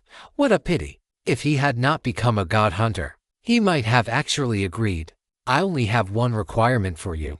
Do not talk to those female tenants, otherwise I will twist off their heads, crush them in a meat grinder, and flush them down the toilet." The white-collar woman truly liked Lin Baici. "My current annual salary, well, not much, is only 100 million. I cannot afford an apartment building, but buying a villa and supporting you is no problem at all." Lin Baici tried to persuade her. "Besides, the world outside is very big. Do you not want to go and see it?" "I do not want to see it. Having you is enough for me." The white-collar woman shook her head, her expression manic. "Do not say any more." Lin Baici felt completely numb. He had not expected that after killing the final boss and getting the ticket to leave, he would end up in such a situation. "Big sister." Before Lin Baici could finish, he was interrupted. "Is it because of those people outside? Is that why you want to leave?" The white-collar woman headed for the door. "I will go and kill them, damn it." Lin Baici was truly stunned this time. He hurriedly reached out to grab the white-collar woman. All right, I compromise." Lin Baici let out a sigh. "But you have to at least let me go out and explain a few things to them." "Right. My mother is still outside. I have to let her know my situation. MMHMM." The white-collar woman nodded. "That is only right. If mother-in-law wants to see you, she can come visit you anytime. There are plenty of rooms here anyway. She can even live on an entire floor. Do you think I should learn to cook a few dishes first?" After asking, the white-collar woman touched her cheeks again, feeling anxious and insecure. "Will mother-in-law dislike me?" "She will not. You are so good to me. My mother will definitely like you." Lin Baici felt he was showing signs of becoming a scumbag, but there was no help for it. He had to stabilize the white-collar woman first. MMHMM. The white-collar woman nodded. Then hurry up and go. I will go tidy up the room. When you come back later, I will give you a proper reward. Lin Baici really wanted to ask, is this reward of yours decent? The white-collar woman pushed Lin Baici out the door. Lin Baici took a deep breath, feeling annoyed to death. He pulled a cigarette pack from his pocket, but in the end, he did not smoke and walked downstairs. On the 17th floor, Jia Hongyao and her group were waiting anxiously. Suddenly, they heard footsteps, and they immediately rushed up to meet him. Little Lin, God Lin Xiaobai. Everyone saw Lin Baici and looked behind him, but they did not see the figure of the bandage-wrapped woman, which made them feel relieved. As expected of God Lin, he dealt with that female monster so easily. Huan Jingshan flattered him profusely. The tickets are already secured. Shall we make a run for it now? Huan Jingshan did not want to stay in this godforsaken place for even one more second. Appa, what is wrong? Jin Yingzhen had high emotional intelligence. Seeing the look on Lin Baici's face, she guessed that the matter was not over yet. Where is Gu Qingqiu? Lin Baici looked around. 3 people were missing, aside from the alumni. Quan Zhonggren and Che Xingshu were also not here. They went to search the rooms. Li Yintong tattled. I told them not to go, but they just wouldn't listen. Head downstairs and call out for them. Bring them back. Lin Baici walked toward the stairs. Everyone hurried to follow. What is it? Jia Hongyao also noticed that something was wrong. The female office worker won't let me leave, Lin Baici said concisely. Huo Yu's heart skipped a beat, and she was so anxious she was on the verge of tears. Then what should we do? Let's attack together and kill her. Jin Yingzhen gripped her kukri knife tightly. Brother Lin, what do you mean she won't let you leave? Li Yintong did not quite understand. Does she like you? Does she want to live with you? Lin Baici's pace was not fast. Is that monster sick in the head? Huo Yu started ranting. Does she even deserve to? Stop arguing. Jia Hongyao moved close to Lin Baici, glanced at the stairs behind them, and whispered, What do you plan to do? You guys go. I will stay behind to keep her company. Lin Baici dared not tell the truth. What if the female office worker could hear them? Why would we leave now? Jia Hongyao rolled up her sleeves. Let's go and finish off that female monster. Don't mess around. Lin Baici wrapped his arm around Jia Hongyao's shoulder, pulled her to his side, and leaned into her to instruct, You all go first. I have my own plans, Qingqiu. Gu Qingqiu, come back quickly, Jia Hongyao shouted. When Lin Baici and his group reached the 8th floor, Gu Qingqiu and the other 2, having heard the shouting, caught up with them. What is the situation? Gu Qingqiu noticed the atmosphere was off. That female monster wants Xiaobai to stay and keep her company. Huo Yu was worried, her eyes turning red. I didn't expect you to have such great charm. Gu Qingqiu was stunned. Stop joking around. Jia Hongyao was very annoyed. The staircase was only so long, even though everyone slowed their pace. They soon reached the 1st floor. Lin Baici pressed the button, and the anti-theft iron gate rose. You guys go. Lin Baici patted Jia Hongyao on the shoulder. I can only see you off to this point. Jia Hongyao wanted to suggest that they all go together to kill the female office worker, but she was pulled back by Gu Qingqiu. Gu Qingqiu signaled with her eyes for the girl with the high ponytail to look back. The female office worker was cowering at the stairwell, revealing only a small part of her head, peering nervously in their direction. Then we are leaving. You stay here and live a good life. Gu Qingqiu said loudly as a blessing, and even hugged Lin Baici. Good luck, Xiaobai. Huo Yu was anxious. Sister Hongyao, think of something. Everyone stop this. Listen to Appa and just go, Jin Yingzhen urged, glaring at Huo Yu. The little fish was just worried and lost her head. But although the Korean girl had only known Lin Baici for half a year, she knew he was definitely not someone who would give up. That female office worker was just waiting to be taught a lesson. Take care. Jia Hongyao gave Lin Baici a firm hug. Brother Lin. Li Yintong also wanted to hug Lin Baici, but he pressed his hand against her forehead and pushed her away. Hurry up and go. Don't disturb my happy time, Lin Baici urged impatiently, pushing all of them out. Once they were far away and had entered the woods outside the apartment, Lin Baici lowered the iron gate and headed toward the basement, passing by the stairwell. He glanced over, knowing that the female office worker had been hiding there just now, peeking at him. In the small woods, the group walked for a while before stopping. Is this distance a bit too far? Li Yintown looked toward the apartment. If Brother Lin calls out for help, we might not be able to arrive in time. I think we shouldn't act on our own. We should just wait at the station. Che Jingshuo suggested. Shut up. Xu Hongyao squatted down, holding her short blade, poking at the grass repeatedly. What are you all worried about? If Baici could make that female office worker help him fight the fat otaku monster, he has the ability to make her completely obedient. Gu Qinkyu found a clean spot and sat down. Just wait patiently. This time, Lin Baici was definitely going to play the role of a scumbag. Basement. Office worker's room. The head-wrapped woman heard the door open and immediately poked half her head out from the kitchen. You go wash up first. I will make you a big meal. Lin Baici had originally intended to find an excuse to go to the bathroom, and upon hearing this, he nodded. I am filthy. I am going to take a shower. Lin Baici walked into the bathroom and locked the door. He turned on the shower head, but instead of washing himself immediately, he took out the divine remains. After rinsing it twice with clean water, he began to gnaw on the fist-sized chunk of meat. Thanks to the gifts of nature, the gourmet god offered his usual prayer. The divine remains were somewhat hard, like dehydrated beef jerky, but Lin Baici had excellent teeth and swallowed it all in 3 large bites. After chewing a few more times, Lin Baici forced them down his throat. Gulp, gulp. As the divine remains entered his stomach, a surging wave of divine energy immediately erupted, rushing toward his internal organs and nourishing his limbs and bones. Hiss, hiss. Lin Baici's skin turned red in the blink of an eye like a boiled lobster, and a large amount of white steam evaporated from his body. Within seconds, the entire bathroom was filled with this steam. Suddenly, a violent pain struck Lin Baici's brain, as if it had been pierced by a steel rod. It was incredibly agonizing. He had experienced this kind of pain before and had been prepared for it today. But when the pain arrived, he still couldn't help but tremble. Fortunately, this process only lasted for about 10 seconds. As the pain vanished, it was replaced by some mysterious knowledge. Reverse to D, muscle burn. 2 terms surfaced in his mind. These were the 2 new divine graces Lin Baici had just acquired.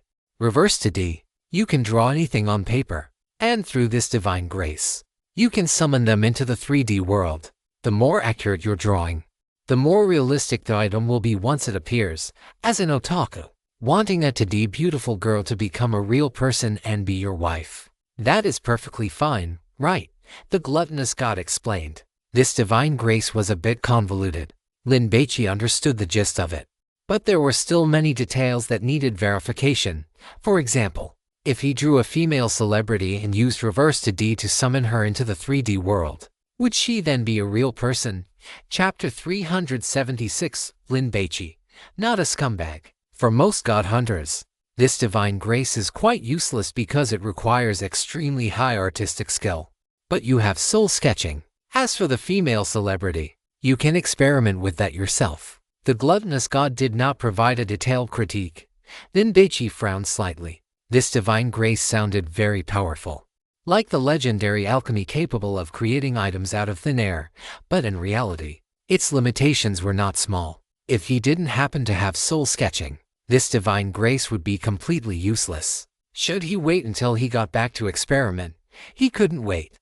Lin Baici took a notebook and a to-be pencil from his black altar bowl, activated soul sketching, imagined the appearance of a pipe wrench in his mind, and began to sketch it in the notebook. Swish, swish, swish. Lin Baici's pen moved like flying. In a few quick strokes, a pipe wrench appeared on the page, vivid and lifelike. Moreover, he had used some drawing techniques, so to the naked eye, the pipe wrench looked 3D. Lin Baici held the pencil in his mouth, placed the notebook on the wash basin, and then a layer of pale golden light lit up on his right hand, which he slammed down onto the page. Reverse to D. The light on Lin Baici's right hand immediately permeated the white paper, and then he lifted his hand. Zop, zop, a faint, crackling arc of pale golden electricity flickered between Lin Baici's palm and the white paper. Immediately after, The drawing of the pipe wrench seemed to be attracted by some kind of magnetic force. Emerging from the surface of the paper, clatter, Lin Baici caught it, looking embarrassed. Because the notebook was 18,000 size, it was too small to draw a normal-sized pipe wrench. So, he had scaled it down. He hadn't expected that after drawing it, the result would also be a miniature version. Lin Baici didn't need to inject divine power to activate it to know that this thing was just a prop and definitely not a divine taboo. I was careless. Lin Baici felt frustrated. He focused his mind on imagining every detail of the God-questioning tortoiseshell, drawing it on the page, ensuring the distortion of every single line was perfect. After confirming there were no issues, Lin Baici slapped his hand onto it, reversed to D. A few seconds later, a God-questioning tortoiseshell appeared. Lin Baici grabbed it. For the third stop ahead, can I successfully clear it? Lin Baici muttered.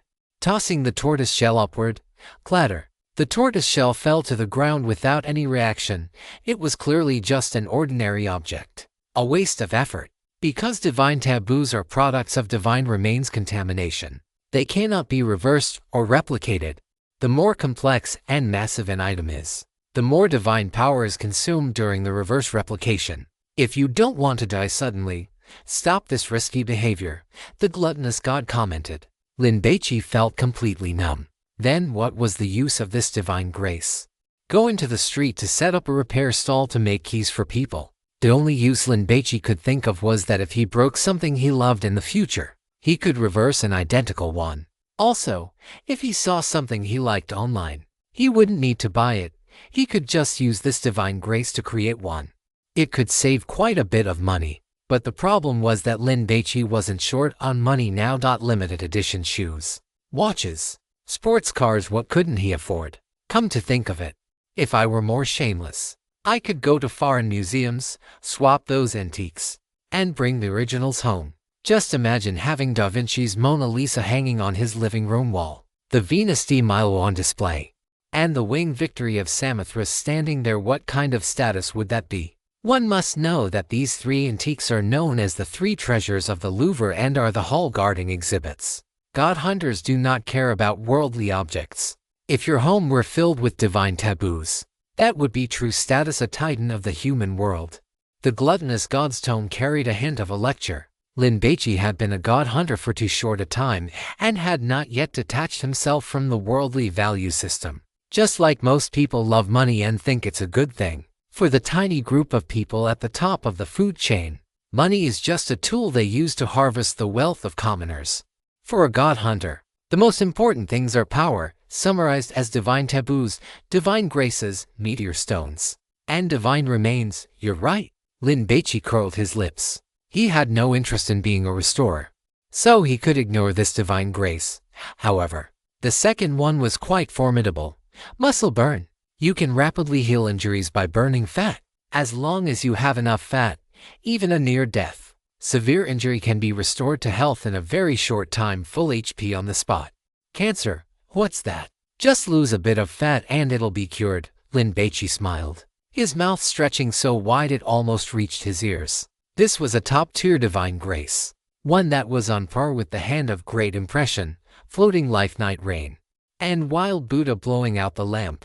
No, it was a grade higher. This means that Lin Baici's survival rate will be greatly improved when exploring god ruins in the future, as long as he is given time to eat, build muscle, and gain weight. He will be able to return to the fray at full health. If even cancer can be cured, then wouldn't a headache or a cold be a piece of cake in the future? If he catches a cold or gets a fever, he can just burn some fat, cured. He even saves the trouble of taking medicine. This can also save quite a bit of money. Go into a small clinic for a cold nowadays, with the medicine and injections, costs at least several dozen yuan. Although Lin Baici is not short on money, every little bit counts. Most importantly, he never has to go see a doctor again. How wonderful. Colds and fevers are fine, but headaches cannot be cured. Mental illnesses cannot be cured either. In short, mental trauma cannot be resolved by muscle burning. It only acts on physical injuries. Lin Baici chuckled, not minding it at all. It is just a headache. He can endure it. After using muscle burning, You will have a greatly increased appetite in the coming time, leading to an urge to binge eat. You will still be hungry even after 7 meals a day, and fat will accumulate very quickly. To put it bluntly, it is very easy to get fat, the kind that makes you round like a ball, and symptoms like high blood pressure, high blood sugar, and diabetes will appear. Lin Baici curled his lip. Is that it? Have you forgotten that I have the feast of meat and wine? The divine grace of muscle burning is extremely powerful, but its side effects are not small either. If it were any other god hunter, they would certainly not dare to use it recklessly. But Lin Baici is fine, because of the gluttonous god. He has had a special constitution since he was a child. Even without working out, he remains physically strong, naturally possessing an 8-pack, with a perfect physique. Later, after Lin Baici obtained the feast of meat and wine, he paid even less attention to his diet. This divine grace makes binge eating equivalent to physical training.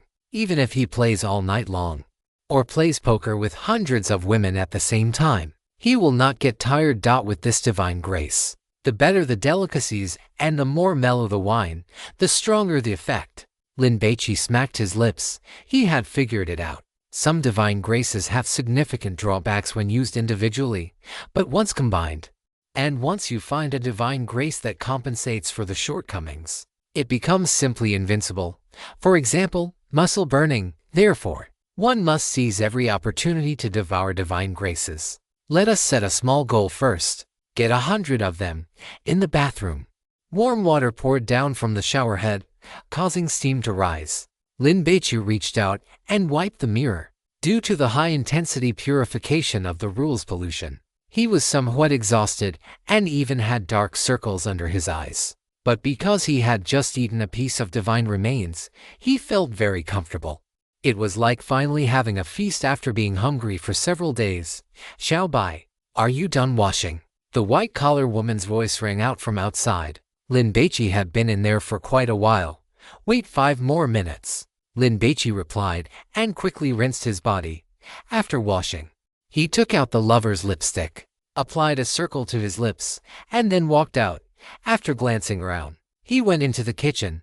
I am hungry, but what I want to eat is not a big meal. Lin Baici hugged the white-collar woman from behind. Why don't you go take a shower first?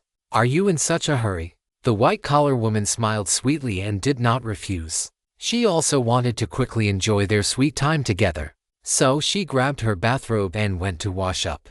Lin Baici took advantage of this time to brew a pot of coffee. When the white-collar woman came out after washing, Lin Baici, who was sitting on the sofa, patted the seat next to him. Come over and watch TV. On the TV, Love Letter was still playing. When the white-collar woman sat down, Lin Baici picked up the coffee and handed it to her. The white-collar woman took it and sipped it with her red lips. It was a pity that her head was wrapped in bandages, otherwise one could see her sweet smile. Can you tell me the plot? Lin Baici's voice was gentle, with the adultery pipe wrench tucked into his back waist, the lover's lipstick on his lips, and the white Valentine's coffee he had the white-collar woman drinking. The three-pronged approach made the white-collar woman, who already had a favorable impression of Lin Baici, even more infatuated. The white-collar woman replied softly, leaning on Lin Baici's shoulder. As obedient as a house cat, Lin Baici asked the white-collar woman to tell him this to stall for time, waiting for the effects of the god-forbidden item to reach their maximum so that the plan could proceed smoothly. Time passed minute by minute, and the atmosphere in the living room gradually became romantic and warm. The bandage-wrapped woman talked about the male and female protagonists agreeing to die together, then suddenly asked Lin Baici, do you love me? At this moment, one must absolutely not hesitate. I hate that big-breasted woman. Can you go and twist her head off and give it to me? As a monster, the bandage-wrapped woman also gets jealous. She was envious of Jia Hongyao's figure. They have already left. Where am I supposed to find her? Lin Baici answered a different question. Can't you just find a dog to track her? The white-collar woman stood up, not bothering to change her clothes because it would waste time. She walked quickly toward the entryway. Let's go. Let's hunt them down. With flowers in front and the moon above. In such a beautiful scene, why do such a mood-spoiling thing? Lin Baici caught up with the white-collar woman, picked her up, and walked toward the bedroom. You said you would reward me just now. You wouldn't go back on your word, would you? I want that woman's head. The white-collar woman's possessiveness was very strong. She had been afraid that Lin Baici would hate her, otherwise she would have killed all those girls. Lin Baici had no choice.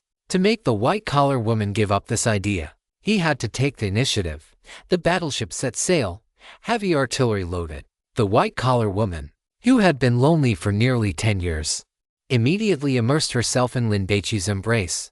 A dozen minutes later, Lin Baici felt it was about time, leaned into the white-collar woman's ear, and made a small request. The white-collar woman nodded.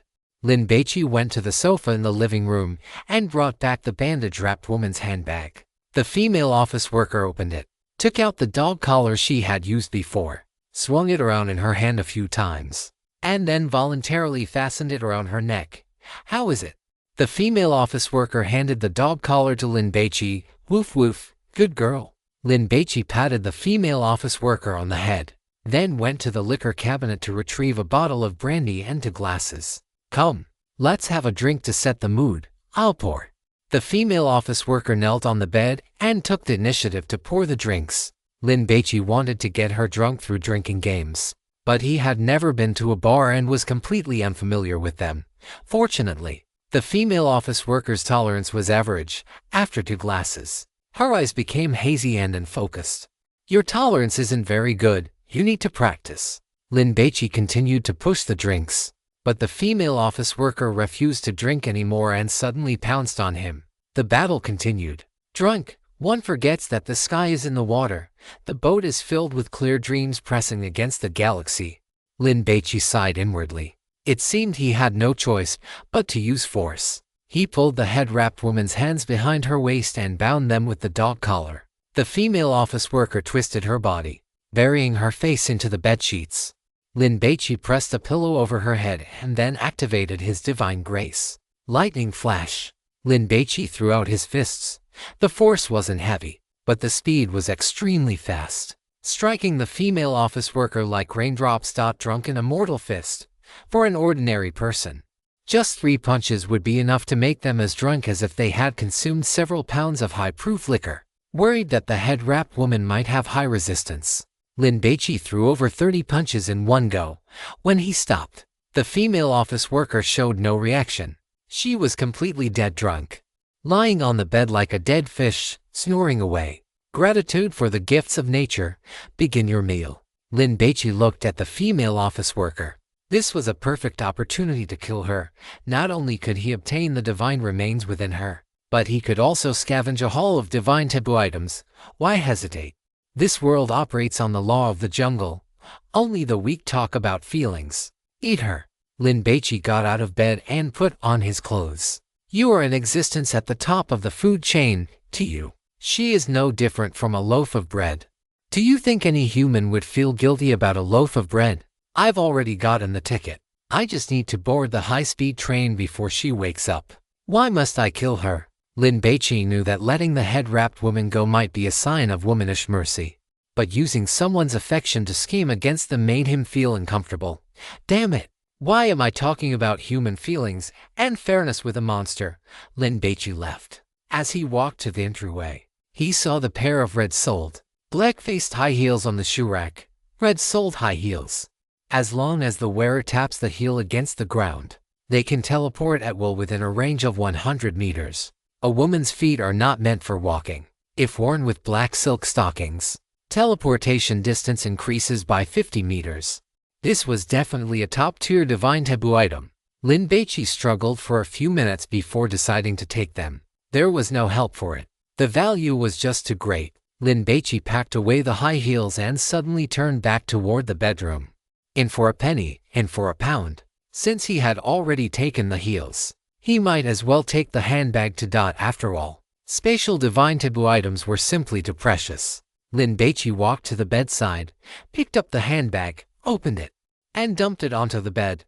Clatter, clatter. Dozens of items fell out. Chanel black lambskin handbag, handmade, will never be soiled. Carrying it increases your charisma by 1, making men like you more and women more jealous of you. Every woman should have a portable walk-in closet. Changing outfits 12 times a day is quite normal, isn't it? After carrying this handbag, you will want to shop, shop, shop every day, the gourmet commented. How big is this walk-in closet? Lin Baici was curious. But the gourmet did not give a clear answer. Swan lipstick. Apply it. And in the office, at a ball, or in a bar. You will be the most beautiful and noble girl. 100 flowers bloom only for you.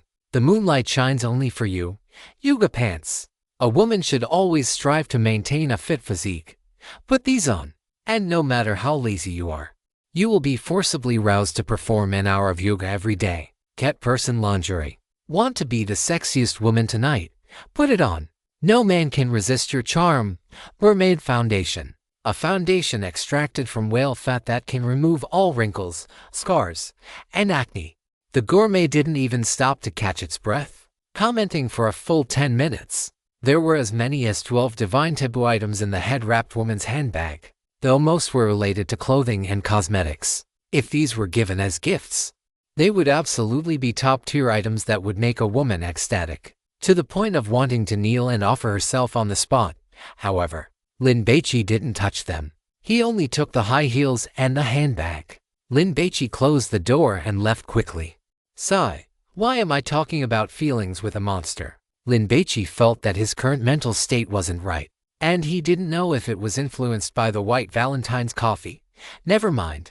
Save my life first. Lin Baici arrived at the first floor lobby. Just as he was about to open the security gate, he suddenly felt a chill down his spine and immediately turned around.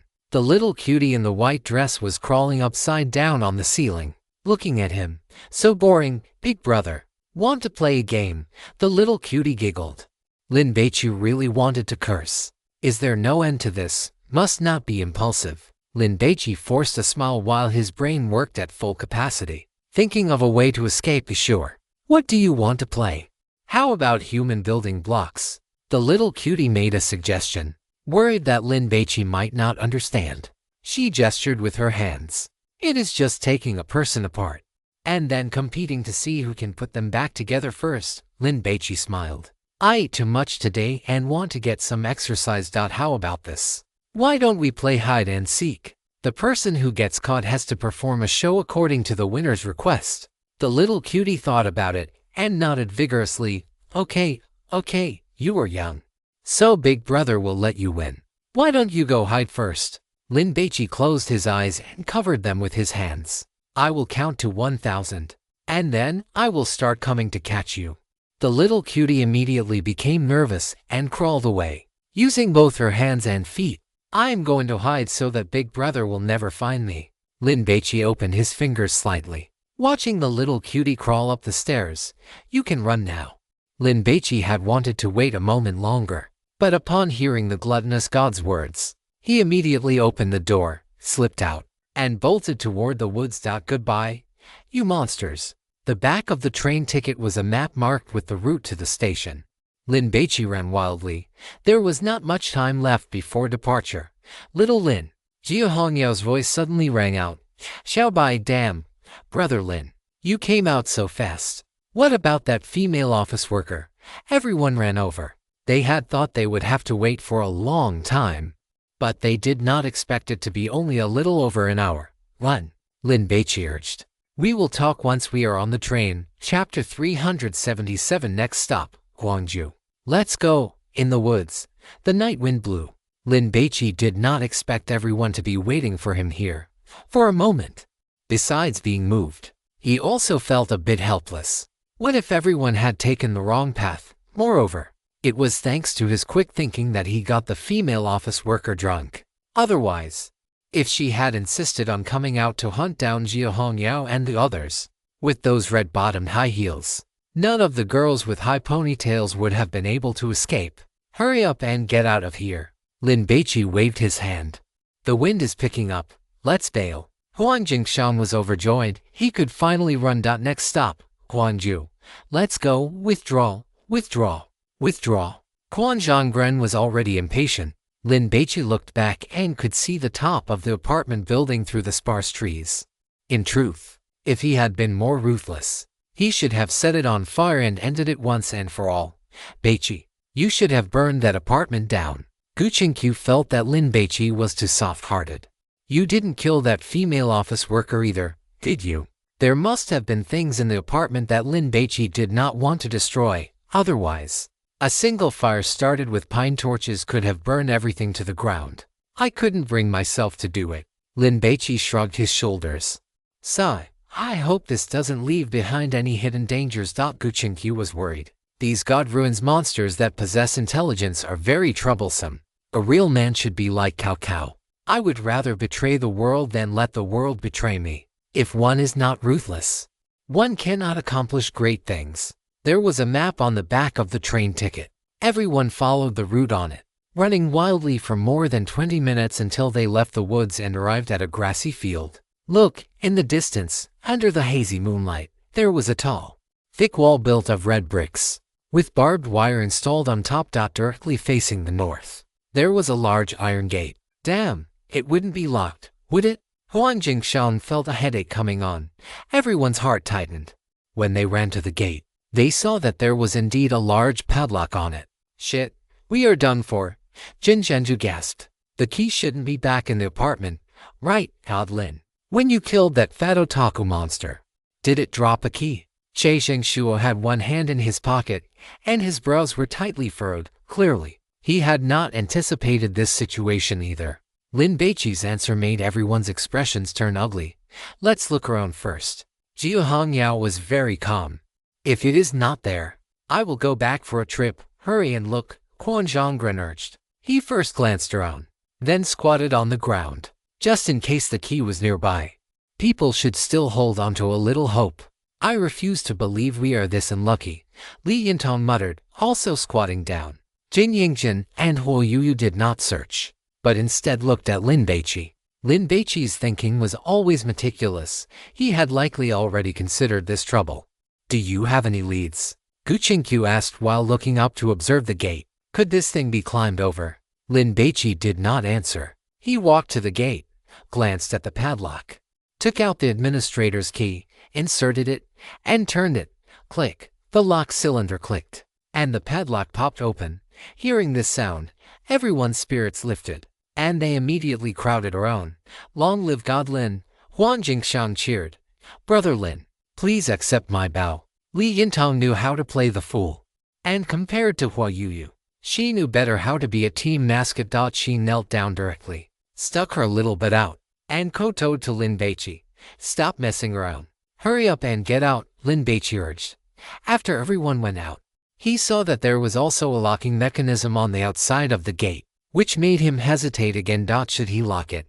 If he locked it, the female office worker shouldn't be able to get out, right? After locking the gate, all monsters in the apartment will be unable to leave this place.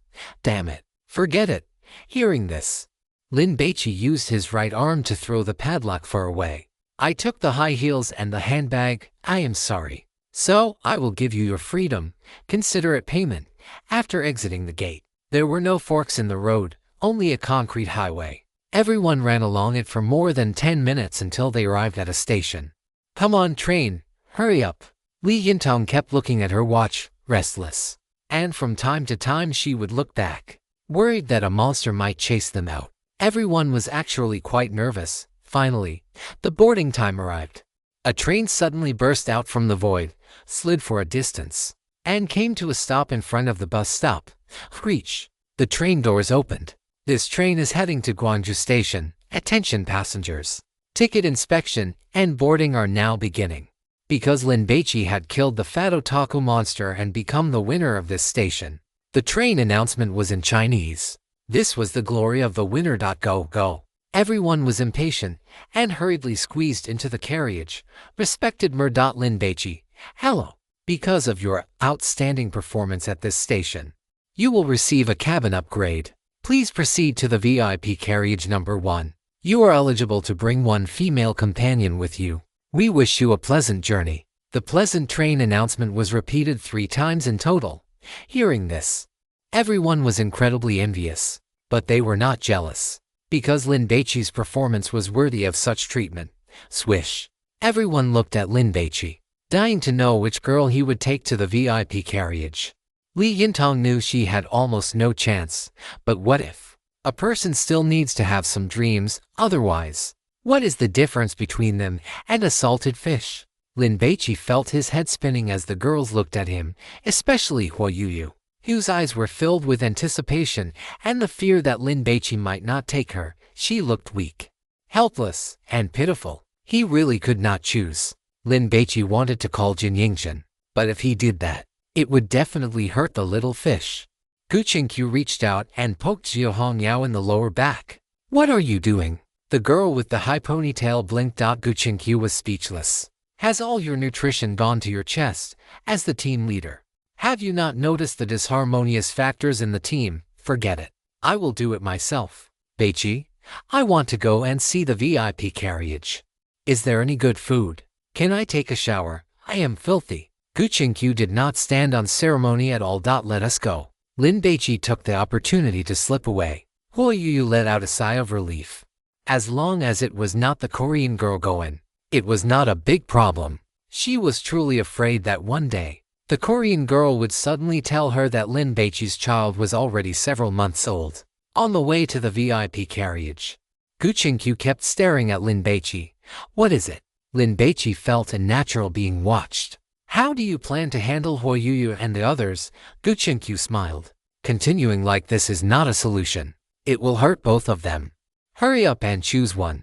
Lin Baici felt that matters of the heart were so annoying. If I were you, I would just be a scumbag. Tell Jin Yingzhen and Huo Yuyu that they are both my wings. Gu Qingqiu laughed out loud. And there is Hongyao. Whether you like her or not is not important.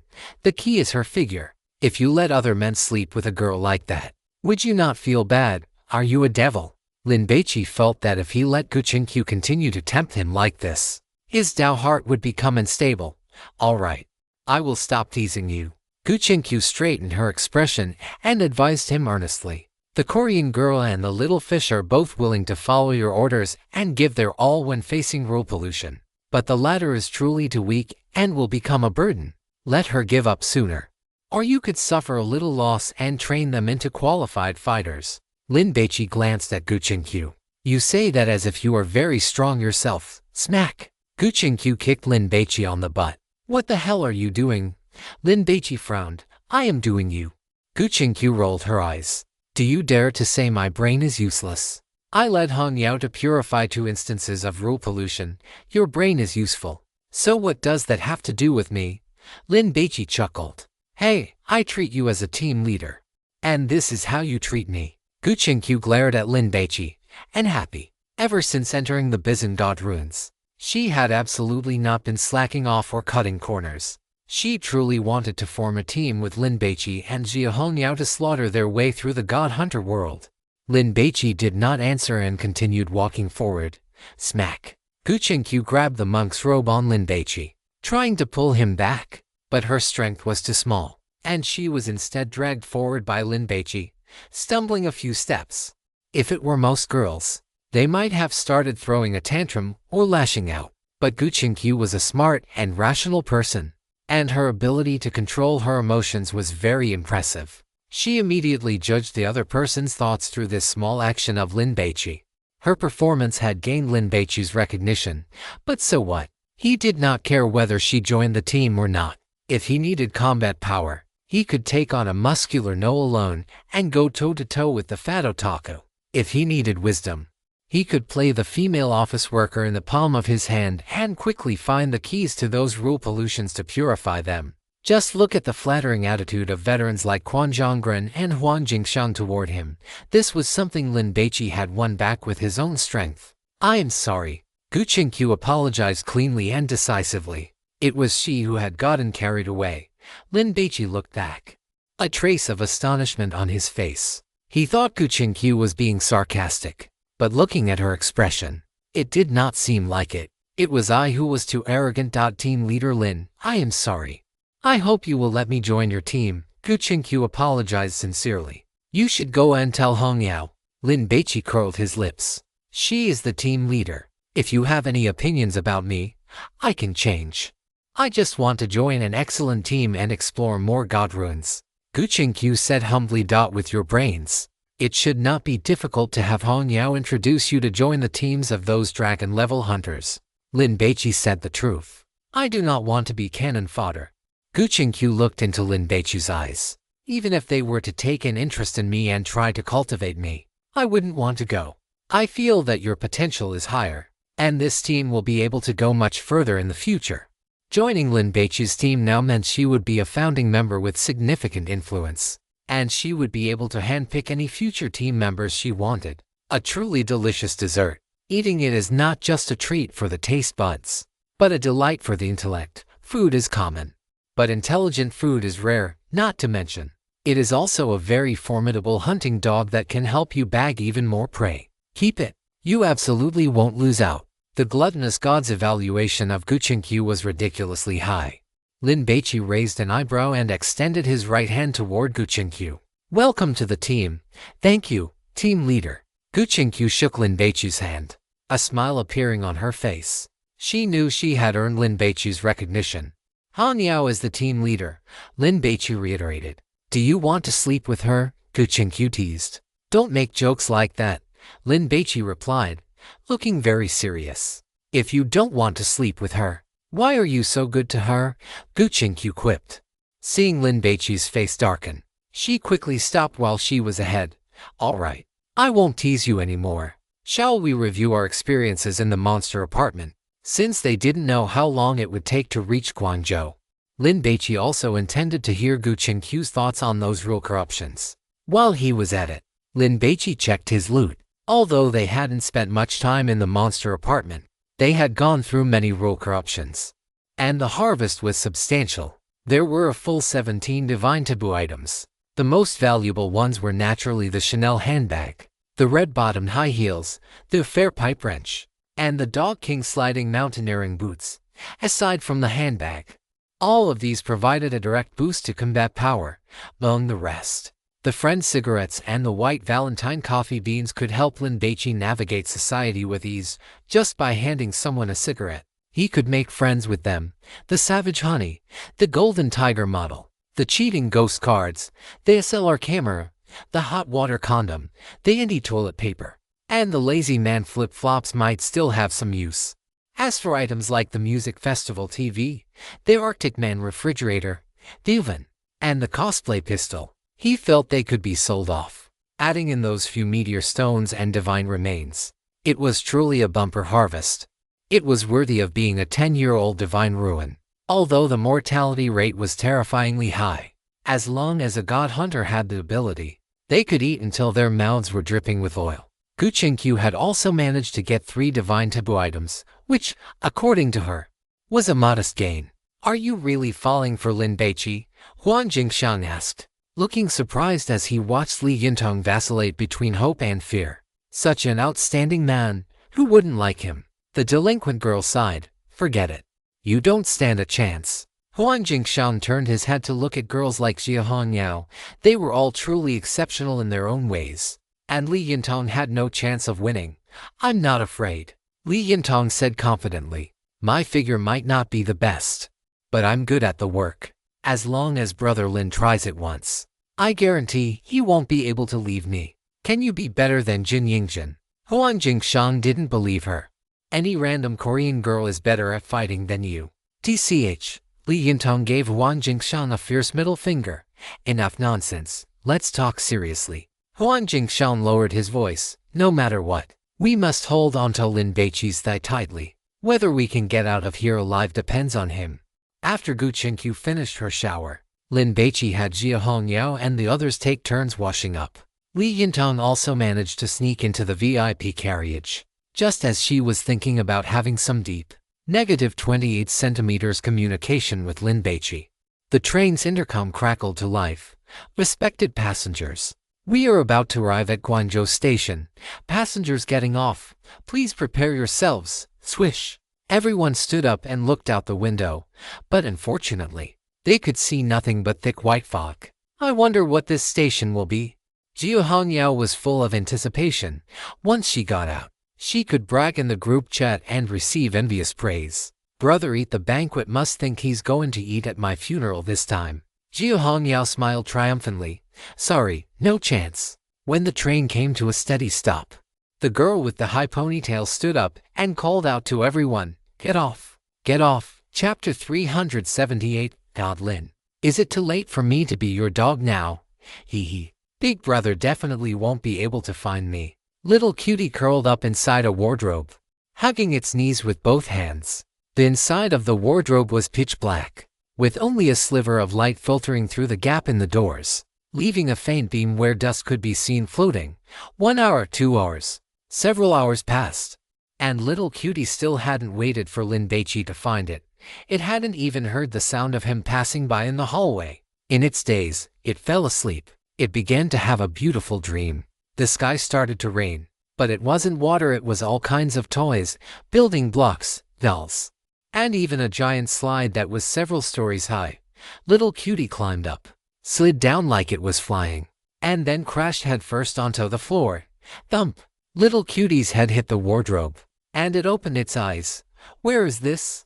Little cutie rubbed its eyes. Oh, right. I'm playing hide and seek with Big Brother. Little cutie kicked its legs up and down, playing for a while longer. After waiting a bit more, it finally lost its patience.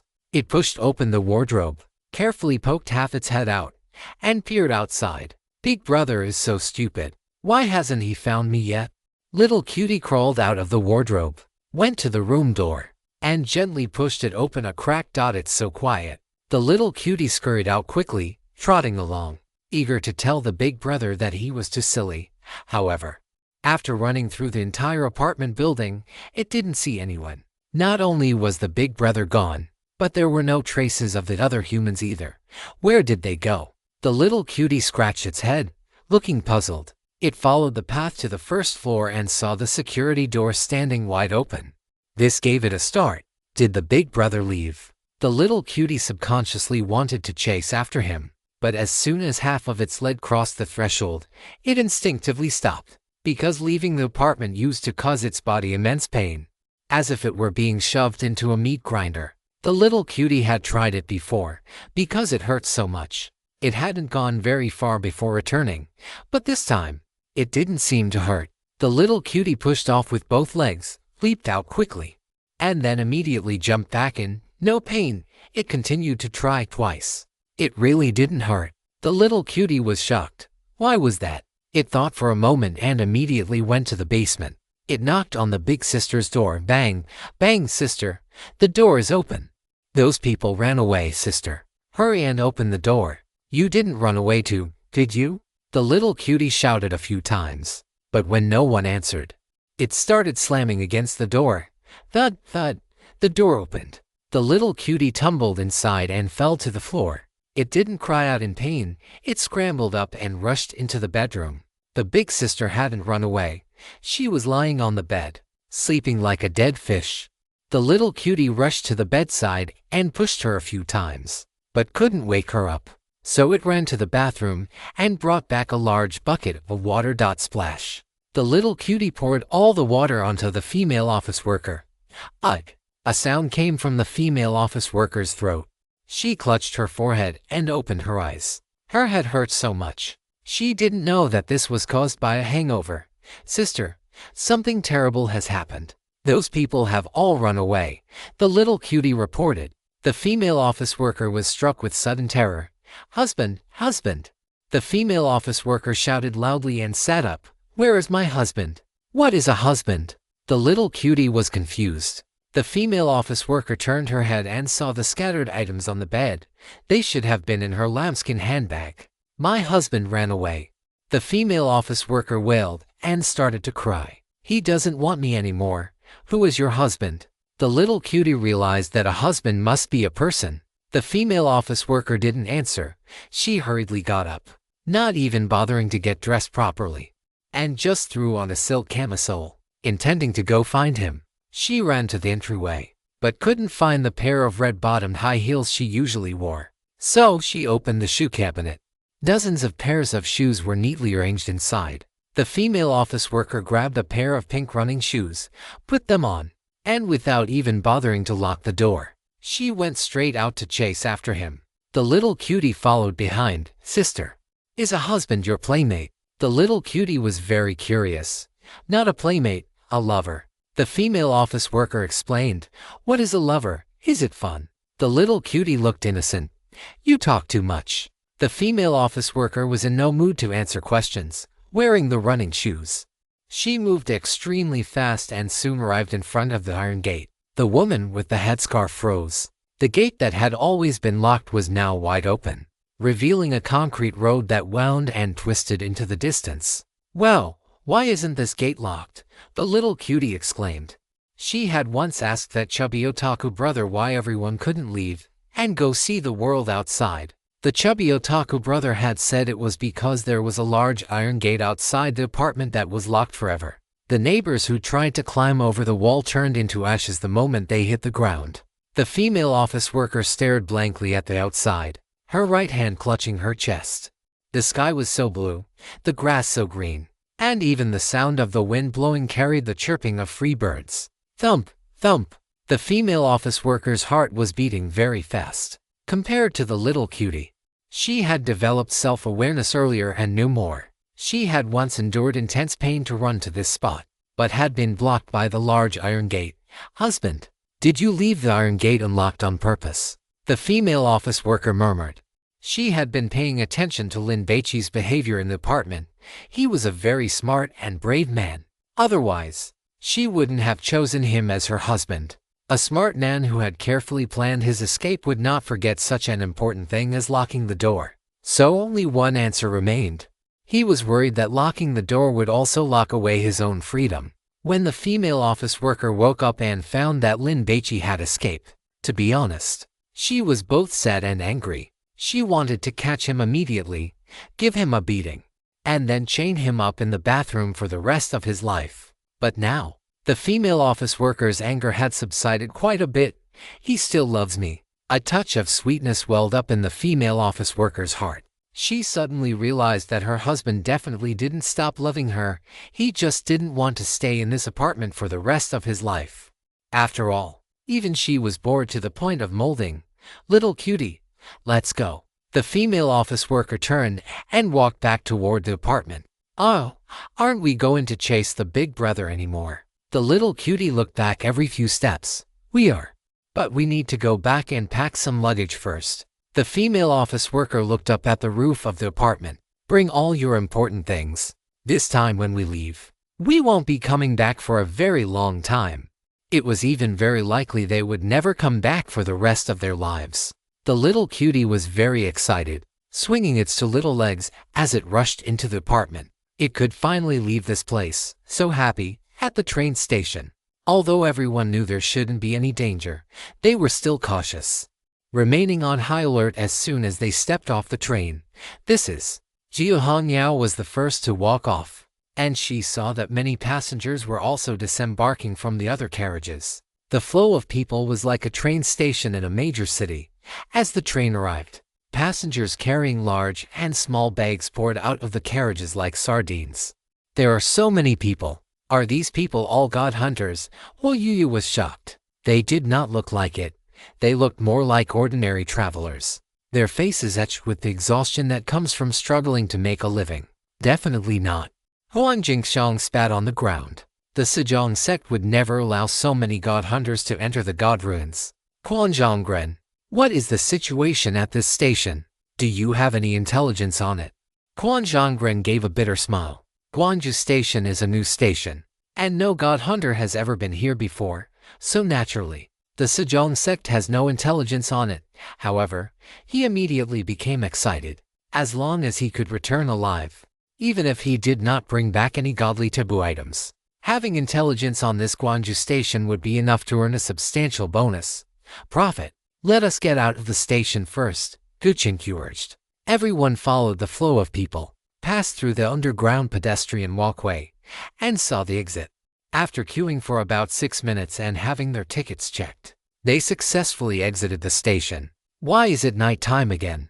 Looking at the star-filled sky and the neon lights shining among the high-rise buildings in the distance, Li Yinton looked depressed.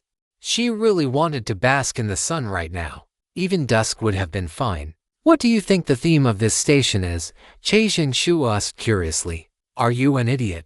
We just arrived at the station and have zero intelligence. Who would know? Jin Zhenju started berating him. I think we should find a hotel to stay in first. We can talk about it tomorrow. Having been terrified for several days in the monster apartment, Huang Jingshan was exhausted. He wanted to rest quickly, eat a good meal, and then find a pretty girl to have some fun with. Everyone looked at Lin Baici. He was the one in charge now. Wait a few minutes and see how things develop. Lin Baici was not in a hurry. He took out the red-soled high heels and handed them to Zhao Hongyao. This is for you. Damn, is this the pair from the female office worker? Huang Jingshan widened his eyes. He had a mind to borrow them and play with them. But he figured Lin Baici would not agree. I knew this was a godly taboo item, Jin Zhenju asked curiously. What effect does it have? It allows a person to teleport within a range of several dozen meters. Lin Baici did not hide it. Because as soon as Zhao Hongyao used it, everyone would know anyway. Besides, to put it bluntly, what did it matter if people like Quan Zhonggren knew? Whether they could leave the Bizan God ruins alive depended entirely on a single thought from Lin Baici. Killing them to silence them would be far too simple. Li Yintong was stunned. She was so envious that she felt like she was soaking in lemon juice. Turning into a lemon-obsessed person, teleportation. This is such a huge boost to combat effectiveness. The others had the same expression. Even men like Huang Jingshan and Quan Zhonggren were drooling over these high heels. God Lin, you should just keep them for yourself. Even though they are high heels, they are powerful, Jin Zhenju advised. Namely, she could not stand seeing others take advantage of Lin Baici. Take them and try them on. Lin Baici had never seen Zhao Hongyao wear high heels before. I cannot wear shoes like these. The girl with the high ponytail did not take them. Her scalp tingled just looking at the nearly 2-inch heels. I do not want to sprain my ankle. You should give them to Yingzhen or Qingqiu. Are you sure? Lin Baici frowned slightly. If I put these things on, my combat effectiveness will definitely plummet. Zhao Hongyao was very generous. She had always been indifferent to the distribution of spoils, especially since these were obtained by Lin Baici. Give them to Yingzhen. Gu Qingqiu knew that her chances of getting the high heels were slim, and she did not want to put Lin Baici in a difficult position. So she simply withdrew. Yingzhen. Lin Baici handed the high heels to the Korean girl. Thank you. The Korean girl bowed slightly to Zhao Hongyao, then took the high heels and put them on. They fit perfectly. They were very comfortable. So sexy, Huang Jingshan exclaimed. He looked at Jin Yingzhen's long legs and felt that he would not get tired of looking at them even after a year. Lin Baici is a lucky man. Hurry up and test the teleportation effect, Li Yintong urged. Don't test it. There are too many people. Gu Qingqiu stopped her. Jin Zhenju also wanted to see it, but when she turned her head and saw Lin Baici take out the small lambskin handbag that belonged to the female office worker, she immediately gasped out, "Wow, God Lin, you even got this. I want it so much. I want it so much." If Lin Baici were willing to give it to her, Jin Zhenju would be willing to let Lin Baici play with her however he wanted for a month, even if he didn't treat her like a human being. The eyes of Quan Zhonggren, Huang Jingshan, and Li Yintong were red with jealousy. This was a spatial type godly taboo item.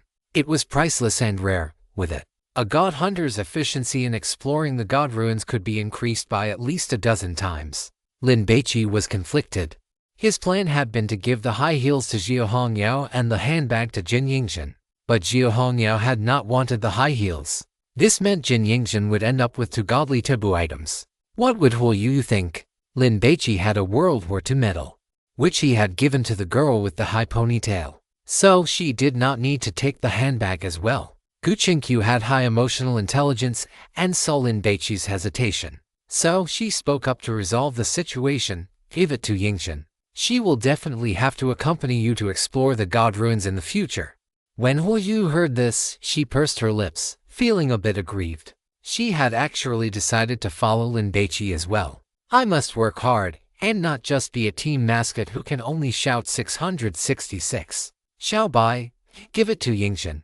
Hu Yu squeezed out a smile. She was actually happy inside to see Lin Baici conflicted, as it showed that Xiao Bai cared about her. Yingzhen, take it. Lin Baici handed over the handbag. Jin Yingzhen did not offer any hypocritical words of modesty. She stepped forward. hugged Lin Baici, and kissed him on the cheek. From now on, I am your dog. I will sharpen my teeth and bite to death anyone who tries to hurt you. You, this is for you. Lin Baici gave the cosplay pistol to the Little Mermaid. With this, you can save on makeup for your future live streams, seizing the rare opportunity. Yu also hugged Lin Baici, intending to give him a kiss, but he was simply too tall, damn it, unable to reach him even on her tiptoes. The Little Mermaid felt so frustrated she could have coughed up blood. Brother Lin, aren't you being a bit too generous? Li Yintong felt so envious she was practically withering away. Is it too late for me to be your dog now? Woof woof, stop it. Stop it. I want to be one too. Huang Jingshan waved his hands. This statement was half joking and half sincere, because the tactical value of these two divine taboo items was simply too immense. If Lin Baici were willing to give them to him, he felt he wouldn't refuse any request, even if it meant changing his gender. Jin Zhenju felt that staying in Sejong was becoming meaningless. It would be better to defect to the Kyushu Security Bureau and become Lin Baici's subordinate. Let's go. Let's find a hotel to rest. After distributing the spoils of war, Lin Baici looked around, preparing to get settled first. Li Yintong poked Huang Jingshan and muttered in a low voice, with Brother Lin being this generous, what kind of sincerity would Uncle Nine need to show to poach him? The delinquent girl felt it would be too difficult. It was obvious that Lin Baici was someone who valued emotions over interests. She felt that even if it were Uncle Nine, he would never give away a top-tier divine taboo item like the Chanel handbag. Not even to his own woman. They hadn't walked far, and before they had even left the square in front of the train station, a young man with a cigarette in his mouth and sunglasses on his face approached them. Everyone, do you want to buy a mobile phone? Chapter 379 Worker App, Online Recruitment. The summer night breeze blew across the square in front of the station, bringing no coolness, only dry heat, which made Quan Xiongren's anxious mood even more irritable. Get lost, Quan Xiongren barked. The goods I sell are all high quality and very cheap. The man in sunglasses kept a smiling face. He wasn't angry and continued to push his sales hard. Damn it! Seeing that the other party wouldn't leave, Quan Xiongren raised his foot and kicked him. Never mind that this was inside a god's ruin, and the man selling goods was a product of rule-based contamination. Even if he were a real person, he wouldn't care. Power made Quan Xiongren fearless. The man in sunglasses took a kick to the thigh and fell to the ground, with several mobile phones spilling out of his pockets. Ptoy. Quan Xiongren spat at the man in sunglasses. It was the guy's own bad luck. Quan Xiongren had been terrified and had suffered quite a bit in the monster apartment, and he had nowhere to vent his frustration. So the man had delivered himself to his doorstep. Having taken a kick, the man in sunglasses behaved himself, picked up his things, and hurried away. 7-star phone, 6G network speed, contains the most comprehensive recruitment information, can help you quickly become a professional worker. Worker app, online recruitment. I work. I am proud, a fraudster, a thief, a human trafficker, the gluttonous god commented. Lin Baici called out, sizing up the young man who had taken the initiative to approach them to sell goods. His mobile phones were 9 times out of 10 related to this divine taboo game. For the sake of money, the man in sunglasses was flexible and could endure. He immediately ran back with a beaming face. Appa, these are all concept phones, the kind that haven't been released on the market yet. As the young man spoke, he unzipped his windbreaker and flipped it open. The inside of the garment was lined with pockets on both sides, all stuffed with mobile phones. Which model do you want? I'll give you a 30% discount, the best one. Lin Baici quickly scanned the phones. The gluttonous god did not continue to comment, and no hunger pangs appeared. It seemed these were all the most ordinary god's ruin items, and it didn't matter which one he chose. This foldable phone uses the most cutting-edge technology currently available, carbon fiber shell, extremely lightweight, drop-proof and waterproof, supports a 360 Hz high refresh rate, and has a 200-megapixel camera. The man in sunglasses pointed to a building hundreds of meters away. Do you see that hotel building? As long as the curtains aren't drawn, and there's someone inside generating electricity, you'll be able to see it. Lin Baici took the phone and flipped it open to examine it. It was black, and once folded, It was only the size of a palm. Gu Qingqiu leaned in to observe the phone. She knew Lin Baici wouldn't do anything without a reason. Could it be that he had discovered something? Little Lin, is there a problem with this phone? Zhu Hongyao asked, not ashamed to seek knowledge. Aren't electronic devices unusable inside a god's ruin? Huo Yu was puzzled. That is the case in most situations. And it refers to electronic devices brought in from the outside. For Lin Baici's sake, Li Yintang explained to Huo Yu. But this god's ruin is clearly not right. I have a feeling that there might be a god here. A god? Huo Yu was shocked. Just hearing the name made it sound very powerful. Is it also a monster? Huan Jingshan gave a self-deprecating laugh. If you run into a god, you can just wait for death. The only thing you can do is pray that the god kills you cleanly and doesn't torture you. The little mermaid gasped, feeling very scared. Can we turn it on to test it? Lin Baici fiddled with the phone. The craftsmanship was actually quite exquisite. Boss, please forgive me. The man in sunglasses smiled apologetically. If you turn it on and then decide you don't want it, I won't be able to sell it. Then if we buy it and it has problems, what should we do? Jin Zhenju questioned. As long as you pay, you can turn it on as much as you like. I will wait until you confirm there are no problems before I leave. The man in sunglasses adjusted his glasses. Lin Baici looked around. There's a surveillance camera over there. Let's go somewhere else. I know a place. Follow me. The man in sunglasses was worried that Lin Baici would refuse, as these people clearly looked like outsiders, and it wouldn't be strange for them to be on guard. So, he explained, with so many of you, there is no need to be afraid of me playing any tricks. Although he said this, the man in sunglasses still harbored thoughts of robbing them. After all, robbery was a business with high returns and no risk. The others did not know Lin Baici's intentions, but since their leader had made a decision, they would simply follow suit. The group followed the man in sunglasses, left the station square, and arrived at a nearby alleyway. Sewage flowed across the ground here, and the overhead power lines were so dense they were almost touching the rooftops along the roadside. The scent of grilled meat and the smell of alcohol drifted over. I will give you a discount, 3.8 million. The man in sunglasses quoted his price. So expensive. Huo Yu frowned. The man in sunglasses was clearly speaking in Korean won, which converted to about 20,000 RMB. This was obviously trying to slaughter Lin Baici like a fat sheep. It is not expensive at all. These are the best Korean mobile phones. If you take them back to your country, your relatives and friends will definitely be impressed. The man in sunglasses pushed his sales pitch. The price is fine. Lin Baici nodded. Everyone come over and pick one. The group looked at each other in confusion. What was Lin Shen trying to do? I want this one. Gu Qingqiu picked out a red phone. This one is 3.5 million. If you buy more, I can give you an even better price. The man in sunglasses was excited. He had run into a bunch of big fat sheep with no brains today. I want this silver one. Li Yintang looked at the man in sunglasses with disdain. Don't touch it. I will take it myself. Everyone picked one out, but a trace of doubt lingered in their hearts. How did Lin Baici plan to pay? Having traveled all this way together, they knew each other's financial situations, and Lin Baici definitely did not have that much money on him. Lin Shen isn't planning to rob him, is he?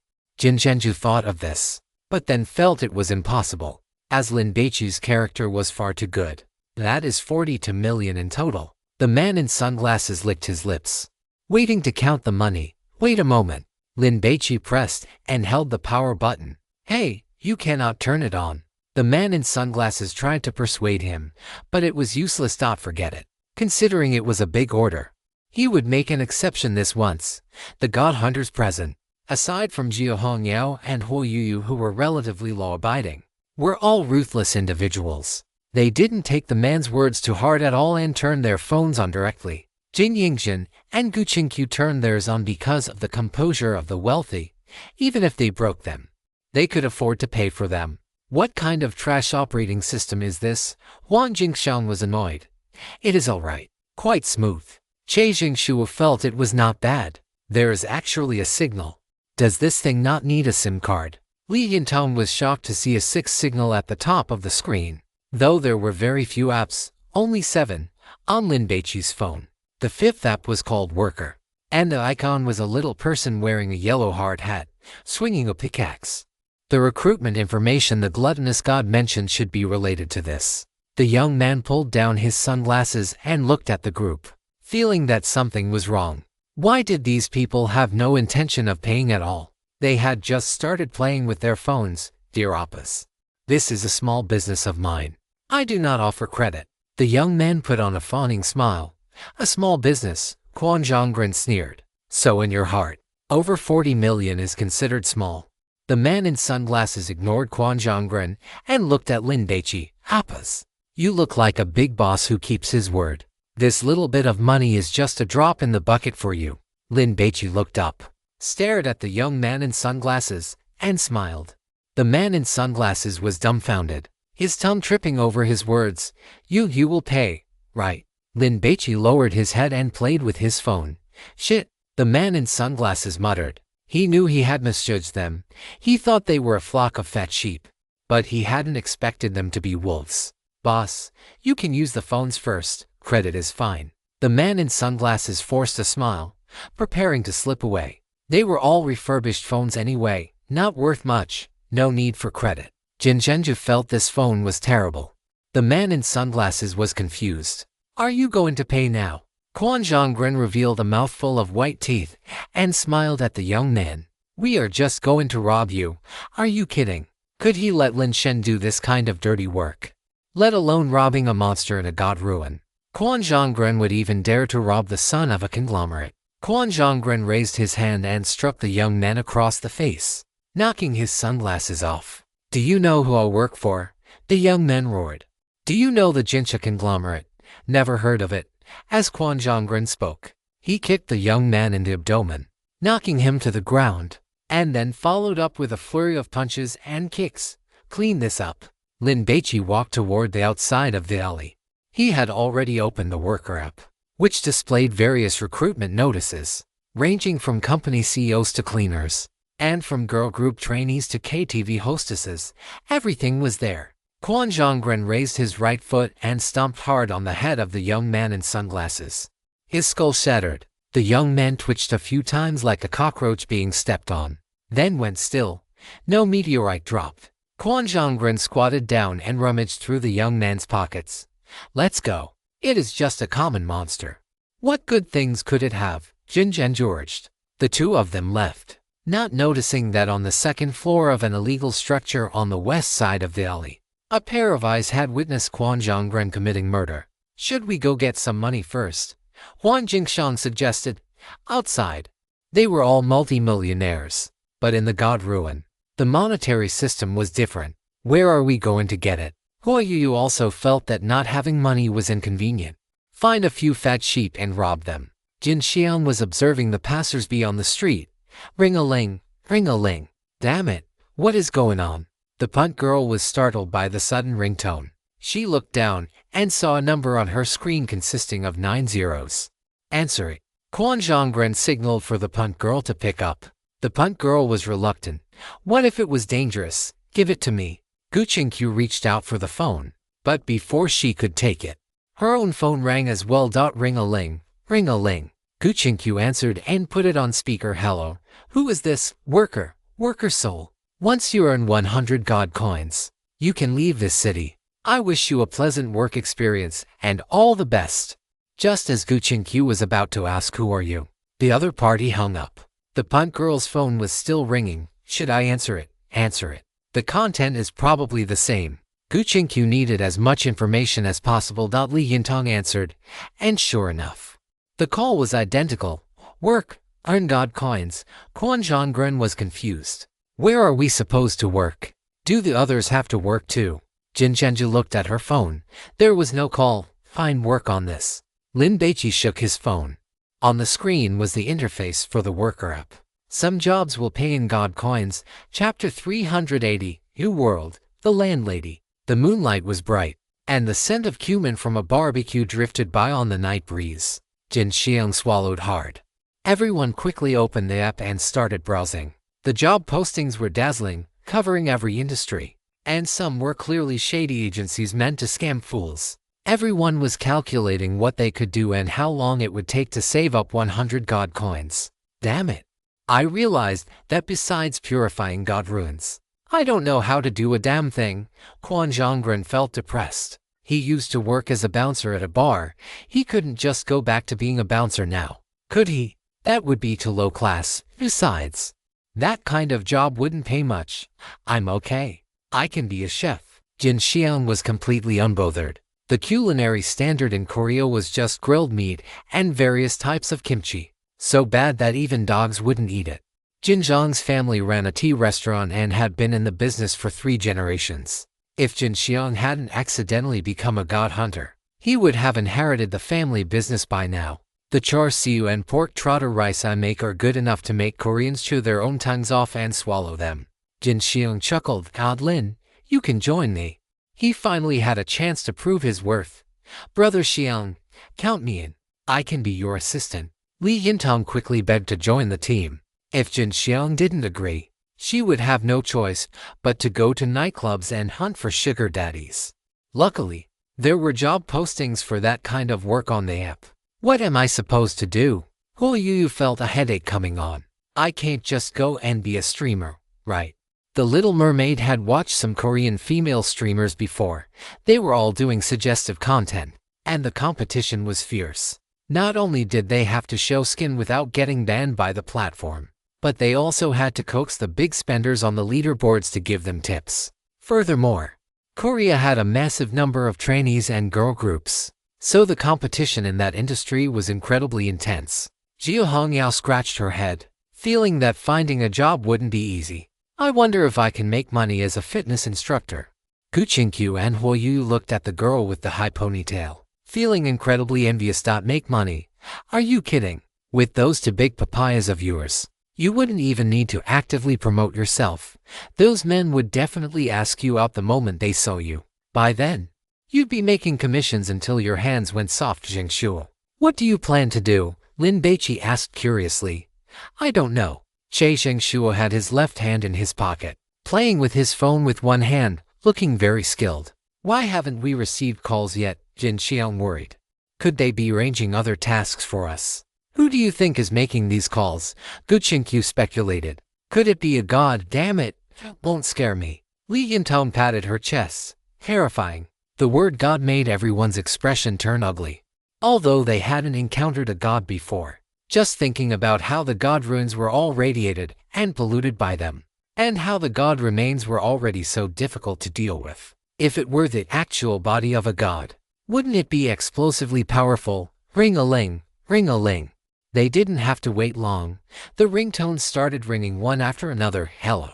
Please go ahead. Quan Xianggren's attitude was respectful, even though the other party couldn't see him. He was bowing slightly. As the calls ended, everyone confirmed that the task requirements were all the same. Earn 100 coins to leave. God Lin, your decision to buy these phones was truly brilliant. Jin Zhenju complimented him. And it wasn't entirely flattery. If Lin Baici hadn't bought the phones, they wouldn't have known how long they would have had to stay in this city before discovering a way to earn god coins. Lin Baici must have some kind of god taboo item that helps him make the right choices. Quan Zhonggren thought to himself, Little Lin, what do you plan to do? Jia Hongyao prepared to follow Lin Baici. Let me look around some more. Lin Baici wasn't sure yet. This task has no time limit, but it has a limit on the number of people. When 50 god hunters have obtained 100 coins, the game will end. Those who fail the task will remain in this city forever, lose their self-awareness, and become NPCs. Hearing this commentary from the gluttonous god, Lin Baici immediately frowned. 50 people, it seemed like a decent quota, but one had to realize that there were quite a few people who had entered the Bizon god runes this time, and they were all experienced veterans. Lin Baici looked at everyone, excluding Jin Xiang and Li Yintong. His side needed to secure 6 spots, and he felt the difficulty was immense. Earning money through normal means, by selling one's labor and time, is just too difficult. If you want to get rich overnight, you have to take an unconventional path. Gu Qingqiu was never a well-behaved girl. After entering the god runes, she became even more unhinged. She felt there was no need to strictly find work through this app.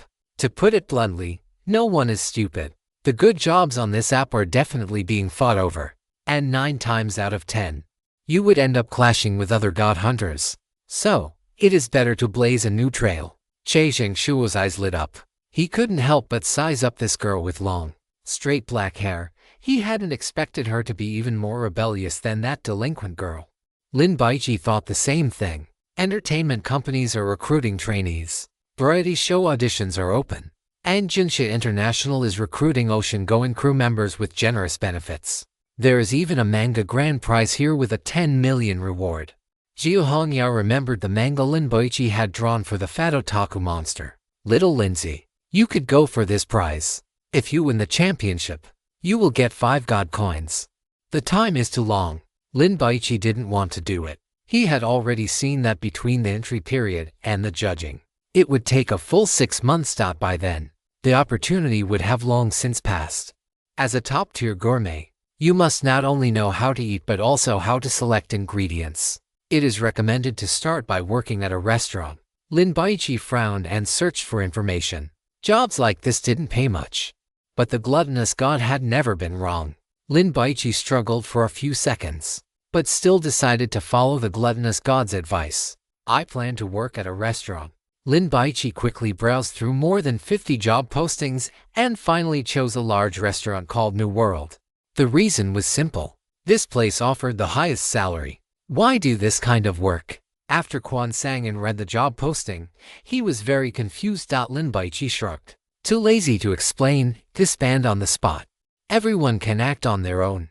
Quan Sang-in and the other outsiders were silent. Following Lin Baici was definitely safe, but everyone had their own strengths and ideas. Furthermore, if they earned money while with Lin Baici, there was a chance he would take a cut. Let's go. Let's go to this hotel with Baici first to take a look, Gu Qingqiu suggested. This restaurant happens to be hiring chefs. I can go apply. Huang Jingsheng prepared to show off his skills. Everyone walked out to the street and looked at the passing taxis. They didn't have money for a cab, but they didn't want to walk either.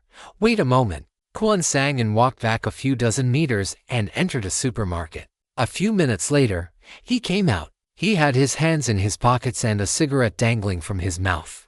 After returning, he reached out to hail a cab. He called for 3 in total, then stood next to the middle one and opened the back door. God Lin, please. Thanks. Lin Baici didn't stand on ceremony and sat inside. Gu Qingqiu followed him and she still needed to discuss the next plan with Lin Baici. Jiu Hongyao sat in the front passenger seat.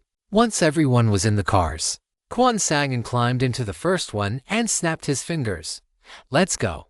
The driver started the car. Quan Sang-in looked at the bustling traffic on the street and the neon lights of the skyscrapers on both sides, and suddenly burst into laughter. I like this kind of lawless city, unconstrained by laws or morality.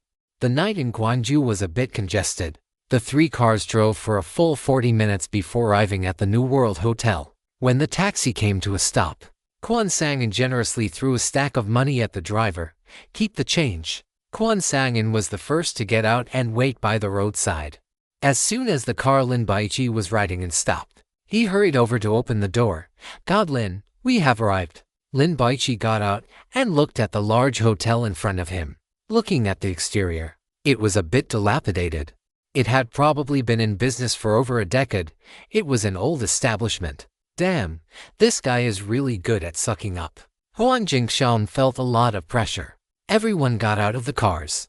After waiting for Quan Sang-in to pay the fare, they followed Lin Baici up the steps and walked into the hotel. It was past 10 p.m., and there were only 5 or 6 tables of guests left in the large restaurant. Behind the front desk sat a woman in her 30s. Her light brown hair was pinned up at the back of her head.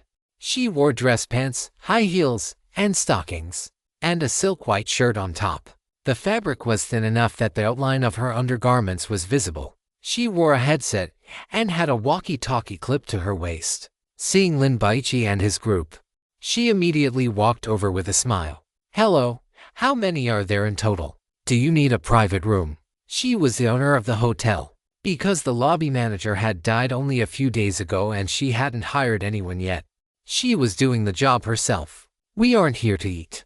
In a situation like this, How could he let God Lin waste his breath? Huang Jingshang stepped forward. We saw the job posting your hotel published on the app.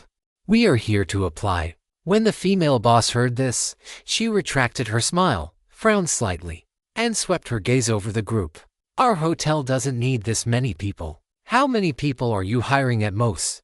Jin Zhenju was anxious. She wanted to stay with Lin Baici. 3. After the female boss said this, she quickly added, and I have to see your abilities first. It's just being a waiter. What kind of abilities do you need? Jin Zhenju complained in a low voice. God Lin, what do you think? Huang Jingshang couldn't make the decision. Lin Baici glanced at the female boss, then took the pipe wrench out of his backpack and tucked it into the back of his waistband. You've got to be kidding, Brother Lin. Li Yintang was speechless. Are you planning to bash her head in if the job application doesn't work out? Quan sang and felt that Lin Baici looked more like someone collecting protection money. Ma'am, I am capable of handling all the work in your hotel. Lin Baici smiled. For some reason, looking at this young man, the female boss felt his smile was very kind, like one of her own juniors, and she felt an inexplicable sense of affection for him. Why not hire him? Let him be my assistant, boss lady. The vegetable-headed men are all gone. Brothers Yan went to pick up the shipment, but my Yuqiang gave the last truckload of vegetable-headed men to the Huanghai Hotel. The receptionist at the front desk received a call and quickly reported the news. Damn it! I paid a deposit for those goods. Why did my Yuqiang give them to someone else? The female boss was furious and stormed out in a rage. Everyone else was left looking confused. Vegetable-headed men. What kind of thing is that? Also, the boss lady clearly has urgent business. Should we still apply for the jobs? Everyone looked at Lin Baici, waiting for him to make the call. Chapter 381. Damn it. Is this guy a devil? Everyone knew that they were inside a god ruins, where pollution existed and all sorts of bizarre items could appear. But hearing the words vegetable-headed men still made them feel somewhat uncomfortable. This thing seemed to be a type of ingredient, but adding the word man to it made it sound quite horrifying. Boss lady, we can help. Lin Baici quickly called out. This was the perfect moment to show their worth and win a job opportunity. The boss lady did not like taking advantage of others. She thought for a moment and said, follow me. If you can get the vegetable-headed men back, I will give you a commission. Let's go. Lin Baici signaled for everyone to follow. Outside the hotel, under the shade of trees along the road, a black SUV was parked. Because of its massive size, it looked incredibly imposing. You get in. The others take a taxi to Haijing Aquatic Products. I will reimburse the fare, the boss lady urged. Hurry, hurry, hurry. Everyone followed her instructions. Can I drive? Huang Jingshang darted over. The boss lady tossed the keys to Huang Jingshang and climbed into the back seat. Lin Baici got into the car and buckled his seatbelt. The boss lady's gaze immediately darted over, filled with surprise. The subtext was obvious. You are so law-abiding. Do you really dare to be my thug? If you do not drive according to the rules, your family will be shedding tears for you. Lin Baici smiled slightly. The boss lady was stunned, then leaned back against the seat and reached into her pocket. Lin Baici immediately pulled out a pack of cigarettes and flicked his wrist, causing one to pop out halfway. Cigarettes from my hometown, want one? The boss lady had managed to keep New World running. She had dealt with everyone from well-dressed beasts to thugs from all walks of life. It was just a cigarette. What was there to fear? The boss lady pulled out the cigarette and skillfully held it between the fingers of her left hand. Lin Baici pulled out a lighter and lit it for her. The boss lady took a deep drag. This cigarette tastes pretty good. The boss lady looked surprised. What is it called, Huazi? Lin Baici made up a name on the spot. He also understood that she definitely wasn't asking for his name. The boss lady pressed a button, and an electric window rolled down, leaving a small gap. After taking a few puffs, she asked, You gave me a cigarette because you smelled the smoke on me. Lin Baici hummed in agreement. The boss lady worked in a restaurant, so there were actually many scents on her, various food smells, perfume, and even sweat. With Lin Baici's sense of smell, he could distinguish them all. Did you smell the fishy odor on me? The boss lady looked out the window as the streetlights flashed by rapidly.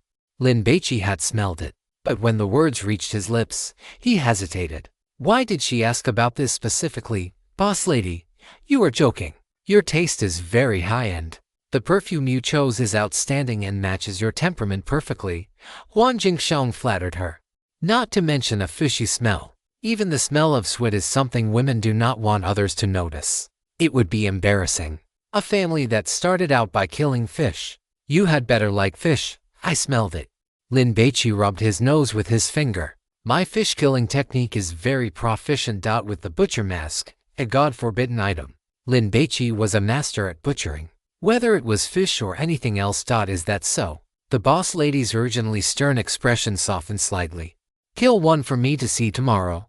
Huan Jingxiang was dumbfounded. Why was this woman satisfied with Lin Baici's answer? Was it just because he was handsome? The boss lady lifted her foot and kicked the back of the driver's seat hard with her high heel. When we get there later, take your money and get lost. Because of the force of the kick, her pants slid up to her calves, revealing the black silk stockings underneath. Boss lady, I can cook Hong Kong-style food. My culinary skills are excellent, Huan Jingxiang pleaded quickly. He did not want to be separated from Lin Baici. The boss lady closed her eyes, not wanting to pay him any mind. Lin Baici touched the pipe wrench tucked into the back of his waistband. Watching the boss lady finish her cigarette, interceded for Huan Jingxiang. Boss lady, give him a chance. His cooking is really good. He can increase the restaurant's profits. The boss lady didn't actually want to agree, but for some reason, hearing this young man speak made her feel comfortable and convinced. I will give you a chance to cook a trial dish tomorrow. The boss lady flicked the cigarette butt out the window. It landed on the ground, sparks flying, before being crushed by a passing vehicle behind them. Thank you, boss lady. Huan Jingxiang glanced at Lin Baici through the rearview mirror, feeling that in 10 days or half a month, Lin Baici might just become the little boss of New World. 40 minutes later, screech. The SUV stopped on the side of the road outside Haixing Aquatic Products. Lin Baici got out of the car and immediately smelled a thick, fishy sea odor. The ground was covered in flowing sewage, emitting a foul stench. On the right, there was a large seafood market. A dozen small trucks were parked along the curb, and workers wearing rain boots and waterproof aprons were loading and unloading aquatic products crate by crate. The boss lady got out of the car. Not caring that the ground was dirty, she opened her wallet, handed Lin Baici a stack of cash, and stormed into the market in a rage. Lin Baici stuffed the money into Huan Jingxiang's hand and hurried to catch up. This seafood market was massive, divided into individual stalls. Since it was night, 2/3 of the vendors were already closed. The proprietress was clearly well known. Several merchants greeted her, respectfully calling her boss Han. In the northeast corner, there was a large area marked by a sign that read Pujinqiang, decorated with colorful, peanut-sized light bulbs that were plugged in and glowing. A burly man, stripped to the waist and wearing nothing but a black waterproof apron, was eating. He sat on a small folding stool, holding a santoku knife. He sliced a thin piece of fish from a large fish, dipped it into a seasoning dish nearby, and shoved it into his mouth. As he chewed, the sauce dripped down the corners of his mouth. He didn't bother to wipe it, letting it drip onto his apron. A young man in his 20s stood nearby, looking anxious. When he saw the proprietress, he immediately rushed over. Boss, fish seller Kang, where is my vegetable head man? The proprietress roared, kicking the fish tank. The fish and shrimp inside were startled and began to thrash about. A tiger prawn even flopped out. Boss Han suing, call me Pujinqiang. The burly man corrected her. Fish seller Kang, if you don't give me the goods today, I will make sure you never sell another fish again. Han Suing was furious. The owner of the Yellow Sea Hotel was her father's mortal enemy. If fish seller Kang had sold the vegetable head man to anyone else, she might have let it slide, but it had to be that place. It was simply too much bullying. Boss Han, such a grand display of power, Pujinqiang sneered, gripping his kitchen knife and stabbing it into the cutting board. The cutting board vibrated. Pujinqiang grabbed the half-sliced fish with one hand and took a raw bite, tearing off a large chunk. Then picked up the small dish and poured all the remaining sauce into his mouth. Jiao Hongyao and her group finished paying the taxi fare and rushed over, arriving just in time to witness this scene. Hu Yu felt like vomiting in disgust. I paid a deposit. Han Suing stared at Pujinqiang, I'll pay you back. Bu Jinqiang held up two fingers double. Do you think I'm short on that little bit of money? Han Suing mocked. Hey, as far as I know, you are. Bu Jinqiang spat on the ground triple. Any more than that. And don't blame me for welching on the debt. Han Suing's chest heaved with anger. Just as she was about to make a move, she saw the young man who had offered her a cigarette step over the large tank and swing his right hand, slapping Fish Seller King across the face. Snack! Lin Baici was wearing the Colossus strength gloves, but he hadn't activated them because he was worried he might blow the fishmonger's head off. Having been struck, Fish Seller King's eyes bulged with rage as he glared at Lin Baici. Smack! Lin Baici slapped him again. Cybele. Fish Seller King swung his fist at Lin Baici's eye. Lin Baici didn't dodge or weave. He threw a straight punch, faster than the eye could follow, and drove it into Bu Jinqiang's stomach. Fish Seller King doubled over, retching, and vomited up the raw fish he had just eaten. It was agonizing. Cybele. Fish Seller King grabbed the kitchen knife stuck in the cutting board and lunged at Lin Baici's abdomen. Lin Baici sidestepped, his right hand forming a blade hand, and chopped down on the wrist holding the knife. He then raised his knee like a heavy cannon, slamming it into Bu Jinqiang's lower abdomen. Fish Seller King was sent flying, crashing into the fish tank behind him. Splash! Water sprayed everywhere. As the kitchen knife was about to hit the ground, Lin Baici kicked it with the top of his foot. Clack! The knife flipped vertically into the air, and Lin Baici caught it, spinning it in a flourish. Han Suing looked at Lin Baici in surprise. She hadn't expected him to intervene, nor had she expected him to be such a capable fighter. Lin Baici walked leisurely to the tank, grabbed Bu Jinqiang by the hair, and shoved his head back into the water. Glub. Fish Seller King choked, spitting out a long string of bubbles. After waiting for a dozen seconds, Lin Baici pulled him back out.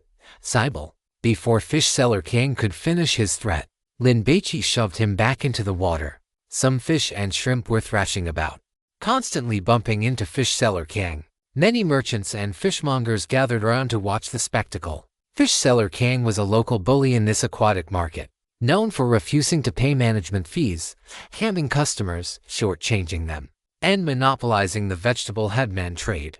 No one expected him to be taken down today. Lin Baici pulled Fish Seller King out of the water like pulling a radish. I was wrong, Boss Han.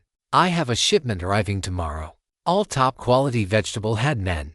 I'll give them all to you. Bu Jinqiang caved, at the lowest price. So cowardly. Lin Baici was speechless. I haven't even started slicing raw fish yet. Why are you apologizing already? When Fish Seller King heard the word slicing raw fish, he shivered violently. He looked into Lin Baici's eyes and saw a calm, cold indifference that told him this was no joke. Cybele. Is this guy a devil? Damn. Brother Lin is so cool. He could go act in a gangster movie. Li Yintang was excited. As a delinquent, she still had a soft spot for this kind of violent beauty in her bones. He could also play a soldier king or a bodyguard. Jin Zhenju had already imagined a dozen episodes of a Korean drama in her head. Where is my shipment? I need it tonight. Han Suing wouldn't budge.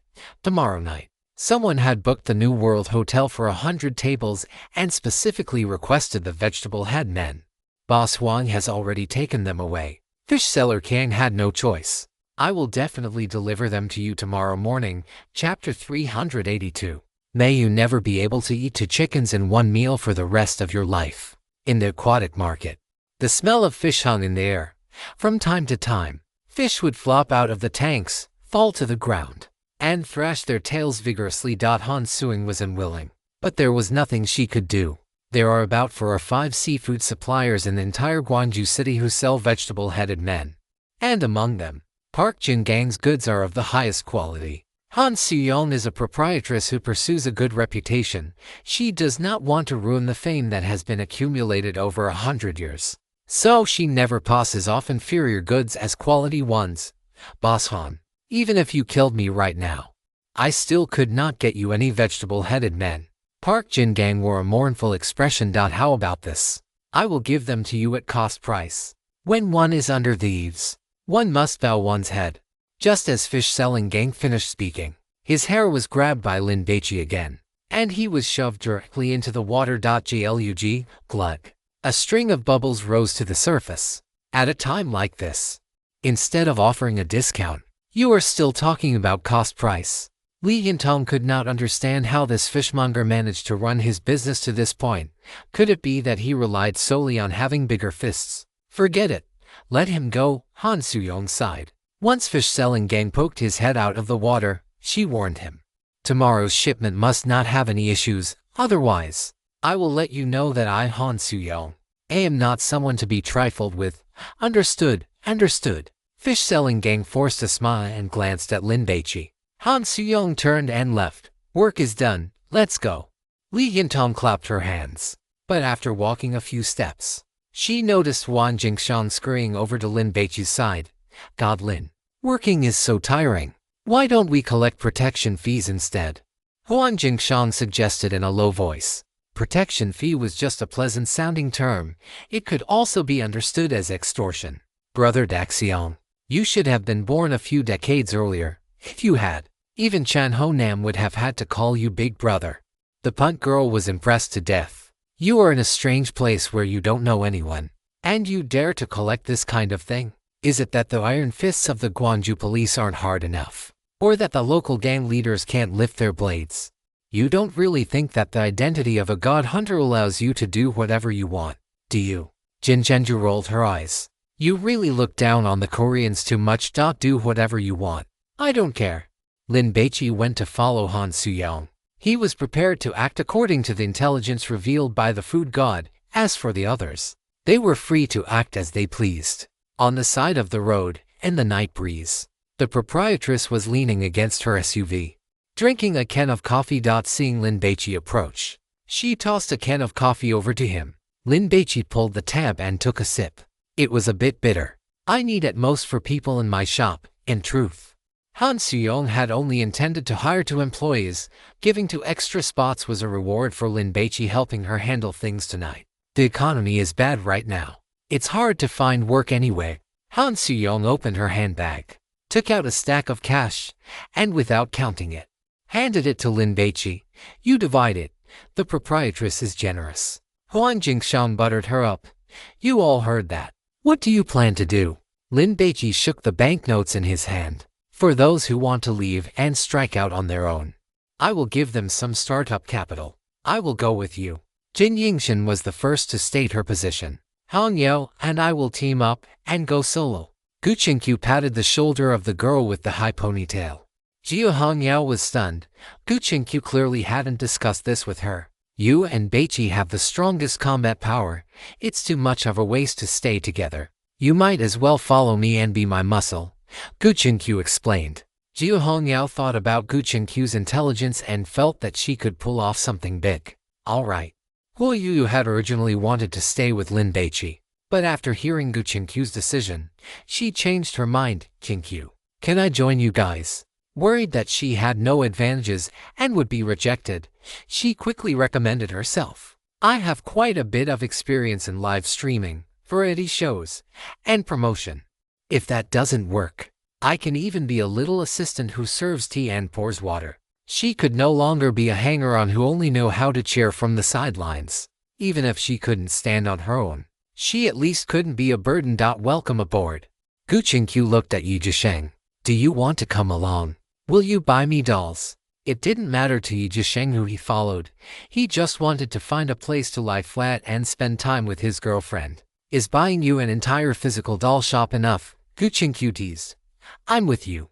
Yi Zhisheng made an okay gesture. I'll go with you guys. Che Xingshuo, hands in his pockets, chose Gu Qingqiu. What should we do? Jin Zhenju was conflicted. She wanted to work on her own because if she followed Lin Baici, she figured she would get a smaller share of the money earned.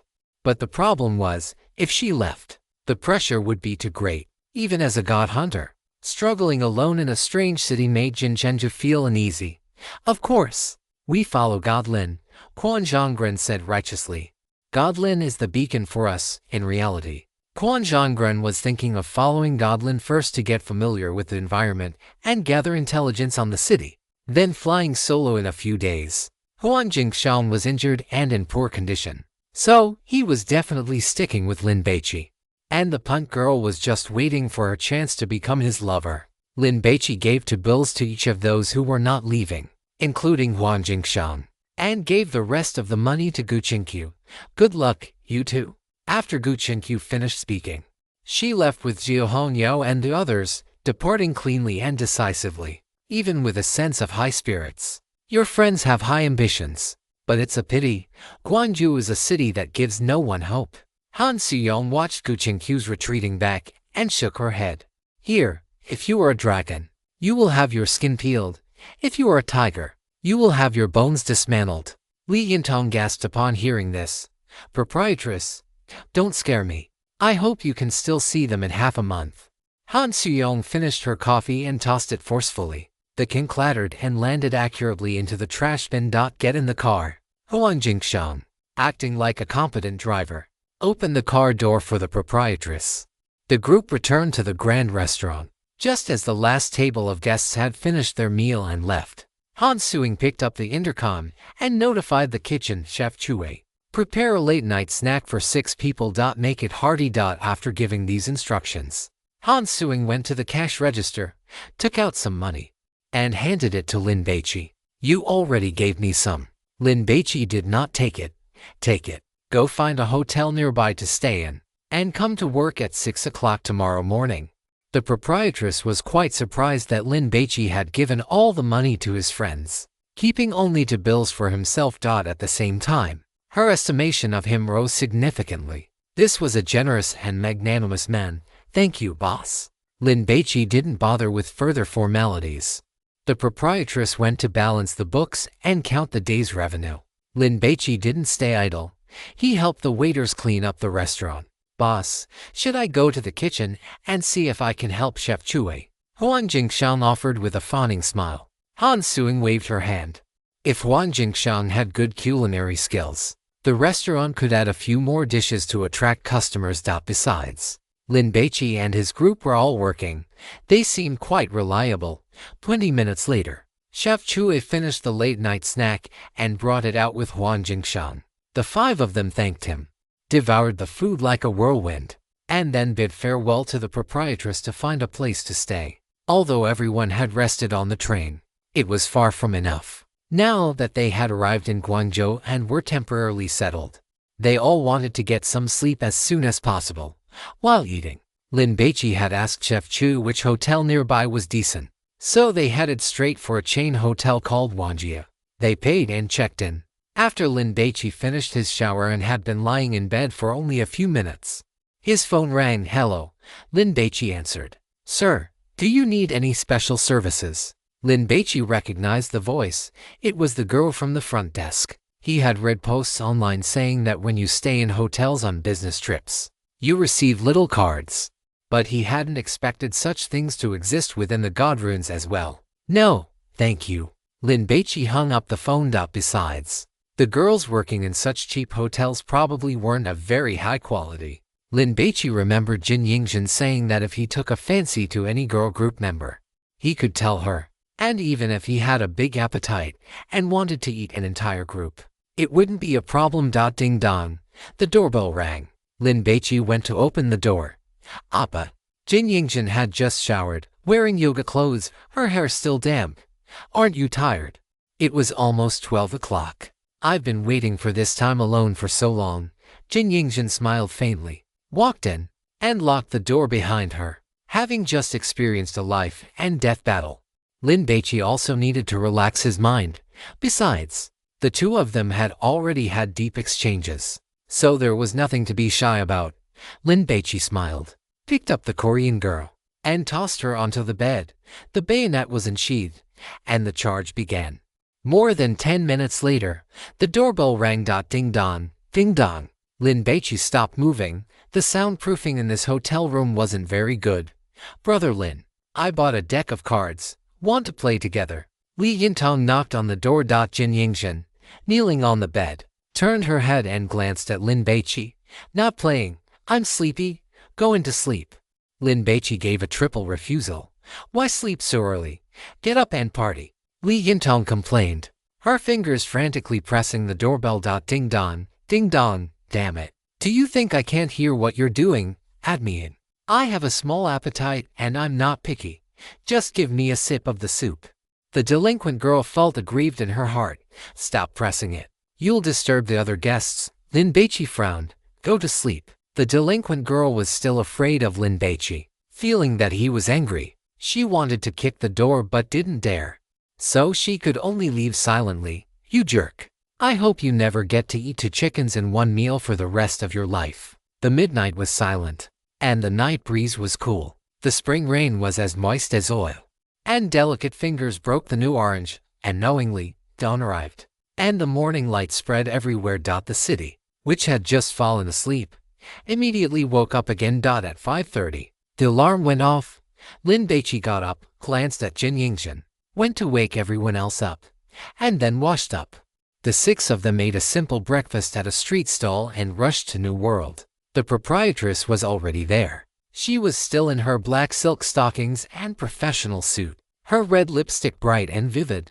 Go eat breakfast. Once you're done, hurry to fish seller Kang's place and retrieve the vegetable head man. We need it urgently today, the proprietress urged. At 7 o'clock, Huang Jingshan and Li Yintong stayed behind to test dishes, while Lin Baici and the other 3 followed an employee named Cao from the shop, driving a truck to the Sea Whale Aquatic Market. But when they found fish seller Kang's stall, what they saw was a scene of chaos.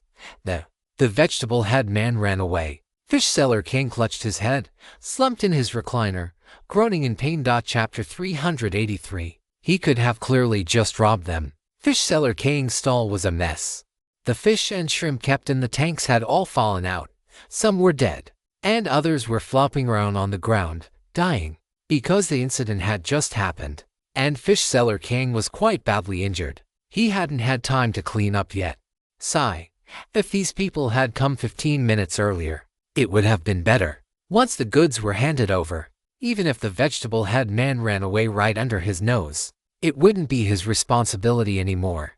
Lin Baici and the other 3 looked at each other. Fish seller Kang's words were equivalent to a fishmonger telling you, my lobster ran away, so I can't sell it to you anymore. Who the hell would believe that? Fortunately, this was inside the god ruins, where some unreasonable things existed. Otherwise, Lin Baici's big foot in his hiking boot would have already kicked fish seller Kang in the face. By the way, what exactly is a vegetable head man? Jin Yingxin asked curiously. Everyone had been hearing this name since yesterday, and given that it happened at the seafood market, they assumed this thing must be some kind of seafood, just with a strange name. It was like how husband and wife lung slices sounds terrifying, but it is just a dish. A cabbage head man is just a cabbage head man. Fish seller King frowned, making his expression, already twisted in pain from his injuries, look even worse. He stared at the Korean girl with a look that clearly said, "You are absolutely messing with me." A type of seafood, Jin Zhenju interjected. What else could it be? It can't be a vegetable, can it? Fish seller King rolled his eyes. Do you have a photo of a cabbage head man? Let me see, Lin Baici instructed. Since he had only just arrived at the station yesterday, he was not in a rush. Otherwise, given his cautious nature, he would have definitely gathered all the intelligence on the cabbage head men immediately. Fish seller Kang pulled a phone with a shattered screen from his pocket, unlocked it with his fingerprint, opened the photo gallery, and tapped on a picture. This is it.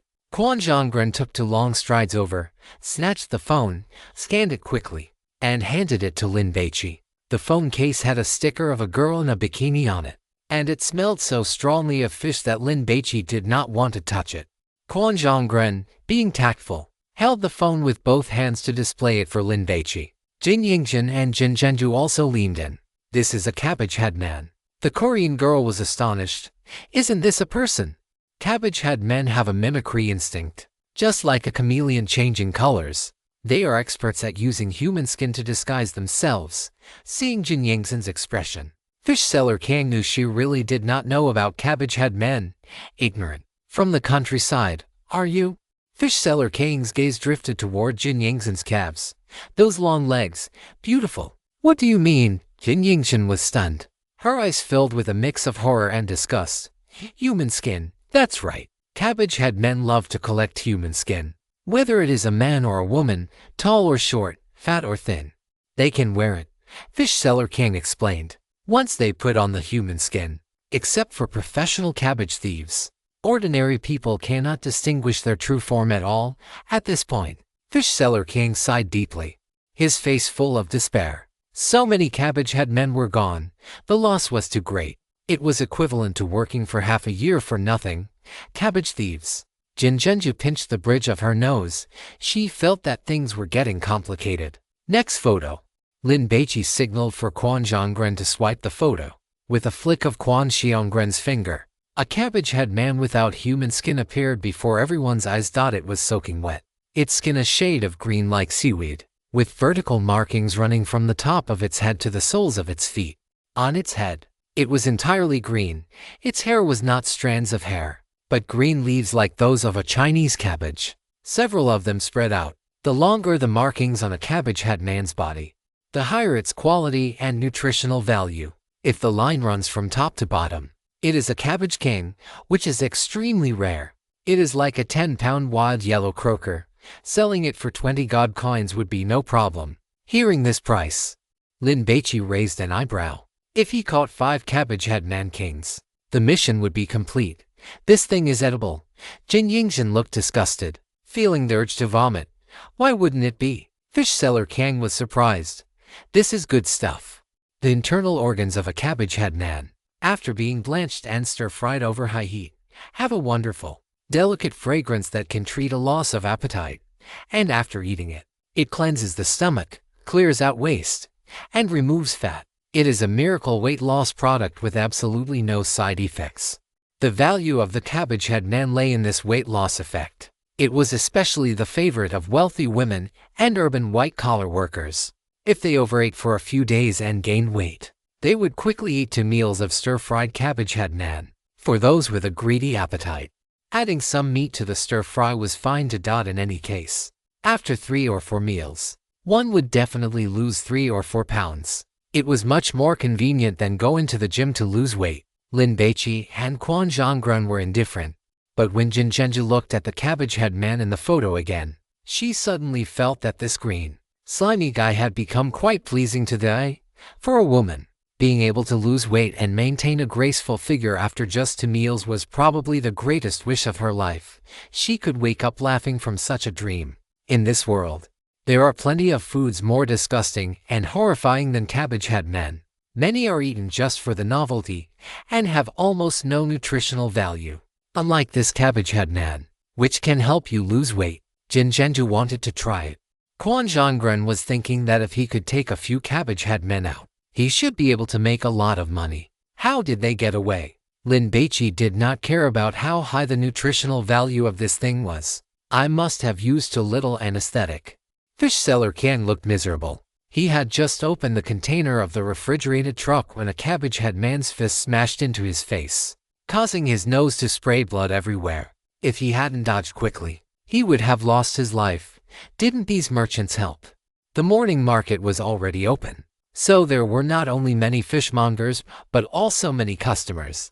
Fish Seller Kang felt awkward. He was usually overbearing and bullied people, so the merchants certainly wouldn't help. They were probably hoping he would go under as soon as possible.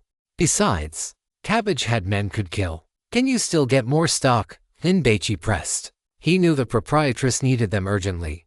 For tonight's banquet, the cabbage head man was the main course, and anyone who could afford such expensive ingredients was definitely a big client. If the proprietress couldn't deliver, the reputation of New World would be ruined. She might as well wait to go out of business. I can't get any more. Cabbage head men are very hard to catch. This batch was the result of 3 months of accumulation. Fish Seller Kang looked distressed. With such a big incident having occurred, Cao Taiwan had already gone to call and report to the proprietress. What about sourcing from other places? You aren't the only one selling cabbage head men in all of Guangzhou, are you? Jin Yingxin offered a suggestion. Hey, Fish Seller Kang gave a bitter laugh. What is the one thing business owners want most? To have a monopoly. Borrowing vegetable head people from me. They would rather I die sooner than later. Even offering 5 times the price wouldn't get a conversation started. Who wouldn't want to monopolize the market? Fish Seller Chi strongly suspected that this incident of the vegetable head people escaping was a setup by someone trying to sabotage him. It could also be a setup against Han Suing. Cao Taiwan finished his phone call. My boss is coming over immediately. She said if you cannot deliver the goods today, she will chop you into pieces and feed you to the turtles. Fish Seller Key's face collapsed instantly. He knew what New World meant to Han Suing. If the restaurant went under because of him, Han Suing would absolutely fight him to the death. Lin Baici rubbed his nose. The fishy smell here was so strong it made him uncomfortable. From whom did you buy the vegetable head people? I already told you. He is out of stock. Fish Seller Chi sighed. I am not looking to buy from him. I want to catch those vegetable head people back. Catching them back was certainly impossible, but he would take whatever he could get. Fish Seller Chi was stunned, then mocked. Do you think being a vegetable thief is a profession anyone can just pick up? If it were that easy, every shop on the street would be selling vegetable head people. Lin Baici couldn't be bothered with nonsense and slapped him directly across the face. You just need to tell me who sold them to you and where he lives. Song Chenzhong. He lives in Yeongandam. The dong here was not a cave. In Korea, a dong is an administrative district equivalent to a neighborhood in the 9 provinces. It could be understood as Yeongan Street. Lin Baici thought for a moment and decided it would be more convenient to bring Fish Seller Chi along. After all, this guy was a local. Tell the boss I am going to find the vegetable head people. After giving instructions to Cao Taiwan, Lin Baici gave Quan Zhonggren a look. Take him with us. Quan Zhonggren immediately grabbed Fish Seller Key's arm roughly and hauled him up. If you don't want to suffer, don't resist. Fish Seller Chi was surprisingly cooperative, with even a hint of anticipation on his face. Can you really help me find those vegetable head people back? Yours, Jin Zhenju sneered. Do those vegetable head people have your mark on them? I can pay. Fish Seller Chi also knew that getting them for free was unrealistic. Lin Baici originally wanted to say he wasn't short on money, but thinking of the god coins, he changed his tune. Do you have this kind of coin? Lin Baici opened his phone and showed the picture of the god coin to Fish Seller Chi. You want this? Fish Seller Chi was stunned. I have to at home. But this thing isn't worth anything. Jin Zhenju's eyes lit up with joy upon hearing this. She hadn't expected to find god coins so quickly. 1 god coin for 1 vegetable head person? Lin Baici opened his mouth wide to demand a high price. Quan Zhonggren was speechless, still haggling. We should just go to Fish Seller Key's house and rob him. Fish Seller Chi wasn't a fool, but he forgot that he had no leverage to haggle. As soon as he finished speaking, Quan Zhonggren slapped him 4 times across the face. Giving you face, are we? I could clearly just rob you. Yet I am trying to make a deal with you. Can you be a bit more sensible? Lin Baici and his group had arrived in the restaurant's refrigerated delivery truck, and now all 5 of them squeezed into the driver's cabin. Quan Zhonggren took the wheel and started the engine. Where can we buy a map around here? Lin Baici looked at the shops on both sides of the street. I know there is a bookstore 5 kilometers ahead. Fish Seller Chi answered honestly. Lead the way. After saying that, Lin Baici scrutinized Fish Seller Chi. Why did you say this kind of coin isn't worth anything? Isn't this just a coin from some dynasty? Fish Seller Chi explained. I have tried to sell them, but those antique dealers won't take them. In truth, they would take them, but the price offered was so low that it was better to keep them. Fish Seller Chi stole a glance at the expressions of these people. Do you know the origin of this coin? I don't. Lin Baici's voice was cold. But I have heard a street rumor that this kind of coin is very valuable in the underground black market and can be used to hire people to do anything. Fish Seller Chi had no connections, and there was nothing important enough to warrant hiring anyone. Chapter 384, The Vegetable Thief. The boss was walking out in a hurry. Not long after she started driving, she received a call from Cao Taiwan saying that Lin Baici had taken Fish Seller Chi to catch the vegetable head people. What did you say? Han Suing thought she had misheard. Cao Taiwan repeated it again. Damn it! If the vegetable head people were that easy to catch, the price would have dropped long ago, and they would have become a delicacy on every household's dinner table. Han Suing's high heel slammed hard onto the brake. Screech! The SUV came to a sudden halt.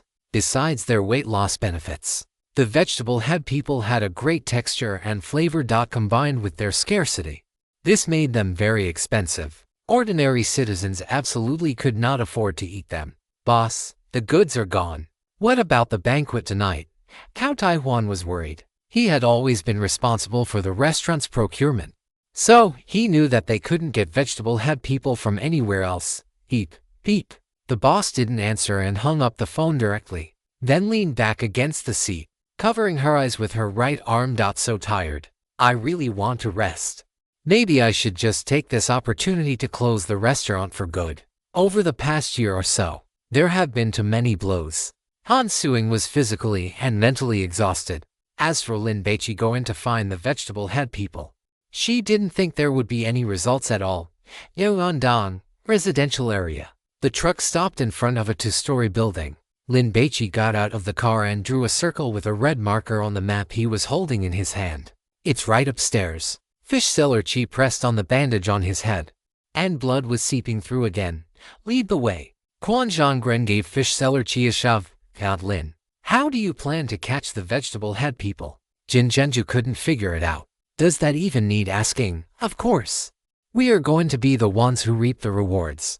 Quan sang and let out a scoffing laugh. Do you know what a cormorant is? It is a bird that catches fish. We are the fishermen now. We need to find these vegetable thieves who are skilled at catching cabbage heads. Gather them up, and use the shortest time possible to catch enough cabbage heads for today's banquet. These people won't agree to that, will they? Kim Jinsu questioned. What are your fists for? Are they only good for wiping your ass? Quan Sangin was speechless. Nonsense. I know we can use violence to threaten them, but the problem is that there are too few of us. How are we supposed to control these vegetable thieves? Kim Jinsu felt it was troublesome just thinking about it. If the vegetable thieves went to catch cabbage heads, they would surely have to leave Lin Baichi's side, right? Unless they squeezed their weak points. Kim Youngjin listened to the discussion between Quan Sangin and Kim Jinsu, her delicate brows furrowing. She glanced at Lin Baici again. She always felt that this plan was too low-end, and that Lin Baici definitely wasn't thinking like that. Fish seller Kang walked in front. He had been acting perfunctory, but upon hearing the words of the two men, sweat began to stream down his forehead. Damn it, who are these people? It feels like killing people and robbing goods is just a daily routine for them. Where on earth did Han Suong find these fierce people? Fish seller King recalled the moment that young man grabbed his hair and shoved his head into the water. The calm expression on his face. There was no way someone could be that composed without having 10 or 8 lives on their hands. Damn it! If they can't find Song Chenjiong, won't they kill me to vent their anger? Thinking of this, Fish seller King felt his sphincter tighten. His waist bent down a notch, and he wore a smile on his face. Big boss, watch the step. Bang, bang. Fish seller King knocked on the door. Yongzi, are you there? Open up quickly. A big client is here. Fish seller King. A somewhat raspy voice rang out. Because they were acquaintances, Song Chenjiong didn't think much of it and opened the door directly. Then his eyes immediately landed on Kim Youngjin. Damn it, is this the boss's female assistant? What a great figure. Just as Song Chenjiong was about to greet Fish seller King, Quan Sangin stretched out his long arm and, with a smack, grabbed him by the throat and shoved him into the room. Song Chenjiong was choked so hard his tongue lolled out. A look of confusion and terror appeared on his face. He wanted to ask Fish seller King what was going on, but the other man's grip was too strong, leaving him unable to speak.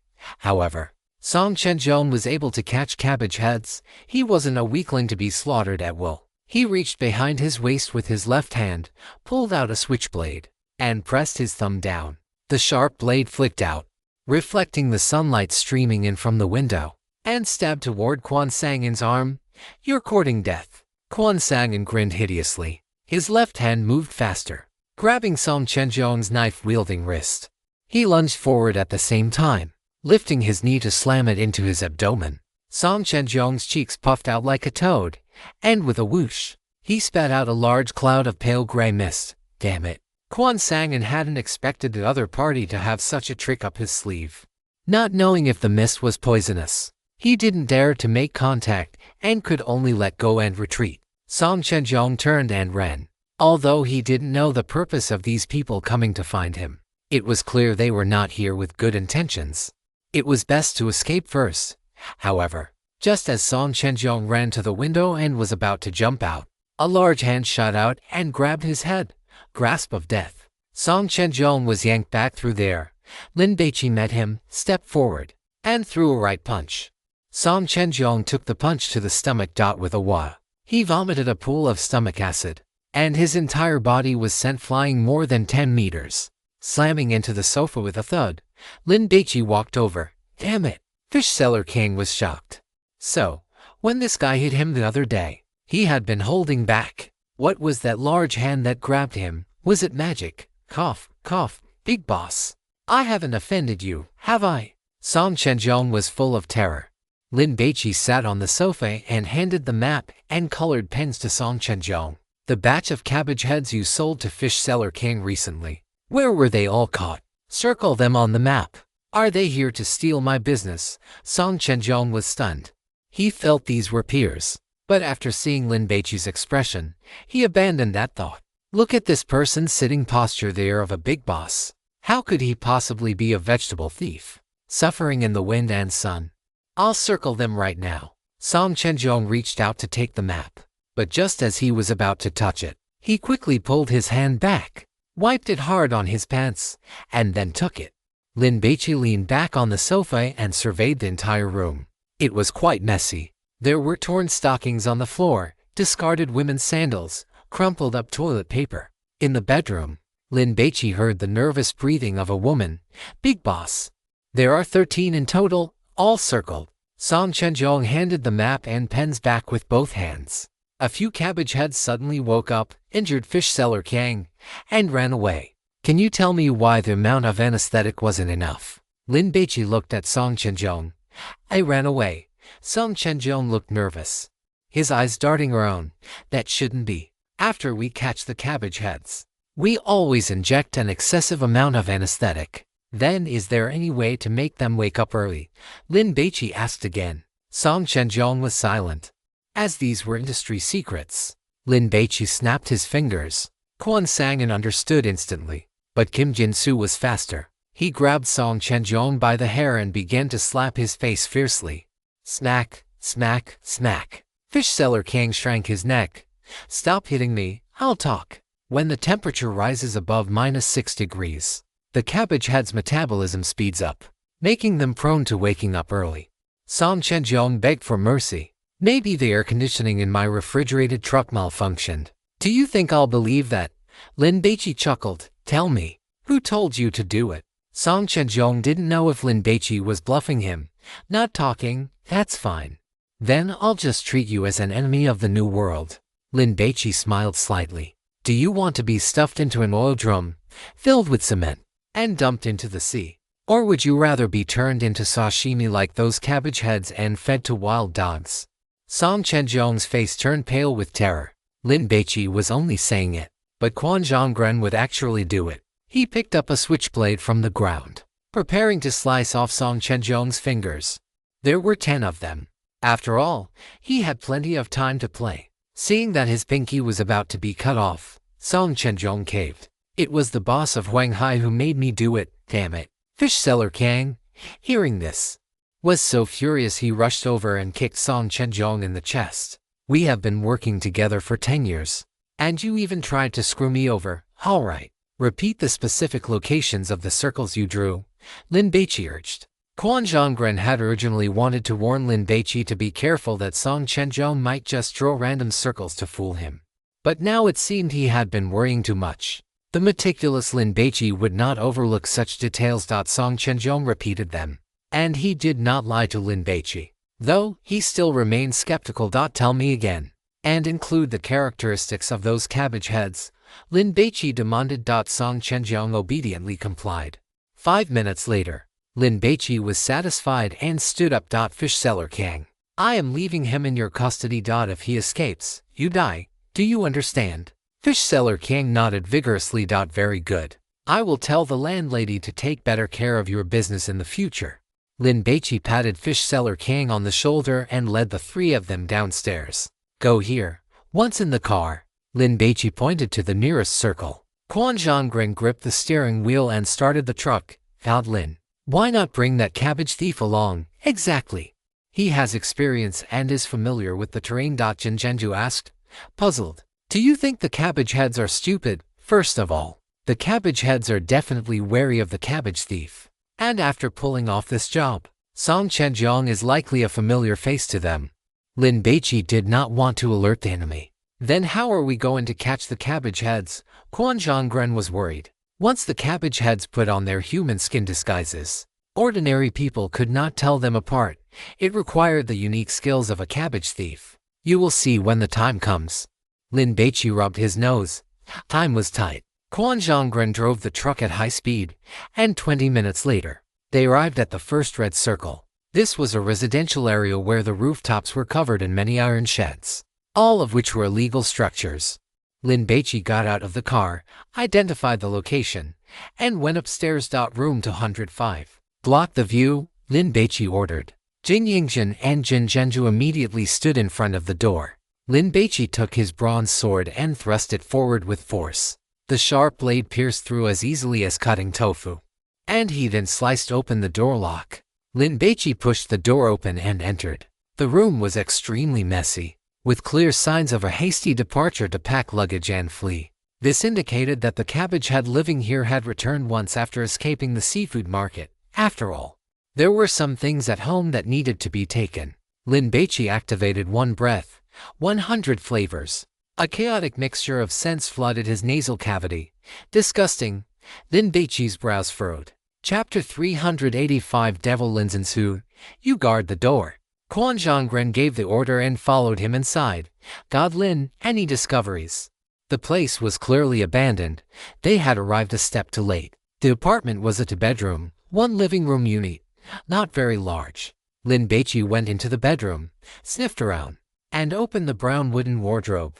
Inside were clothes that hadn't been taken, most of them menswear. Lin Baici picked up a close-fitting undershirt, sniffed it, and memorized the scent. Let's go. Lin Baici walked out. Quan Zhonggren and Jin Zhenju exchanged glances, feeling confused.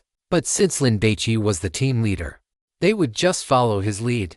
Guangzhou was heavily polluted, and the air quality was poor to begin with. Combined with the dirty and chaotic state of this residential area, the mixed odors were truly unbearable. After Lin Baici activated one breath, 100 flavors. It was like being tortured. He desperately wanted to put on a gas mask. It was truly agonizing. However, the benefits were significant. This divine favor enhanced his sense of smell so powerfully that Lin Baici could lock onto the scent of the cabbage head amidst nearly 100 other smells. He was practically a human bloodhound, of course. Lin Baici's nose was far superior to any dog's now. Jin Zhenju saw Lin Baici go downstairs, but instead of getting into the car, he began walking west along the concrete road. Why are you spacing out? Follow him, Jin Yingzhen urged. Lin Baici walked in a straight line for about 70 meters, turned into a small alley on the right, walked another 20 meters, stopped, and looked up. This was a 3-story building with 8 rooms on each floor. Lin Baici arrived at the second floor and glanced at room 205 as he passed by. There was the scent of a cabbage head on the door handle. Quan Zhonggren wanted to follow, but Lin Baici stopped him with a look. Yingzhen, go knock on the door. Lin Baici pointed at 205.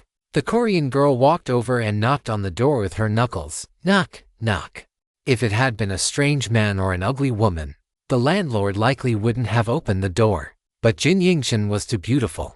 The landlord opened the security door a foot wide and sized up the Korean girl. Who are you looking for? He was 27 or 28 years old, wearing wireless earphones, with quite a few pimples on his face. I am a reporter from Gwangju TV, and I am conducting a survey on marriage intentions. Do you have time for an interview? Jin Yingzhen smiled, making up an excuse to stall for time. Reporter, the landlord wasn't easily fooled. Where is your microphone? It's right here. As Lin Baici spoke, he rushed over in 3 strides, his gloves imbued with the power of the Colossus, and grabbed the edge of the door. Brute force explosion. The steel security door was ripped open by Lin Baici. The landlord's expression changed drastically in shock, and he turned to run. But Lin Baici flicked his right hand, hurling the pipe wrench he was holding. It struck the landlord squarely in the calf. The landlord let out a miserable shriek and collapsed to the ground. Quan Zhonggren, grab him. Lin Baici continued to charge inside. The moment the security door had opened, A scent identical to the one he had smelled in the previous rental apartment had drifted out.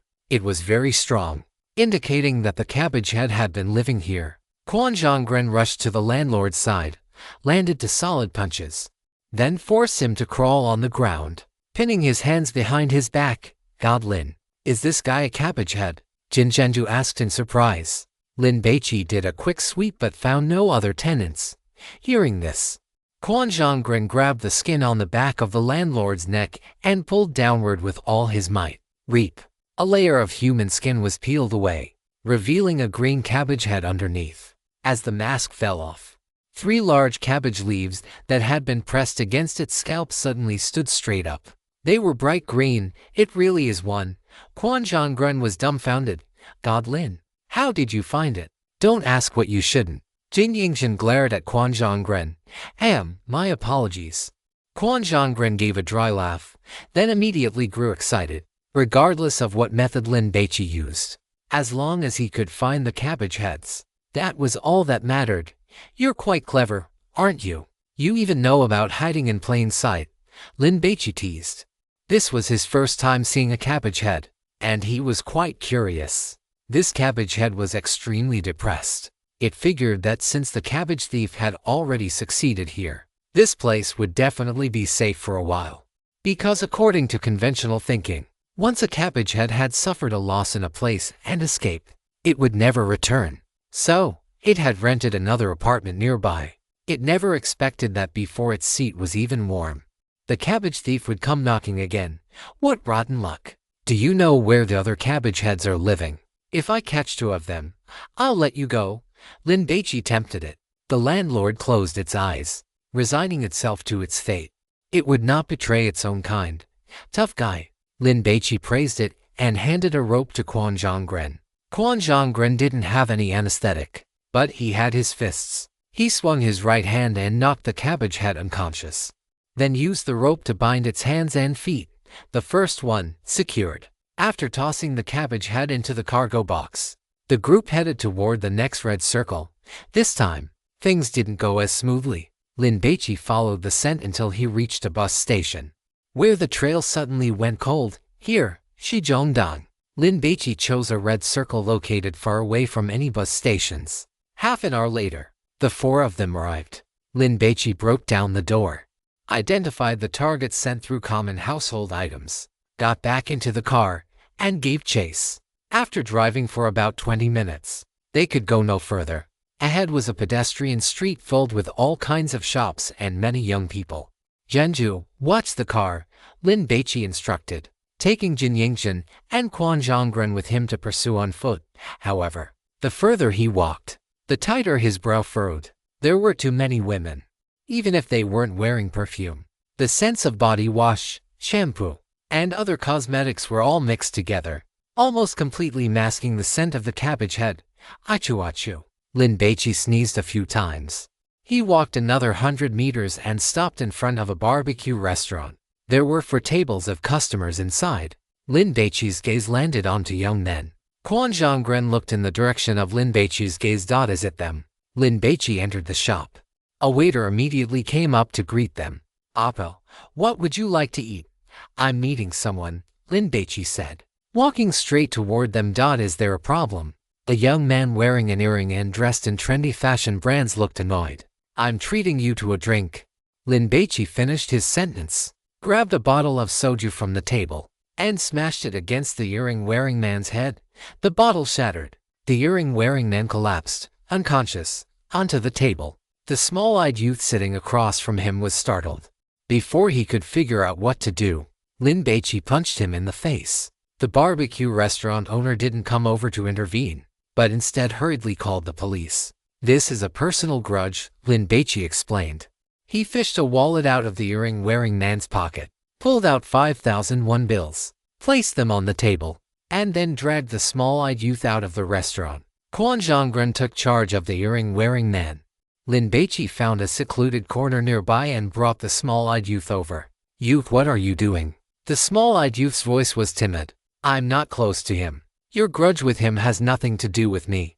"I am a cabbage thief," Lin Baici probed, reaching out his right hand to grab the back of the small-eyed youth's neck. Sure enough, after he said that title, the small-eyed youth's expression turned to terror.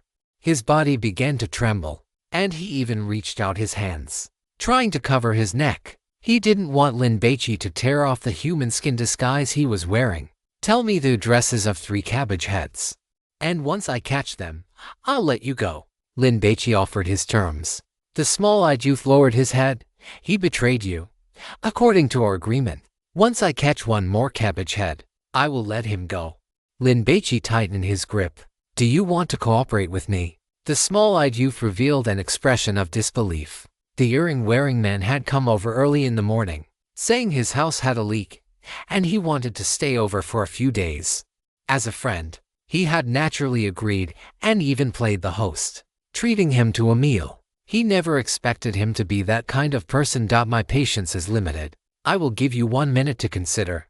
Lin Baici let go and glanced at his watch. I will take you there. The small-eyed man knew the fate of those caught by the vegetable-stealing humans, and he did not want to be eaten. After you catch 3, you must let me go. Of course, Lin Baici smiled. I suspect that you vegetable-headed people are not all loving and harmonious with each other, right? You must have some people you dislike. Tell me their addresses. Hearing these words, Quan Zhonggren felt that Lin Baici was a devil. Soon, the earring-wearing man and the small-eyed man were thrown into the cargo box. The vegetable-headed man who had been caught earlier was stunned to see 2 more of his kind captured. This is too fast, right? He had originally felt quite unlucky, but not anymore. The fact that the other party could steal vegetables so quickly meant they were experienced veterans. Falling into his hands was not an injustice. The small-eyed man also gasped when he saw that there were already people inside. Is that human youth too powerful? Or have the vegetable-headed people become stupid? The car drove for more than 10 minutes and stopped on the side of the road. Quan Zhonggren rolled down the window and looked at the magnificent clubhouse building on the side of the road. Mermaid Club, this is it. Quan Zhonggren worried. Lin God, what if that guy is lying to us? Then, we will deal with it as it comes. Lin Baici got out of the car. The small-eyed man was dragged down by Jin Zhenju. This is the place. My friend works here. Lead the way. Hearing Lin Baici's words, a flash of joy crossed the small-eyed man's brow. HMPH, as long as you enter, don't even think about leaving. This is the lair of us vegetable-headed people. I am truly witty. The small-eyed man felt secretly proud. If that human had taken him away directly to sell him, he would have had no way to escape. But the other party actually let him act as a mole. Then, I am sorry, but I am just sending you to your deaths. I hope the boss hits hard later. The small-eyed man could not help but look back at Lin Baici. This human skin is so handsome. I really want it. And that woman's is not bad either. It will definitely sell for a high price. Lin Baici walked up the steps. Before he even entered the door, a hostess in a miniskirt had already come out. 3 gentlemen and ladies. Please come in. Chapter 386. Afraid. I am afraid you are not enough for me to fight. The hostess was not tall, but she was pretty and had a good figure. Quan Zhonggren whistled. If Lin Baici were not by his side, he would have wanted to have some fun before catching the vegetable-headed people. Is Brother Song here? The small-eyed man sniffed. I am his younger brother. Lin Baici raised an eyebrow. He keenly noticed that after the small-eyed man entered the clubhouse, the timidity on his face had diminished significantly. Manager Song is drinking with friends. The hostess greeted them with a smile. Song Dagui was the manager of the club, responsible for security and daily customer solicitation. He was the type of man with a lot of influence. Take us to him, the small-eyed man urged. He did not look back because he did not want these people to see the expression on his face that he could not help but laugh at, which might lead them to realize this was a trap.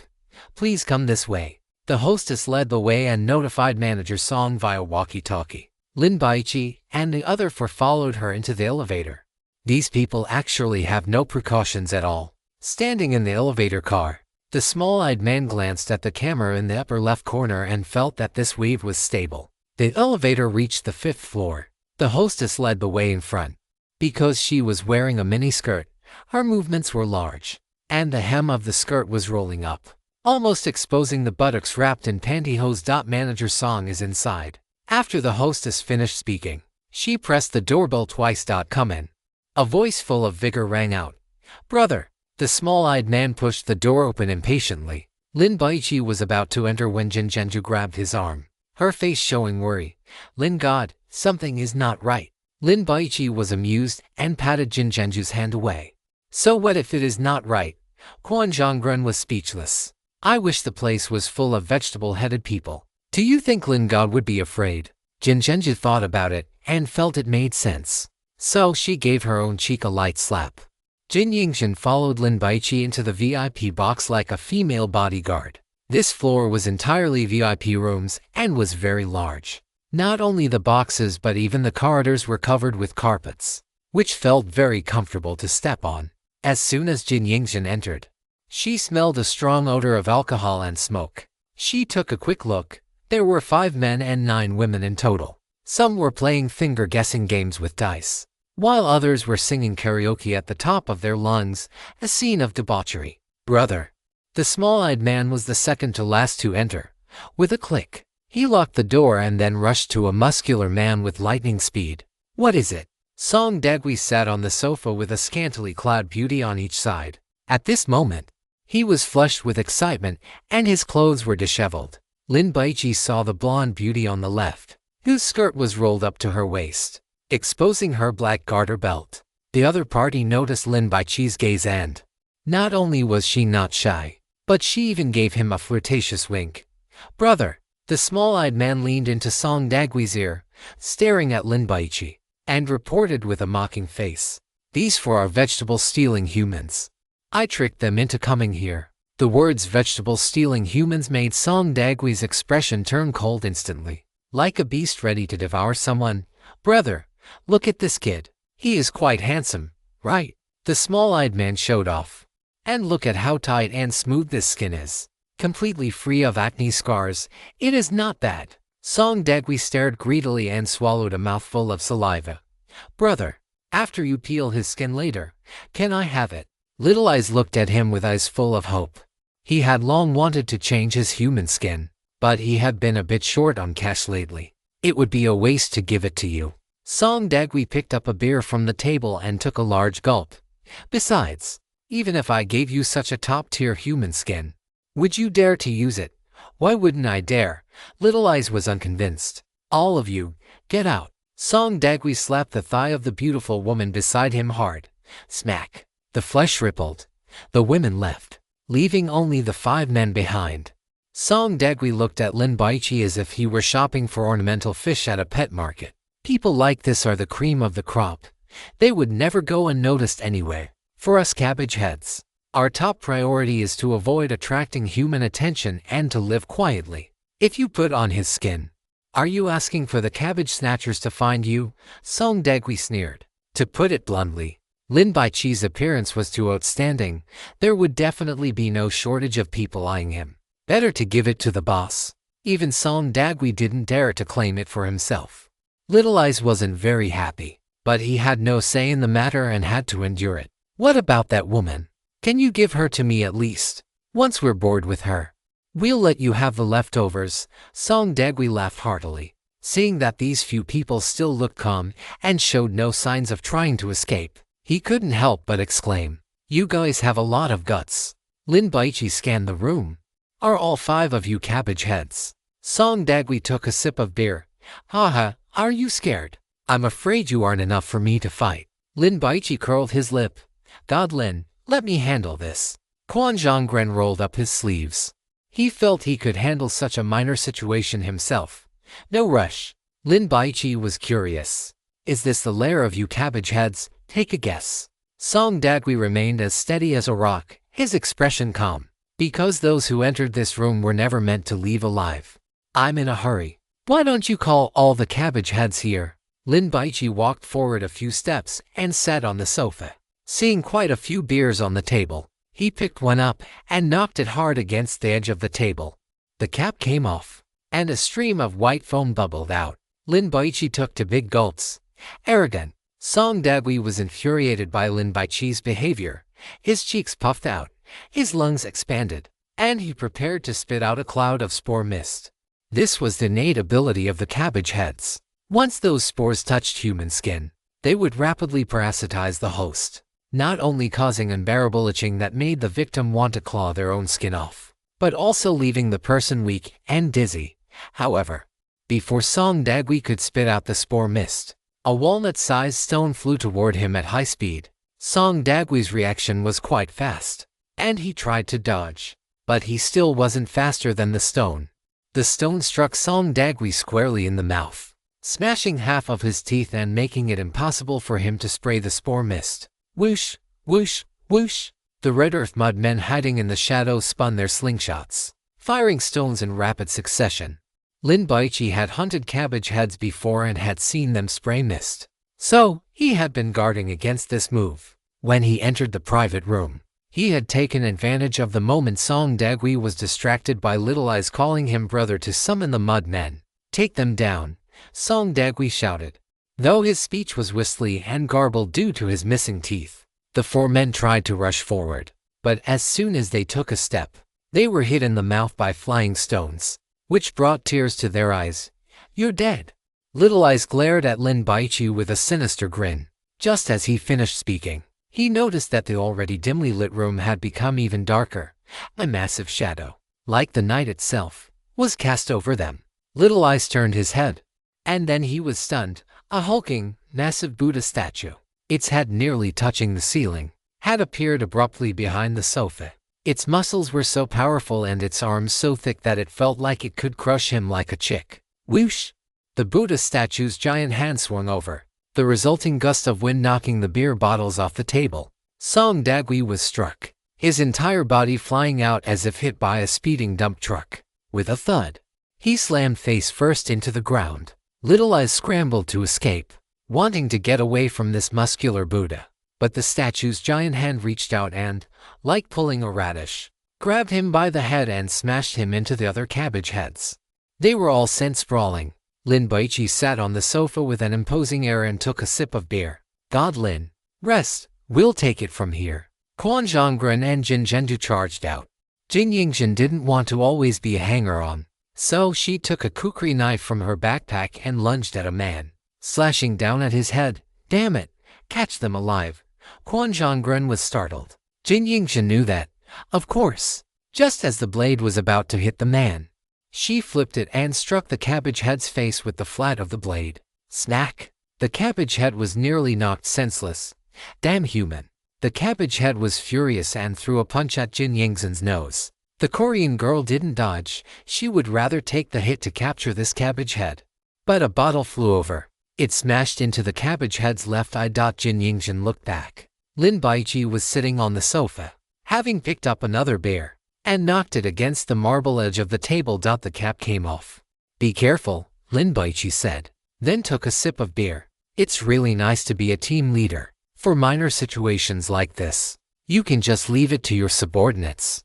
And if the subordinates are pretty, like Jin Yingzhen, it's very pleasing to the eye. When the Korean girl fought, the muscles in her thighs tightened frequently, and because they were wrapped in yoga pants, they looked both athletic and sexy. Lin Baici tucked the kasaya that had slipped out from his waistband back in. With the muscle Buddha and the red clay men present, the battle was devoid of any suspense. One provided overwhelming pressure, while the other kept launching sneak attacks and harassment, specifically targeting the legs. 2 minutes later, the fight was over. Small Eyes was dumbfounded. What just happened? How did my brother get cut down right after I finished spouting my threats? Is this really the same Song Dagui I know? The one who could punch his way through 3,000 li of Hancheng and kick his way across the 14 provinces of Bizan.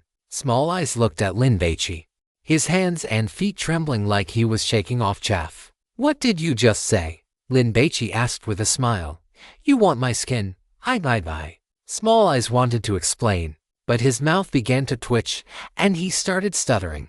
Is this the lair of you cabbage heads? Lin Baici leaned back, resting his arms on the sofa. Call them all over. Let's have a party and liven things up. Oh, right. Where are those girls from earlier? Call them back too. Lin Baici smiled slightly and took a sip of beer. Small Eyes was terrified. He had thought that by bringing these people to the Mermaid Club, the other party would be meat on the chopping block, ready for them to knead as they pleased. But now, It seemed he had invited a wolf into the den. Looking at the miserable state of Song Dagui and the others, could it be that all the cabbage heads in the club had been beaten half dead and captured by this guy? Small Eyes looked at this man from Juju sitting on the sofa, calmly drinking beer, and suddenly felt that he had done something incredibly stupid. Chapter 387, Lin Baici. The war god of the restroom inside the VIP suite.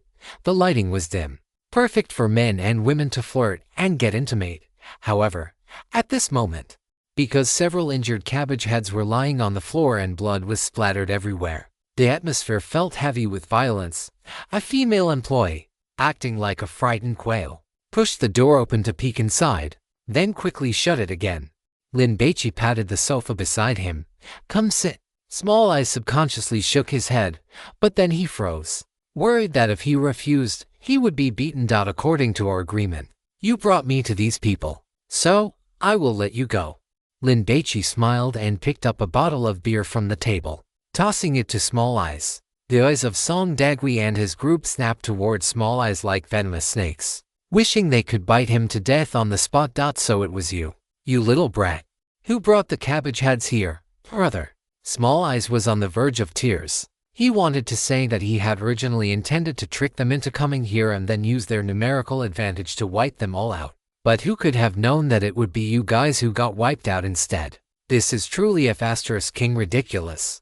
This mermaid club is our home base. Why does this guy from Juju not look the least bit afraid? God Lin. Quan Zhonggren used his eyes to gesture toward the camera in the corner of the ceiling, signaling to Lin Baici that the monitoring room must be able to see what was happening here. Lin Baici leaned back on the sofa. He had seen it long ago, but it didn't matter. The plan was to wipe out all the cabbage heads here anyway. It was better if they saw it. Otherwise, if the cabbage heads thought their side had too many people and that it was a premeditated trap, what if they got scared and ran away? Quan Zhonggren was impressed.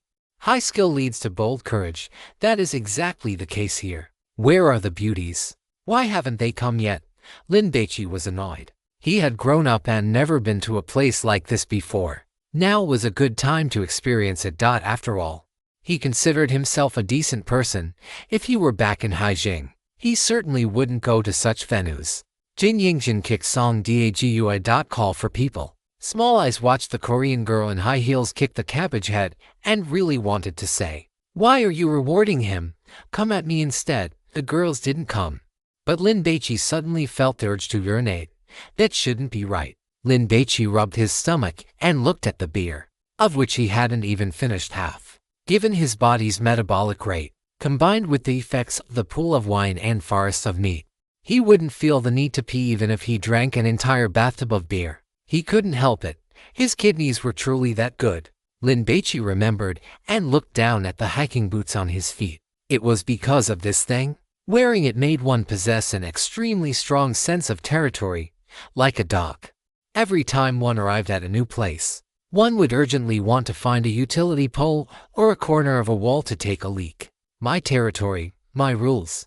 If one didn't mark their territory, they would feel an unbearable, heart-wrenching discomfort, and then end up wetting the bed at midnight. To be honest, Lin Baici hadn't taken this negative effect too seriously.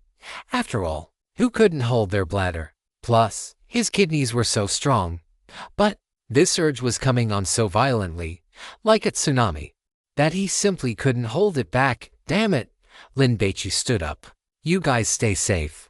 I'm going to the restroom." Quan Zhonggren was speechless. "I know you're strong, but can you not be so arrogant? This is the cabbage head's lair. Are you really not afraid of being killed if you go off on your own?" "God Lin, do you want me to accompany you?" Jin Zhenju asked. "Actually, you could take the opportunity to do something to me. I wouldn't mind. No need." Lin Baici refused.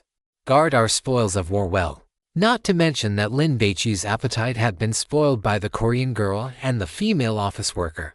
Even if he were still a rookie, he wouldn't have chosen Jin Zhenju. "Oppo, be careful of the cabbage heads ambushing you." Jin Yingjin worried. "It's fine." Lin Baici waved his hand and left the suite, humming a lively little tune. Quan Zhonggren let out a sigh of relief. With Lin Baici gone, that oppressive pressure greatly diminished. His pride as a god hunter and a team leader returned. And he immediately raised his foot and kicked Song Dagui in the head. I told you to call some girls over. Didn't you hear me? Lin Shen definitely wasn't looking for entertainment. He just wanted to see what it was like. In that case, he had to arrange it properly. Call over those who are open-minded and know how to have the most fun. Team leader, isn't there a restroom right here in the private room? Jin Zhenju suddenly noticed that the toilet was right next to them. Quan Zhonggren rolled his eyes and snuck a glance at Jin Yingzhen. Could you please not say that out loud?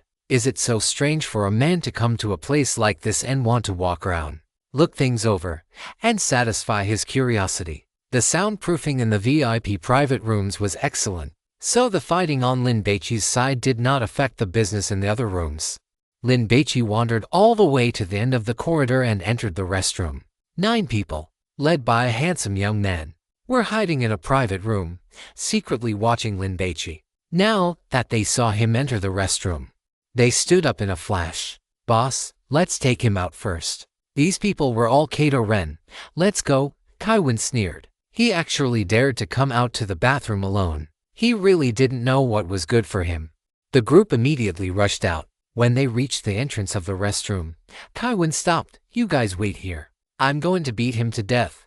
But boss, a lackey was worried. Since they could gang up on him, why go one-on-one? But what? Kaiwen immediately glared over, his gaze sinister. I am Kaiwen, who has practiced boxing for 20 years. The best fighter among the Kato Ren in Guangzhou. If I don't kill this kid in a one-on-one fight, every human will dare to look down on us Kato Ren from now on. Kaiwen didn't just want to win, he wanted to win beautifully. And after winning, he would peel the skin off this human, then drag the corpse behind his sports car and drive around the city 3 times. He wanted to let those vegetable-stealing humans know that the days of hunting Kato Ren were gone forever. Whoever dared to touch a Kato Ren again, this would be their fate. Boss Kai is mighty. Wishing Boss Kai a triumphant victory. Kill him, kill him. The lackeys raised their arms and shouted, cheering for Kaiwen.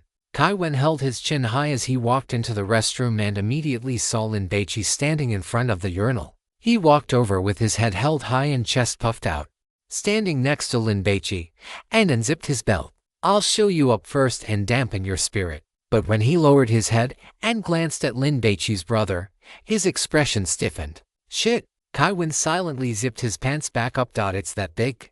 Is this guy really human? Forget it. We Kato Ren don't compare that. We compare fists. To win fair and square. Kaiwen didn't launch a sneak attack but instead lit a cigarette on the side, waiting for Lin Baici. Lin Baici fastened his belt, walked to the sink, and rinsed his hands. Just you. Lin Baici was speechless. Couldn't they have sent a few more? The other party was clearly targeting him, so his identity went without saying. I'm enough. Kaiwen sized Lin Baici up. Want a cigarette? This skin is really good looking. If I put it on, wouldn't I be able to live off anyone I want in the future? Kaiwen had strength, was doing well for himself, and wasn't short on money. So the skin he was wearing was also bought at a high price and was quite handsome. But after seeing the man in front of him, he instantly felt his own skin wasn't so great anymore. Kaiwen decided to be careful later and not damage this man's skin. After all, in a few hours, this skin would be his. No thanks. Lin Baici frowned slightly. The other party's greedy gaze made him very uncomfortable. If a woman were looking at him like that, it would be one thing, but this was a man. Kaiwen exhaled a puff of smoke. Shall we start? Anytime. Lin Baici shook the water droplets off his hands. Before his voice had even faded, Kaiwen flicked his finger. The cigarette butt shot toward Lin Baici, glowing intermittently. Lin Baici tilted his head to dodge it and reached out to touch the pipe wrench tucked into the back of his waistband. He was dying of laughter. Brother, don't you know I'm the restroom god of war? My combat power increases 3-fold in a restroom. You blocking me here is purely looking for death. Kaiwen took 2 large strides, like a powerful crossbow bolt, rushed in front of Lin Baici, and threw a punch. Lin Baici didn't dodge or evade.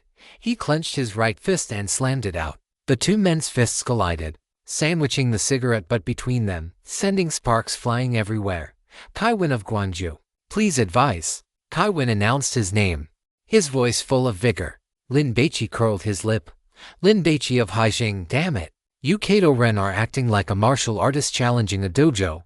Are you crazy? Kaiwen clenched his fingers tight and threw a flurry of punches. Pop, pop. Lin Baici didn't know martial arts, so he simply took them head-on. Seeing this, Kaiwen raised an eyebrow, a look of contempt appearing on his face. The opponent's response had no technique. He was clearly just relying on his physical fitness. Weakling. This round is in the bag. Whoosh! Kaiwen feinted with a punch, twisted his waist, swung his arm, and delivered a spinning back kick, sweeping toward Lin Baici's head. Go to hell. Kaiwen had clearly practiced taekwondo.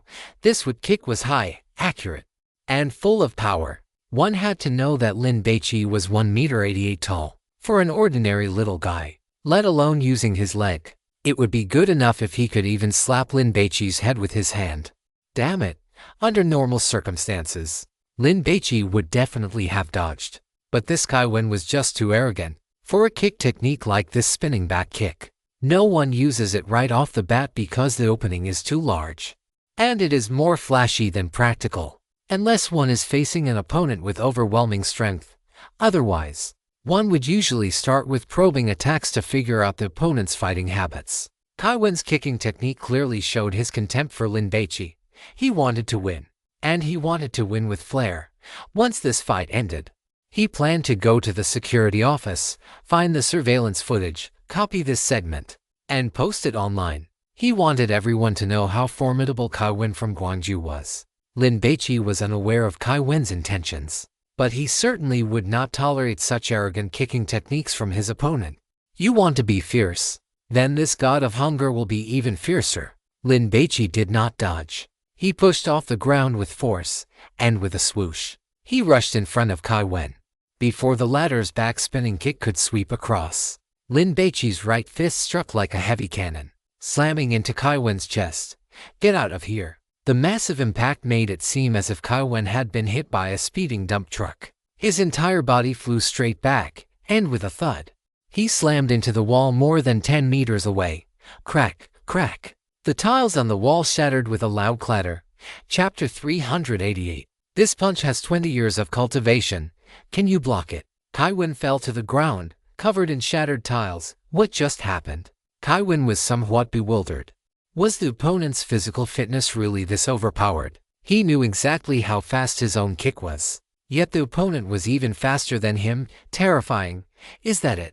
Lin Baici did not press the attack, instead beckoning to Kaiwen with his finger. Kaiwen was becoming enraged. This human actually dared to mock him. He slapped the ground with both hands, used his waist to generate force, and sprang up. He then charged toward Lin Baici. This time, his offensive was even more violent. His legs were like spinning windmill blades, continuously sweeping toward Lin Baici. Whoosh, whoosh, whoosh. Kaiwen's long legs whipped up a gust of wind that hit the face. He was like a high-speed spinning top, unstoppable. Go to hell. Lin Baici did not move, because the muscle Buddha had appeared. With a swoosh, its massive palm swatted at Kaiwen like it was swatting a fly. Kaiwen was swatted away, rolling across the floor until he hit the corner of the wall and stopped. Kaiwen looked up at the tall and imposing muscle Buddha. The corners of his mouth twitched not just from the pain, but from sheer horror. What is this thing? You are cheating. Kaiwen spat out a mouthful of blood. Sorry, I am used to it.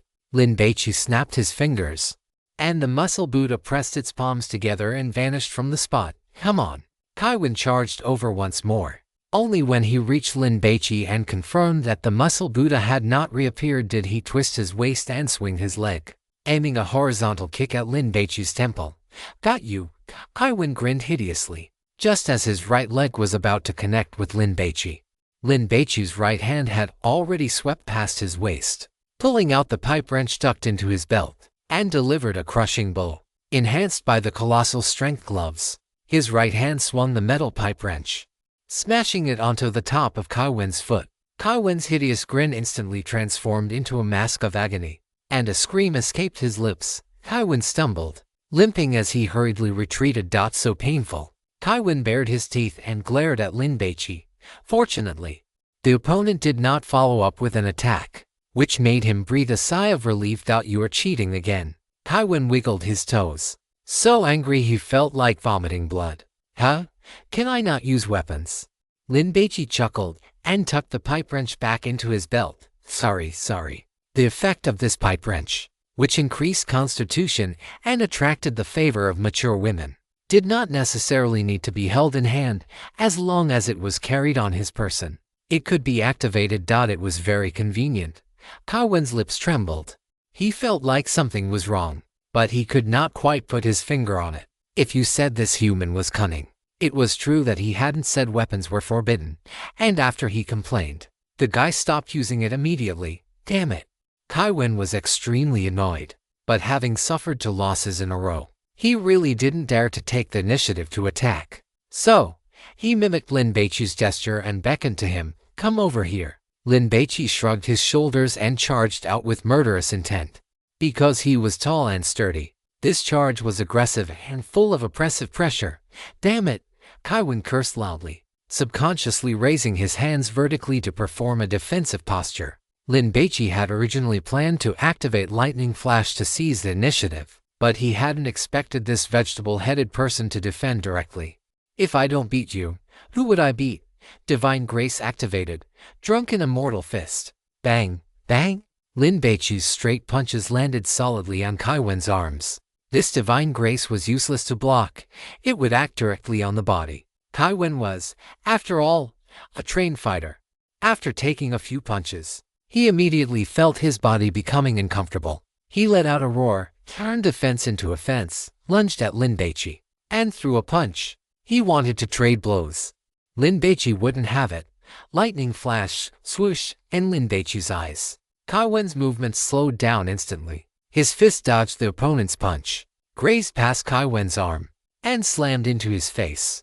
Kaiwen was sent flying, crashing into a urinal and smashing it to pieces. Are you the best fighter among the vegetable-headed people? If so, then Lin Baici could rest easy. Kaiwen's mouth twitched, truly too embarrassed to speak. After all, if he admitted he was the strongest while being beaten into such a sorry state, wouldn't that mean all vegetable-headed people were trash? How shameful. By the way, what was up with this human's fists? Kaiwen felt a bit dizzy, so he bit his wrist. Drip, drip. Fresh blood flowed out and dripped onto the floor, spreading into a pool. The effects of the hangover vanished instantly. This was the racial talent of the vegetable-headed people. They could treat certain physical discomforts by bloodletting, and even if a limb were severed, it could grow back after a period of time. Vegetable men are essentially life forms that are half flesh and half plant, with the plant portion being more dominant. Lin Baici looked at Kaiwen's right hand and raised an eyebrow. Why aren't you saying anything? Did I hit you, stupid? Kaiwen stood up, gritting its teeth and staring fixedly at Lin Baici. Suddenly, it swung a fist at the urinal beside it. The urinal shattered instantly, crumbling into powder that fell with a rustling sound. That punch had 20 years of cultivation behind it. Can you block that? Kaiwen snorted coldly. Does your hand hurt? Lin Baici asked curiously.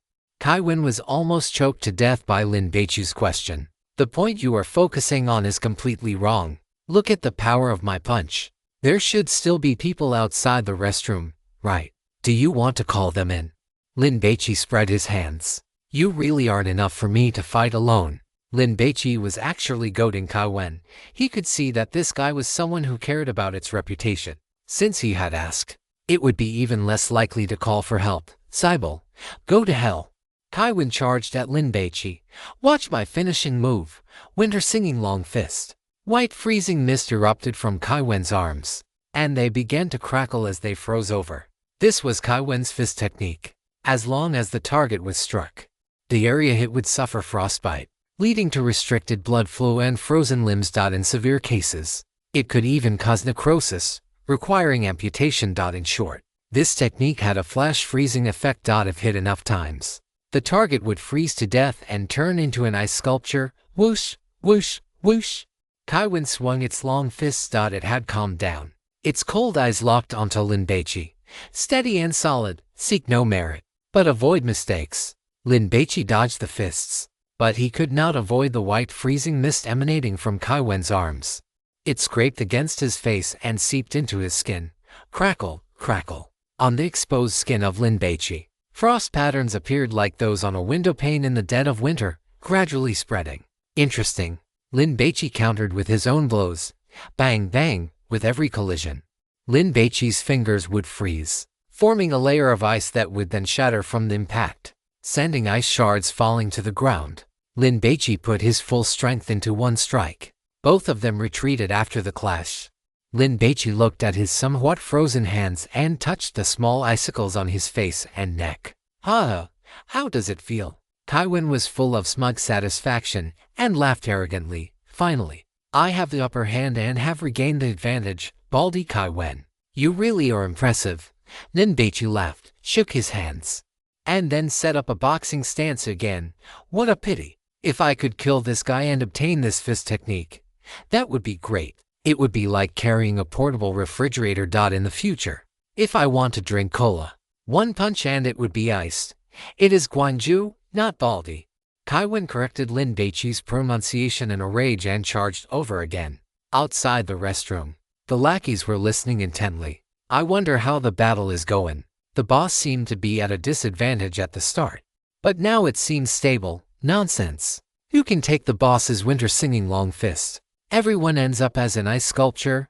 That's right. Don't worry. Just wait to cheer for him. The lackeys were not panicked at all. After all, Kaiwen was truly a capable fighter. And besides, there was only one human today. Usually, Boss Kaiwen would fight 10 at a time. He wouldn't even bother to move for anything less. Facing Kaiwen, who had rushed to his front and unleashed that freezing fist technique again, Lin Baici did not trade blows, as he would end up frozen. He moved his feet back and forth, activating his mountaineering boots. Dog King slide, swaying stance, swish, swish, swish, Cybele. What good luck. Kaiwen was frustrated. Its fist was clearly about to hit the opponent, but with a sway. The opponent dodged it by a hair's breadth. 1 punch, 2 punches, 3 punches. The originally calm and composed Kaiwen was suddenly stunned. If this human dodged once, it could be called luck. But what was this continuous dodging? Even if it were blind luck, one couldn't step on it continuously, right? 12 consecutive punches missed. Fatigue was one thing, but the psychological frustration and irritation were more significant. It was like playing a shooter game. You clearly got the initiative and started a sneak attack, and the opponent didn't even fight back. Yet you emptied your magazine without landing a single shot. And reasonable. Kaiwen was overcome with rage and threw a full power heavy punch at Lin Baici's head. Hit him, swish. Lin Baici dodged again. Then, his left hand grabbed Kaiwen's wrist. His body lunged forward and lowered. His right elbow slammed fiercely into Kaiwen's ribs, and then he turned, executing a windmill shoulder throw that slammed it onto the ground. The tiles on the floor shattered, and stone dust flew into the air. Lin Baici took the opportunity to twist Kaiwen's arm, while his body turned to face it, pressing one knee onto its chest, and delivered 3 violent punches to its face with his right hand. Bang! Bang! Kaiwen's nose was flattened, its nasal bone shattered, and blood erupted from its mouth and nose like a fountain. If this had been a human, their skull would have been crushed and they would be dead. But Kaiwen still had the strength to counterattack. So Lin Baici twisted hard. Crackle. Kaiwen's arm was snapped. If you don't want to suffer, just lie still, Lin Baici scolded. Kaiwen looked at Lin Baici's fist through eyes blurred by blood. It gave up the struggle. That's more like it. Brother Kaiwen. Lin Baici reached out, grabbed the back of Kaiwen's neck, and pulled hard. The human skin on Kaiwen's body was torn off, and Lin Baici was momentarily stunned. Lin Baici looked at the bald head and asked, "Where are the green leaves on your head?" Could it be that he had beaten the wrong person? Chapter 389, An Unexpected Joy. New divine favor acquired. I'm balding. Kaiwen looked embarrassed, his eyes darting to the side, not daring to meet Lin Baici's gaze. So, even vegetable-headed people have the trouble of going bald. No wonder it got so angry when he called it a bald head earlier. Lin Baici had originally intended to grab Kaiwen by its hair to drag it out, but now that wasn't an option. So, he had to grab it by the collar. If you don't want to get beaten up, behave yourself, Lin Baici warned. He kicked open the bathroom door and walked out. The vegetable-headed minions, who were waiting for news here, were startled. They thought their boss Kaiwen had won and were about to offer congratulations. But then they saw it being dragged out of the restroom by that handsome Jujo man like a dead dog. Kaiwen was overwhelmed with shame, facing the floor with its hands covering its head. Boss Kai. The minions were shocked and furious all at once. Some wanted to save their boss, while others wanted to run away. Lin Baici scanned the room. These guys showed no surprise when they saw Kaiwen's true form, which meant they had known its identity all along. Therefore, these people must also be vegetable-headed people. Come at me together. Lin Baici curled his lips and beckoned to them with his finger. I want to fight 10 of you today. Take him down. One minion charged forward, roaring as it ran up to Lin Baici, holding a machete, intending to chop off his head. What kind of physical fitness did Lin Baici have? He flew into the air and kicked the minion in the lower abdomen, so fast that it couldn't even see it clearly. The minion flew back at an even faster speed. After hitting the ground, it slid for more than 10 meters, then wailed, clutching its stomach and curling up like a shrimp. You guys go. I'll go call for help. Two clever minions saw that the situation was bad, turned around, and ran. But after only a few steps, a tall Buddha statue appeared in front of them. The Buddha statue was only wearing a pair of tight shorts, its muscles were knotted, and a violent aura permeated the air. Amitabha. The muscular Buddha chanted a Buddhist name, its expression solemn. After pressing its palms together, it slapped the minion in front of it across the head. The minion spun like a top and flew out, hitting the ground with a thud. Because the force used by the muscular Buddha was so great, the minion's human skin mask split open, and a head of green, oily leaves popped out. The muscular Buddha was like a tiger entering a flock of sheep, starting a massacre. Not only that, Lin Baici activated the red rolling stone and summoned the little mud man. It used a sling to attack the ankles or knees of these vegetable-headed people with flying stones, causing them to cry out for their parents. The already disadvantageous battle situation became even worse. 3 minutes later, the battle ended.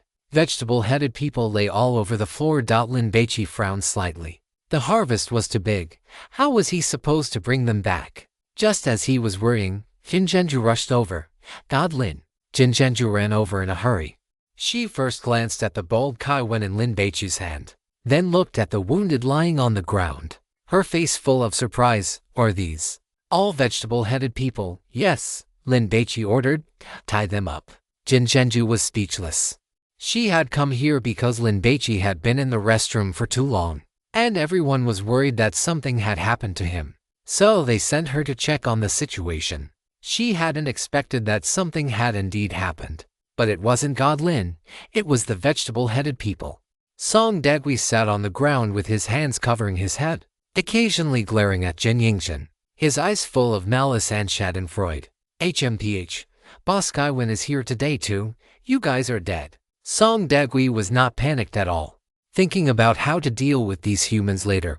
Creak. The door of the VIP box opened. One by one, the vegetable-headed people were driven inside. Little Eyes panicked and looked at Song Dagui for help. What should we do? It seems like our nest has been raided. Song Dagui took a deep breath. It's fine. Wait for Boss Kaiwen to come. This is nothing. They can just wait to die, yeah. Little Eye's confidence was restored.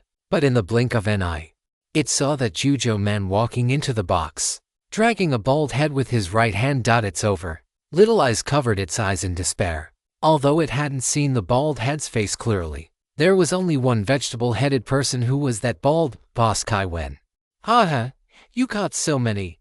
Quan Zhonggren was happy. This should be enough for the banquet tonight, right? Yes, Lin Baici nodded. This saved him the trouble of hunting down the vegetable-headed people who had escaped. To be honest, in a city filled with all kinds of smells, he really didn't want to activate one breath, 100 flavors because it was just too foul. Lin Baici sat back on the sofa, opened a beer, and handed it to Kaiwen. Kaiwen didn't take it. What? You want me to shove it into your mouth? Lin Baici's voice was unkind. Thank you. Kaiwen took the beer and took a sip. Lin Baici opened his phone's photo album and showed Kaiwen the photo of the god coin. Do you have this kind of coin? Kaiwen glanced at it and didn't speak. If you have it, I'll let you go. If you don't. Lin Baici looked at Kaiwen's stomach. Then I'm sorry. You're going to be made into a dish tonight. Kaiwen knelt on the ground. It's already an easy expression froze at these words. Just as their vegetable-headed people like to peel the skin off beautiful humans. Humans also like to eat vegetable-headed people. After all, who doesn't like painless weight loss? Once caught by humans, they were basically dead. According to our agreement, I will let Little Eyes go. Lin Baici snapped his fingers. You can go now. The sudden happiness left Little Eyes at a loss. It had never expected the other party to keep their promise, however. When it subconsciously stood up and saw Song Dagui and the other clansmen staring at it, its legs trembled, and it nearly squatted back down. Kaiwen spoke up. Are you waiting to die if you don't leave? I'm sorry. I'm sorry. Little Eyes apologized incessantly, feeling so ashamed that it didn't dare to look up, and dashed out of the private room in one breath. Which one of you has this kind of coin, or knows the whereabouts of such coins? Bring this coin to me, and I will let you leave. Lin Baici showed the photo to these cabbage heads. The fact that Little Eyes had left alive proved that Lin Baici was a man of his word. So the cabbage heads all stretched their necks to look at the photo. I have one. It's an heirloom. Kaiwen asked curiously. What is the use of this coin? As far as I know, someone has been buying these coins at a high price in the underground black market recently. Lin Baici and the others heard this and exchanged glances. It must be other god hunters. Jin Zhenju was worried. This meant that everyone had competitors. Someone is buying it. Sell it for money, Lin Baici said dismissively. Have you decided? I agree to the trade. In truth, there was no choice. Kaiwen didn't know what this coin left by its ancestors was for and had just kept it gathering dust. It was better to use it to trade for a life.